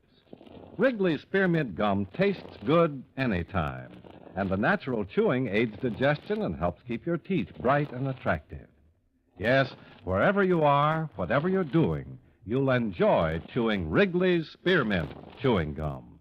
Healthful, refreshing, delicious. And now, with our star, John Lund, we bring you the second act of Yours Truly, Johnny Dollar.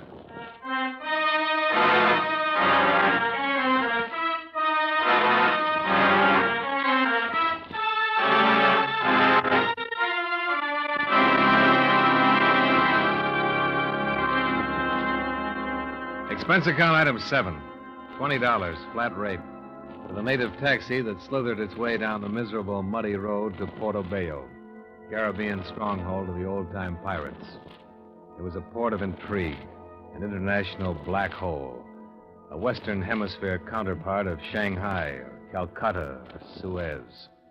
And at the bottom of the hole was the Geisha Girl Cafe. You look lonesome, mate. Maybe it's because I want to be. I don't know you, and you don't know me. Let's keep it that way. Now, that ain't no way to be. Especially here in Portobello, where we're all friendly like. You looking for Kamamoto? What are you, a cop? Well, I've been a lot of things, Governor. Never a cop. What's the matter? Start on a little trip and forget your passport? Let's say I lost it. What are you doing? Running a private embassy? Yeah, I'm sort of a missionary for people in trouble. You look like you're in trouble. I'll talk to Kamamoto about that. Where is he? Try the storeroom back there. It ought to be worth the price of a drink, eh? Thanks. Here, drown yourself. Oh, it's nice of you, Governor.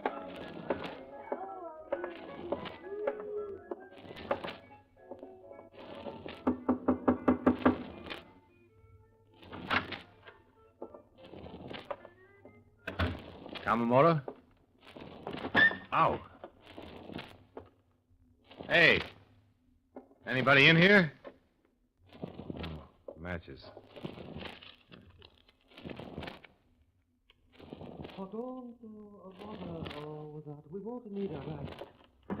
Oh. Oh, well then, it's okay. You may leave now. I will tie him up. I came to in a room filled with packing cases and lit by a feeble candle. Two men were seated on a couple of small barrels. One of them was the Cockney who had spoken to me in the bar.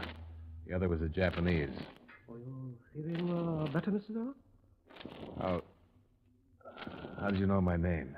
Oh, from your American driver's license? Is that all he had on him? Oh, well, there was some money which I would find most useful. You were carrying the exact amount required to pay for your passage, Mr. Dara. Over $1,000? That's pretty high fare. I am a charitable man. My rates are based upon what my passengers can afford to pay. An unscheduled ship line is expensive to operate. So you will be taken aboard the Kiramatsu shortly. You will sail at 4 a.m. For where? You will be put ashore somewhere in South America. Venezuela, possibly, or Brazil. I'm not your only passenger. Oh, no. No, you are not. Well, how about untying me? As long as we're friends. Well, you will be untied when you reach your destination. Oh, now, wait a minute. I can see the point here where somebody might give you away, but why aboard ship? Well, fugitives from the law are a risky cargo, Mr. Dara. The South American nations are rather thorough about their coastal patrol. So, if you are tied up, we can make certain you are not caught. What do you mean, Kamamoto? Simply that you're hot cargo, Mr. Dara. And the only way to carry hot cargo is to be certain that you can dispose of it in an emergency. If we are challenged by a patrol vessel, you'll be weighted down and thrown overboard.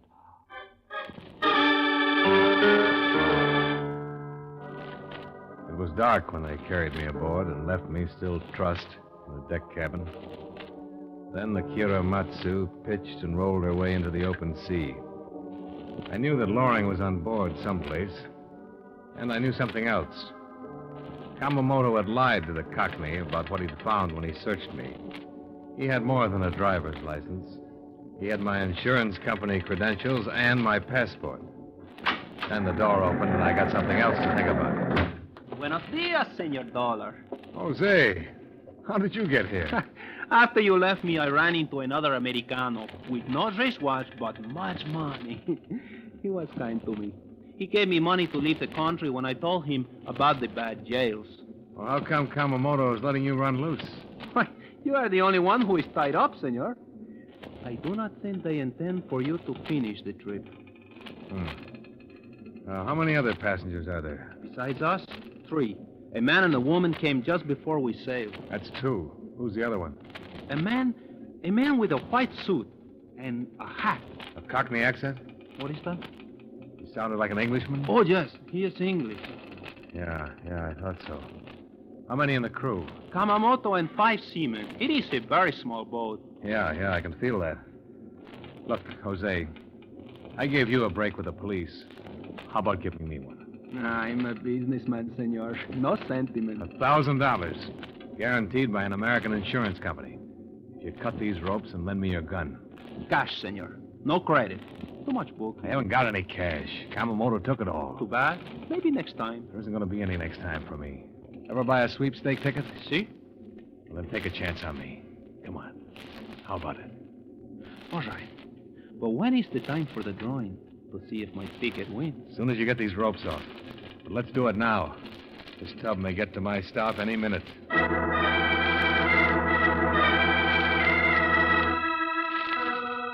Jose cut the ropes and gave me his gun. There was an oil slicker hanging behind the cabin door, and I slipped it on for cover. The crew on deck was too busy to be counting noses in the storm. I edged my way forward to the main cabin, grasped the door handle, and crashed in. Dollar! Now, let's not get jumpy, anybody. I'm wet and I'm mad, and I've been pushed about as far as I go. Well, good for you, Governor. Glad to see you up and about. You can drop the accent, Loring, and stop flexing your fingernails, Freddie.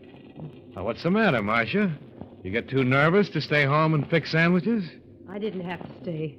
My lawyers can collect for me. On what? Loring looks pretty alive to me, even with that Cockney accent. I'm more alive than you're going to be. Don't be a fool, Loring. You're more of a clay pigeon than I am. You've been practicing for the part for 7 years. What are you talking about? You think you were going to get to spend any of that insurance money? You think I'm not? Ask Freddie. How about it, Freddie? I don't know anything. I just came with Marcia because she asked me to. Freddie's a nice boy, Loring. He writes poetry, and he'll do anything Marcia asks him to. Won't you, Freddie? What are you trying to do? Wait a minute. I want to hear this. Yeah, you ought to, before your hearing stops altogether. Maybe you've been dead for 7 years, but your widow hasn't been putting flowers on your tombstone. You stop talking about Marcia. You see, Loring? Freddie gets mad when I talk about Marcia. Freddie loves Marcia, don't you, Freddie? Yes. You ever take a look at his eyes, Loring? If Marcia said the word, he'd put a knife in you in a minute. Think it over, mister. Michael Walsh turns up dead in South America, and Mrs. Frank Loring and friend Freddie go back to Greenwich Village with $250,000. Only this time they'd have nothing to worry about. Don't listen to him, Frank. Why not, Angel? He sounds like a pretty smart guy. We've waited 7 years for this. Do you think I'd have anything to do with this little idiot? I've used him, that's all. Marcia. You see, Freddie? She'll get rid of you, too, after a while. There'll always be somebody else coming along to open the beer bottles. I was kind of wondering how Freddie got in on this little trip. I was wondering why we kept something between ourselves for 7 years, and then you spill it to him. I was frightened, Frank.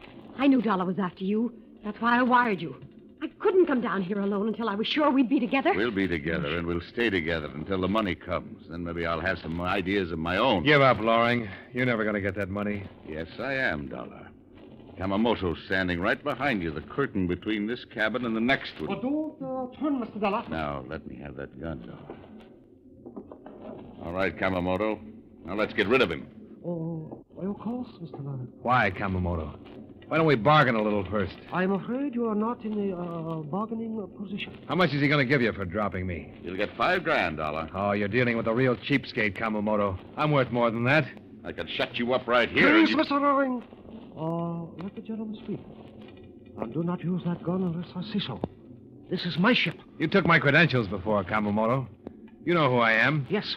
How much did Loring tell you he was going to collect? He's stalling, Kamamoto. Get rid of him. I warned you, Mr. Loring.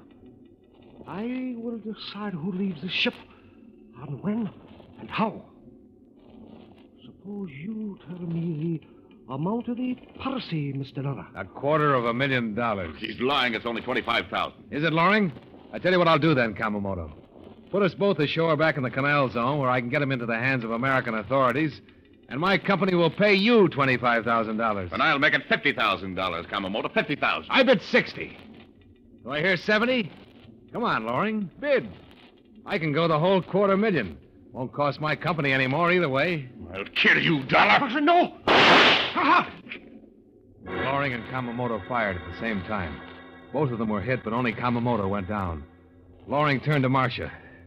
You wanted him. You can go together.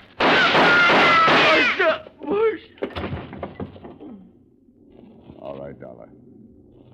That ends everything. Now I'm around to you for sure. Oh, I wouldn't count on it, Loring. This time I've got a friend in the doorway. What he says is true, senor. Senor Kamamoto was no longer using his gun, so I took it. Besides, you have only 1 bullet left. I have 5. You kill Mr. Dollar, and I will have to kill you. You're cooked, Loring. Your wife's dead.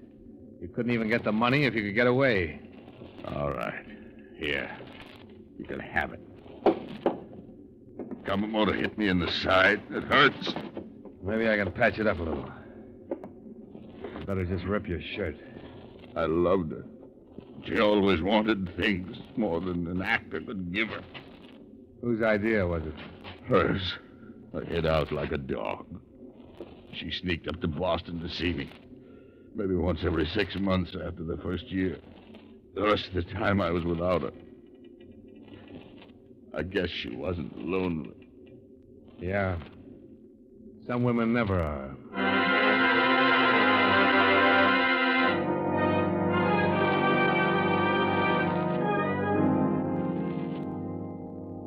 And that about finished it. Expense account, item 8, $60, miscellaneous expenses. Expense account, item 9, $1,000 as promised to Jose. Item 10, $421.80, plane fare and incidental expenses from Colan, Panama Canal Zone, back to Hartford. Total expenses, $1,879.80. Yours truly, Johnny Dollar.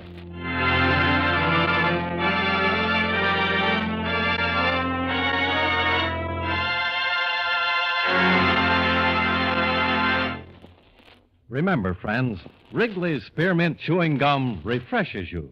Wrigley's Spearmint Chewing Gum gives you real chewing enjoyment.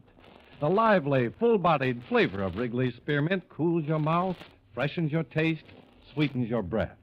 The smooth, pleasant chewing of Wrigley's Spearmint helps keep you feeling relaxed and satisfied. Makes whatever you're doing more enjoyable. Yes, for refreshment plus chewing enjoyment, treat yourself often to Wrigley's Spearmint Chewing Gum. Millions enjoy it daily. Get a few packages and always keep some handy. That's Wrigley's Spearmint Chewing Gum. Healthful, refreshing, delicious.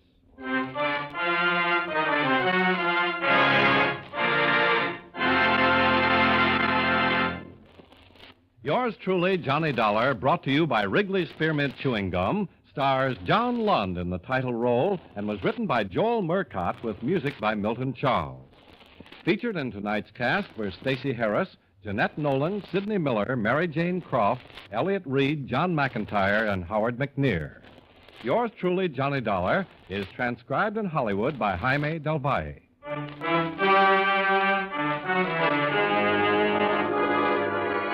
The makers of Wrigley's Spearmint Chewing Gum hope you enjoyed tonight's story of Johnny Dollar and that you're enjoying delicious Wrigley's Spearmint Gum every day.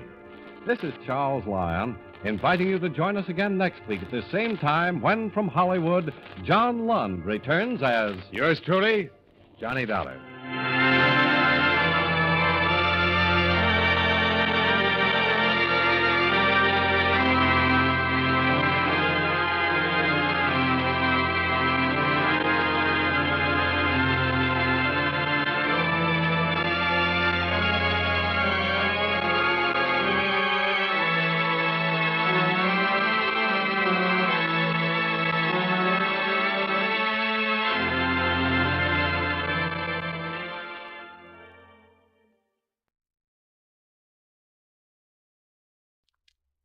Wrigley's Spearmint Chewing Gum, the refreshing, delicious treat that gives you chewing enjoyment, presents for your listening enjoyment John Lund as... Johnny Dollar. Dupree, Johnny, down at International. Oh, hello, Paul. Nice to hear your voice again.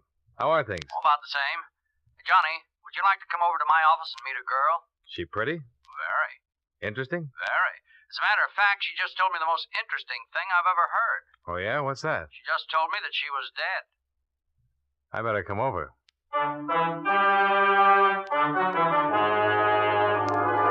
The makers of Wrigley's Spearmint Chewing Gum bring you John Lund in a transcribed adventure of the man with the action-packed expense account, America's fabulous freelance insurance investigator. Yours truly, Johnny Dollar.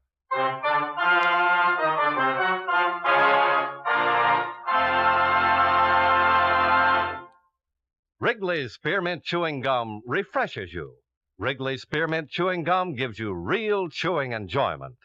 Yes, for chewing enjoyment plus refreshment, It's Wrigley's Spearmint Chewing Gum.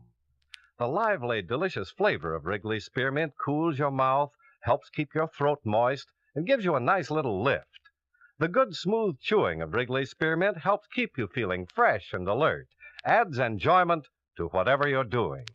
So for chewing enjoyment plus refreshment, treat yourself often to Wrigley's Spearmint Chewing Gum. Healthful, refreshing, delicious.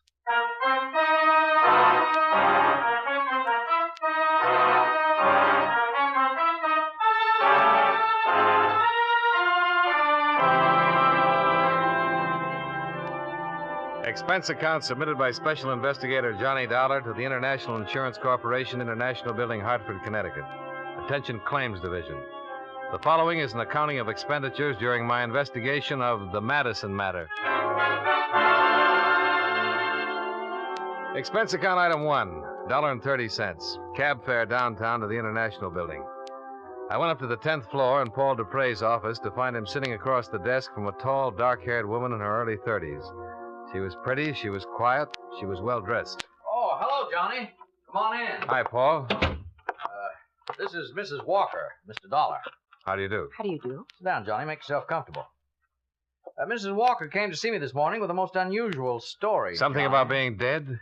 Yes. Mrs. Walker, Mr. Dollar will be handling this matter for International. I wish you'd tell him exactly what you just told me.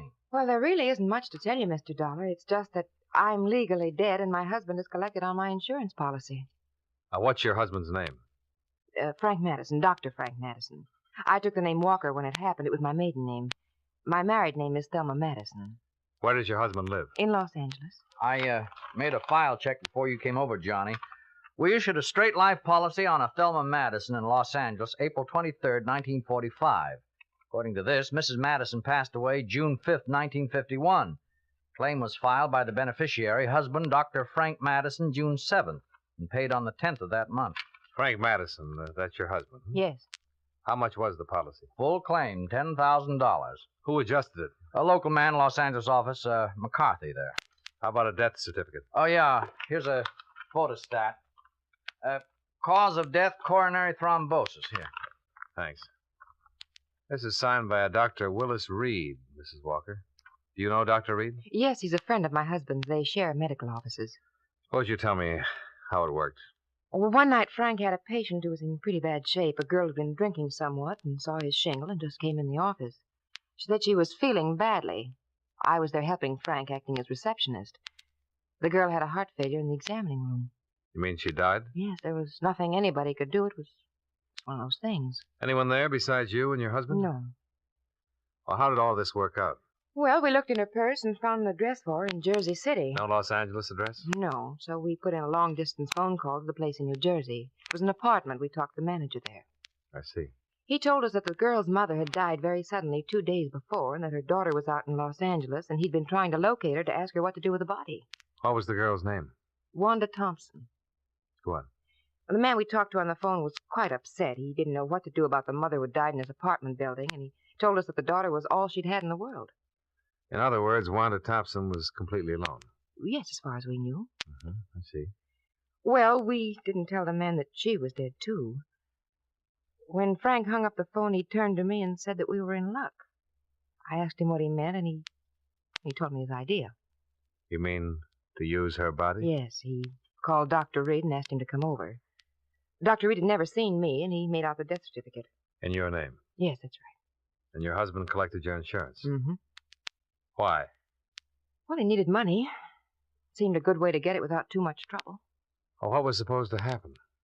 Well, I don't know. We didn't plan that far. I mean, I thought that Frank would eventually close his practice and come to New York, and we'd be together again. Is that where you've been all this time? In New York? Mm-hmm. And your husband never joined you? No. Did he write to you?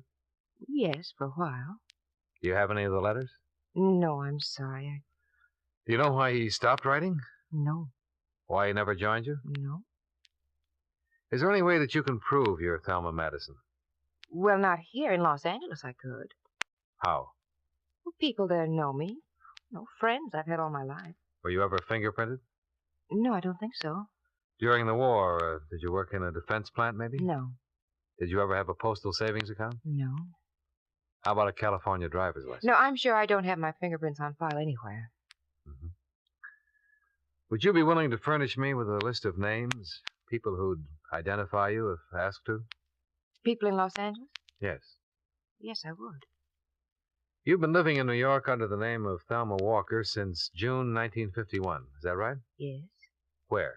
2218 East 57th Street. I still have my apartment there. Have you been working? Yes, as a laboratory assistant, Hyde Park Stations Incorporated. My boss is Mr. Platt. Oh, I put in a call to them earlier, Johnny. Mr. Platt said he's employed an assistant named Thelma Walker for the last 16 months, but she hasn't been in for a week or so. I described this woman to him, and he said it sounded like her. Mm-hmm.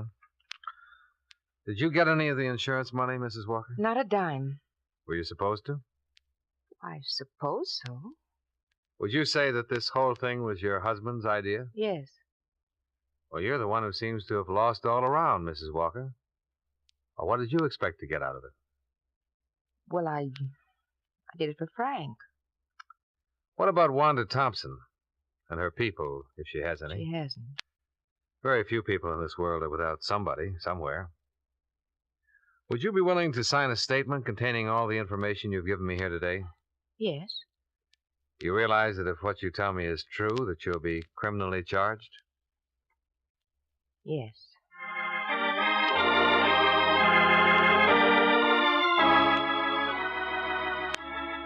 By 5 o'clock in the afternoon, a statement had been prepared. Thelma Walker signed it without hesitation. I talked with Dupre in the outer office. Well, Johnny, I don't even have to go up to legal to know that every word of this will have to be verified before we can take any action. Well, if half of it's true, we're in business. Oh? She didn't give us any good reason for coming here.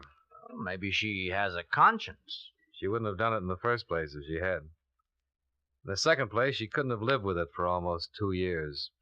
And in the third place, there's an awful lot of coincidence. Yeah, but suppose it's true. Well, then it's the neatest thing since the ball bearing. What worries you most? What I said before. She might be a crackpot with a good imagination. Well, let's find out.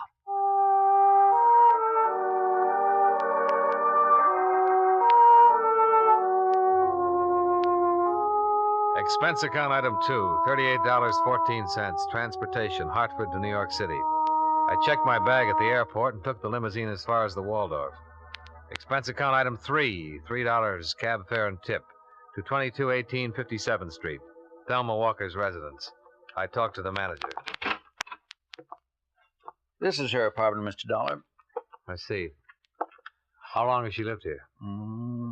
July 1951. Good tenant? Very. Quiet. No drinking or parties.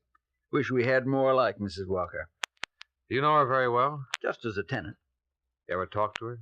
Not much. At Christmas time, we had a drink together down in my apartment. She seem all right? What do you mean? Well, normal. Oh, yes. Does she have any friends in the building that I could talk to? No, she doesn't. One thing she keeps to herself. Minds her own business. May I ask where she is now?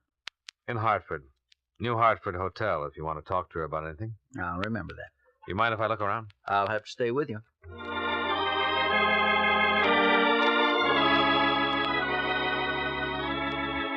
I found nothing in Thelma Walker's apartment that would help verify or disprove her story. An hour later, I located Mr. Platt, the proprietor of the Hyde Park Laboratories where Thelma Walker worked. His answers concerning her conduct, habits, and attitude were identical with those of the apartment house manager. I checked with 2 people who worked with her. The same.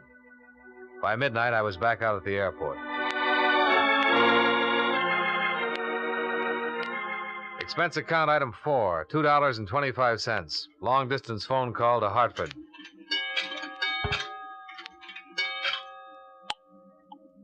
Here's your party. Hello? Hello? This is Johnny Dollar. Oh, hi, Johnny. What'd you find out? All clear here. Her story checks out about living in New York. Well, we better go on with it then. Oh, I have some news. I talked to the coroner's office in Jersey City. Oh? Mabel Claire Thompson, age 61, died there June 3rd, 1951. The body was unclaimed and the county buried her. They were unable to locate her only known kin, a daughter, Wanda Thompson. She's believed to be in Los Angeles.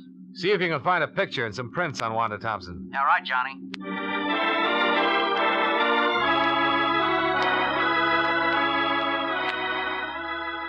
Expense account item 5, $185. Transportation New York to Los Angeles. I arrived at 8:35 in the morning. By 9:35, I was in my room at the Statler sleeping. At 4 o'clock in the afternoon, I awakened, shaved, and had something to eat. There was a special delivery airmail folder for me at the desk. It was from Paul Dupre. It contained a front and side view of Thelma Walker, along with a sample of her fingerprints and handwriting.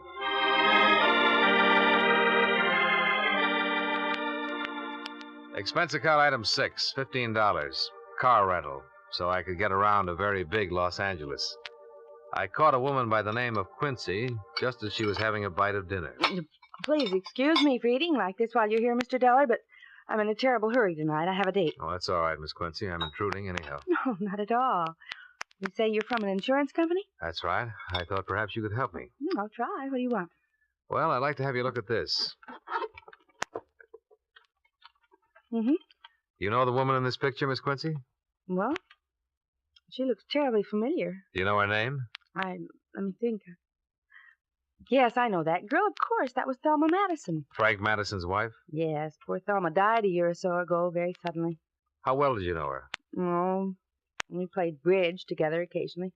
We went shopping. I used to work for Dr. Madison as a receptionist. How long ago was this? A couple of years ago. I quit to take the job I have now. But you did know Mrs. Madison? Oh, yes, of course. She was in the office a lot of the time. And you're absolutely positive this is a picture of her? Well, yes. Is there any doubt? Well, we just want to be sure. The poor girl's been dead almost 2 years. Aren't you sure? Yes. You know, I don't think you've been exactly telling me the truth. I just had your name on a list, Miss Quincy.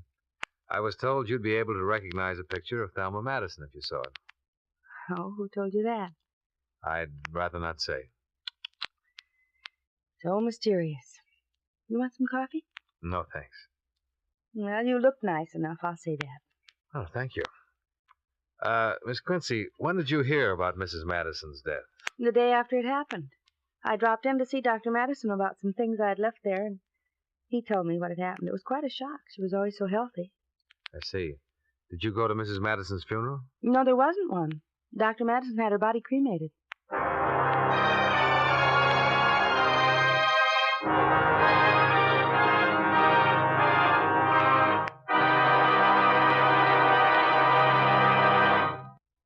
Friends, wherever you are, whatever you're doing, you'll enjoy chewing Wrigley's Spearmint Gum.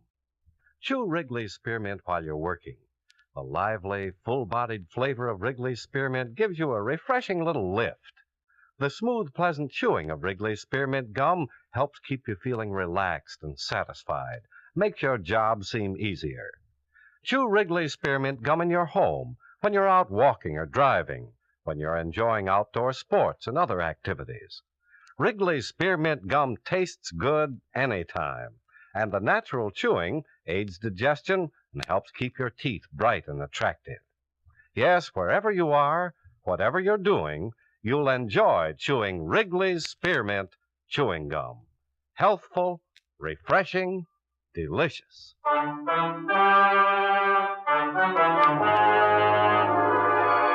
And now, with our star, John Lund, we bring you the second act of Yours Truly, Johnny Dollar.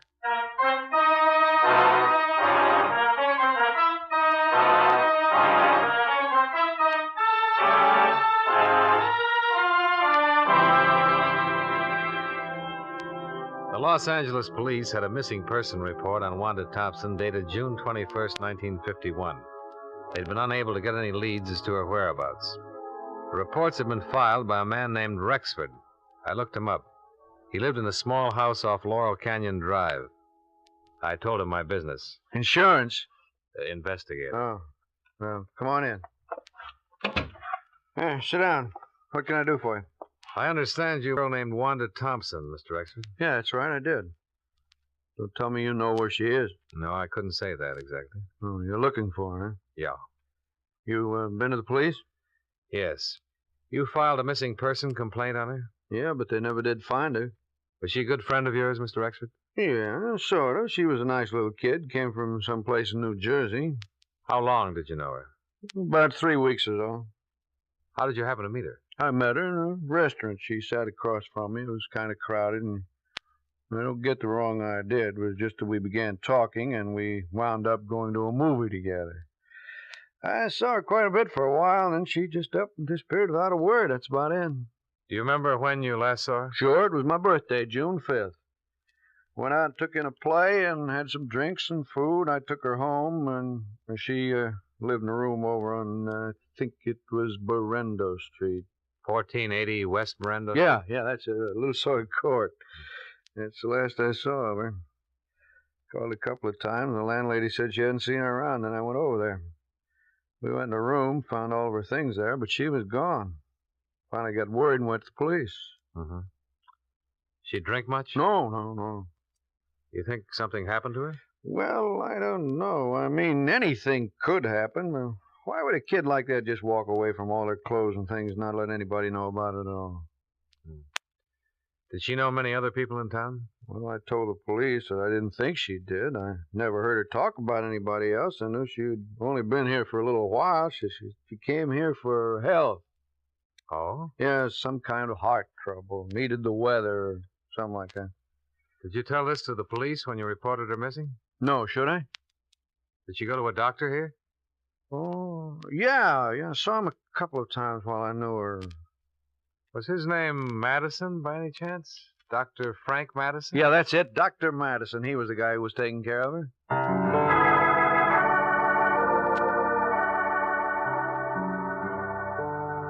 I spent another hour questioning Anthony Rexford. As far as he was able to remember, Wanda Thompson's heart condition had not been a serious one, or at least she had explained it that way to him. After I left Rexford, I checked with the telephone company about the phone call Dr. Madison was supposed to have placed to Jersey City the night of Wanda Thompson's death. They had no record of any such call being completed. I decided to try Dr. Madison himself. Well, what can I do for you, Mr. Dollar? I'm an insurance investigator, Doctor. I understand you once treated a patient named Wanda Thompson. Wanda Thompson? Wanda Thompson? I don't remember. What did I treat her for? A heart condition. Oh, well, soon find out.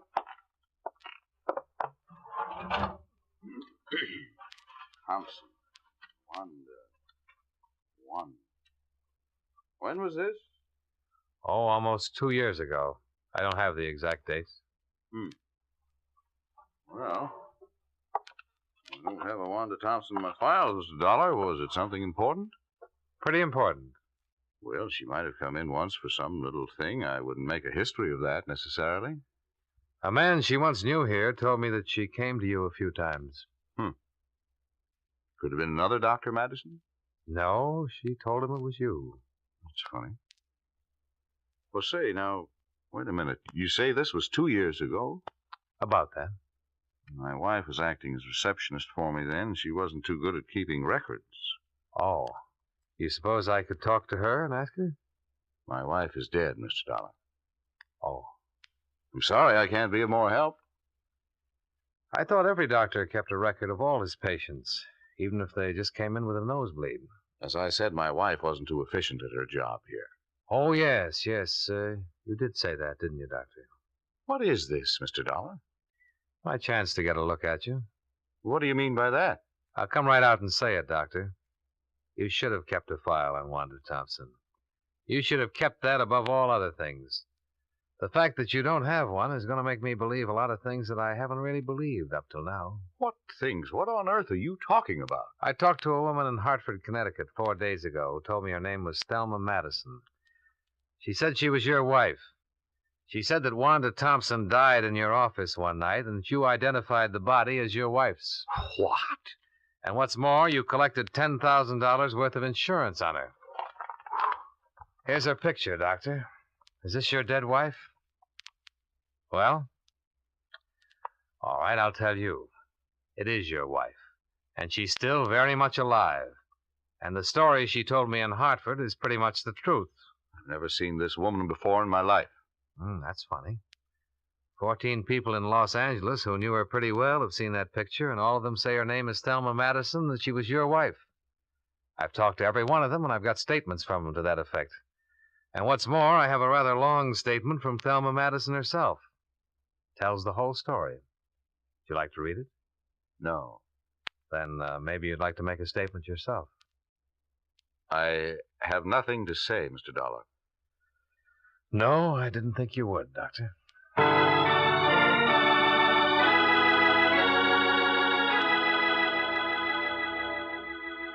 On the strength of the evidence already assembled, I preferred charges against Frank Madison and had him taken into custody. He refused to talk with the police or with me about any of the charges of which he was accused. He was held without bail pending investigation.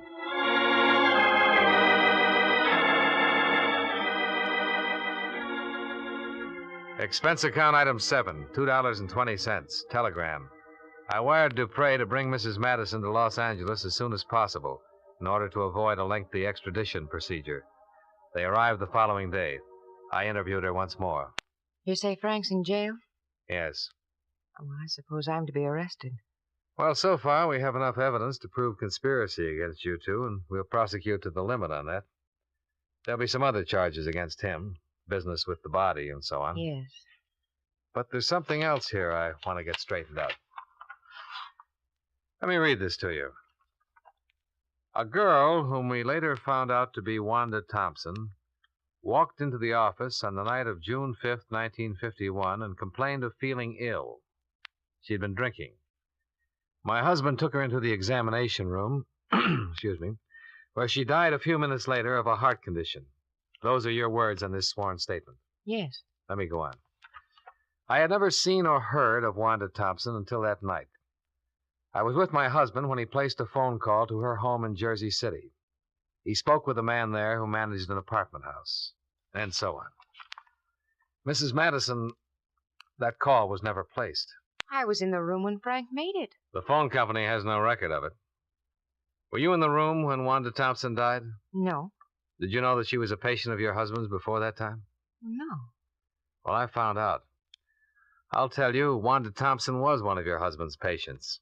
She didn't just walk in and drop dead. I talked to a man who knew Wanda Thompson. She told him about going to your husband for treatment. How do you explain that? I didn't know it. You said you were acting as receptionist. When she gave you her name, didn't you look into your index to see if you... No, I didn't at all. Now, look, Mrs. Madison.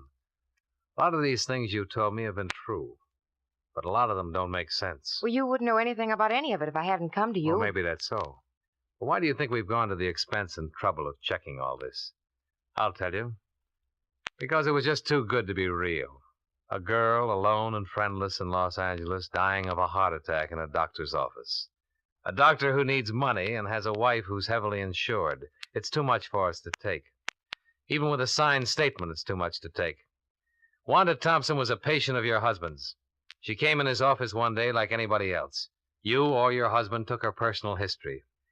And you noticed that she only had one relative in the world who'd be worried if she died. A mother way back in Jersey City. What are you talking about? I'm talking about a premeditated, planned murder. That's what I'm talking about. When that mother died suddenly, there was nobody to worry about poor little Wanda Thompson anymore. Nobody to ask questions about her.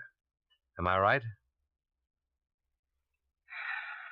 Yes, you're right. Do you want to tell me about it? Juan had been in to see Frank twice before. He knew all about her. And that night when she came in the office, she said she'd just received word that her mother had died suddenly. She asked for something to make her sleep. Frank took her back in the examination room. Go on. A few minutes later, he buzzed me to come back. Wanda was lying on the table, dead. Mm-hmm. Frank looked kind of strange, crazy. He said that Wanda had had a sudden heart attack and died before he could do anything. Well, I knew it wasn't so. There was a hypodermic on the stand. He'd given her something. I just didn't think he'd go that far. Hadn't he discussed something like that with you before? No, I swear he hadn't said a word to me before that night. And he had it all planned when he called me back in the examination room. He called Dr. Reed on the phone and told him that his wife was very ill and asked him to come over and help out. When Dr. Reed got there, he showed him that poor girl, and he said it was me. And that's how Reed signed the death certificate? Yes. Where were you all this time? In Frank's office. I heard every word. But you didn't say anything? Well, no, I was too stunned by it all, I guess. When did you leave town? That same night. Frank made me. He said he'd handle everything. I accused him of killing Wanda, and he said that she just died there. But I know it wasn't so. Okay. You want a cigarette? Yes, please. Here you go. Thank you. Thanks. Oh, I'm glad it's all over now. I'm terribly glad.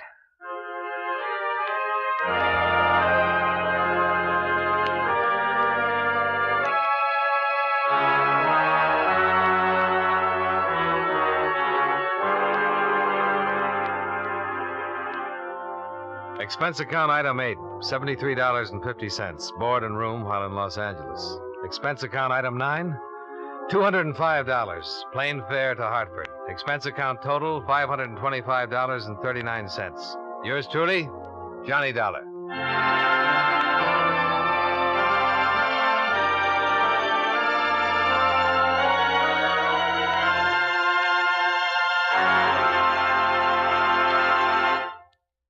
Remember, friends, Wrigley's Spearmint Chewing Gum refreshes you. Wrigley's Spearmint Chewing Gum gives you real chewing enjoyment. The lively, full-bodied flavor of Wrigley's Spearmint cools your mouth, freshens your taste, sweetens your breath. The smooth, pleasant chewing of Wrigley's Spearmint helps keep you feeling relaxed and satisfied, makes whatever you're doing more enjoyable. Yes, for refreshment plus chewing enjoyment, treat yourself often to Wrigley's Spearmint Chewing Gum. Millions enjoy it daily.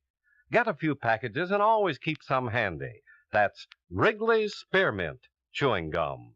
Healthful, refreshing, delicious.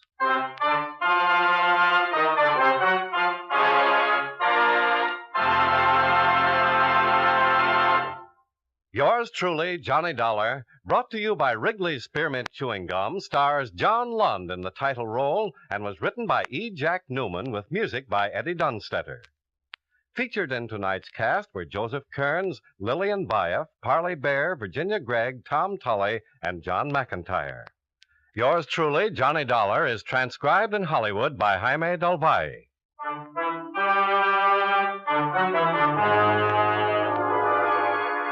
The makers of Wrigley's Spearmint Chewing Gum hope you enjoyed tonight's story of Johnny Dollar and that you're enjoying delicious Wrigley's Spearmint Gum every day. This is Charles Lyon, inviting you to join us again next week at this same time when, from Hollywood, John Lund returns as... Yours truly, Johnny Dollar.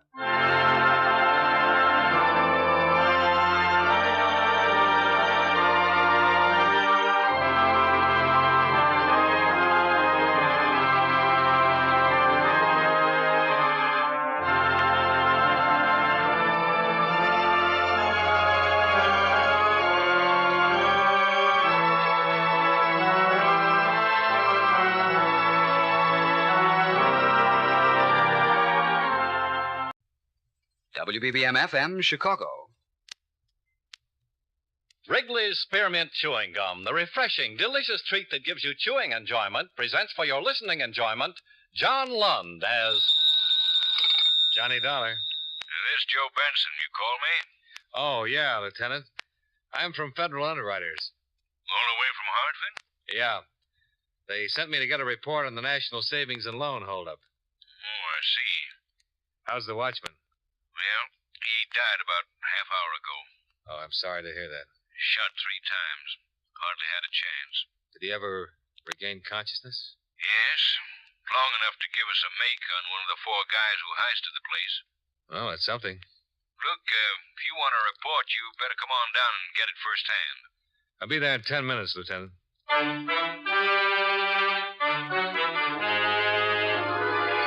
The makers of Wrigley's Spearmint Chewing Gum bring you John Lund in a transcribed adventure of the man with the action-packed expense account, America's fabulous freelance insurance investigator. Yours truly, Johnny Dollar.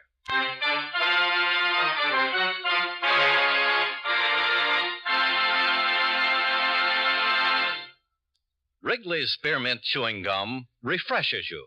Wrigley's Spearmint Chewing Gum gives you real chewing enjoyment.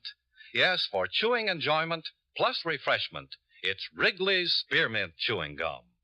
The lively, delicious flavor of Wrigley's Spearmint cools your mouth, helps keep your throat moist, and gives you a nice little lift.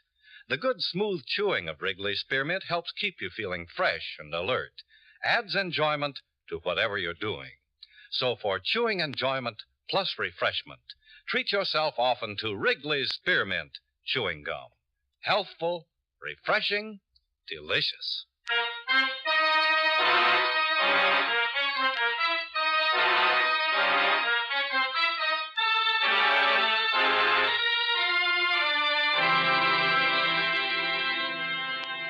Expense account submitted by Special Investigator Johnny Dollar to Federal Underwriters Incorporated, 223 Spear Boulevard, Hartford, Connecticut.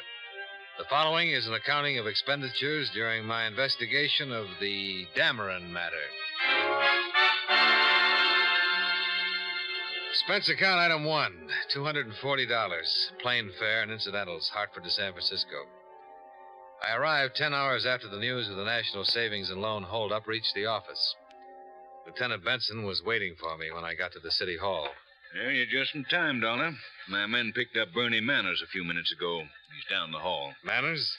He the one you got an identification on? Yes. The watchman looked at some mugs we pulled from the files and spotted him right away. Said Manners was one of the 4 men who did the job. Oh, it's quick work. Shall we go on down? Yeah, sure. What about this Manners? Well, he's a 2-time loser. 25 arrests on his card. All the way from narcotics violation to armed robbery. We'll see what he has to say before we check out his mama sheet. How'd they get him? When the watchman made him, we put out an APB. One of the units spotted him because he was going into a saloon. This way. Oh. Have any trouble? No. They find anything on him? $2.40. No gun, nothing. You got a smoke? Oh, yeah, sure. Some fresh air. Yeah, here you go. Oh, thanks. Well, what do you think of our weather out here? Oh, pretty nice, pretty nice. We're still having snow. I haven't been east in 13 years. Forgotten what it looks like. I don't know what you guys are talking about. I didn't have nothing to do with nothing.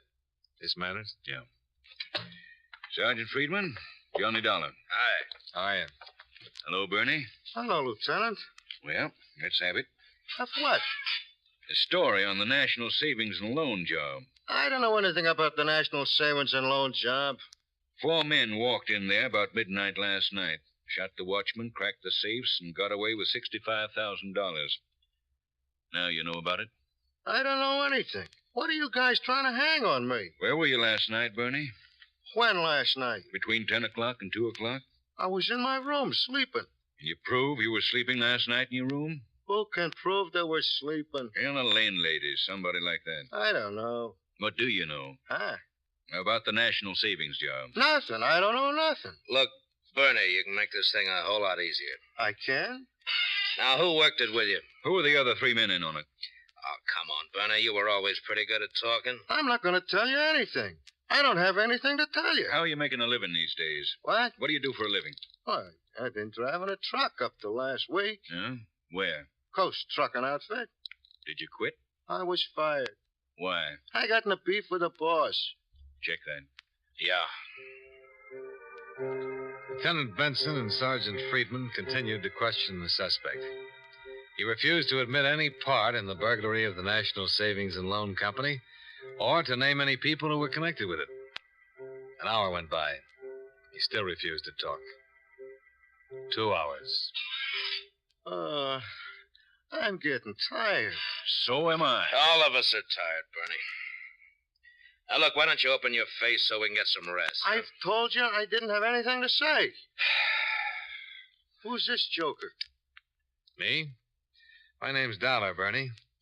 I'm from the insurance company. What's he doing here? Worrying about you and your friends. You don't have to worry about me, Dollar. I'll try not to. I thought maybe you was a lawyer. Do I get to see a lawyer? What do you want to see a lawyer for? To get out of here, that's why. You aren't getting out of here, Bernie. You know that. Now, tell us all about it. Come on, Bernie. You know it's all over. We got enough to take you into court right now. Don't give me that. Oh? Don't you believe it? No. Hand me that. Yeah, sure. Here. Thanks. You know what this is, Bernie? No. It's a notarized statement from the watchman that was killed. His name was Fuller. I talked to him just before he died. You know what this says? It says that you were one of the 4 men who robbed the National Savings and Loan Company last night. Listen.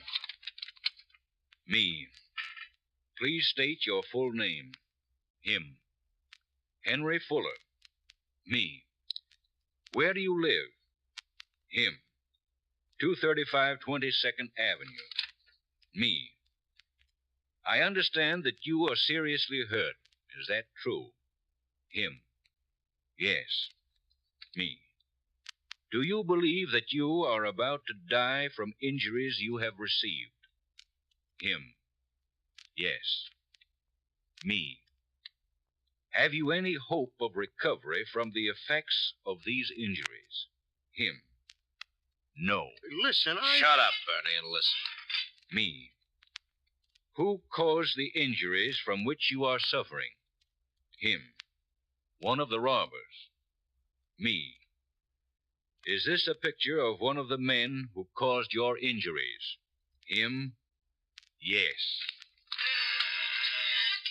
He was looking at a mugshot of you, Bernie. There were 4 witnesses in that hospital room when Fuller made this statement. It's a positive identification on you. Well? Can I have a glass of water? Later, maybe. Who were the other men? I don't know what you're talking about.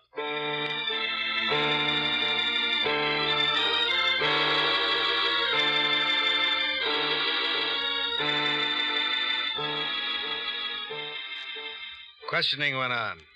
Another hour passed. Everybody got pretty tired. Manners still admitted nothing. It was the usual method of interrogation. Hammer away, hammer away. Sooner or later, he'd spill something important. Lieutenant Benson knew his job. Once more, Bernie. Who were the other men? For the 20th time, there were no other men. There were 4 of you, Bernie. Why didn't we play bridge? Tell us what you did all day yesterday. What? Start with from the time you got up. Try to remember. Yeah, we're all interested. Well, what is this? Go on, Bernie. Tell it. What?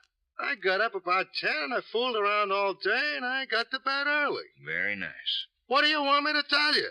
What you did all day, who you were with, where you went. Oh.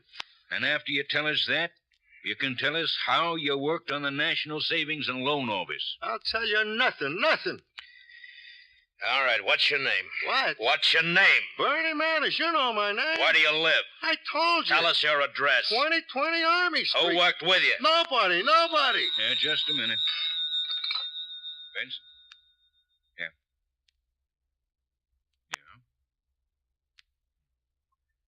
Okay, that'll do it.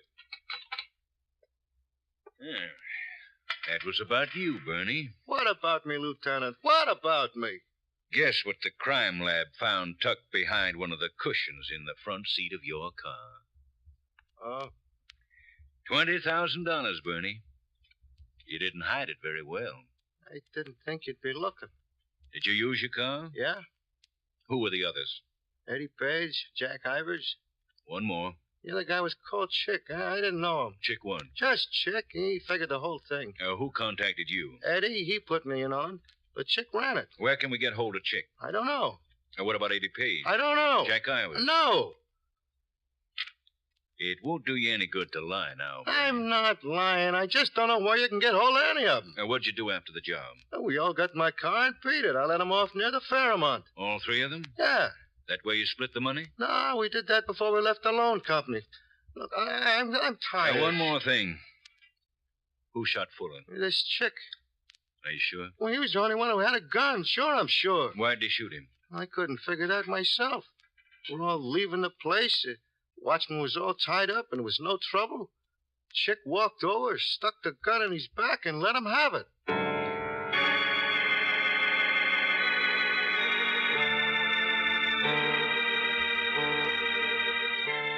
Bernie Manners gave us a description of the man known only as Chick.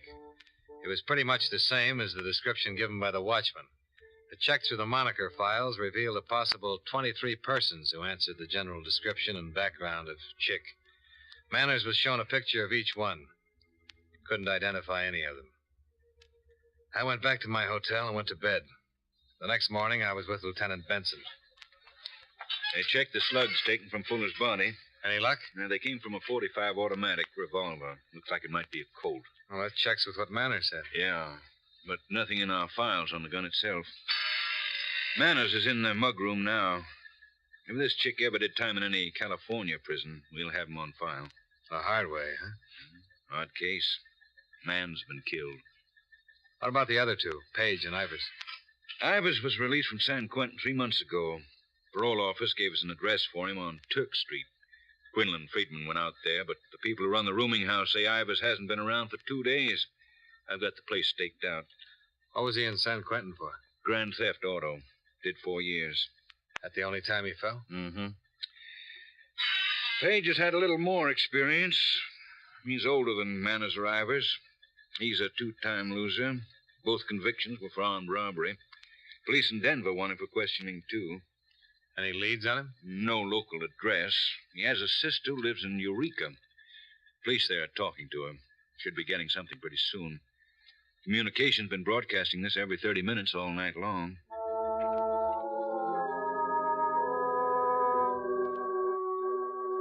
I left Lieutenant Benson so I could talk with the auditors who'd been working with the people at National Savings and Trust. By that time, they determined that $68,000 had been taken in the robbery. I spoke to the claims adjuster who'd flown in from Hartford and the officials of the company. I explained the situation with the police and the recovery of $20,000 of the stolen money. They agreed to suspend their claim, pending the arrest of the other 3 suspects and the possible recovery of the entire loot. Expense account item 2, 10 cents. Phone call.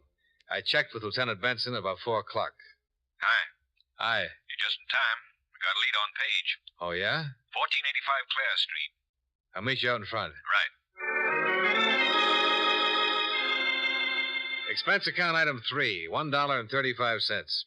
Cab fare to the address on Clare Street. Hi. Hi. In there? Yeah. You want to be in on this? If it's all right with you. Okay. Friedman's covering the back entrance. Quinlan's in the lobby. Let's go. Right. How'd you get it? Eureka police talked to Page's sister. Said she'd been writing him here under the name of Ernest Lawyers. Oh. Want to take it over there? Yeah.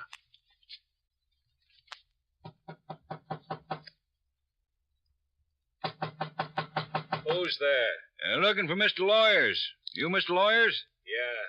What do you want? Package. Who from? It's, Mrs. William Redding, Eureka, California. I have to sign for it. Okay. You what's-the-eyed? You alone, Page? Who are you? Police. Get your hat. Come on, let's go. Want to take a look over there, Donald? Yeah. What is this? Bernie Manners spilled it all. Look out. He's got a gun. Drop that, Page. No good, mister. You lousy cut.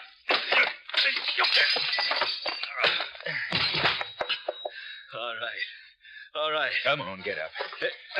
Put your hands out. All right, let's go, Page.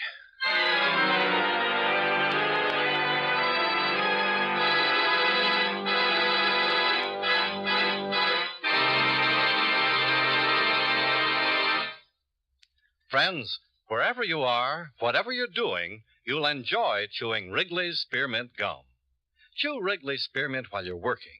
The lively, full-bodied flavor of Wrigley's Spearmint gives you a refreshing little lift.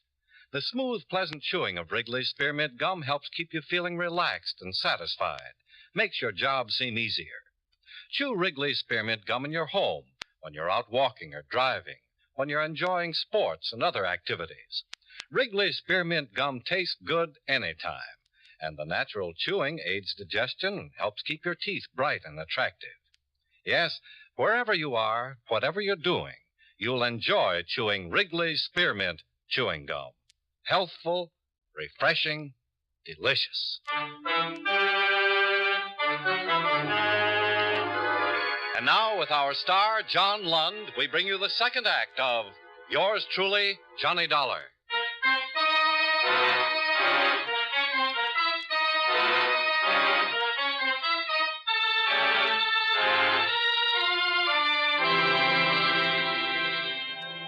Sergeants Quinlan and Friedman took the suspect, Eddie Page, downtown.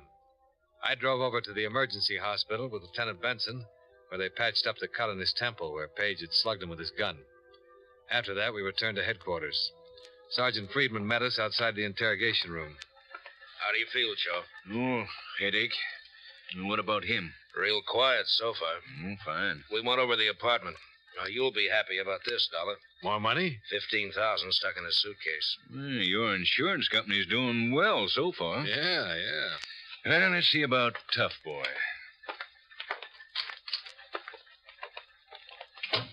Remember me? I remember both of you. How's your head? I'll get over it. How's your chin? I'd like to get at you again. Kind of like to get at you. That's all he's been saying ever since he landed. You're tied in with Bernie Manners and Jack Ivers on this thing, Page. Am I? Yeah. And that's enough for us. I suppose you're going to send me to prison. I suppose we are. Some talk. Who's Chick? Chick? The other guy. I don't know. Where's Ivers? I don't know. Bernie had to stay in here 6 hours. How long are you going to take, Page? As long as you like. We've got all the time in the world. So have I. You know, we found your cut of the job in your room. Bernie's already told us about you. You're not going to admit anything, huh? Why should I? Man was killed on that job. There's a murder charge to go along with everything else. Do tell. You can make it easy on yourself, Page. Easier for you. Okay. That's the way you want it? Friedman. Yeah. You and Quinlan stay with this bird. Stay with him if it takes all night and all day and all night. I want to see how long he can last. Well, now Okay. Come on, Dollar. Oh, what now? I'm hungry.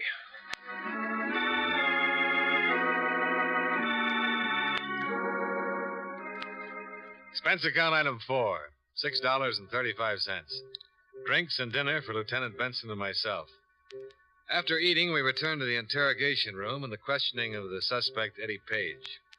Although he knew there was enough evidence against him to make a burglary and homicide charge stick, he still refused to admit his part in the burglary or to give us the full name of the man known simply as Chick.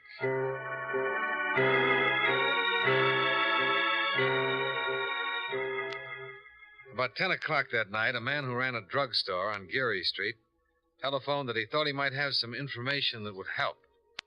I drove over there with Lieutenant Benson.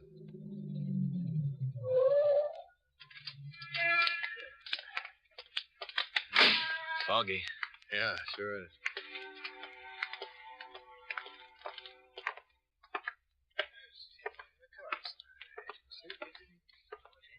Oh, good evening. Can I help you, please? We'd like to talk to Mr. Smith. Yeah. Oh, you're the police? Well, I'm Smith. I'm Lieutenant Benson. This Mr. Dollar. How do you do? You said you had something that might help, Mr. Smith? Indeed I do, Mr. Dollar. Indeed I do. I read all about the burglary in the papers yesterday, and, well, I have this. A bill wrapper from National Savings and Loan. Yes? Where'd you get this, Mr. Smith? I found it on the floor, right here in the store. You know who dropped it? Yes, I think so. Who? Well, a man who was in here earlier. I think he dropped it. What did he look like? Well, he was tall. He was kind of husky. Oh, he was about 35 years old, I'd say. He wore kind of a dark hat and a trench coat. You ever seen him in here before? No, just tonight. What did he buy, Mr. Smith? Quite a few things. Well, like what? Well, 3 bottles of scotch, and some mixer, and some ice, and some cigarettes. Uh-huh, I see. When did you find the wrapper? Right after he paid me for the things. What size bill did he give you? It was a 50. You still have it? Yes. Could we look at it, please? Well, surely. Yes, this way.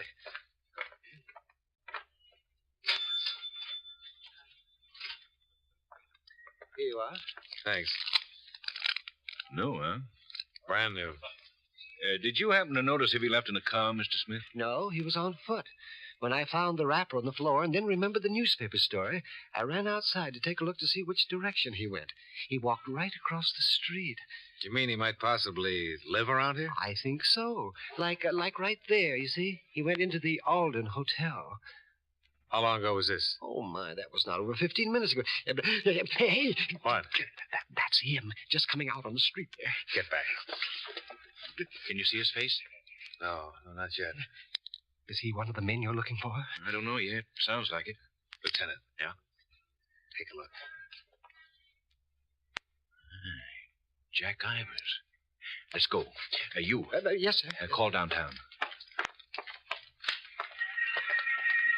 Hey, you. Hold it up just a minute. He's going for the alley. Yeah.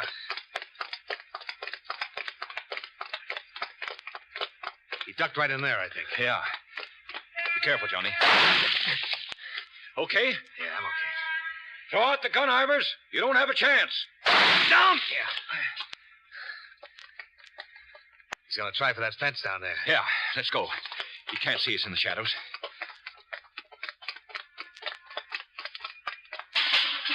And he made the fence. Come on.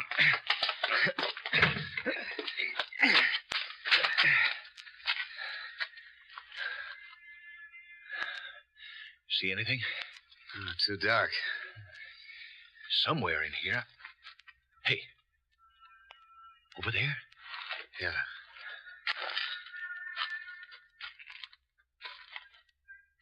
Anything? No. The apartment house. He went in the back door. Yeah. Get down. You okay? Okay. Ivers, this is your last chance. Somebody will get hurt if we don't stop him.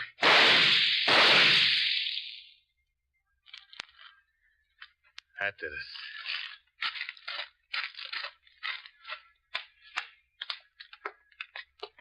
What's it look like? Oh, he's done for. Well, I better phone in.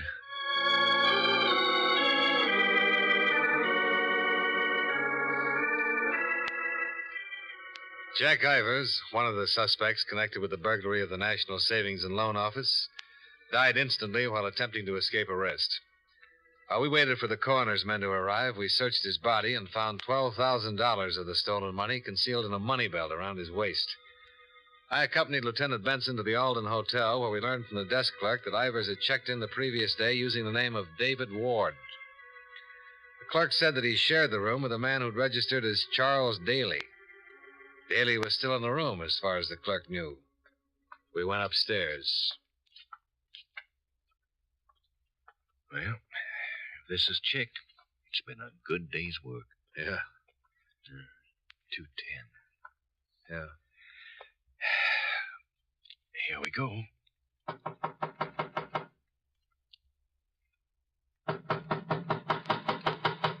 Could have sneaked out. Let's find out. Well,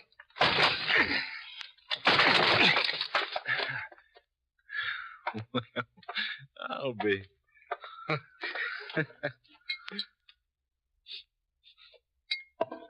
Drunk?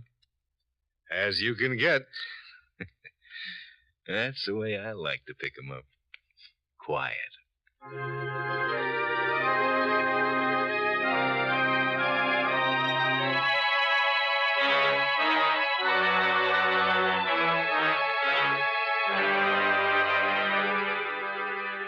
The man passed out in the hotel room was identified as Chester Dameron, Toledo, Ohio.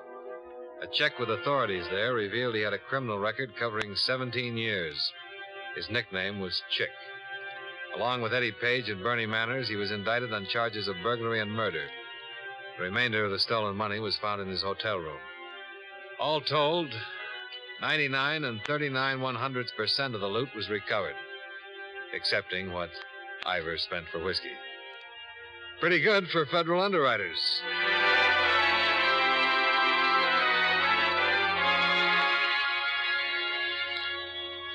Expense account item 5, $63.30. Miscellaneous while in San Francisco. Item 6, same as 1. My plane fare and incidentals back to Hartford. Total expense account, $551.10. Yours truly, Johnny Dollar.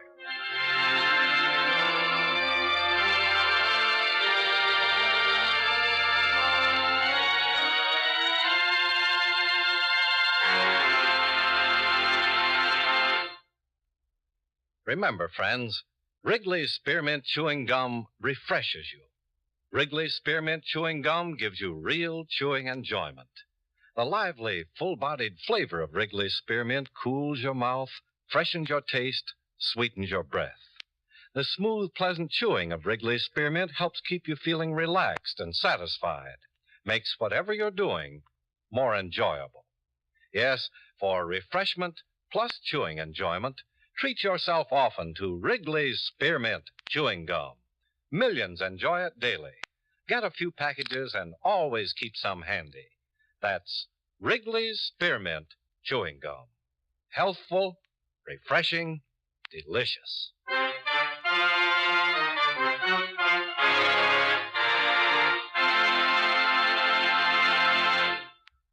Yours truly, Johnny Dollar, brought to you by Wrigley's Spearmint Chewing Gum, stars John Lund in the title role and was written by E. Jack Newman with music by Eddie Dunstetter.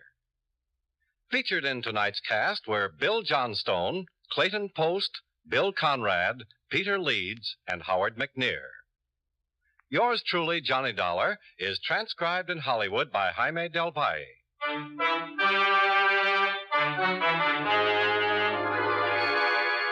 The makers of Wrigley's Spearmint Chewing Gum hope you enjoyed tonight's story of Johnny Dollar and that you're enjoying delicious Wrigley's Spearmint Chewing Gum every day. This is Charles Lyon, inviting you to join us again next week at this same time when, from Hollywood, John Lund returns as... Yours truly, Johnny Dollar.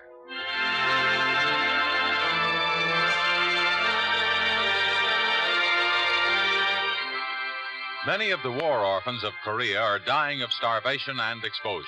Without your help, they cannot live. We can send them food through CARE, the American Package Sending Relief Agency. One $10 CARE food package will feed 4 children for a month. Send your contribution to CARE's local office or to CARE New York or CARE Los Angeles.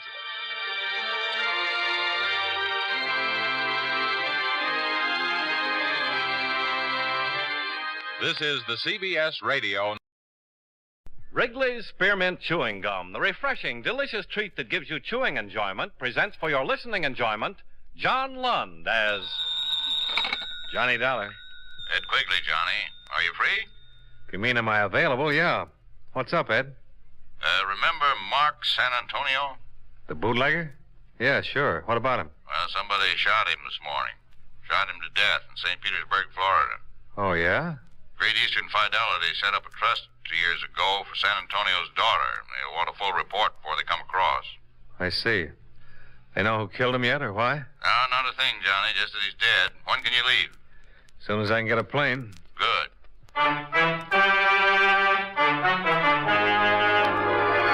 The makers of Wrigley's Spearmint Chewing Gum bring you John Lund in a transcribed adventure of the man with the action-packed expense account, America's fabulous freelance insurance investigator. Yours truly, Johnny Dollar.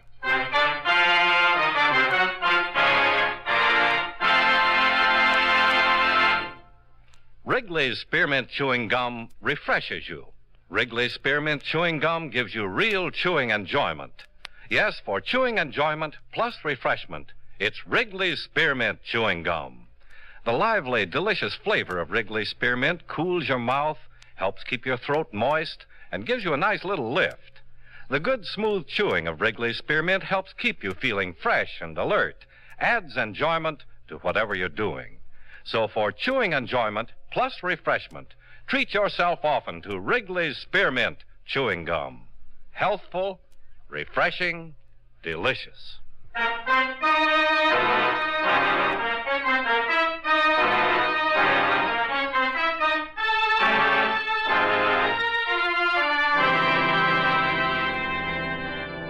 Expense account submitted by Special Investigator Johnny Dollar to Home Office, Great Eastern Fidelity and Life Insurance Corporation, 6th and Jordan Avenue, Hartford, Connecticut. The following is an accounting of expenditures during my investigation of the San Antonio matter. Expense account item 1, $162.03. Transportation and incidentals, Hartford to St. Petersburg, Florida. I arrived exactly 10 hours after I received the call from Ed Quigley. The rainy weather there was as bad, if not worse, than the weather I just left. I checked in at the St. Petersburg Hotel, shaved, showered, had a meal, and started in. My first contact was a police officer, Lieutenant Benjamin by name. A big, swarthy man who seemed to know what he was about. I don't quite get this, Dollar. What's your part? Just that my insurance company would like a full report on everything that's happened. Oh, you mean a report separate from what we have? Yeah, that's about it, Lieutenant. Well, it's their dough. They can spend it any way they want to. What can I do for you? Well, maybe we can help each other, Lieutenant. If you'll sort of let me tag along and see what's what on the case. We'll see. Well, San Antonio bought a big place over on the south end of town 11 years ago, just after he was released from Alcatraz.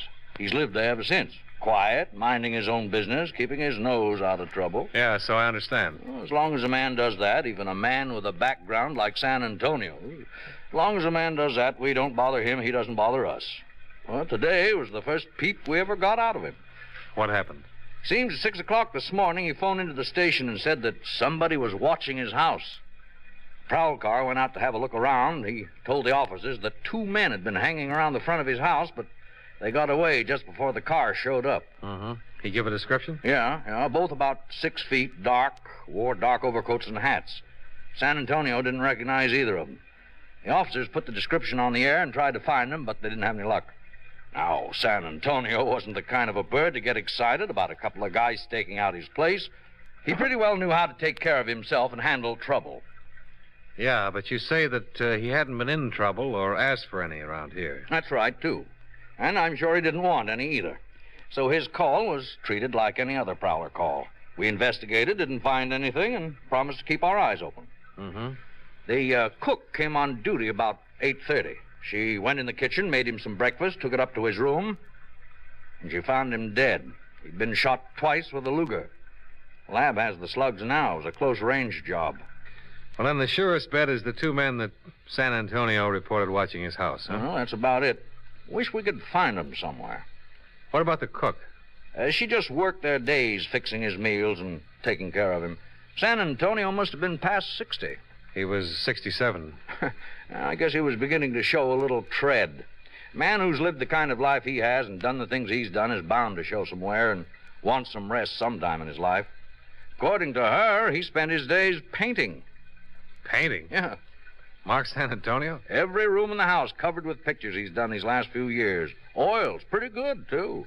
And when he wasn't painting, he was listening to records, all kinds of heavy stuff in the way of music around the place. Now, you hardly figure a bootlegger like San Antonio thinking of anything like music and art. Hardly ever. Yeah. And all the time he was in action running booze up in New York and getting himself in trouble with the tax people, he was bound to step on a lot of toes and get himself a lot of enemies.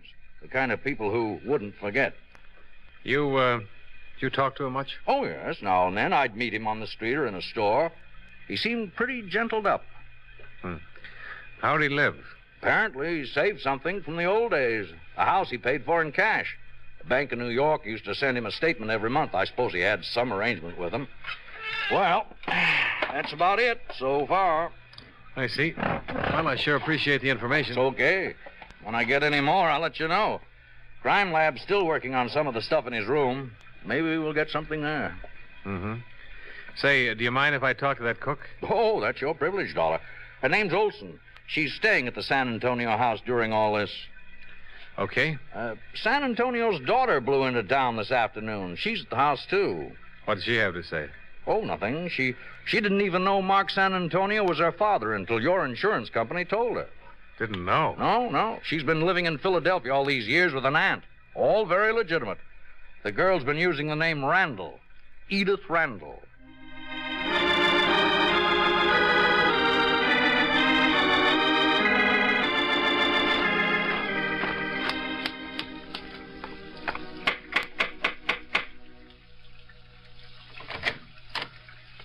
Yes, sir. How do you do? You Mrs. Olson? Yes, sir. My name is Dollar, Mrs. Olson. I'm from the Great Eastern Fidelity people. You suppose I could speak with Miss Randall? Oh, I don't think so, sir. She's not feeling well. All of this has been quite a shock to her. I see. Well, then I guess my trip out here tonight was for nothing. Well, you come tomorrow, Mr. Dollar. Please. Mrs. Olson? Mrs. Olson? Yes, Miss Randall. Who is it? It's Mr. Dollar. He's from the insurance company. Insurance company? Yes. I'd like to talk to him, Mrs. Olson. The woman who stood at the base of the iron grille stairway was tall and dark-eyed. She came toward me smiling, showing a frank, wide, happy mouth. Young kind of face that could have been 20 or maybe 30. Mrs. Olson excused herself, and we were alone. I wanted to talk to someone who might be able to give me a little more information about all this. It's all quite new to me. Well, I'll tell you what I can, Miss Randall. Yes, I'm sure you will. From what Mr. Hurth and the insurance offices told me on the phone, I'm to be quite well off because this man was murdered here today. You mean Mr. San Antonio? Yes, Mr. San Antonio. They tell me he was my father. To awaken one morning and discover you're not one person, but an entirely different person. I mean, I'm the daughter of a famous racketeer who's been murdered. You seem to me like a very nice person. And so do you, Mr. Dollar. Will you tell me all about this, please? Well, just our part of it, Miss Randall. Let's see, you're 26 now, is that right? That is. Well, 26 years ago, your father was on trial for income tax evasion. Just before he was convicted, he set up a trust fund with my insurance company to provide for you. It's been paying money for your support and education all these years. According to the condition of the trust, the rest of the money reverts to you now. Comes to well over $50,000. And that's all there is to it? Yeah, except for this. You mean my father... So strange to say that. My father's murder? Mm-hmm. I suppose I'm grateful to my father. I suppose I should be grateful. I can't say that I'm particularly sorry about his death any more than I would be if any human being died violently somewhere. How strangely life treats us sometimes. How very strangely. You know, you've somehow made me feel comfortable in this house. May I offer you a drink? It was strange for me, too, because I felt comfortable in the house. Over the drinks, we talked of Mark San Antonio. I told her what I knew of his life, of his activities up until the time he'd been sent to Alcatraz. She told me how she'd been reared, far removed from anything that might have connected her in any way with the San Antonio name. Altogether, it was a revealing conversation for both of us. She'd never imagined any part of the kind of life her father had lived. And I never imagined that it was possible for anyone to get away from a man like San Antonio. For the road, Johnny? All right. How long will you be in St. Petersburg? Till all this is straightened out. You mean you'll be here until they find out who killed him? Mm-hmm. How about you? Oh, I really don't know. I really don't even know why I came here exactly. Yes, I do. I wanted to see him, see what he looked like. What kind of a life he led here. Did you see him? No. I suppose I can if I want to. But I have seen what kind of a life he had. He was just an ordinary man, wasn't he? Have you noticed the pictures he's painted? Mm-hmm. May I ask you something? Well, yes. How do you feel about him now? Is this for your report? For myself. Since you've been here, in these last 2 hours, I've begun to think of him for what he was. My father, I mean. I'd like to know why he was killed and who did it. Will I see you again?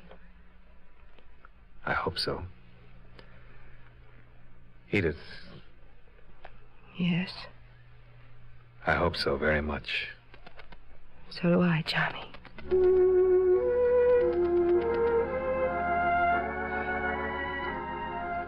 I left her at the door that night with a warm sensation inside of me. Something I certainly hadn't expected in the routine business of investigating a murder case.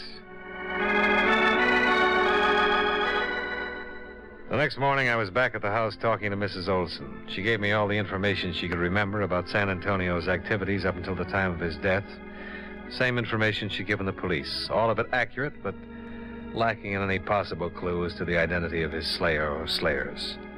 I had breakfast with Edith there and then went back downtown to spend a solid 12 hours in the company of Lieutenant Benjamin, who had still not located or identified the two mysterious men. However, there were other developments. Say, this may be something. Oh? San Antonio's partner in the old days, Palalici, was murdered in Newark last night. Timmy Palalici? That's the one. Any details? No, just that he was shot to death with a Luger. When the slugs taken from San Antonio's body were compared with those that killed Palalici and were proved to have been fired from the same gun, the case took on new proportions. Every available bit of information regarding the two ex-big shots of the 20s was located, read, and reread. It meant activity in such cities as St. Louis, Chicago, New Orleans, and Buffalo. But no new information as to the identity of the killer. Johnny. Hey, what is it? You're shaking. Hold me. Hold me, please. I suppose I'm being a terrible fool about it all, Johnny. But they've been after me all day. Cheap little things. A newspaper syndicate wants me to write my exclusive story as the daughter of Mark St. Antonio. Fairy princess, daughter of racketeer. Hey, now take it easy, honey. Even Hollywood called. Some producer saw my picture in the paper and offered me a contract. He says he has a script all ready. Come on now, come on. I'll try. Women are fools, aren't they? I shouldn't have come here. I shouldn't have shown up at all. Then what would I have done, Edith? And what would I have done? Mix yourself a drink, Johnny, and I'll put on a new face. It had become apparent to me in the 5 days I'd known her and the 5 days that she'd known of her father that she'd grown to love him, or the memory of him. She stated it very simply. Everyone needs a father. If you find out you have one, or had one, really, well, you love him. We were walking up the gravel path of the house when she said that. I suppose I was thinking of how nice it would be to kiss her at the door when I heard someone behind me. I twisted, trying for the gun in my inside pocket, but there was nobody to shoot at. At least nobody I could see. Why? Me? Why me, Johnny? Why? Edith died right there, and I lowered her to the ground.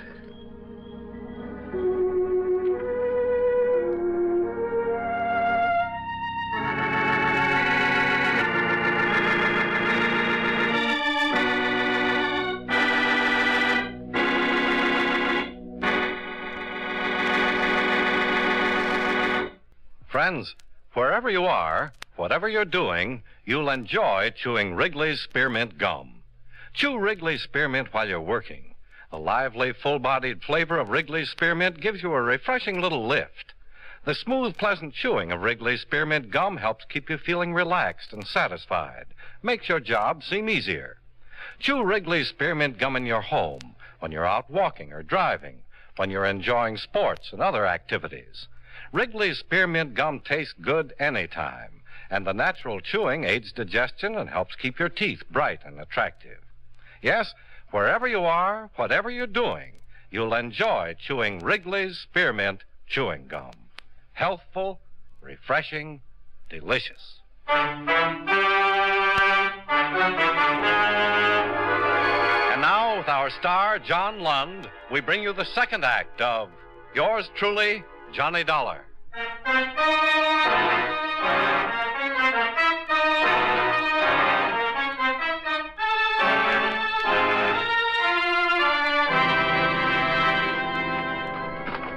10 seconds after Edith Randall died in my arms, I was stumbling down the gravel path that led from the house to the road. It all happened so suddenly and violently that I can't say that what I did from there on or what I felt was entirely rational. All I know is that a car was parked at the deep end of the gateway, and 2 men were just climbing into it. Hey, you two! Stop! Stop! Stop!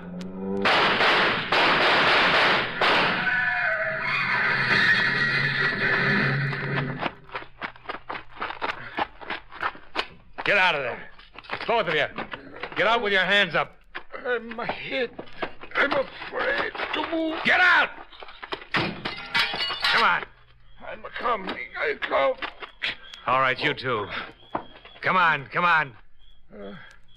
No use on him, mister. He's used up. You got him real good. I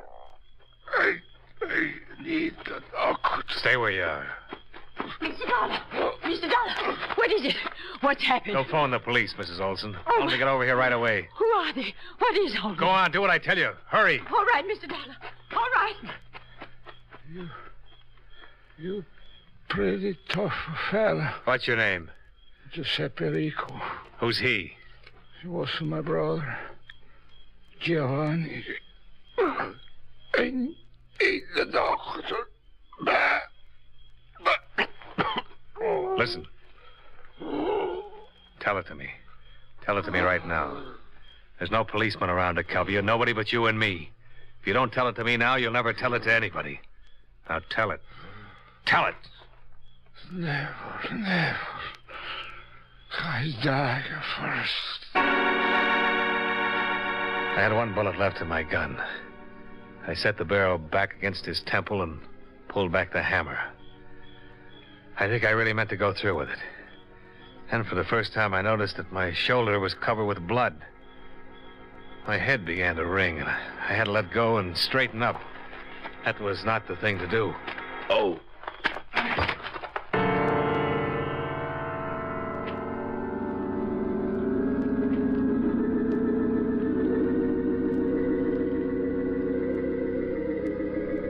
Hello there, Dollar. Huh? Oh, Lieutenant. Quite a night, this one, huh? Yeah, but... Oh, you stopped one, boy. You were sure curled up when we got there. Edith? I'm sorry, Dollar. I thought I might have been wrong. No, you weren't. How long am I slated for this place? Well, the doctor says you can get out when you want to. Feel like talking? They were just there, and they shot her. That's it. Which one? I don't know. They were together. That's enough, isn't it? Sure. Same Luger that killed San Antonio and Palalici. Just trying to pin it down a little more. We can't get much out of the one that's left. Let me ask him some questions, Lieutenant. Easy. I know how you feel about her. Just lie back there now. Did he say anything at all? No, nothing more than his name and his brother's name. Found papers on him that say they're from New York. Police in New York are looking him up right now. So far, they haven't been able to find any connection with San Antonio. People like San Antonio and Palalici make enemies, but that girl, it doesn't figure. And those 2 flew here from New York just to get her. Yeah. Dollar, you talked to her a lot in these last few days. What'd she say? Nothing that has anything to do with this. You know yourself, she didn't even know who her father was till he got killed. Well, that could have been an act. No, it wasn't. I knew her well enough to tell you that. Yeah, well, why would they gun her down? Why the trip? That Rico boy you're holding in the jail hospital has the answer. Get it from him. Yeah, we will, Dollar. We will. Oh, there's someone here. Just a minute. Sure.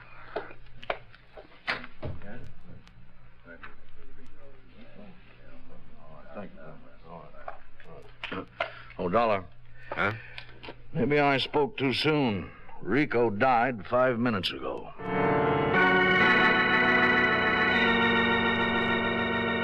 As far as my investigation of the San Antonio case went, could have ended right there. The Luger found on the dead Rico brother was the same gun that had fired fatal bullets into all 3 victims.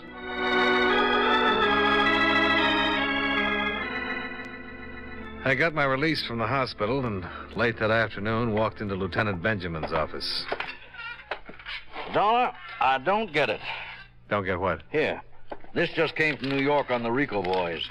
Oh? Came to this country when they were 18 and 21. Both of them were naturalized citizens. Records? Not a thing. No trouble ever.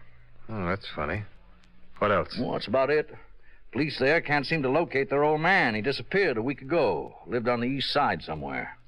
He a naturalized citizen, too? Oh, that's another funny thing. He's taken out his papers and was due for examination with the immigration people this week. They're looking for him, too.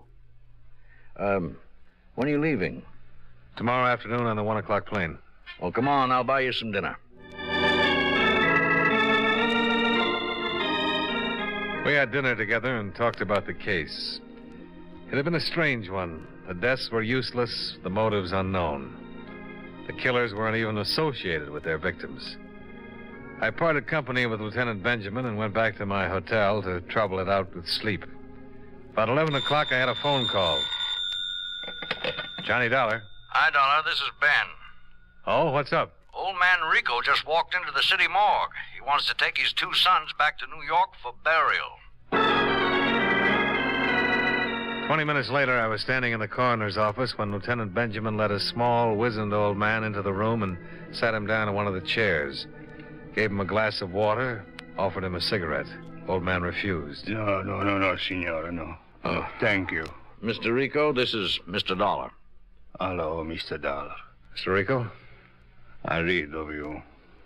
You killing my boys. You so? Yes. They tried to kill me. Yeah, I know. It's bad. Why, Mr. Rico? It is simple. You was in the way. I don't mean about me. I mean about Edith Randall and Padalici and Mark San Antonio. Why? I take the water now, please. Why? Do you know why? See. Then tell me. They're all dead now. I'm still alive.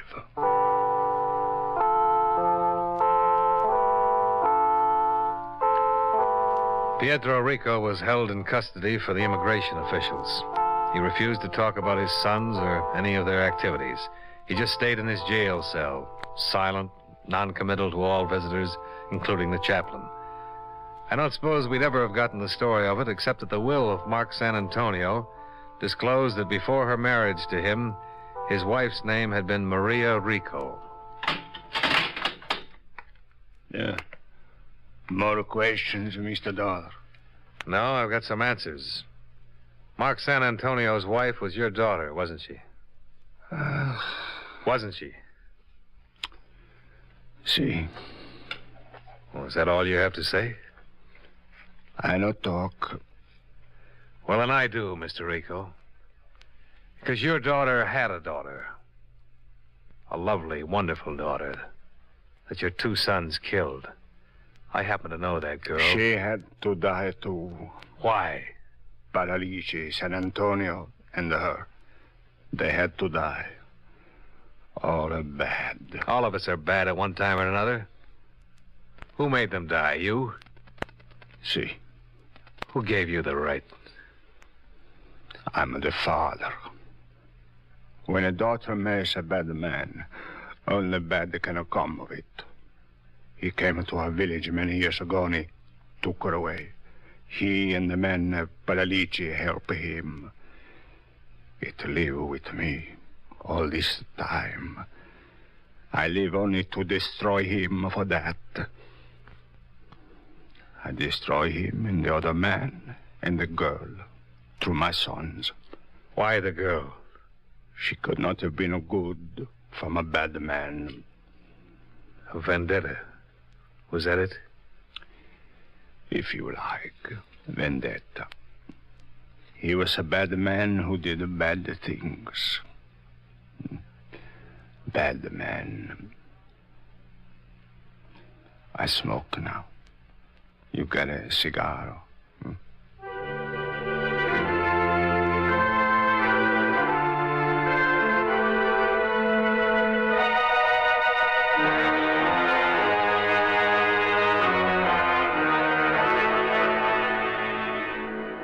The disposition of old Pietro Rico is up to the immigration authorities. I didn't stay around St. Petersburg for all the complex examinations that would have to be made to test his sanity. I had enough of St. Petersburg.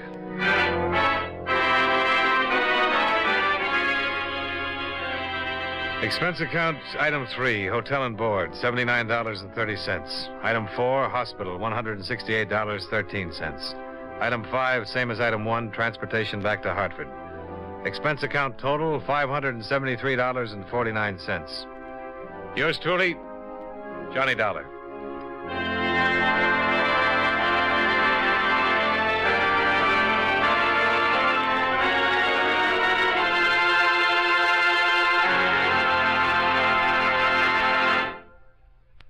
Remember, friends, Wrigley's Spearmint Chewing Gum refreshes you. Wrigley's Spearmint Chewing Gum gives you real chewing enjoyment.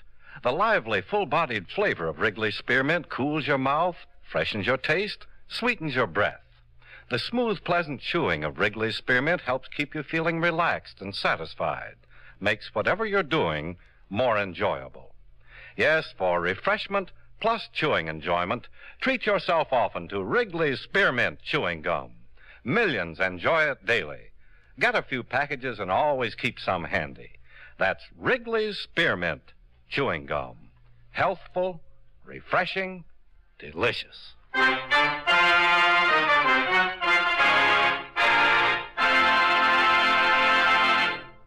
Yours truly, Johnny Dollar, brought to you by Wrigley's Spearmint Chewing Gum, stars John Lund in the title role and was written by E. Jack Newman with music by Eddie Dunstetter. Featured in tonight's cast were John McIntyre, Joe Kearns, Jeanette Nolan, Virginia Gregg, and Jay Novello. Yours truly, Johnny Dollar, is transcribed in Hollywood by Jaime Del Valle.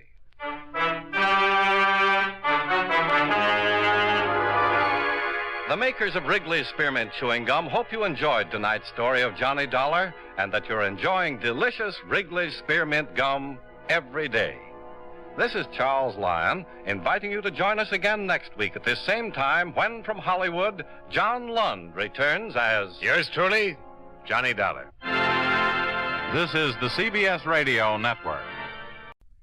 Wrigley's Spearmint Chewing Gum, the refreshing, delicious treat that gives you chewing enjoyment, presents for your listening enjoyment John Lund as...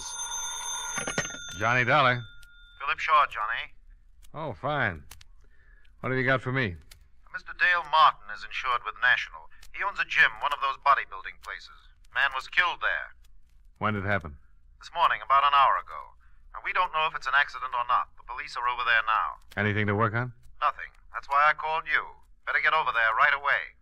I'll do it, but I don't take off my shirt.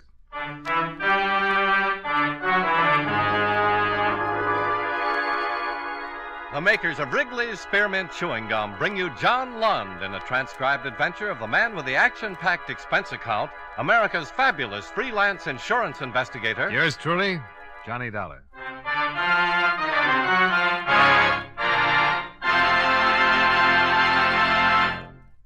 Wrigley's Spearmint Chewing Gum refreshes you. Wrigley's Spearmint Chewing Gum gives you real chewing enjoyment. Yes, for chewing enjoyment plus refreshment, it's Wrigley's Spearmint Chewing Gum. The lively, delicious flavor of Wrigley's Spearmint cools your mouth, helps keep your throat moist, and gives you a nice little lift. The good, smooth chewing of Wrigley's Spearmint helps keep you feeling fresh and alert, adds enjoyment to whatever you're doing. So for chewing enjoyment plus refreshment, treat yourself often to Wrigley's Spearmint Chewing Gum. Healthful, refreshing, delicious.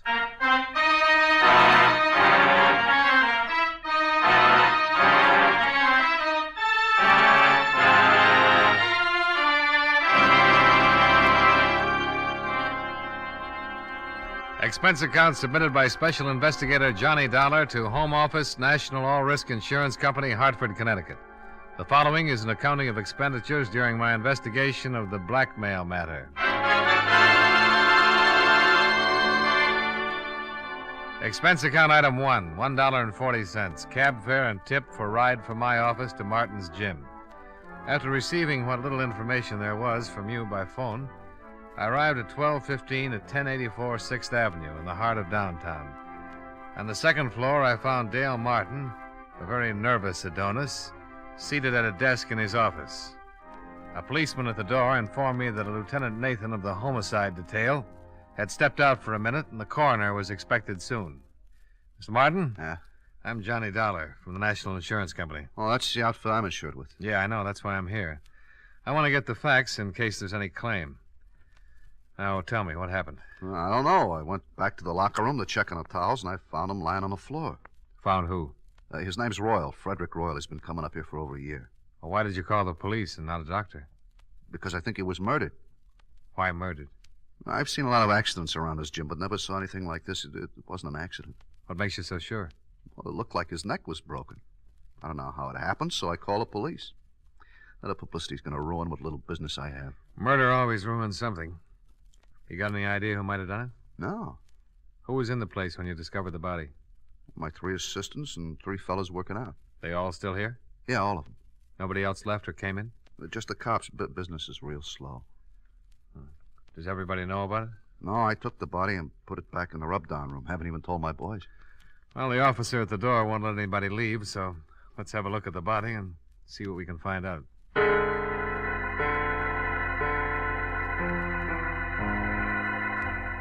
Martin left one of his boys to answer the phone, and everyone else was keeping busy wrestling with weights as he led me through the locker room. So one man was taking a shower. At the end of the room, he unlocked the door, and we walked in. The smell of rubbing alcohol was strong enough to give you a hangover. There were white curtains separating 2 rubbing tables. The first one was empty. In back of that curtain, Mr. Dollar. Okay. Not very pretty. Circus rubber man would need vulcanizing if he turned his head that far. Busted neck, all right. I wish the coroner would get in and take him away. It hurts me seeing his head hanging like that. Why don't you move it? Oh, no, sir, not me. I caught it good from the lieutenant for moving him in here. Well, don't worry about Mr. Royal. He can't feel a thing.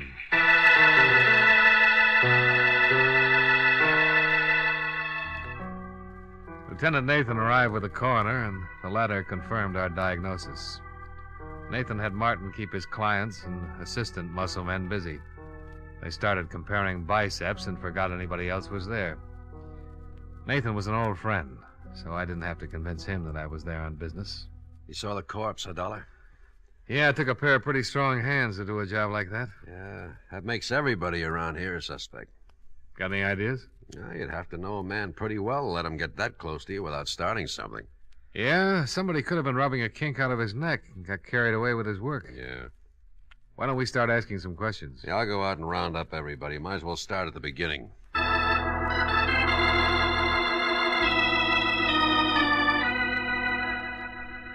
Nathan herded everyone together, and the questioning started. The men were very unhappy. This bad publicity that couldn't be helped. Mr. Robert Wells, songwriter, Mr. Michael Darling, car salesman, and the third and last, Mr. Patrick Mullins, jeweler.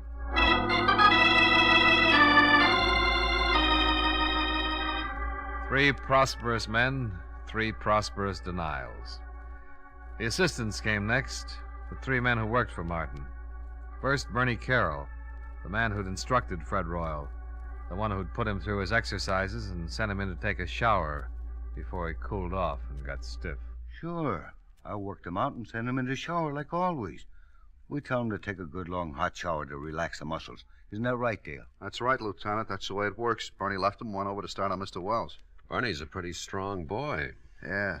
Any one of us could have gone to the locker room at one time or another, Lieutenant. You found him, didn't you, Mr. Martin? Yeah. Why did you happen to go back to the locker room at that particular time? Well, I do it every day. Check on the towels, soap, see that everybody has everything he needs.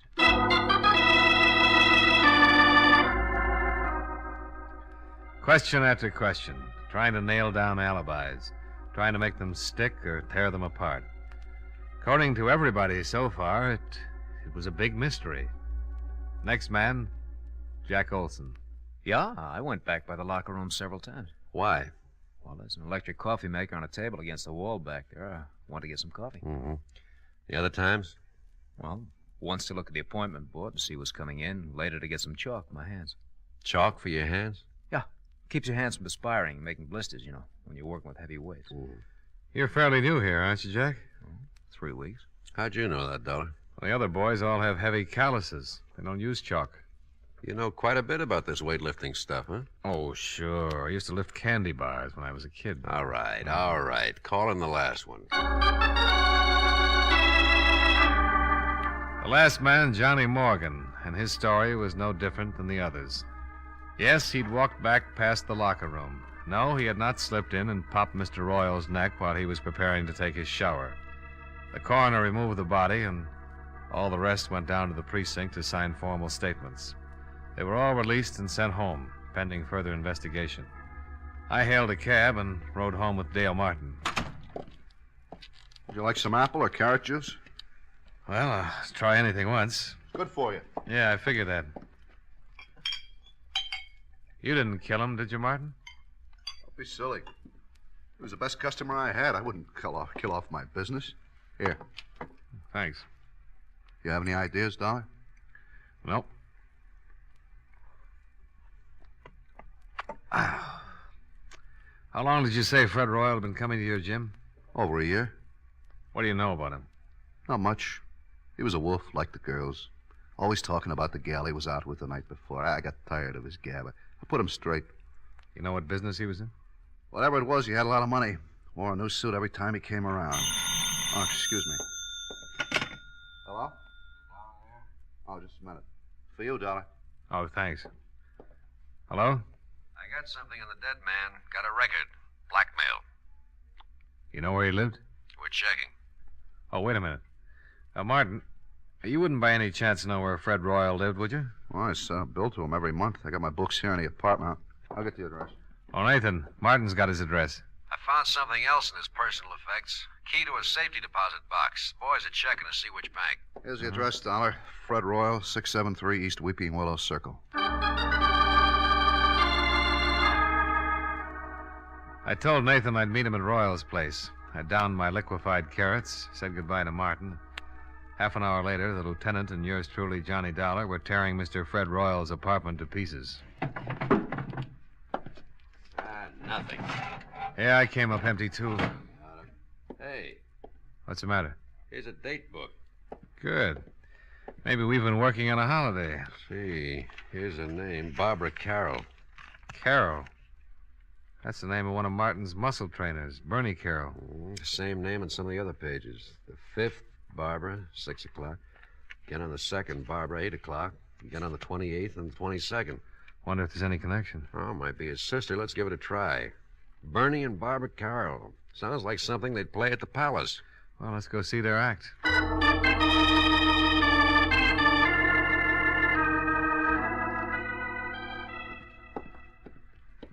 Here's the apartment.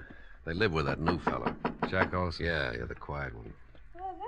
Police. Yes? I'm Lieutenant Nathan, homicide. This is Johnny Dollar. How do you do? How do you do? We'd like to talk to you, Miss Carroll. Well, certainly, Lieutenant. Come in. Thank you.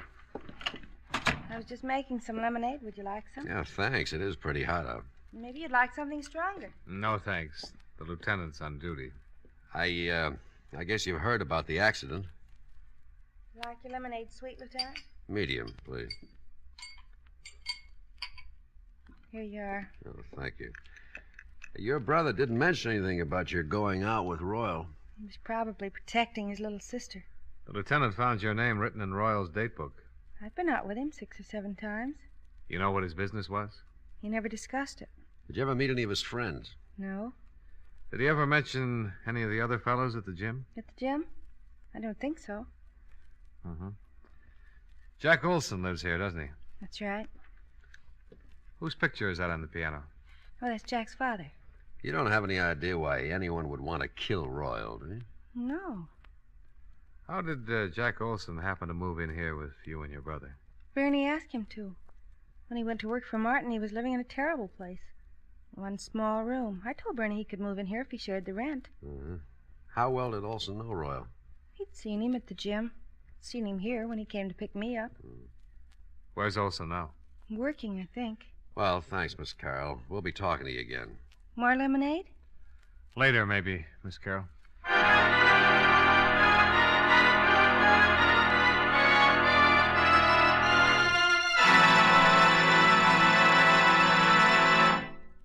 Friends, wherever you are, whatever you're doing, you'll enjoy chewing Wrigley's Spearmint Gum. Chew Wrigley's Spearmint while you're working. The lively, full-bodied flavor of Wrigley's Spearmint gives you a refreshing little lift. The smooth, pleasant chewing of Wrigley's Spearmint Gum helps keep you feeling relaxed and satisfied, makes your job seem easier. Chew Wrigley's Spearmint Gum in your home, when you're out walking or driving, when you're enjoying sports and other activities. Wrigley's Spearmint Gum tastes good anytime, and the natural chewing aids digestion and helps keep your teeth bright and attractive. Yes, wherever you are, whatever you're doing, you'll enjoy chewing Wrigley's Spearmint Chewing Gum. Healthful, refreshing, delicious.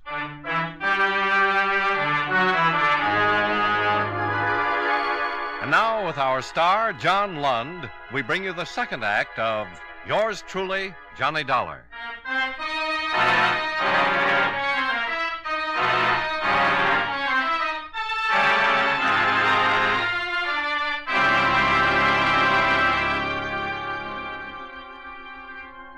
Three in the afternoon. Out of Barbara Carroll's cool apartment and down in the blistering street. The thermometer crowding 90 and the humidity sticking to us like a steaming blanket. I feel awful. Terrible day to solve a murder. I want to go look through some newspaper files. What for? That picture on the piano. Jack Olson's father? Yeah. I've seen it someplace before.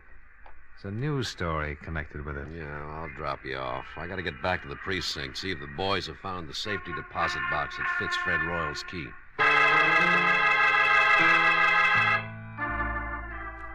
Nathan dropped me off at the newspaper, and I went down to the morgue to do some hunting. The air conditioning made the job easier, and by 4 o'clock I was headed for Nathan's office.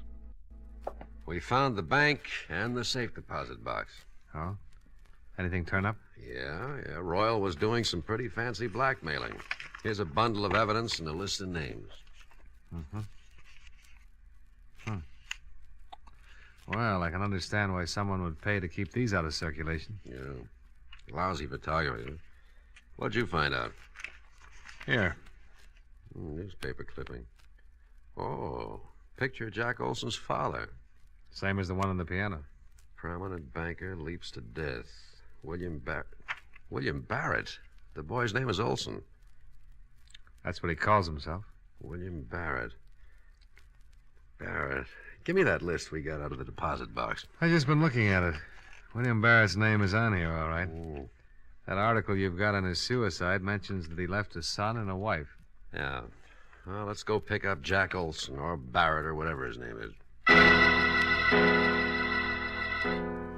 Well, it might not have meant a thing, but at least we had found one person who had a strong connection with Frederick Royal other than socially. The boy who called himself Jack Olson was the son of one William Barrett, deceased, and one of Fred Royal's blackmail victims. Barrett had jumped off a tall building, and according to the newspaper, he had left no reason for his actions. There was a possibility that Fred Royal's blackmail had driven him to it. And if that was so, his son would have had a very strong reason for wanting to break Mr. Fred Royal's neck. We climbed into a squad car and hurried back to Barbara Carroll's apartment, where Jack Olson lived as a boarder.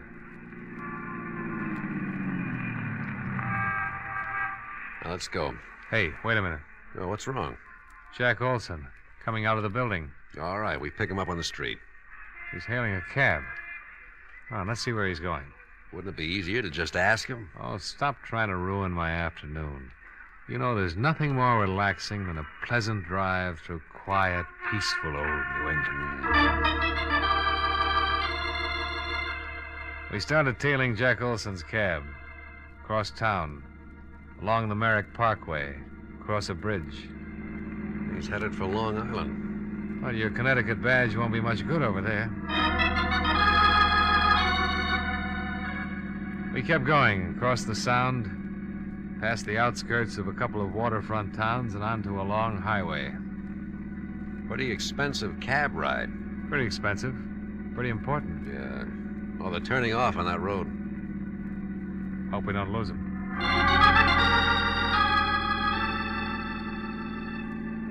We took the road to the right off the highway and spotted the cab up ahead, pulling into the entrance of a large white building. The sign over the tall iron gate read, Lakeview Sanitarium. We waited for him to go in.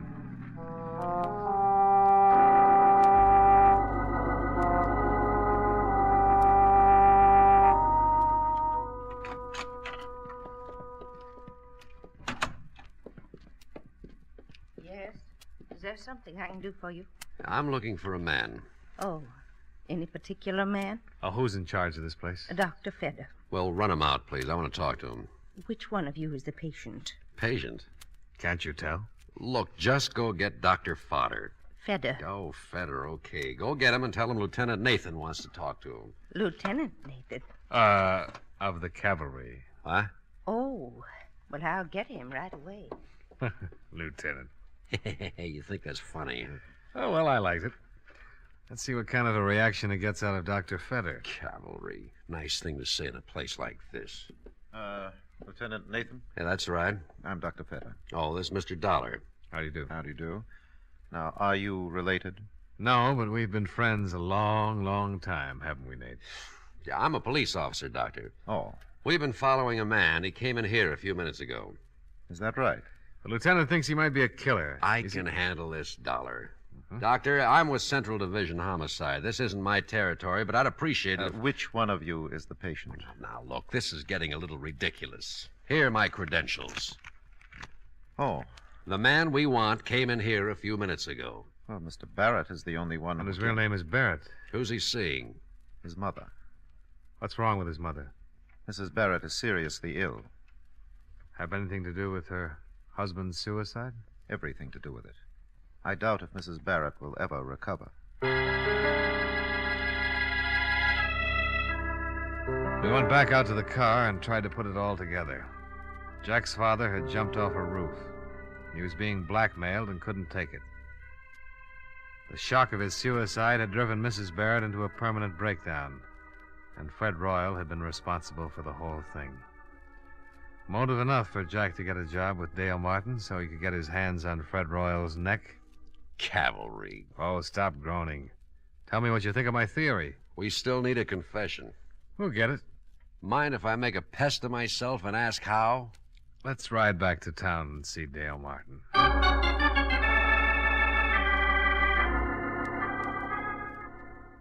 You're going to come up and take a workout in a rub tomorrow, huh? That's right, Martin. And I want you to make sure that Olson takes care of me. Did he do it, Dollar? I think so. But why? He seems like such a nice kid. He had a pretty good reason. But we need a confession, and Dollar has an idea how to get it. I want Olson working on me through the whole workout, especially when I get on the rubbing table.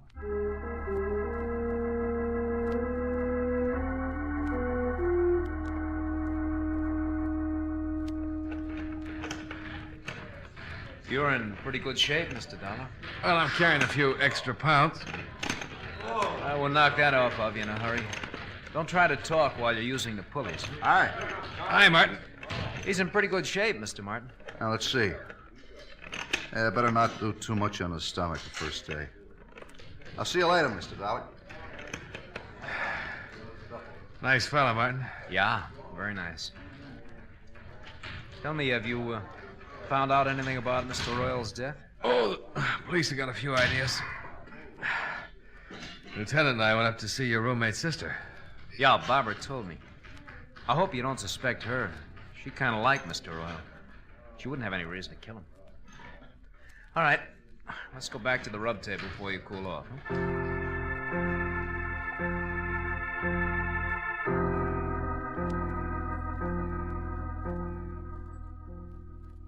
You don't mind going in there, do you? No. Why should I? Oh, some people are funny about rooms where there's been a dead person, you know? It doesn't bother me, Mr. Dollar.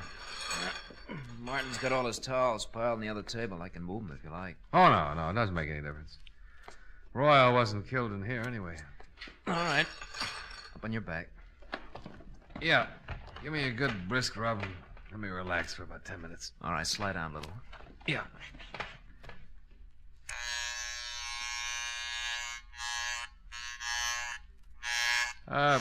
What'd you do before you came to work for Martin, Jack? Oh, not much. Went to school, finally decided to look for a job. Found this one. You ever study this sort of thing? No, there's really not much to it. Martin shows us how to use the machines, help the clients, and rub the neck and back. Well, then all you need is a good build, a strong pair of hands, huh? Yeah, I guess so. Your family live in Hartford? No. I noticed a picture of your father on Barbara's piano. Fine-looking man. He's dead now. Oh, sorry. So am I. Your mother still living? No. Oh! Oh, I'm sorry. Am I rubbing too hard? Oh, that's okay. Well, you certainly got the strength for the job. Yeah, I'll turn off the vibrator and just use my hands. Did the police find out anything about Mr. Royal? Yeah. He was a blackmailer. Ow! I'm awfully sorry. I'm a little nervous today. Maybe I better get one of the other fellows to finish your rub. Oh, no, that's all right. I'm just a little tied up. The neck is stiff. Try and relax. Guess I keep thinking about Royal and his broken neck. You think I might break yours, Mr. Dollar? Well, wouldn't be hard. If I was good and relaxed, you could snap it in a second. Yeah. Guess I could. So Mr. Royal was a blackmailer, huh? Yeah, had a record. They're the foulest people on earth. Yeah, they certainly are. Could ruin a lot of lives. Probably why he was murdered. You think he was blackmailing someone here in the gym? Oh, not necessarily. Well, if he wasn't, then no one in the shop would have a motive for killing him. Well, I've got a theory about that. I think someone in this gym hated him so much that they waited until no one was looking and Royal was all alone. And they slipped in on him and twisted his neck until it broke and he strangled. Well, why would they hate him so much if he wasn't blackmailing him? He might have been blackmailing someone very close and dear to the killer. Maybe the person Royal was blackmailing couldn't stand it. Committed suicide. It's an interesting theory. Take your family, for instance. Ouch! I'm sorry. You weren't relaxing. Supposing Royal was blackmailing a member of your family. Your father, for instance. I can't rub your neck unless you relax more. Maybe your father couldn't take it. Maybe he couldn't pay him anymore. And instead of disgracing his family, he committed suicide. Just turn your head a little to the side, Mr. Dollar. That better? Much. Well, if that happened to my family, Mr. Dollar, I guess I would kill Mr. Royal, not mind a bit. How does your father die, Jack? He jumped off a roof. Now, if you just turn your head a little more, I'll try to pop your vertebrae, huh? We followed you out to Long Island yesterday, Jack. I'm going to adjust your neck, Mr. Dollar. It's better if you relax so it won't hurt. Well, if you wanted to, you could pop it anyway. I couldn't stop you in time. No, I don't guess you could. There, now the other side, huh? Did you kill Fred Royal? Yes. Relax. All right, Mr. Dollar. Let's go down to the police station. Lieutenant's outside with Martin.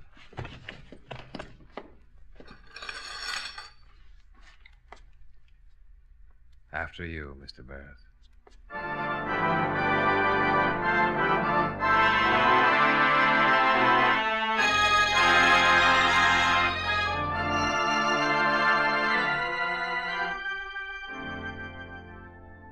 Nathan took Jack Barrett down to the station and got from him a signed confession. I went with Martin, and with every drink I saw another Barrett. So finally I gave it up and came up here to my office. Expense account. Item 2, $4.53. 1/5 of very dry gin. Martin forgot his health and hygiene for a couple of hours and finished what I didn't drink. Item 3, $16.75. Cab fare for a ride up through the country, all by myself. Expense account total, $22.68. Yours truly, Johnny Dollar.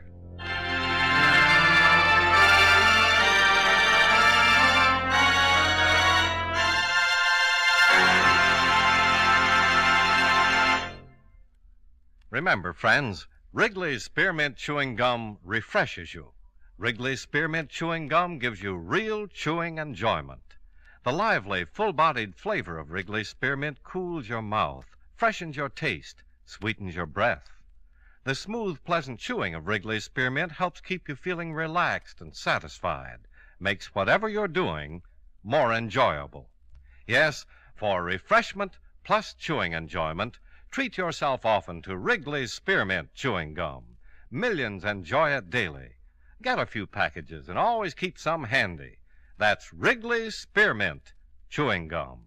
Healthful, refreshing, delicious.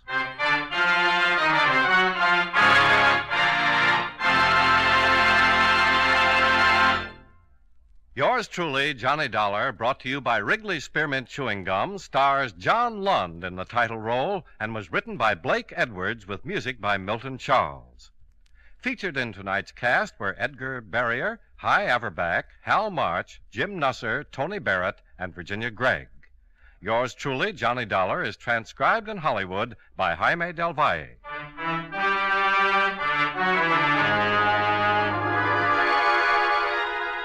The makers of Wrigley's Spearmint Chewing Gum hope you enjoyed tonight's story of Johnny Dollar and that you're enjoying delicious Wrigley's Spearmint Gum every day. This is Charles Lyon, inviting you to join us again next week at this same time when, from Hollywood, John Lund returns as... Yours truly, Johnny Dollar.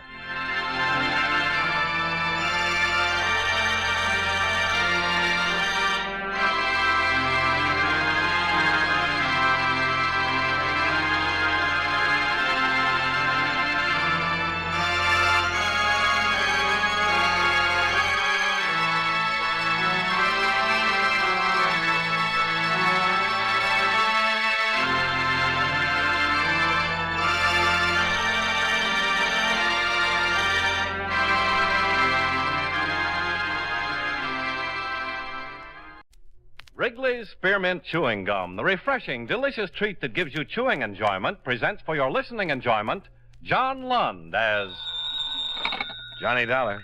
New York Police Department calling. Mr. Dollar, will you accept the charges? Yeah, put him on. Just a moment, please. Ready with your call to Hartford, Connecticut. Go ahead. Hello, Dollar? That's right. This is Sergeant Papish, robbery. I have a notation here. You're the one to contact in the case that came up. Allied Adjustment Bureau? Well, I've done a lot of work for him.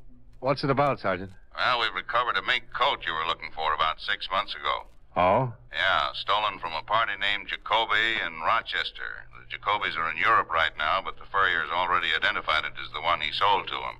Jacoby? Rochester? Yeah. Oh, yeah, I remember.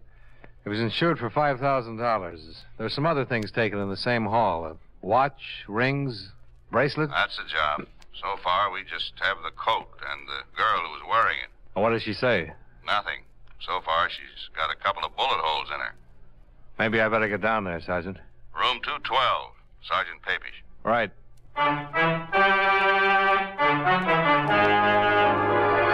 The makers of Wrigley's Spearmint Chewing Gum bring you John Lund in a transcribed adventure of the man with the action-packed expense account, America's fabulous freelance insurance investigator. Yours truly, Johnny Dollar.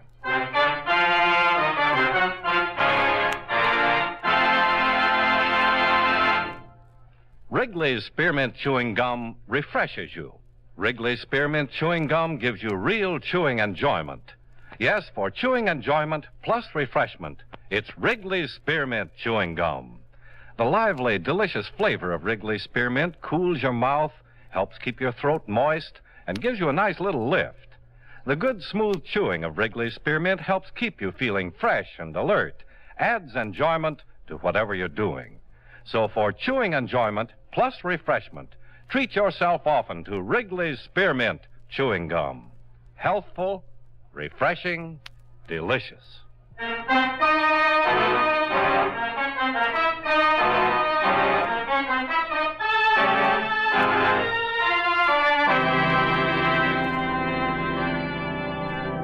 Expense account submitted by Special Investigator Johnny Dollar to the Allied Adjustment Bureau, Markham Building, Hartford, Connecticut.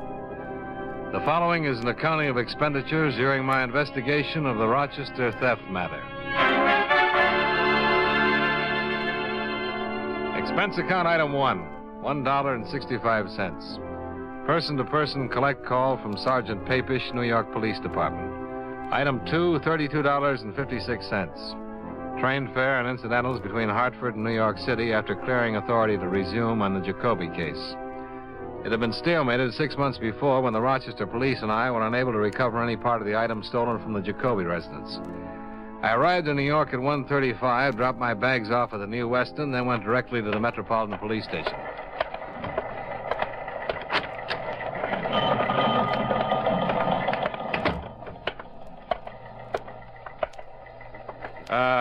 Hello. I wonder if you could help me. I'm looking for Sergeant Papish. I'm Papish.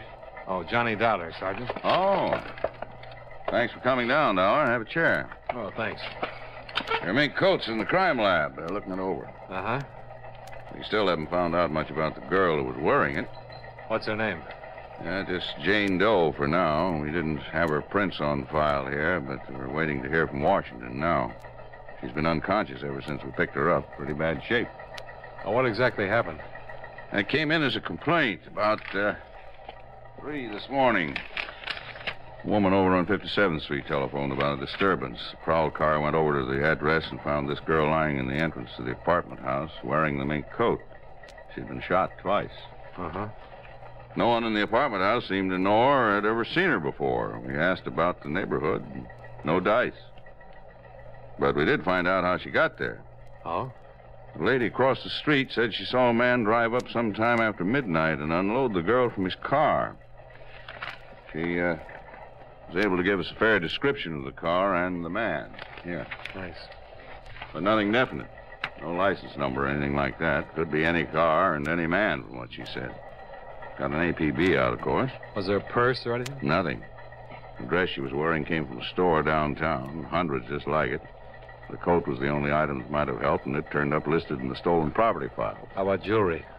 Small diamond ring on her little finger. I looked over the list of things taken in that Jacoby robbery. It doesn't fit any of those. You can look at it if you want to. I'll take your word for it. I suppose the insurance company paid off the claim. Yeah, the whole thing. Well, at least we have the coat back for you. Maybe we'll get a line on the other things when this girl regains consciousness. If she does. Pretty bad, is it? Yeah. Nice-looking girl, too. Only about 25 or so. Excuse me. Sure. Robbery, Sergeant Papish. Oh, let me get it down here.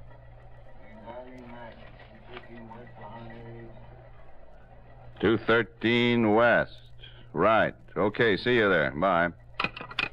Just got an answer from Washington. They able to identify the girl? Yeah, address and all. She had a postal savings once. Name's Eileen Madden. You mind if I go with you? Come on. Maybe you'll get back all of your loot.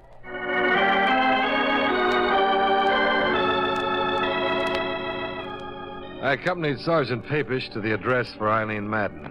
It turned out to be a fairly nice apartment in a fairly nice neighborhood.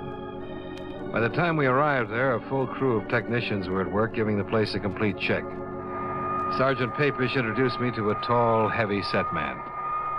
This is Mr. Dollar from the insurance company, Walt. Sergeant Walter. Hi. How are you, Sergeant? Oh, fine. I'm afraid we haven't done any good for you so far. Haven't found anything here to go with that mink coat. Oh. Have you talked to anybody around here yet? Just getting started on it. The lady who lives across the hall might be able to help us. Where is she? In there. Her name's Ethel Stromberg. Mrs. Okay. I'll take it here. Right.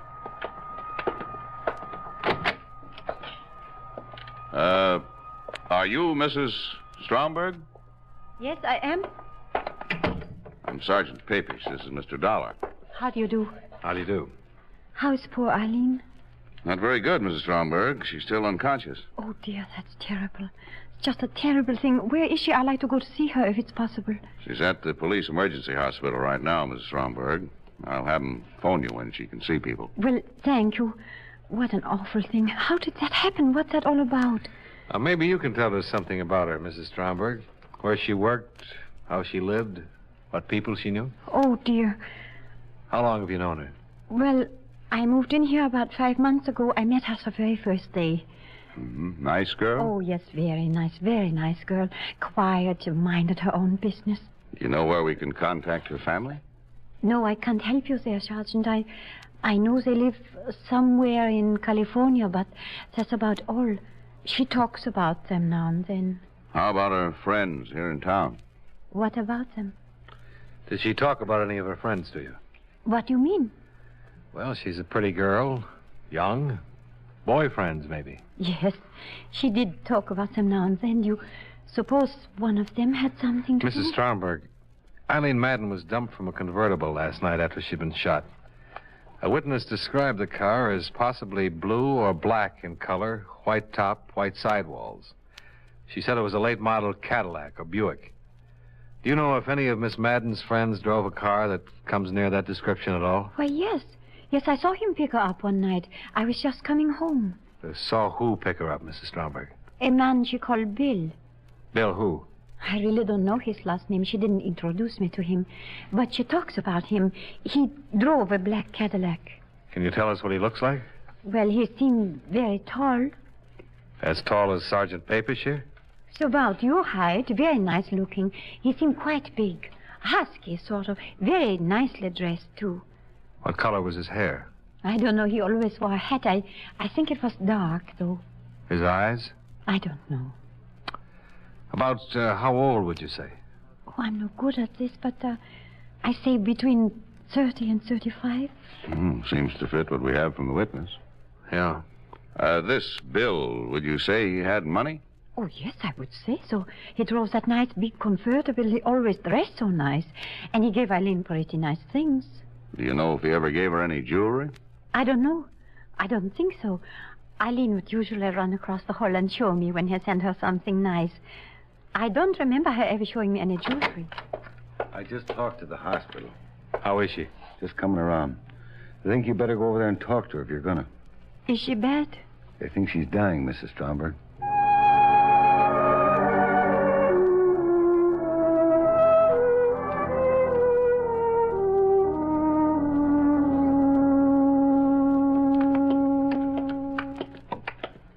Think she'll make it? Hard to say right now. Sometimes they rally. She must have been in their doorway a half hour or better before we got to her. Mm-hmm. She said anything, Doctor? No. You might have to wait a little while for her to come around. I see. I'll tell you both. Ask what you have to know quick. 2 minutes is about all I can give you with it. Sure, Doctor. Oh, better put your cigarettes in that. Oh, yeah. Yeah. All right, miss. Okay, boys.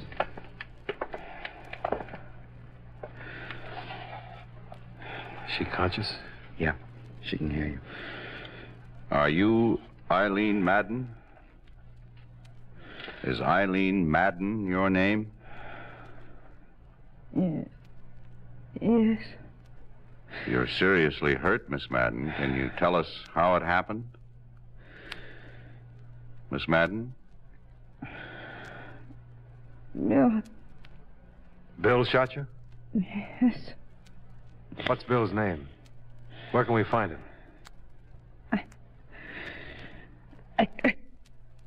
Doctor, watch it. Nurse, hand me that.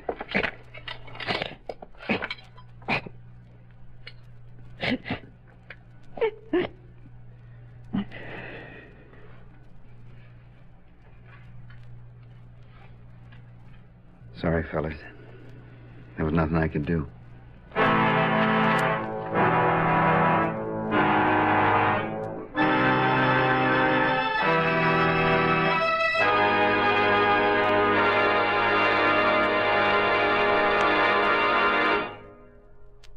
Friends, wherever you are, whatever you're doing, you'll enjoy chewing Wrigley's Spearmint Gum. Chew Wrigley's Spearmint while you're working. The lively, full-bodied flavor of Wrigley's Spearmint gives you a refreshing little lift. The smooth, pleasant chewing of Wrigley's Spearmint Gum helps keep you feeling relaxed and satisfied. Makes your job seem easier. Chew Wrigley's Spearmint Gum in your home, when you're out walking or driving, when you're enjoying sports and other activities. Wrigley's Spearmint Gum tastes good anytime, and the natural chewing aids digestion and helps keep your teeth bright and attractive. Yes, wherever you are, whatever you're doing, you'll enjoy chewing Wrigley's Spearmint Chewing Gum. Healthful, refreshing, delicious. And now, with our star, John Lund, we bring you the second act of Yours Truly, Johnny Dollar.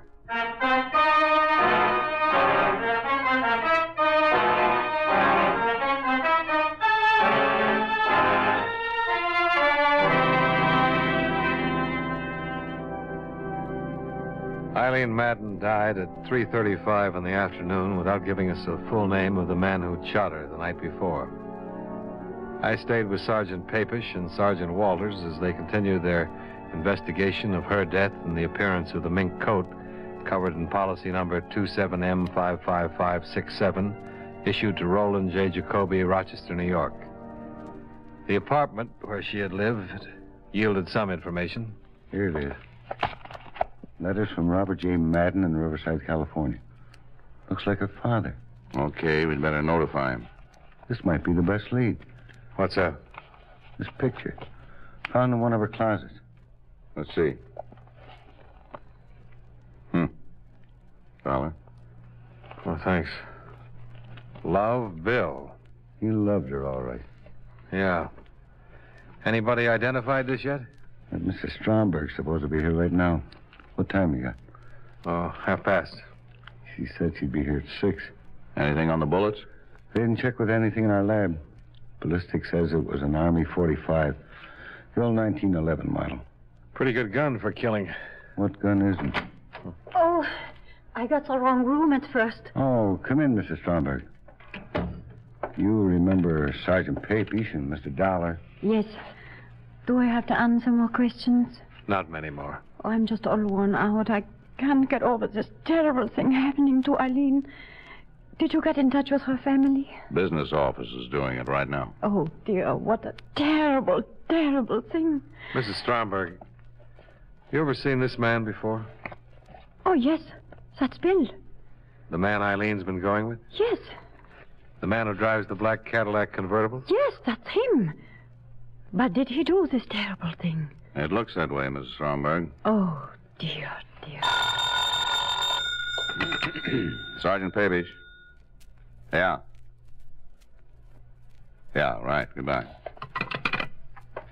Did Eileen Madden ever mention to you that she had been married? Why, no. She never did. Was she? In the state of New York in 1951. Just found out from vitals. Divorced? Yeah. Her ex-husband's name is Bill. Bill Powers.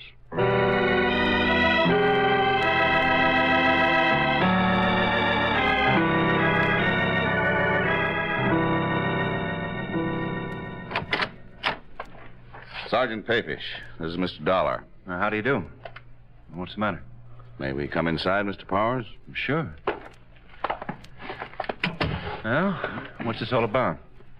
Do you know a woman named Eileen Madden, Mr. Powers? Yeah, sure. We were married once. Why? Eileen Madden was shot to death last night, Mr. Powers. Eileen? Yes. What? Are you sure? We checked her prints. Oh.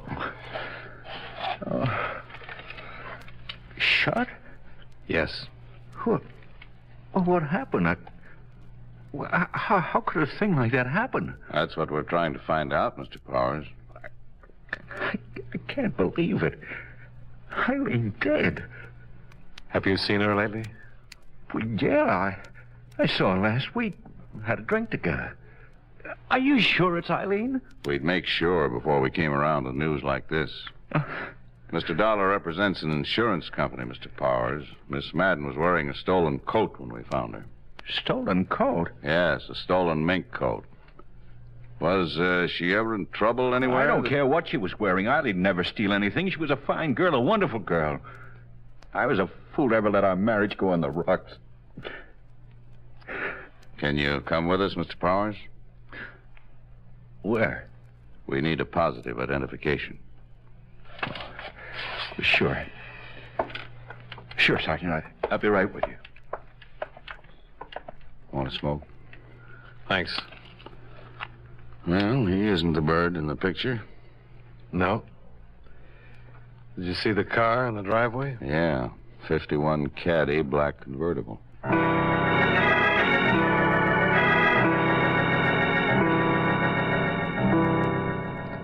On the way to the city morgue with the ex-husband of Eileen Madden, we tried to get more information from him regarding her activities up till the time of her death. But Powers seemed so distraught that he could only speak of their short marriage and the reason it had ended. It was an old and especially sad story of a man who couldn't provide well enough for a beautiful wife. However, once he'd seen her body at the morgue and identified it, he seemed to get better control of himself. We all walked across the street for coffee. I hope you get whoever did this, Sergeant. I hope you get him fast. We sure want to, Mr. Powers. Why would anybody do that to Eileen? Why? Maybe you can help us answer that. Oh, you're just interested in that coat you say she was wearing. Well, mister, I don't believe she was wearing a stolen coat. What do you think of that? I'm just looking for the facts, Mr. Powers. I'd like to prove what you just said as badly as you'd like to have it proved. But we have to start somewhere. You can understand that. I suppose so. You told us you saw her last week for a drink. That's right. Have you been seeing her right along? Yeah, sure. Did you know that she's been going with somebody else? Sure. And you know Bill? Bill Chambers? Yeah. Well, I don't know him, but she talked about him a lot. Is this Bill Chambers, Mr. Powers? Yeah, that's him. I thought you knew. You're sure this is him? Sure. This picture was in her place. I went there one day and saw it and asked her who he was. Eileen told me all about him. What did she tell you about him? Why, she said she was going with him. She told me that he wanted to marry her. Said he had lots of money. Did she tell you where he works? No. Or what kind of work he does? No. You know where we can get in touch with him? No, I don't know that either. Say, do you think he might have done this to her? We'd like to talk to him. I know she's been going with him for a few months, what she told me. And you've been seeing her the same time she was seeing Chambers? Well, yeah, that's right. She didn't want to marry him. She wanted to marry me again. You know what kind of a car Chambers drives?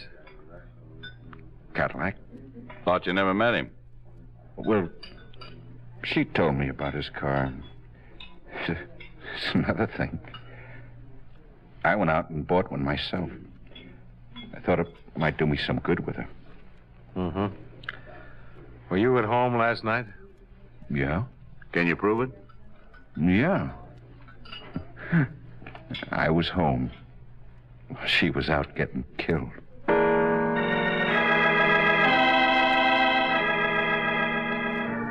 The name William Chambers was checked through the New York police files. They listed 24 persons who more or less fit his general description. It took 2 days to locate and talk with all of them. Neither Mrs. Stromberg nor the witness who had seen the body dumped from the car could identify any of them. An all-points bulletin regarding the suspect and his car had been issued as soon as we learned his name. Same results, nothing.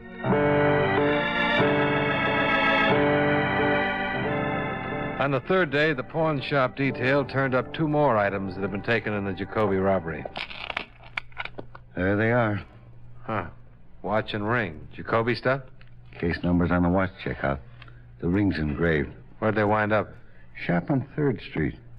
The proprietor says it was sold yesterday. Man who sold them signed the buy book James Clayton. How about his description? 5th Chambers down the line.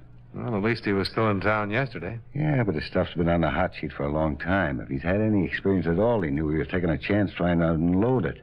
Probably trying to raise cash to get out of town. That's what I was thinking.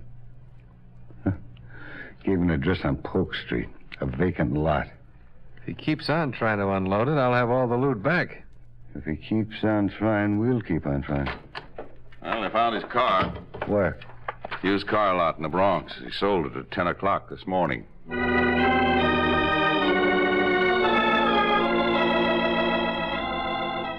At the used car lot, we learned that a man answering the description of William Chambers had driven in that morning and offered a black 51 Cadillac convertible for sale. The used car lot manager had finally settled on a price and made out a check. He reported that the man had seemed extremely nervous and anxious to make a quick deal. The car was impounded and examined. A full set of fingerprints on the steering wheel and dashboard gave us a positive identification of William Chambers. William Carlson, alias William Carls, William Charles, Walter Cameron, male, Caucasian, age 33, 178, 6'1". Let's see, 14 arrests, 2 convictions, both car theft. Quite a lad. Aren't they all? Doesn't look like a killer, though, does he? I don't know. What's a killer supposed to look like?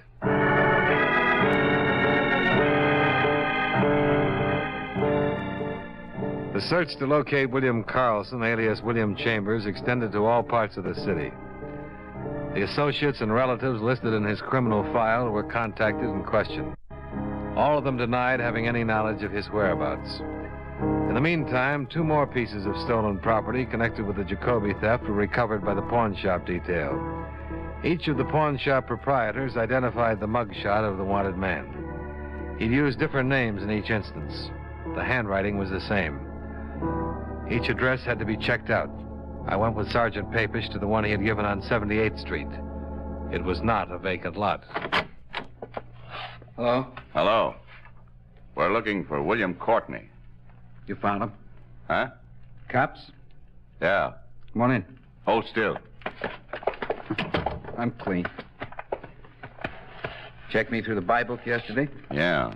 Your name's Carlson, isn't it? William Carlson? Yep. We've been looking a long time for you. I know.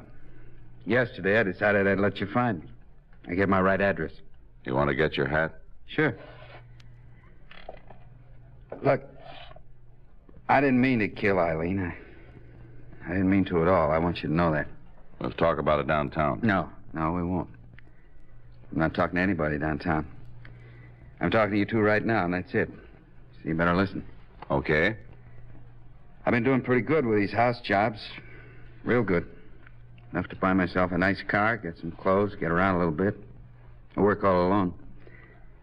I met her. I liked her. I wanted to marry her. I did. I really did. We went out the other night, and I gave her the mink coat for a present. I thought that'd cinch it. She didn't want to take it. She told me she was going to marry some guy she'd been married to before. I let her have it. That's all? That's all. That's it, mister. I could have run. Sold my car. Getting rid of a lot of odds and ends I have around.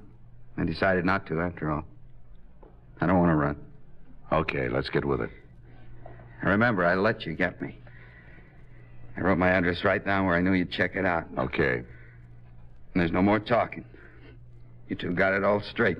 What's the matter with you, anyway? You got it all? I mean, about everything? Yeah, I've got it. Okay. Hey, wait a minute. You guys are too late. I took it when I heard you knock on the door. Where's the phone? It's too late, I tell you. It's in my stomach now. It's too late. Not for me, brother. I handle plenty of babies, just like you. That's too late. Grab him, Nip. I got it. Go. Look out. Shut up. You're going to stand trial, baby. Sergeant Papish had handled attempted suicides. A lot of them. And in the 5 minutes before the arrival of the emergency ambulance, he managed to force William Carlson to take an antidote that saved his life.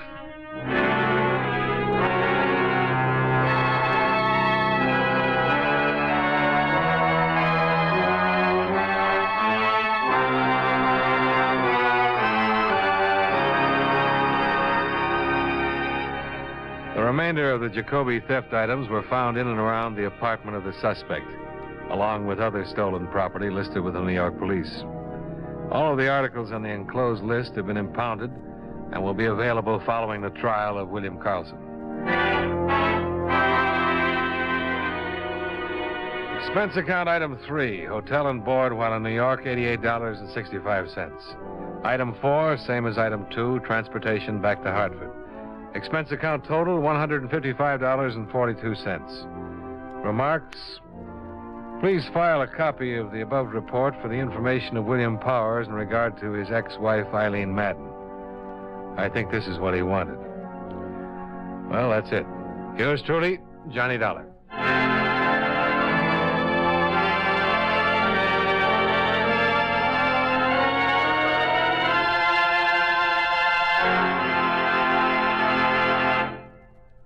Remember, friends, Wrigley's Spearmint Chewing Gum refreshes you. Wrigley's Spearmint Chewing Gum gives you real chewing enjoyment. The lively, full-bodied flavor of Wrigley's Spearmint cools your mouth, freshens your taste, sweetens your breath. The smooth, pleasant chewing of Wrigley's Spearmint helps keep you feeling relaxed and satisfied, makes whatever you're doing more enjoyable. Yes, for refreshment plus chewing enjoyment, treat yourself often to Wrigley's Spearmint Chewing Gum. Millions enjoy it daily. Get a few packages and always keep some handy. That's Wrigley's Spearmint Chewing Gum. Healthful, refreshing, delicious.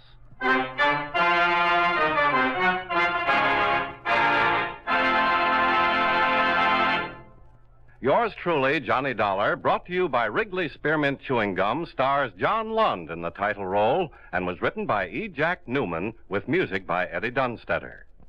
Featured in tonight's cast were Virginia Gregg, John McIntyre, Jim Nusser, Jeanette Nolan, Victor Perrin, and Bill Johnstone. Yours truly, Johnny Dollar, is transcribed in Hollywood by Jaime Del Valle.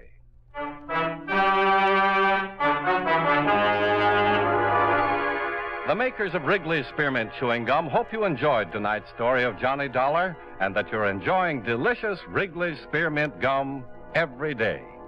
This is Charles Lyon, inviting you to join us again next week at this same time when, from Hollywood, John Lund returns as... Yours truly, Johnny Dollar.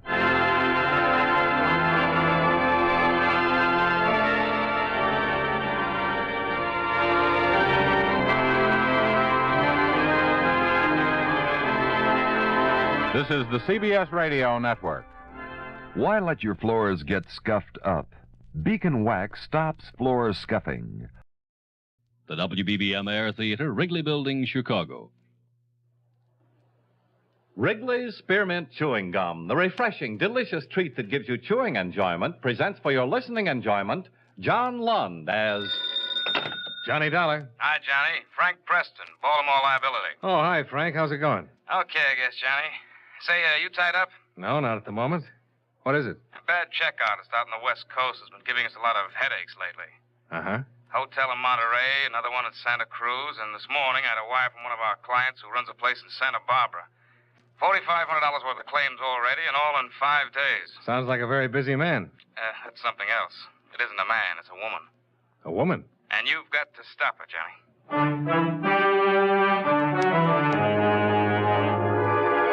The makers of Wrigley's Spearmint Chewing Gum bring you John Lund in another adventure of the man with the action-packed expense account, America's fabulous freelance insurance investigator. Yours truly, Johnny Dollar.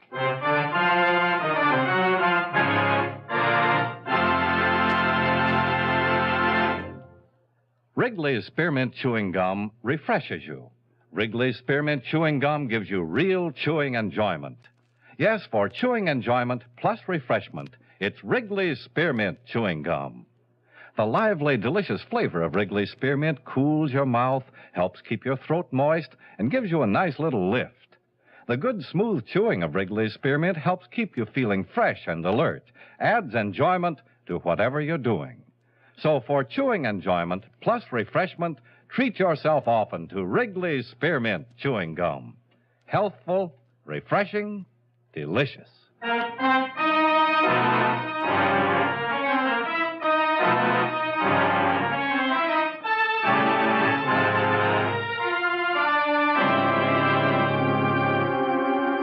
Expense account submitted by Special Investigator Johnny Dollar to the Baltimore Liability and Trust Corporation, 418 Virginia Boulevard, Baltimore, Maryland. The following is an accounting of expenditures during my investigation of the Emily Bradock matter. Expense account item 1, $158.16. Plane fare and incidentals, Hartford to Santa Barbara. My mid-morning arrival was timed for the sun and the sea to show off a sizable and pleasantly crowded harbor, some sprawling hotels, 2 lush green golf courses, and acres of snug, expensive homes. At the police station, my contact, a Sergeant Lopez, was out, so I went over to the Harbor Inn and met the victimized hotel operator, Glenn Sheridan. Tall, gray-haired, slacks, sports shirt, suntan, and sandals. On the face of it, you'd think I'd been in the hotel business 20 minutes instead of 20 years, the way that woman took me. Well, she's done the same thing in several other nice hotels up and down the coast, if that's any comfort. Well, it isn't. I suppose the thing that bothers me most is that if she walked through that door right now and told me none of it was true, I'd probably believe her. She was that good? Mr. Dollar, she was the best. Why, she pranced in here as big as life, and she probably didn't have a nickel in her purse. And what's more, for the whole 4 days she was here, she didn't break her stride once. What do you mean? Well, only the best of everything. Oh.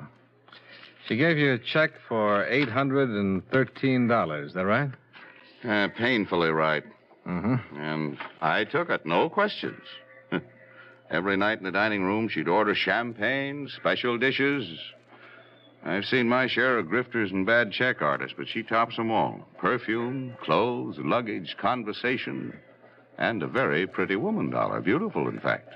She checked in alone, registered as Mrs. Robert Payne, Beverly Hills, right? Mm-hmm. Did it strike you as odd that a woman would check into a place like this, a resort hotel, alone? No, she wasn't alone long. She met other people. Became friends with at least half a dozen guests in the place. Uh-huh. The way she was throwing my money around, why not? She picked up all the tabs. Well, ordinarily, I'd have been suspicious under those circumstances, Mr. Dollar, but she threw me off right from the very start. Well, how's that, Mr. Sheridan? Well, she showed up about midnight, came in a cab that was just loaded down with expensive luggage. Probably wrote a bad check for that someplace. Yeah, probably. She came swinging in the lobby with a cabbie following her and told the night clerk she wanted to see me. When I came down to the desk, she yelled, "Sherry!" Ran up and kissed me and asked how my wife was. Can you beat that? Nope. She acted as though we knew each other. And one of those tricks your mind plays on you in this business, I actually thought I remembered her from someplace. I see. She registered as Mrs. Robert Payne. Said she was on her way back from Lake Tahoe, wanted to rest up. Something about just getting a divorce and being awarded $3,000 a month alimony. That impressed me. Well, it didn't impress anyone, Mr. Sheridan. Well, I did make a check. She gave her home address as Beverly Hills, and there was a Robert Payne listed there. Later on, I found out he's in Europe with his wife and children. But his name was in the book. Yeah, and that was enough for me. Oh, she had a wonderful 4 days here, I'll say that for her. Getting back to that part about her looking familiar. Well, there's nothing in that, Dollar. I did think I had seen her before, and of course she helped me think it, but I was too embarrassed to press the matter with her, I guess. Do you have a copy of her hotel account? I'd like to look it over. Yeah. The police have the check she gave me. It was drawn on a bank in Beverly Hills. Was it personalized? No. Maybe I should have thought something of that, huh? Well, here's this much. I can't stand to look it over. It makes me kind of sick. $813.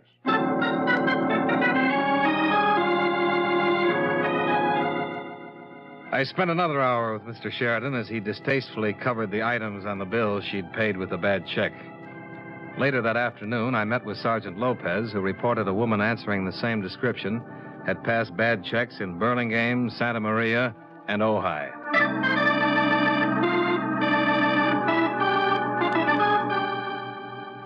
Expense account item 2, $114.85. Transportation to Monterey and Santa Cruz, where I interviewed the other 2 clients who had filed claims. Their stories were much the same as Sheridan's.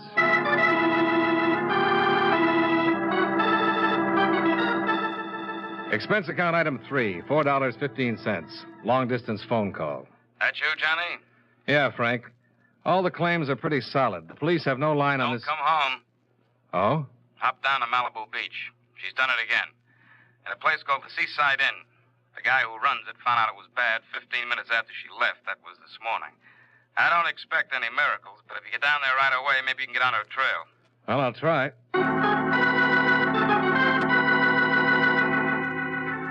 Expense account item 4, $38 even. Transportation Santa Barbara to Malibu. I didn't even bother to listen to a disgruntled hotel proprietor repeat a story I knew so well. I went directly to the sheriff's station and Sergeant Pell's. Well, that's about the picture. She was at the inn for 4 days and checked out this morning. She used the name Bradley. Ellen Bradley. She can't be too far ahead of you now. No. There might be a break on this one, too. While she was at the inn, she took up with one of our local residents, a man by the name of Garland. Lives over in the colony. He drove her into town this morning. Have you talked to him? I can't find him anywhere. He has a house over in the colony. The colony? Yeah, that's down the road a piece. They call it that because a lot of movie stars built beach homes there a long time ago. Movie colony, you know? Oh, yeah. Is this Garland an actor? Yeah, when he gets work, which isn't very often, I guess. Mainly, he keeps suntanned. We're trying to locate him now, and as soon as we do it... Oh, excuse me. Sure. Sergeant Pell.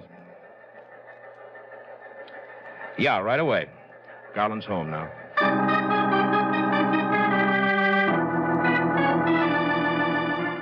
I went with Sergeant Pell's to talk with Garland, who was in trunks and sunglasses in front of his house. A healthy, muscular, handsome man in his mid-30s. He was a little stunned by the news we brought him. Ellen, a phony? Sergeant, are you sure about this? Well, you can ask the man at the Seaside Inn. He got the check, and Mr. Dollar here's been looking all over the state for it. Well, come on, let's go up into the house. All right. I thought I knew her pretty well. Did you meet her out here, or did you know her before? Oh, I met her at the Seaside Inn the first night she was here. Go ahead. Thank you. Now, sit down. Like something to drink? No, thank you. Not now, thanks. Understand you drove her into Los Angeles. That's right. I took her in this morning. Where did you take her? Beverly Glen Hotel. Did she check in there? No, she just dumped all her luggage. She told me she didn't know whether or not she'd have to go to Chicago tonight. Something about a house she owned there that had to be rented or sold. Did you leave her there? No, she made a phone call. Said she had to meet her lawyer. Yeah? She say where? Yeah, a bar in Hollywood. Topper on Coenga. So I drove her over there and left her. When was this? Oh, 3 hours ago, about 1 o'clock, I guess. How was she dressed? Black strapless job. Uh-huh. Did she mention any names? Tell you anything about herself? Yeah, she told me that 6 months ago her little 2-year-old boy was killed in an automobile accident. She said that was the thing that broke up her marriage to this Bradley guy. Uh-huh. Said she needed to believe in something again, that she needed someone to believe in her. Well, I figured her for a pretty nice person, just having a little fling. Even with what you've told me, I believe that part of it. Why? Because she told me, and she cried a little when she was telling me. Oh, I don't care how you look at me. I don't think anyone could invent a story that tragic without some sort of basis. Well, maybe you've got a point, Garland, but a good liar can see a story in a newspaper, adapt it to his own needs, and maybe even cry a little about it. Well, I still believe it. You know, Mr. Dollar, you ought to try believing what people tell you sometime. Yeah, I'll try it. Next time I have 2 weeks off. What? In my business, they call that a vacation.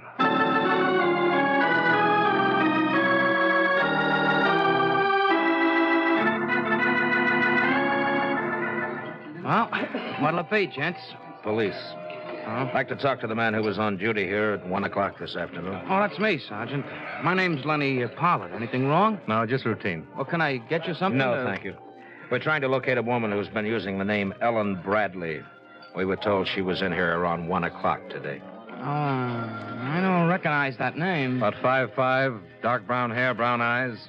Wore a black strapless summer dress when last seen. 30 or under. Uh-huh. No, no one like that. 1 o'clock's a pretty quiet time. In fact, all afternoon's been quiet. No woman like that's been in here at all. You been here all the time? Yeah, on duty since 11 o'clock. That's when we open. You sure this is the right place, the Topper? Mm-hmm. Sorry. Wish I could help you.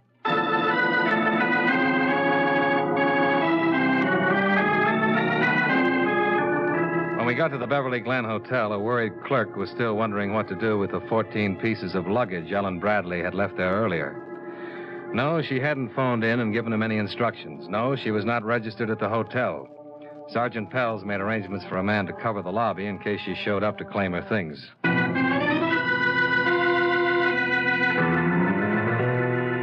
By By 8 the next morning, the Central Identification Bureau in Sacramento made a positive identification on a thumbprint taken from her room at the Seaside Hotel. She was identified as Emily Miles Bradock. Her nearest living relative was a sister, Elaine. Address 112 East Orange Avenue, Los Angeles. You down there? Yes? Who are you looking for? Elaine Bradock. Are you Miss Bradock? What do you want? I'd like to talk to you for a minute. Well, I don't want to buy nothing. I'm not selling anything. I'm an insurance investigator. You sure you got the right party? Elaine Bradock? Come on up, mister. Just open the door and come on up.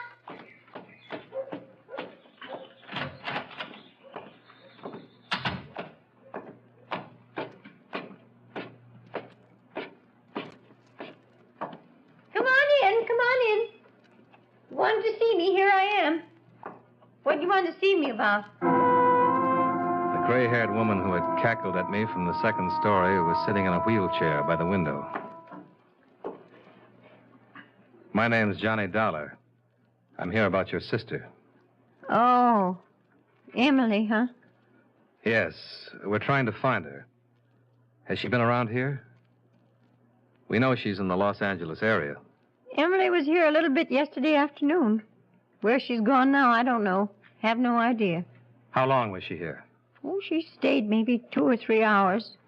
I hope I don't ever see her again. She's no good. Well, how did she get here? By car? Cab? I don't know. Just standing at the door yesterday, the same as you, all of a sudden. Well, how did she leave? Walked. Tried to borrow some money from me, but I wouldn't give her none, so she had to walk. Did she make any phone calls or see anybody else while she was here? Well, she made a call. Any idea who it was? No. Did you happen to hear anything she said on the phone? No. Showing up here just like that after not writing or letting me hear from her all the time she was away. Getting herself in trouble with the police. Being in jail. 10 years ago when I got hurt, she promised she'd take care of me. Look how she's done it. I have to live on the county. You know that? I got to live on the county, and nobody cares about me. Is she in bad trouble? I'm afraid so. Well, how bad is it, mister? Oh, 10 years, maybe. 10 years? 10 years? See, 2 was bad enough, but 10... What'd you say your name was? Dollar. Mr. Dollar, I hope you don't catch her. Even if she killed someone, I hope you don't catch her. And I hate her. You're only young a little while, and that's all you got. 10 years in prison, and she'd come out worse off than I am.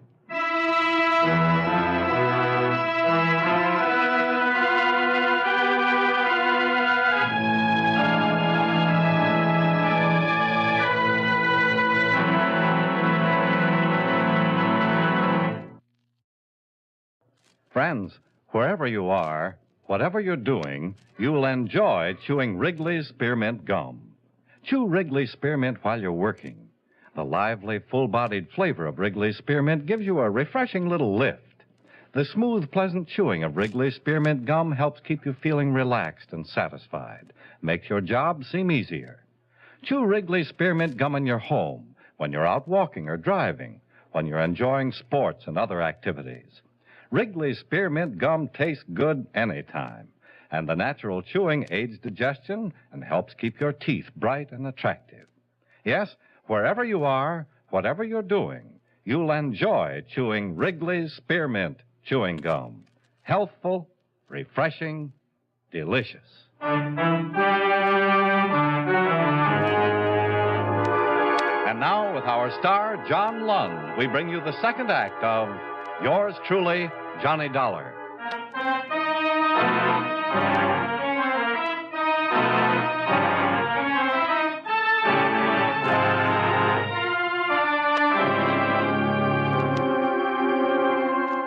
That afternoon, a follow-up came on Emily Miles Bradock.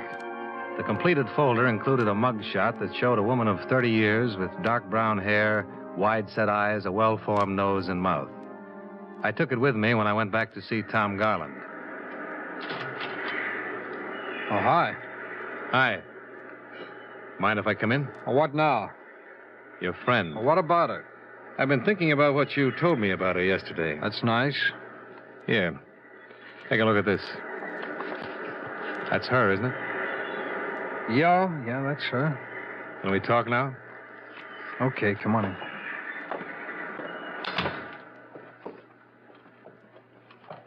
Her name's Emily Bradock, not Ellen Bradley.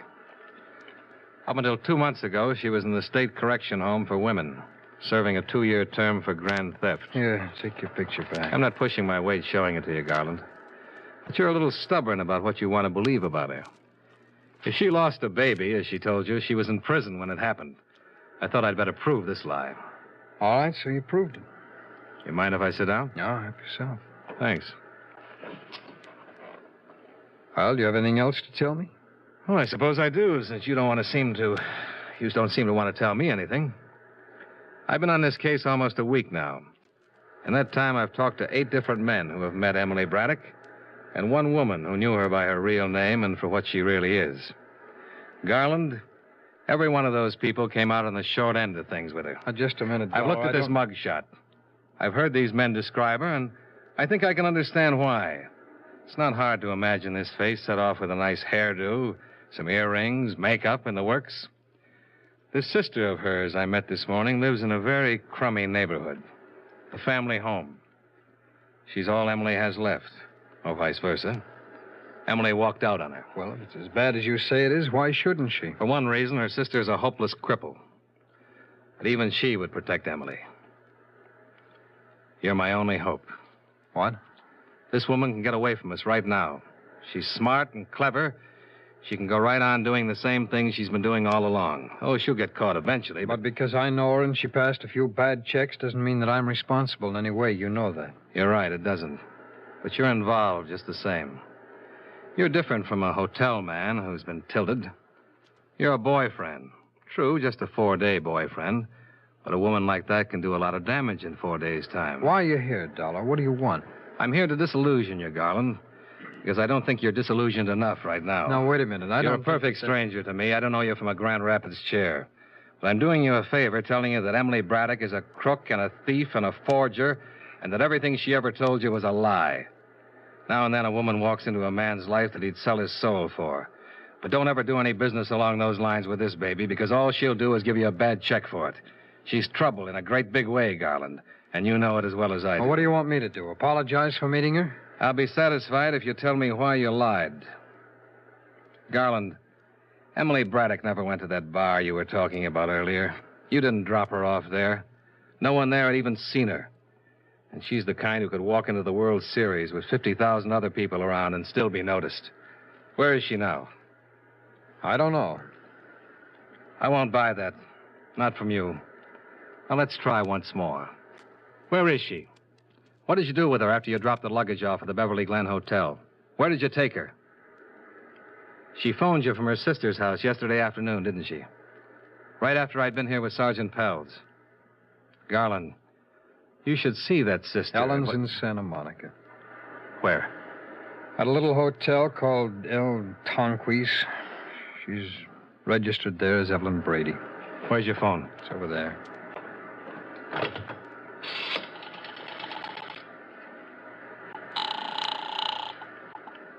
Operator.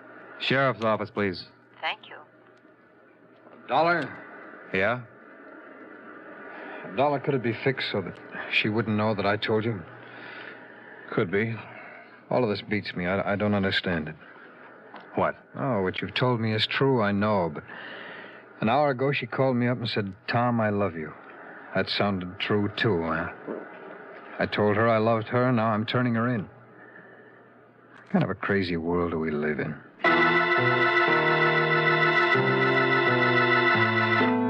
20 minutes later, Sergeant Pells and I were in the rickety elevator in the El Tonquis Hotel, a place as dingy and old as the Spanish name it bore. A little different from the swank hotels where our suspect had lived so gaily.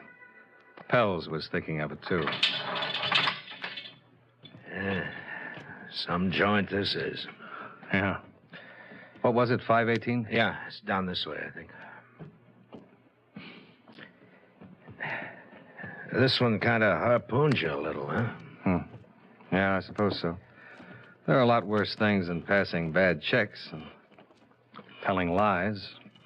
But the way she handled it, no one even raised an eyebrow. Yeah. I heard it.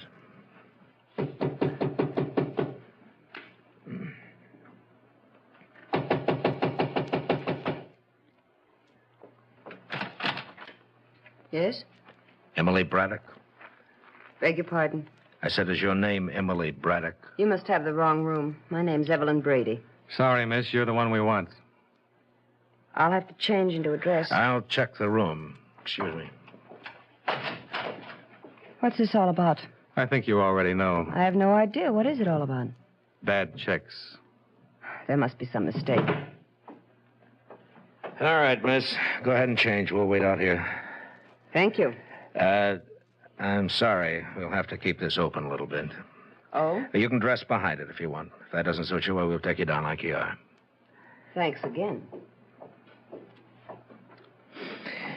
Two windows on the outside, no ledge. Firelighters across the court. Any luggage? A little makeup kit.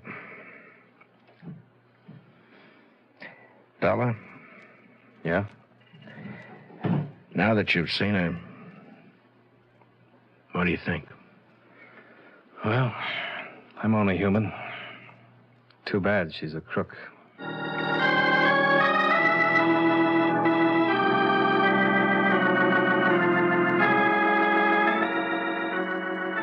Emily Bradock was held at the sheriff's office in Malibu.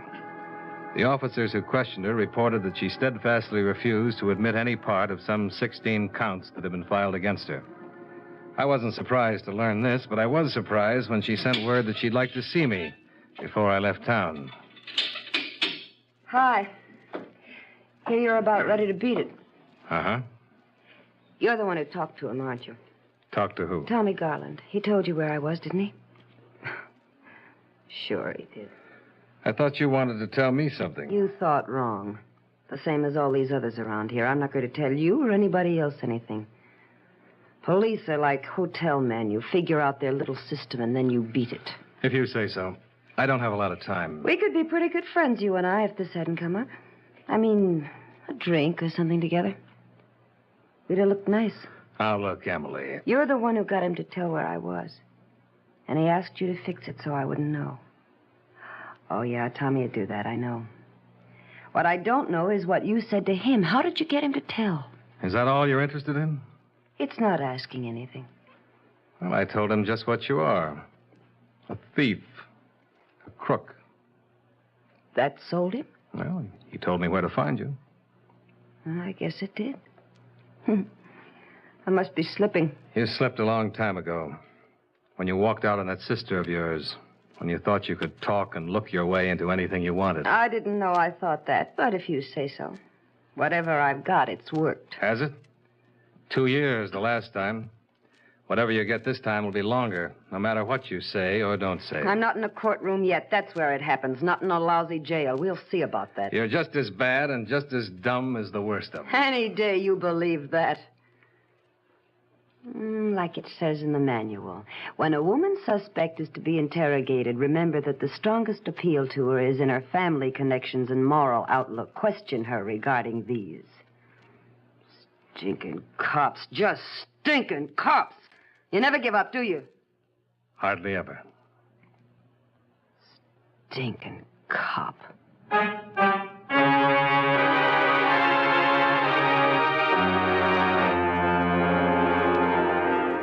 Emily Bradock goes to trial next month. I won't be there, but 6 clients of Baltimore liability will be.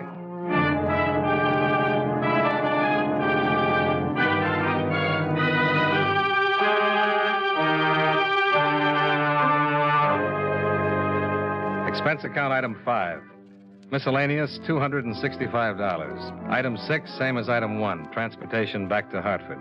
Expense account total, $738.32. Remarks.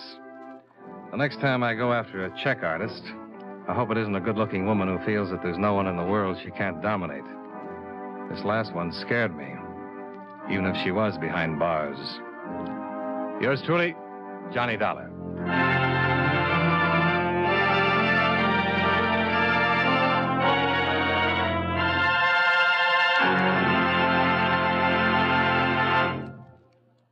Remember, friends, Wrigley's Spearmint Chewing Gum refreshes you. Wrigley's Spearmint Chewing Gum gives you real chewing enjoyment. The lively, full-bodied flavor of Wrigley's Spearmint cools your mouth, freshens your taste, sweetens your breath. The smooth, pleasant chewing of Wrigley's Spearmint helps keep you feeling relaxed and satisfied. Makes whatever you're doing more enjoyable. Yes, for refreshment plus chewing enjoyment, treat yourself often to Wrigley's Spearmint Chewing Gum. Millions enjoy it daily. Get a few packages and always keep some handy. That's Wrigley's Spearmint Chewing Gum. Healthful, refreshing, delicious.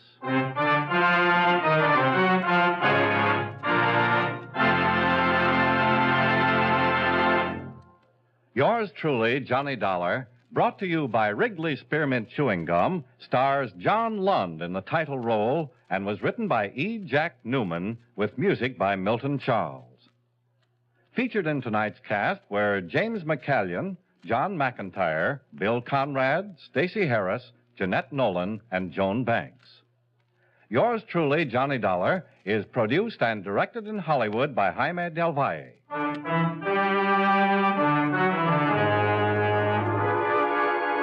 The makers of Wrigley's Spearmint Chewing Gum hope you enjoyed tonight's story of Johnny Dollar and that you're enjoying delicious Wrigley's Spearmint Gum every day. This is Charles Lyon, inviting you to join us again next week at this same time when, from Hollywood, John Lund returns as Yours truly, Johnny Dollar.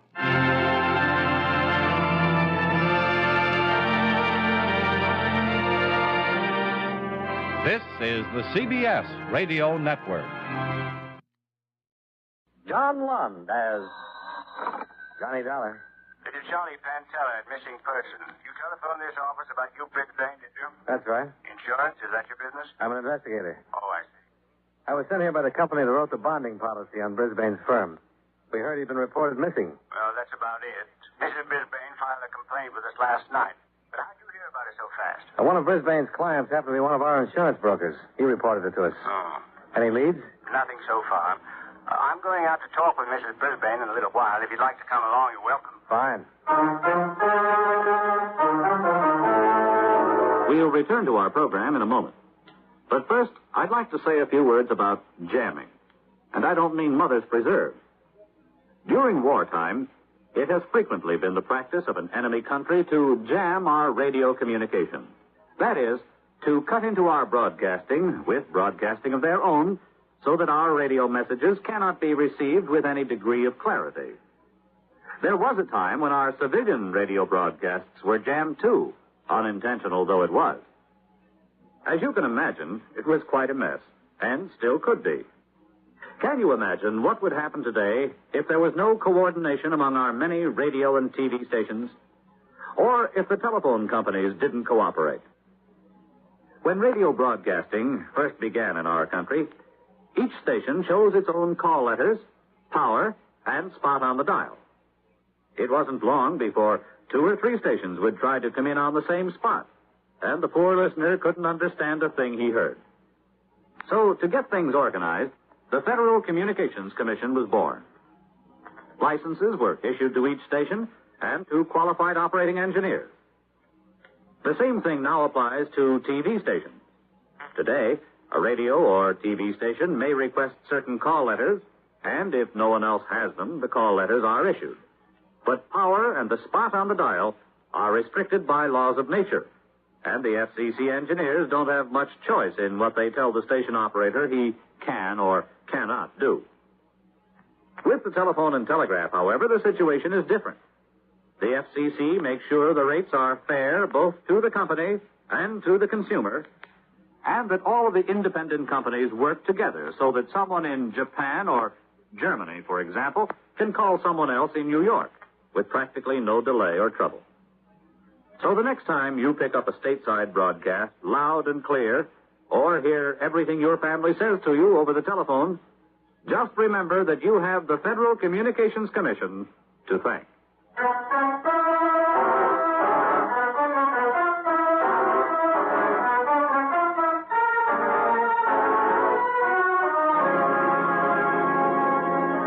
Expense account submitted by Special Investigator Johnny Dollar to Home Office, Cosmopolitan Bonding and Insurance Corporation, Cosmopolitan Insurance Building, Hartford, Connecticut. The following is an accounting of expenditures during my investigation of the Brisbane fraud matter. Expense account item 1, $91.35. Airfare and incidentals between Hartford and Detroit. Item 2, $25 even. Legal fee.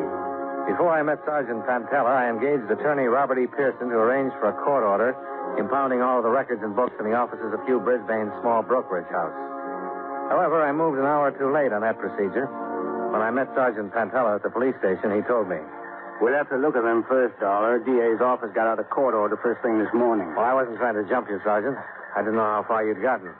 Just that we're always anxious to get that information on a case like this, so our auditors can get busy. Yeah. It's a $25,000 bond that we'll have to make good on if Brisbane's run away. We don't know if he's done that, Dollar. No, we don't. What are your ideas on this, Sergeant? Well, I only talked with Mrs. Brisbane briefly. She told us she hadn't been home for 2 days. That was last night. The family doctor had already been there and given her a sedative. That's why I had to wait until this morning to get some details. I see. I have 4 men covering Brisbane's office force right now, and the DA's men are there, of course, on the books.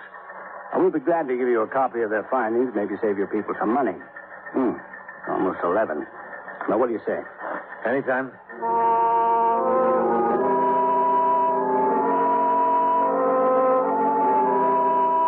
40 minutes later, I was in the living room of the Brisbane home with Sergeant Pantella. Hugh Brisbane's wife was settled on a sofa in front of the fireplace. She was a small, stocky woman in her late 30s or early 40s. The clothes she was wearing, the house itself, the appointments of the room about her, all suggested a well-run, well-kept sort of life. Of course. Sergeant Pantella, isn't it? Yes. And this is Mr. Dollar from the insurance company. Yes? I represent the company that bonded Mr. Brisbane's firm. Oh, really? Naturally, we're interested in his whereabouts, too. Well, is there anything wrong? We don't know. It's just a matter of routine right now. I feel much better today, Sergeant. I hope I can be of some help. Mrs. Brisbane, on a case like this, there are standard questions that we want answered. Now, some of them are personal, but the information is necessary if we're going to proceed with any efficiency. Oh? I wanted you to understand that. Now, last night when I spoke with you, you said you hadn't seen or talked to your husband for 2 days. That's right. I saw him at breakfast Tuesday morning, and that was the last time. Did you know that after he left here, Mr. Brisbane did not go to his office? No. He wasn't there at any time Tuesday or Wednesday, as far as we can find out. Did he take a car? No. He preferred the bus when the weather was like this. About what time did you have breakfast with him on Tuesday? Oh, before 9 sometime. He always tried to be in his office by 10:30. I don't want to frighten you, but can you think of any enemies that might want to do your husband harm? Enemies? You? Oh, dear, no. We'd appreciate it very much if you'd consider that question again, Mrs. Brisbane. It's important. I really can't think of anyone who might want to hurt him. Or perhaps in his office, in his business, there's someone, but he never discussed what went on there with me. Are you sure? It was a rule. See, this is our home. That's his business. We just never talked about what went on in his office at all. I see. How long have you and Mr. Brisbane been married? 18 years next July. Well, can you think of any reason why Mr. Brisbane might just walk out and not come back? None whatsoever, Sergeant. Absolutely none. You said that you saw your husband last Tuesday morning at breakfast? Yes. But you didn't report him missing until last night. Can you explain that? Well, I wasn't here for dinner Tuesday night, and when I got home it was late in the evening. I presumed he was in his room sleeping. Wednesday, I was also out for dinner and came in late. It wasn't until dinner time Thursday that I became worried. I telephoned his office, and they said he hadn't been in for 2 days, and I telephoned the police. Had his bed been slept in at all? No. The maid told me that she hadn't made it since Tuesday morning. Well, weren't the people in his office worried? I suppose so. Well, I mean, didn't someone telephone here asking for Mr. Brisbane? Oh, no. Sometimes he wouldn't be in the office for 2 or 3 days at a time. He instructed the secretary that when he didn't show up, he didn't want to be called at home either. I see. Where would he spend his time on these occasions when he didn't go to his office for a couple of days? Here. Hugh liked to read and write a little. He has a room on the 3rd floor where he spent a great deal of his time. Would it be possible to look at that room? Oh, yes, I suppose so. Well, tell me, have you looked through his bedroom? Yes. Any of his things missing? Not that I know of. Clothes, luggage, something like that. I really couldn't say. I don't know enough about his things. Well, how about the servants? Could they give us that information, do you think? Possibly. Miss Brisbane, have you had any odd telephone calls or messages since your husband's disappearance? No. What do you mean? Well, again, we don't want to frighten you, but there's always the possibility that he was kidnapped. He's being held for ransom. Oh, dear Lord. I wouldn't worry about that angle too much if you haven't had any contact. Did Mr. Brisbane drink much? Oh, cocktails before dinner, maybe 2 or 3. Ever any long drinking jaunts? No. Oh, on a weekend occasionally, but nothing serious. Hugh never went off and drank, if that's what you're trying to find out. Is he in good health? Yes, perfect, I think. Who's your family doctor? Dr. Wayner took care of you. L.D. Wayner. Okay. Now, we won't keep you much longer, Mrs. Brisbane, but about the clothing. Mr. Brisbane was wearing Tuesday morning a dark blue suit, gray hat, gray tweed overcoat. Is that correct? Yes. I remember very distinctly.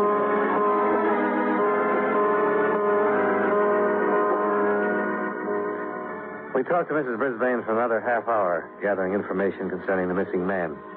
After that, we questioned both servants and learned that Brisbane was a man of careful and precise habits. We examined the study that Mrs. Brisbane had told us about, as well as his bedroom. To all appearances, and from all we could learn, he had taken nothing with him but the clothes on his back and what money he had on his person.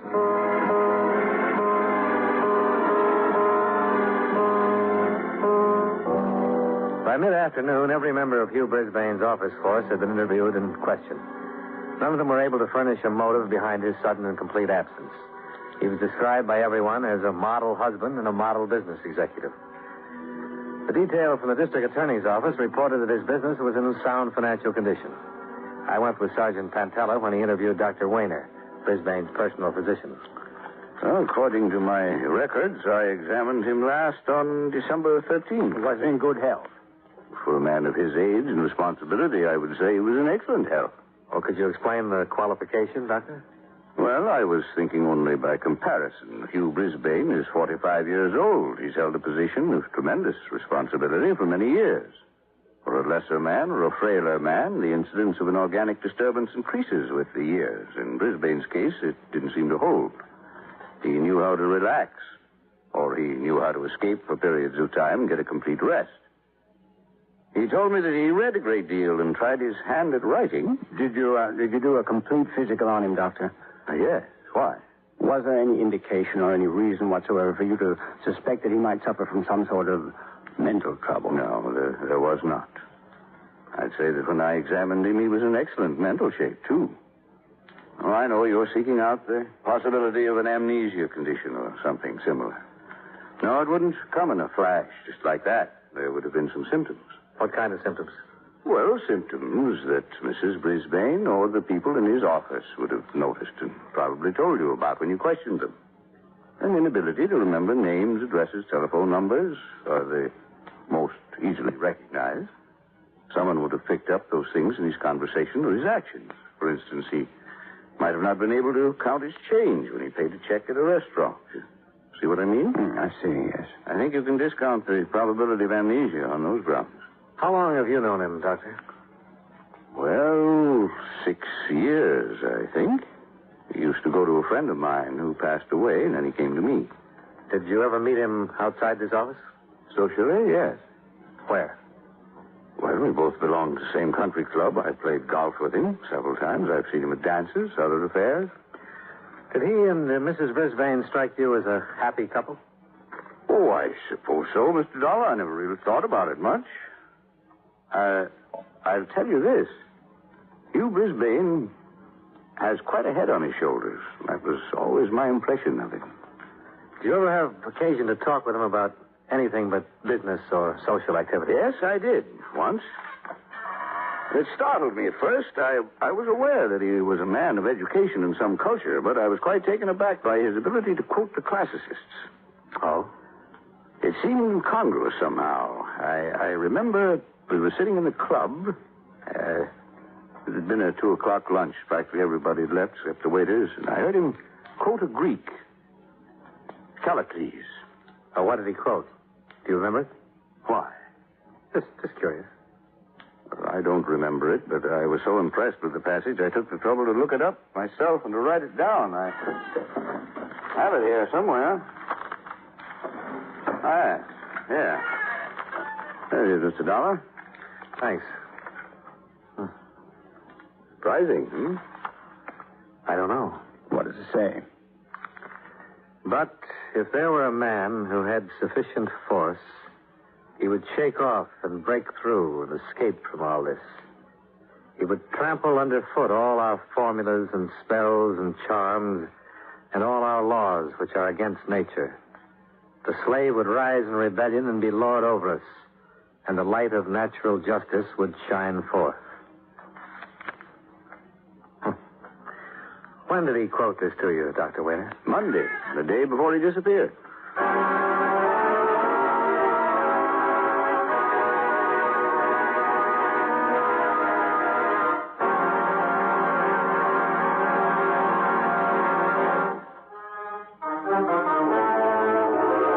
And now, with our star, John Lund, we bring you the second act of Yours Truly, Johnny Dollar.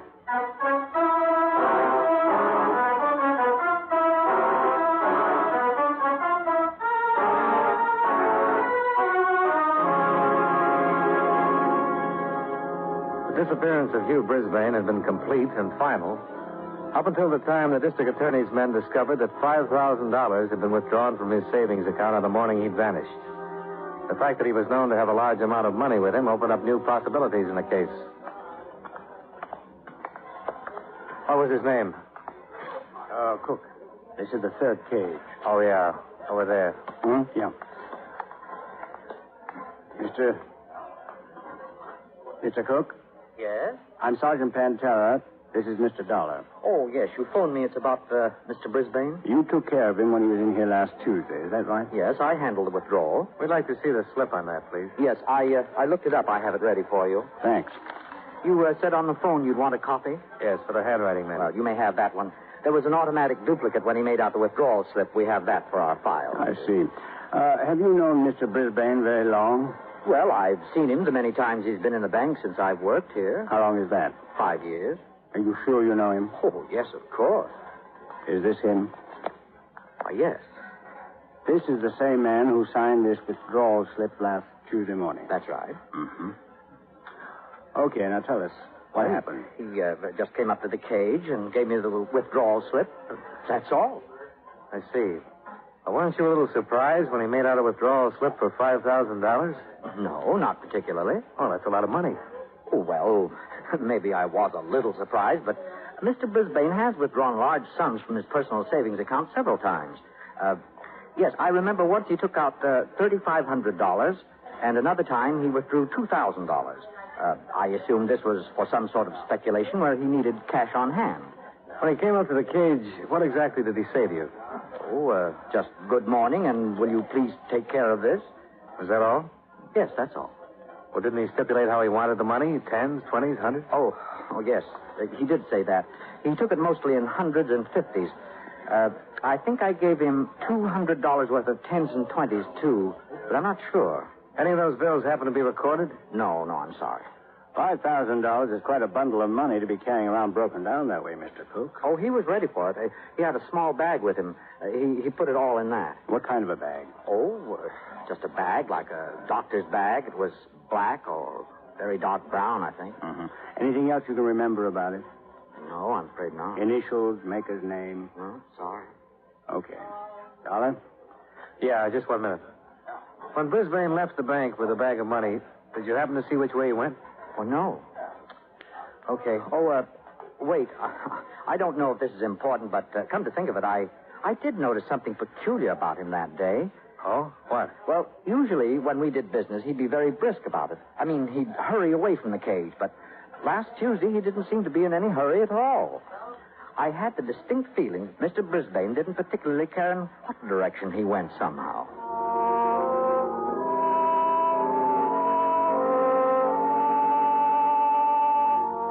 A recheck with Mrs. Brisbane and the house servants established that Brisbane had not left the house carrying the bag described by the bank teller. A supplementary information bulletin was issued, including a description of the bag. Meanwhile, Sergeant Pantella's men continued the routine check of bus, train, and plane terminals within the city. Still no luck. Oh, I'm afraid he had too good a start, Dollar. He could be in Europe by now. Yeah. Well, what does your company think of all this? Well, as long as his books are in good shape, the insurance company can breathe a little easier. But they're still worried about him.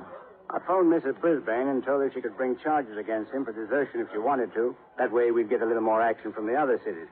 She said she didn't want to do that. Mm-hmm. On that savings account, it was a joint account, wasn't it? Yeah, but he only took $5,000. That leaves her $23,000. Hmm. Well, he's really done a good job if he was trying to get away. With that much money on him, somebody else could have done a good job, too. Yeah. Sergeant Pantella, missing persons. What's your name? I know where it is. Right. Well, at least we know he was alive Tuesday night. How? That was a man who runs a bar over on Motor Avenue. He said Brisbane was in there Tuesday night.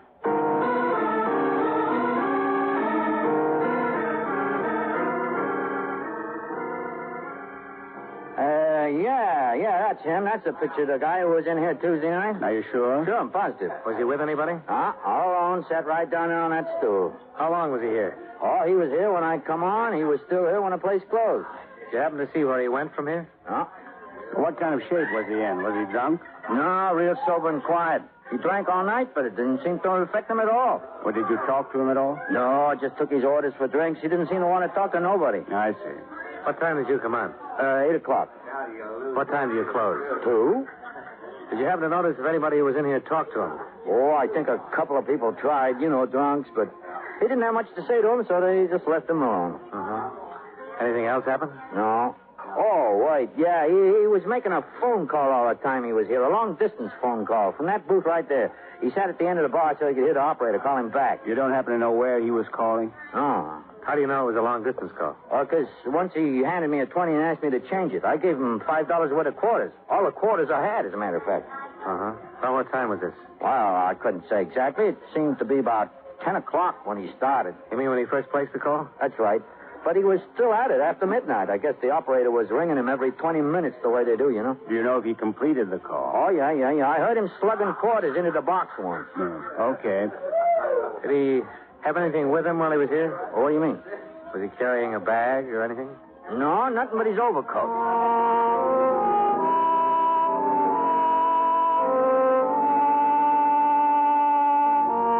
Telephone company records disclosed that Hugh Brisbane had placed a call from the pay booth in the lounge.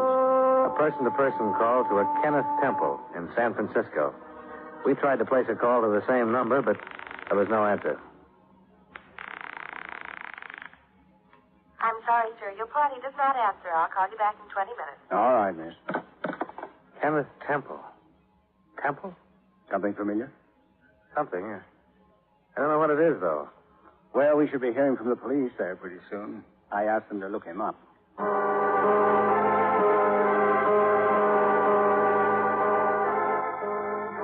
We waited another 2 hours trying to complete the call to Kenneth Temple in San Francisco. The operators were still trying when we drove out to the Brisbane residence once more. Mrs. Brisbane led us into the house. You say you found out something, Sergeant? Well, we might have, Mrs. Brisbane. Maybe you can help us. I'll try. Won't you sit down? Thanks. Now, what is all this about San Francisco? We found out that your husband called a man named Kenneth Temple there on Tuesday night. Oh? That name, Kenneth Temple, does it mean something to you? No. Have you ever heard it before? I don't believe I have. Mr. Brisbane never mentioned it to you at all? I can't say for certain, but it's not familiar to me at the moment. Mrs. Brisbane, have you ever been to San Francisco? Yes? When? Twice. Going to and coming back from Hawaii 2 years ago. Has Mr. Brisbane ever been in San Francisco? He was on the same trip. The name Temple. Maybe it's someone you met while you were there? No.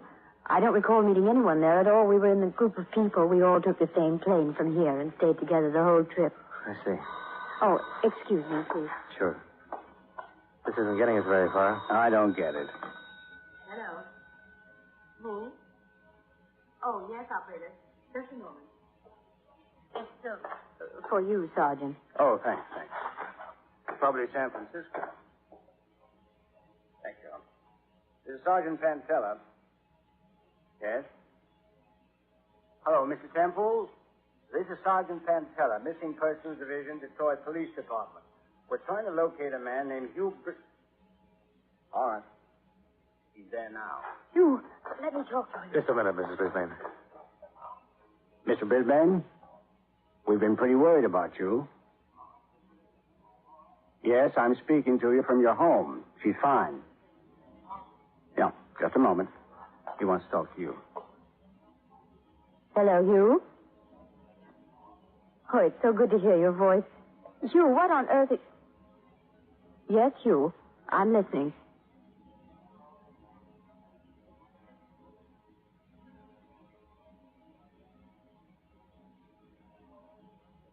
Yes?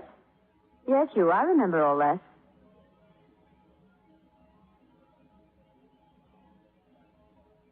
But Hugh, Yes, dear. All right.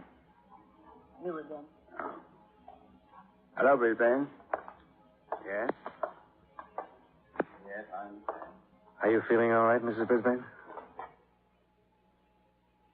I catch my breath. Sure that was your husband you talked to? It was you.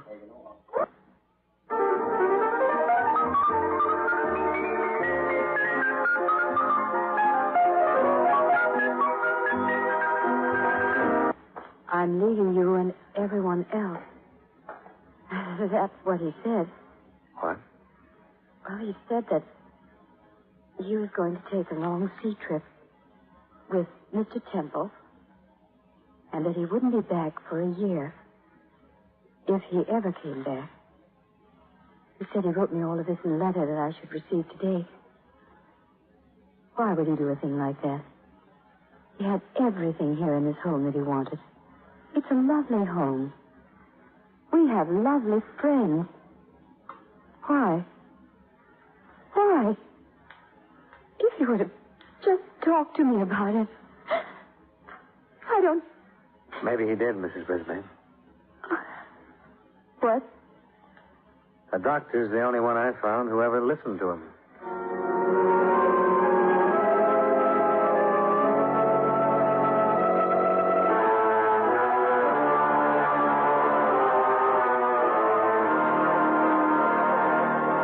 It was true.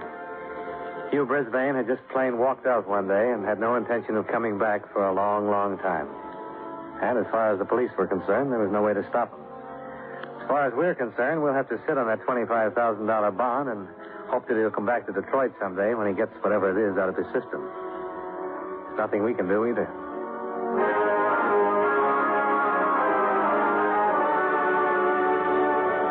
Expense account item 3.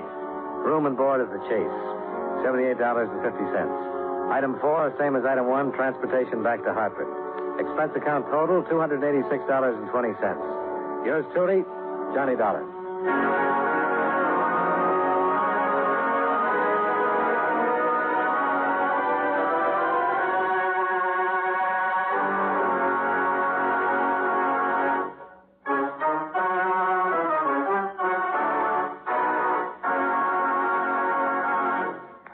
Yours truly, Johnny Dollar, stars John Lund in the title role and was written by E. Jack Newman with music by Eddie Dunstetter.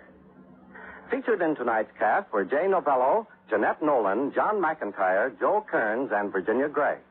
Yours truly, Johnny Dollar, is transcribed in Hollywood by Jaime Del Valle. John Lund as Johnny Dollar. Hi, Johnny. Shelley Thomas at Federal. Well, you're up early today. I've already been at my desk for 2 hours. How'd you like to work on one for me? What's it about?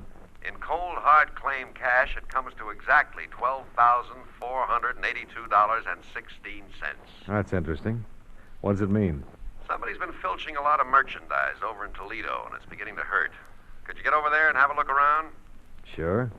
Well, it sounds like a police job to me. Well, I don't expect any miracles, Johnny. I just want a good factual report on the whole business for my clients. See you in an hour.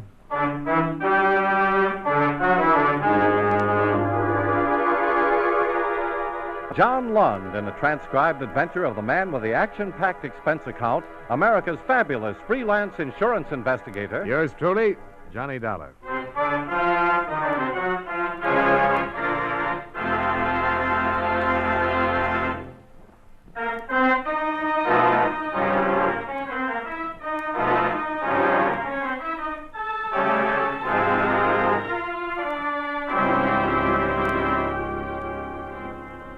expense account submitted by Special Investigator Johnny Dollar to the Federal Insurance and Claims Adjusters, 2044 Appalachian Drive, Hartford, Connecticut. The following is an accounting of expenditures during my investigation of the Costain matter.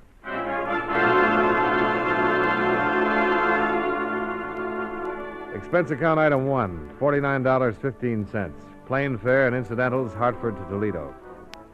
En route, I read over the details concerning the case.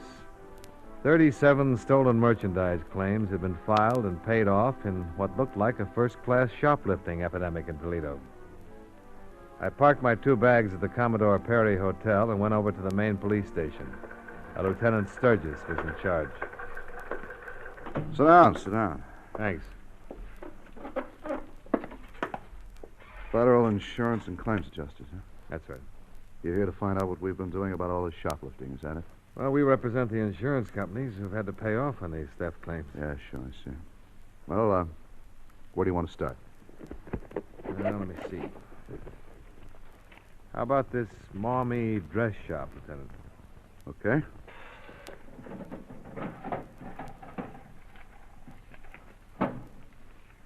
Uh-huh. Let's see. February 10th, proprietor Mrs. Bancroft registered a complaint with us that a dress and a coat were missing from the store racks. Well, we went over there and talked to her about it, made out the report as another shoplifting job, and put a description of the coat and the dress in the hot sheet. Mm-hmm. Dress wholesaled at $113. Coat had a fur trim. Went at $395. Yeah. Looked a little better than most shoplifting jobs to us. We had it in mind when we got another complaint 3 days later from a place over on Oak Avenue. That'd be, Milady's Shoppy? Yeah. Negligee and a silk robe. Yeah, we covered that one, too. Both of them came to $286. Yeah, same thing as the Mommy. Clerks hadn't seen anyone, didn't know anything. The week of the 15th, we had 2 more complaints. On the 23rd, 3 complaints. They've been coming in regular ever since. I see the last one was 3 days ago. Always the best stores, always expensive merchandise. We rounded up every known shoplifter in our files, and we've had our store personnel at all of our lineups. No one's been able to make an identification so far. First, we thought it was a plain, expert shoplifting done by a well-organized gang. Looks that way. Not so much anymore. Did you notice on your list there that all of these items are for a woman? Yeah. Dresses, coats, blouses, cosmetics, millinery, costume jewelry, and so on. Now, what we didn't pick up until about a month ago was that all of the articles of clothing that have been taken are for a woman who wears a size 10 dress. That is a funny one. Yeah, and it rules out a gang right away. There's pattern to it, but I'm going to have someone else tell you about that. Yes, Lieutenant? See if Sergeant Beidler's in. Right. 99 times out of 100, a shoplifter will take anything he or she can get her hands on, regardless of cost, size, color, or anything else. So we don't think this is the work of an old-timer either. You mean somebody's just gathering up a nice wardrobe at my insurance company's expense? Something like that. If any of these stolen articles have been sold or disposed of, we'd have a lead by now. The stuff has been on the hot sheet for months. We've covered pawn shops, second-hand store... Yes?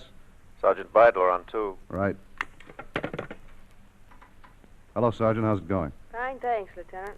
There's a man in my office named Dollar. I'm sending him down to see you.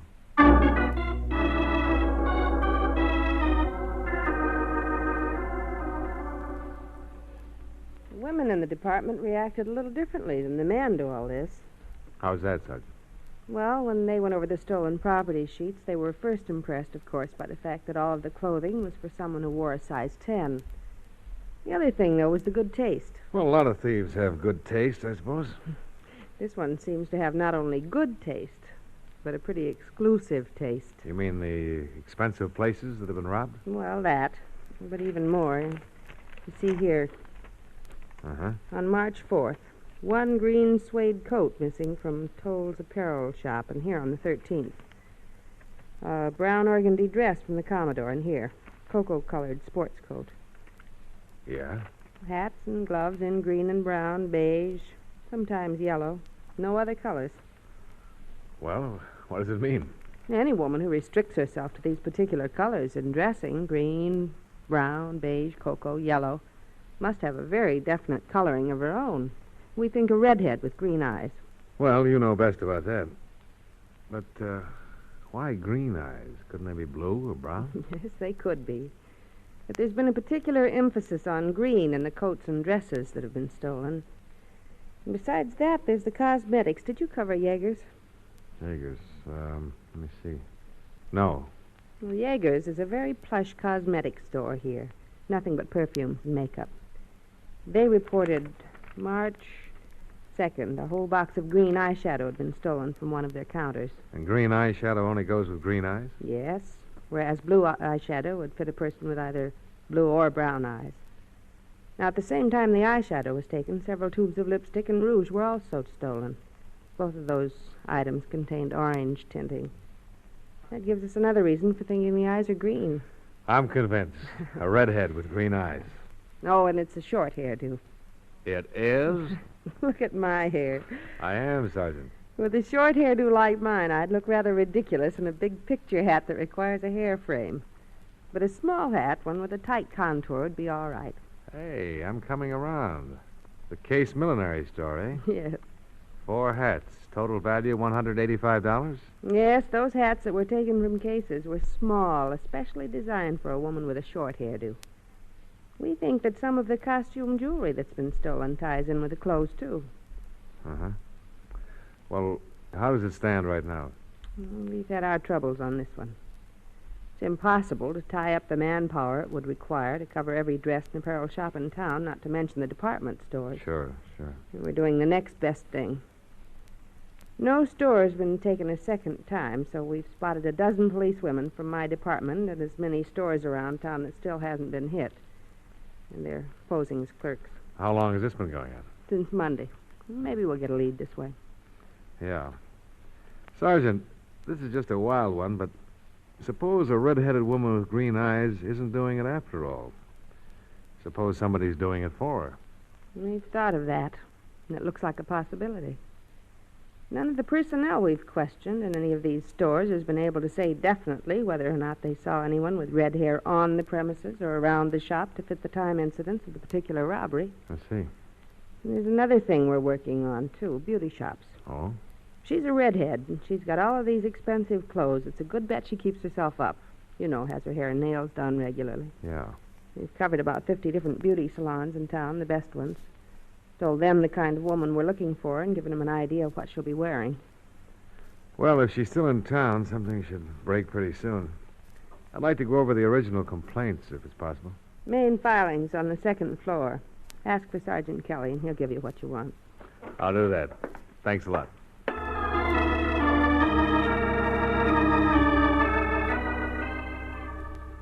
After a full day and a half of studying the crime reports, I wholeheartedly agreed with Lieutenant Sturgis and Sergeant Beidler. Since none of the stolen articles had appeared in any of the usual places for disposal, I was convinced it was not the work of an organized gang or of a previous offender. All clothing that had been taken was the same size in a small variety of colors, and, as Sergeant Beidler had pointed out, suited only to a certain type of woman with definite physical characteristics: red hair, green eyes.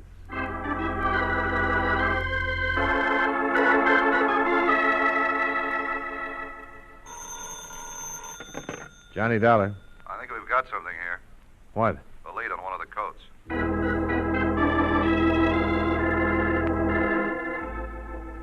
I met Lieutenant Sturgis in the police garage, and we drove over to Toll's apparel shop on West Oak Street. One of the clerks there had phoned in and reported she'd seen a woman wearing a green suede coat that had been stolen from the store a month before. The clerk's name was Alice Emerson. I'm sure it was the coat. Well, how can you be sure of that, Mrs. Emerson? Well, it was the only one like it in the entire store. And as far as I know, in Toledo, it had a gathering at the back and gold buttons. I just knew that coat the minute I saw it on her. I just knew it. Oh, this was about half an hour ago, you say? Yes, I was on my lunch hour, and I was eating at the Westgate. The cafeteria? Yes. She was about 3 people ahead of me in the line. I didn't remember at first that the coat had been from us, but when I sat down to lunch, I recalled it. Mm-hmm. I really didn't know what to do exactly. Then I thought, well, I'd better make sure it is the coat, you know. I wouldn't want to make trouble for anyone. What did you do? Well, she had a table over by the wall eating her lunch alone. So I finished my lunch, and I walked over near her, and I took a good look at the coat. It was our coat, all right. The one that was taken from that rack over there. I was going right out on the street and call a policeman, but I guess she got a little suspicious of me looking at her the way I did, and she got up and left. What did she look like, Mrs. Emerson? Oh, she was a nice-looking woman. About my size, 30 or so. Very nice. What color was her hair? Dark. Very dark. Dark? Black, you mean? Or dark brown. I don't know which. Did you happen to notice the color of her eyes? No, I didn't, but she wore glasses. Horn-rimmed. You're certain it's the same coat? Oh, I'm positive. Have you ever seen the woman before? No, never. At least I don't think I have. Nothing familiar about her at all? No. Did you happen to notice which direction she went in when she left the cafeteria? No, I don't know where she went. She just got into a taxi cab.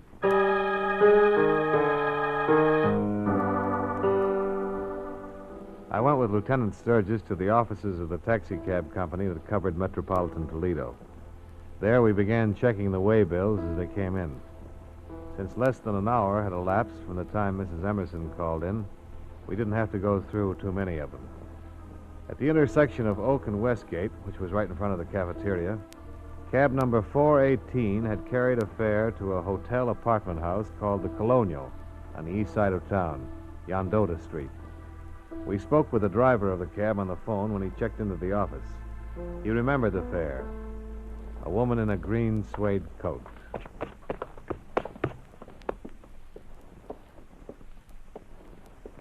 Try that. Yeah. Hello, can I help you? Police. Oh? Sometime in the last hour, a cab brought a woman to this address. We'd like to talk to her. She's about 5'4", about 30, dark hair, wearing a green suede coat. You know her? Well, now let's see. Wore horn-rimmed glasses? Well, I've got 175 apartments here. Wait, a green suede coat? Yeah. Well, Miss Jones. Jones, huh? Yes, Lillian Jones. She just checked in 2 days ago. Alone? Yes. What apartment is she in? 1429. Shall I ring her? No, never mind. We'll just go on up.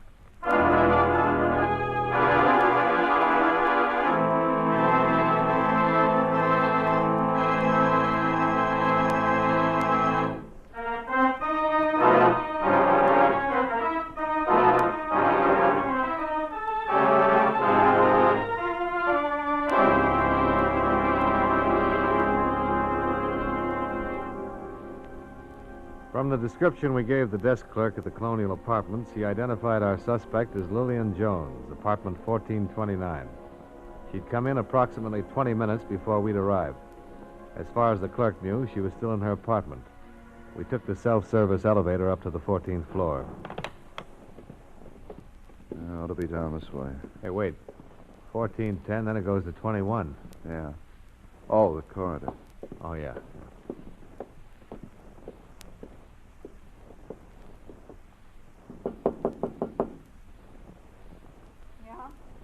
Lillian Jones? What do you want? Police. Like to talk to you. Oh, just a minute.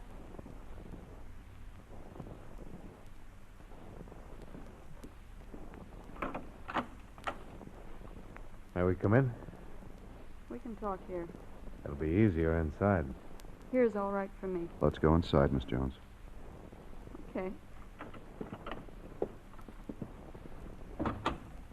What's this all about? A woman who works at Toll's apparel shop saw you in the Westgate cafeteria at lunchtime today. She said you were wearing a coat that was stolen from them. She's a liar. I don't even know where Toll's apparel shop is. She was pretty certain about it. I've been here all day. I had my lunch here. Anybody with you? What do you mean? Did you eat alone? Sure, I ate alone. Miss Jones, we can get the woman from Toll's to come over here and identify you. Say, listen. And we can get the cab driver who brought you here to identify you, too. They'd all be lying. I've been here all day. Can you prove it? Sure, I can prove it. Clerk downstairs said you just came in about 20 minutes ago. He's lying, too. It's a green suede coat. You have a green suede coat? No. Listen, you just get out of there. Where's the coat, Miss Jones? I don't know what coat you're talking about. A green suede coat. Now, what'd you do with it? I don't have a green suede coat. Do you have any objection to our looking around? You bet I have. All right, we'll get a search warrant. I'm afraid you'll have to come with us, Miss Jones. I'm not going anywhere with anybody. Get out of here. Get out of my apartment. I'll make plenty of trouble for the both of you. Come on, Miss Jones.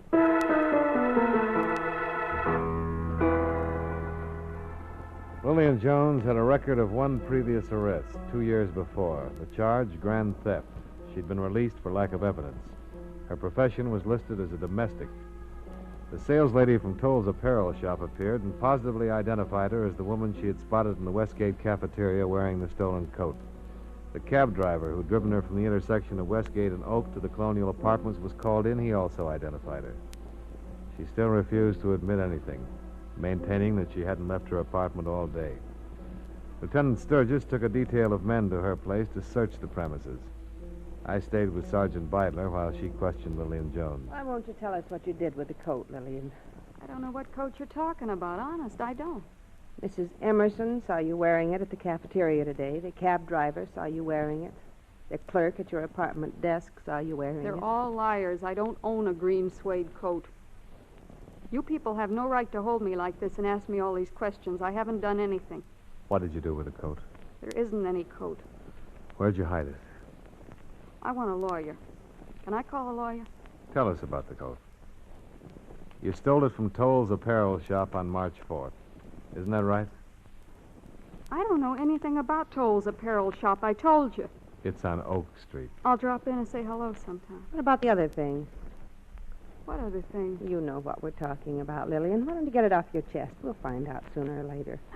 Who are you working with? I want a lawyer. Where's it hidden? I want a lawyer. You can make a statement now and save yourself a lot of trouble. I want a lawyer.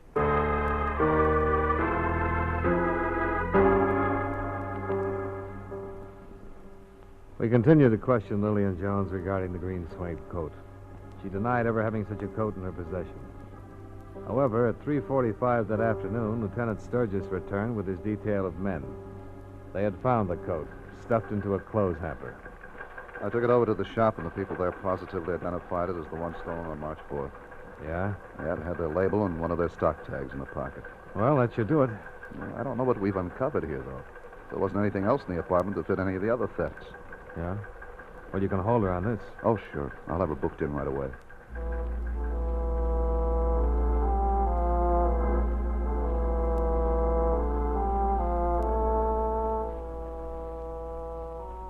Lillian Jones was charged with grand theft. Before she was taken to the main jail, she admitted that she had stolen the coat. But not from the apparel shop. From the home of a family by the name of Costain. She said she'd been employed there for 2 weeks as a domestic servant. Mr. Costain was a civil engineer with offices in downtown Toledo. They informed us that he'd already left for his home, so we drove out there to interview him. It was a large, 12-room place on the edge of town. A servant took us into the living room. A few moments later, a tall, gray-haired man in his early 50s made an appearance. I'm Mr. Costain. I'm Lieutenant Sturgis, Mr. Costain. This is Mr. Dollar. How do you do?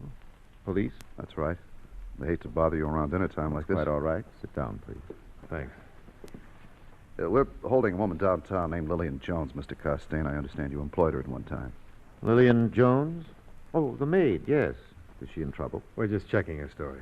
I see. She was in possession of a green suede coat at the time we took her in, Mr. Costain. Mm-hmm. She insists that she took the coat from your home. Why would she say a thing like that? Well, we don't know. We thought maybe you could clear that up. I have no idea what she's talking about. I fired her last Tuesday, I believe it was. That was the last I saw of the woman. Was she very angry when you fired her? Not particularly. It's just that she didn't work out here very well. I gave her 2 weeks' pay, told her to go. It's a green suede coat with gold buttons down the front. I don't know where she got it, I'm sure, but I know she didn't get it here. Funny she'd tell us she stole it from here? Yes, it is. But I don't know why. Is Mrs. Costain at home? Mrs. Costain passed away last February. Oh, I'm sorry. Do you have a daughter? No. Well, we have to check into all these things, you know. Oh, I understand. I wish I could help you. You can, if you will, Mr. Costain. How's that? Would you mind dropping into my office tomorrow and taking a look at the coat? I don't know what good that would do, but I'll be glad to do it. You just might recognize it. Perhaps it belonged to Mrs. Costain. Possibly, although I don't remember it. Room 212 in the main building. All right, Lieutenant. I'll be there in the morning. Fine. Sorry to have bothered you. No, not at all. Good night. Good night. Good night. Did you see it? The color print on the piano? Yeah, a red-headed woman with green eyes.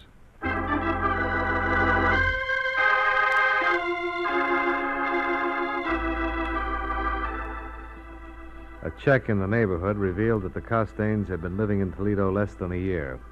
Before that, they'd lived in Detroit. Financially, they were in the upper income bracket. The house was completely paid for. There were 2 expensive late-model cars in the garage. The Office of Vital Statistics informed us that Mrs. Costain had died on February 6th of a heart condition. It also noted that her hair had been red, her eyes green.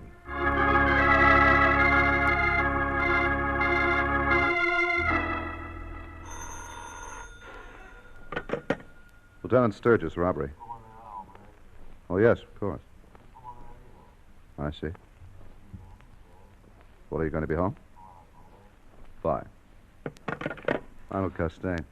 Yeah? Yeah, he just changed his story. He said he did know that Lillian Jones stole that coat when she left the house. You give any reason for not admitting it when we were there? No, just wants to see us.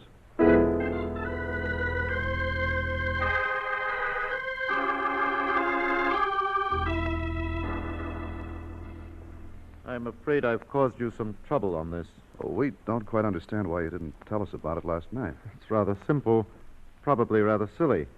I have a devil of a time keeping servants here for some reason. If a notice got in the paper I'd accused one of them of theft, well, I'd have a difficult time getting another one there that way. That coat's worth over $600, Mr. Costain. Yes, I know. It belonged to my wife. And you let it go like that? Oh, I'm insured for personal loss. Did you report this to your insurance broker? Oh, yes. Did you file a claim? Yes.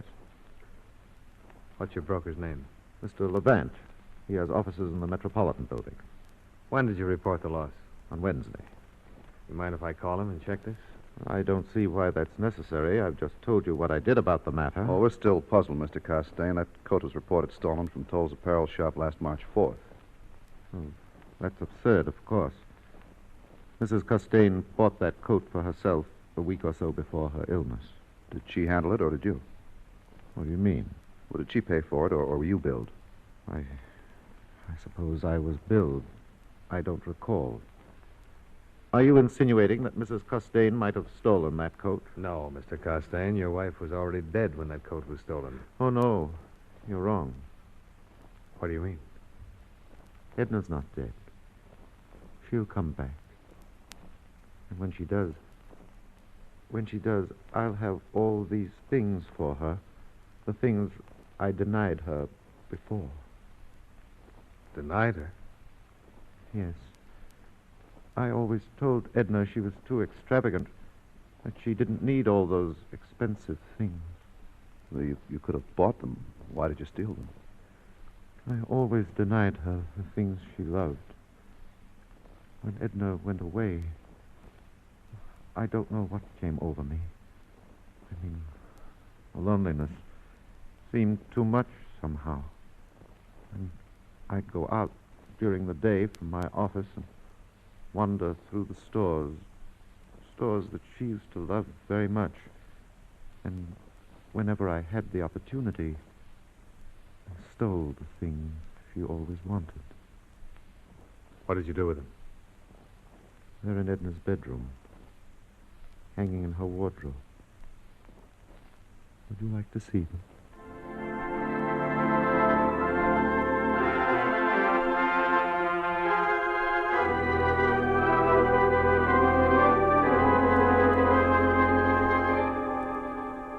Expense account item 2, $75.25, board and room while in Toledo. Item 3, $62, miscellaneous. Item 4, $41.10, plane fare back to Hartford. Expense account total, $227.50. Yours truly, Johnny Dollar.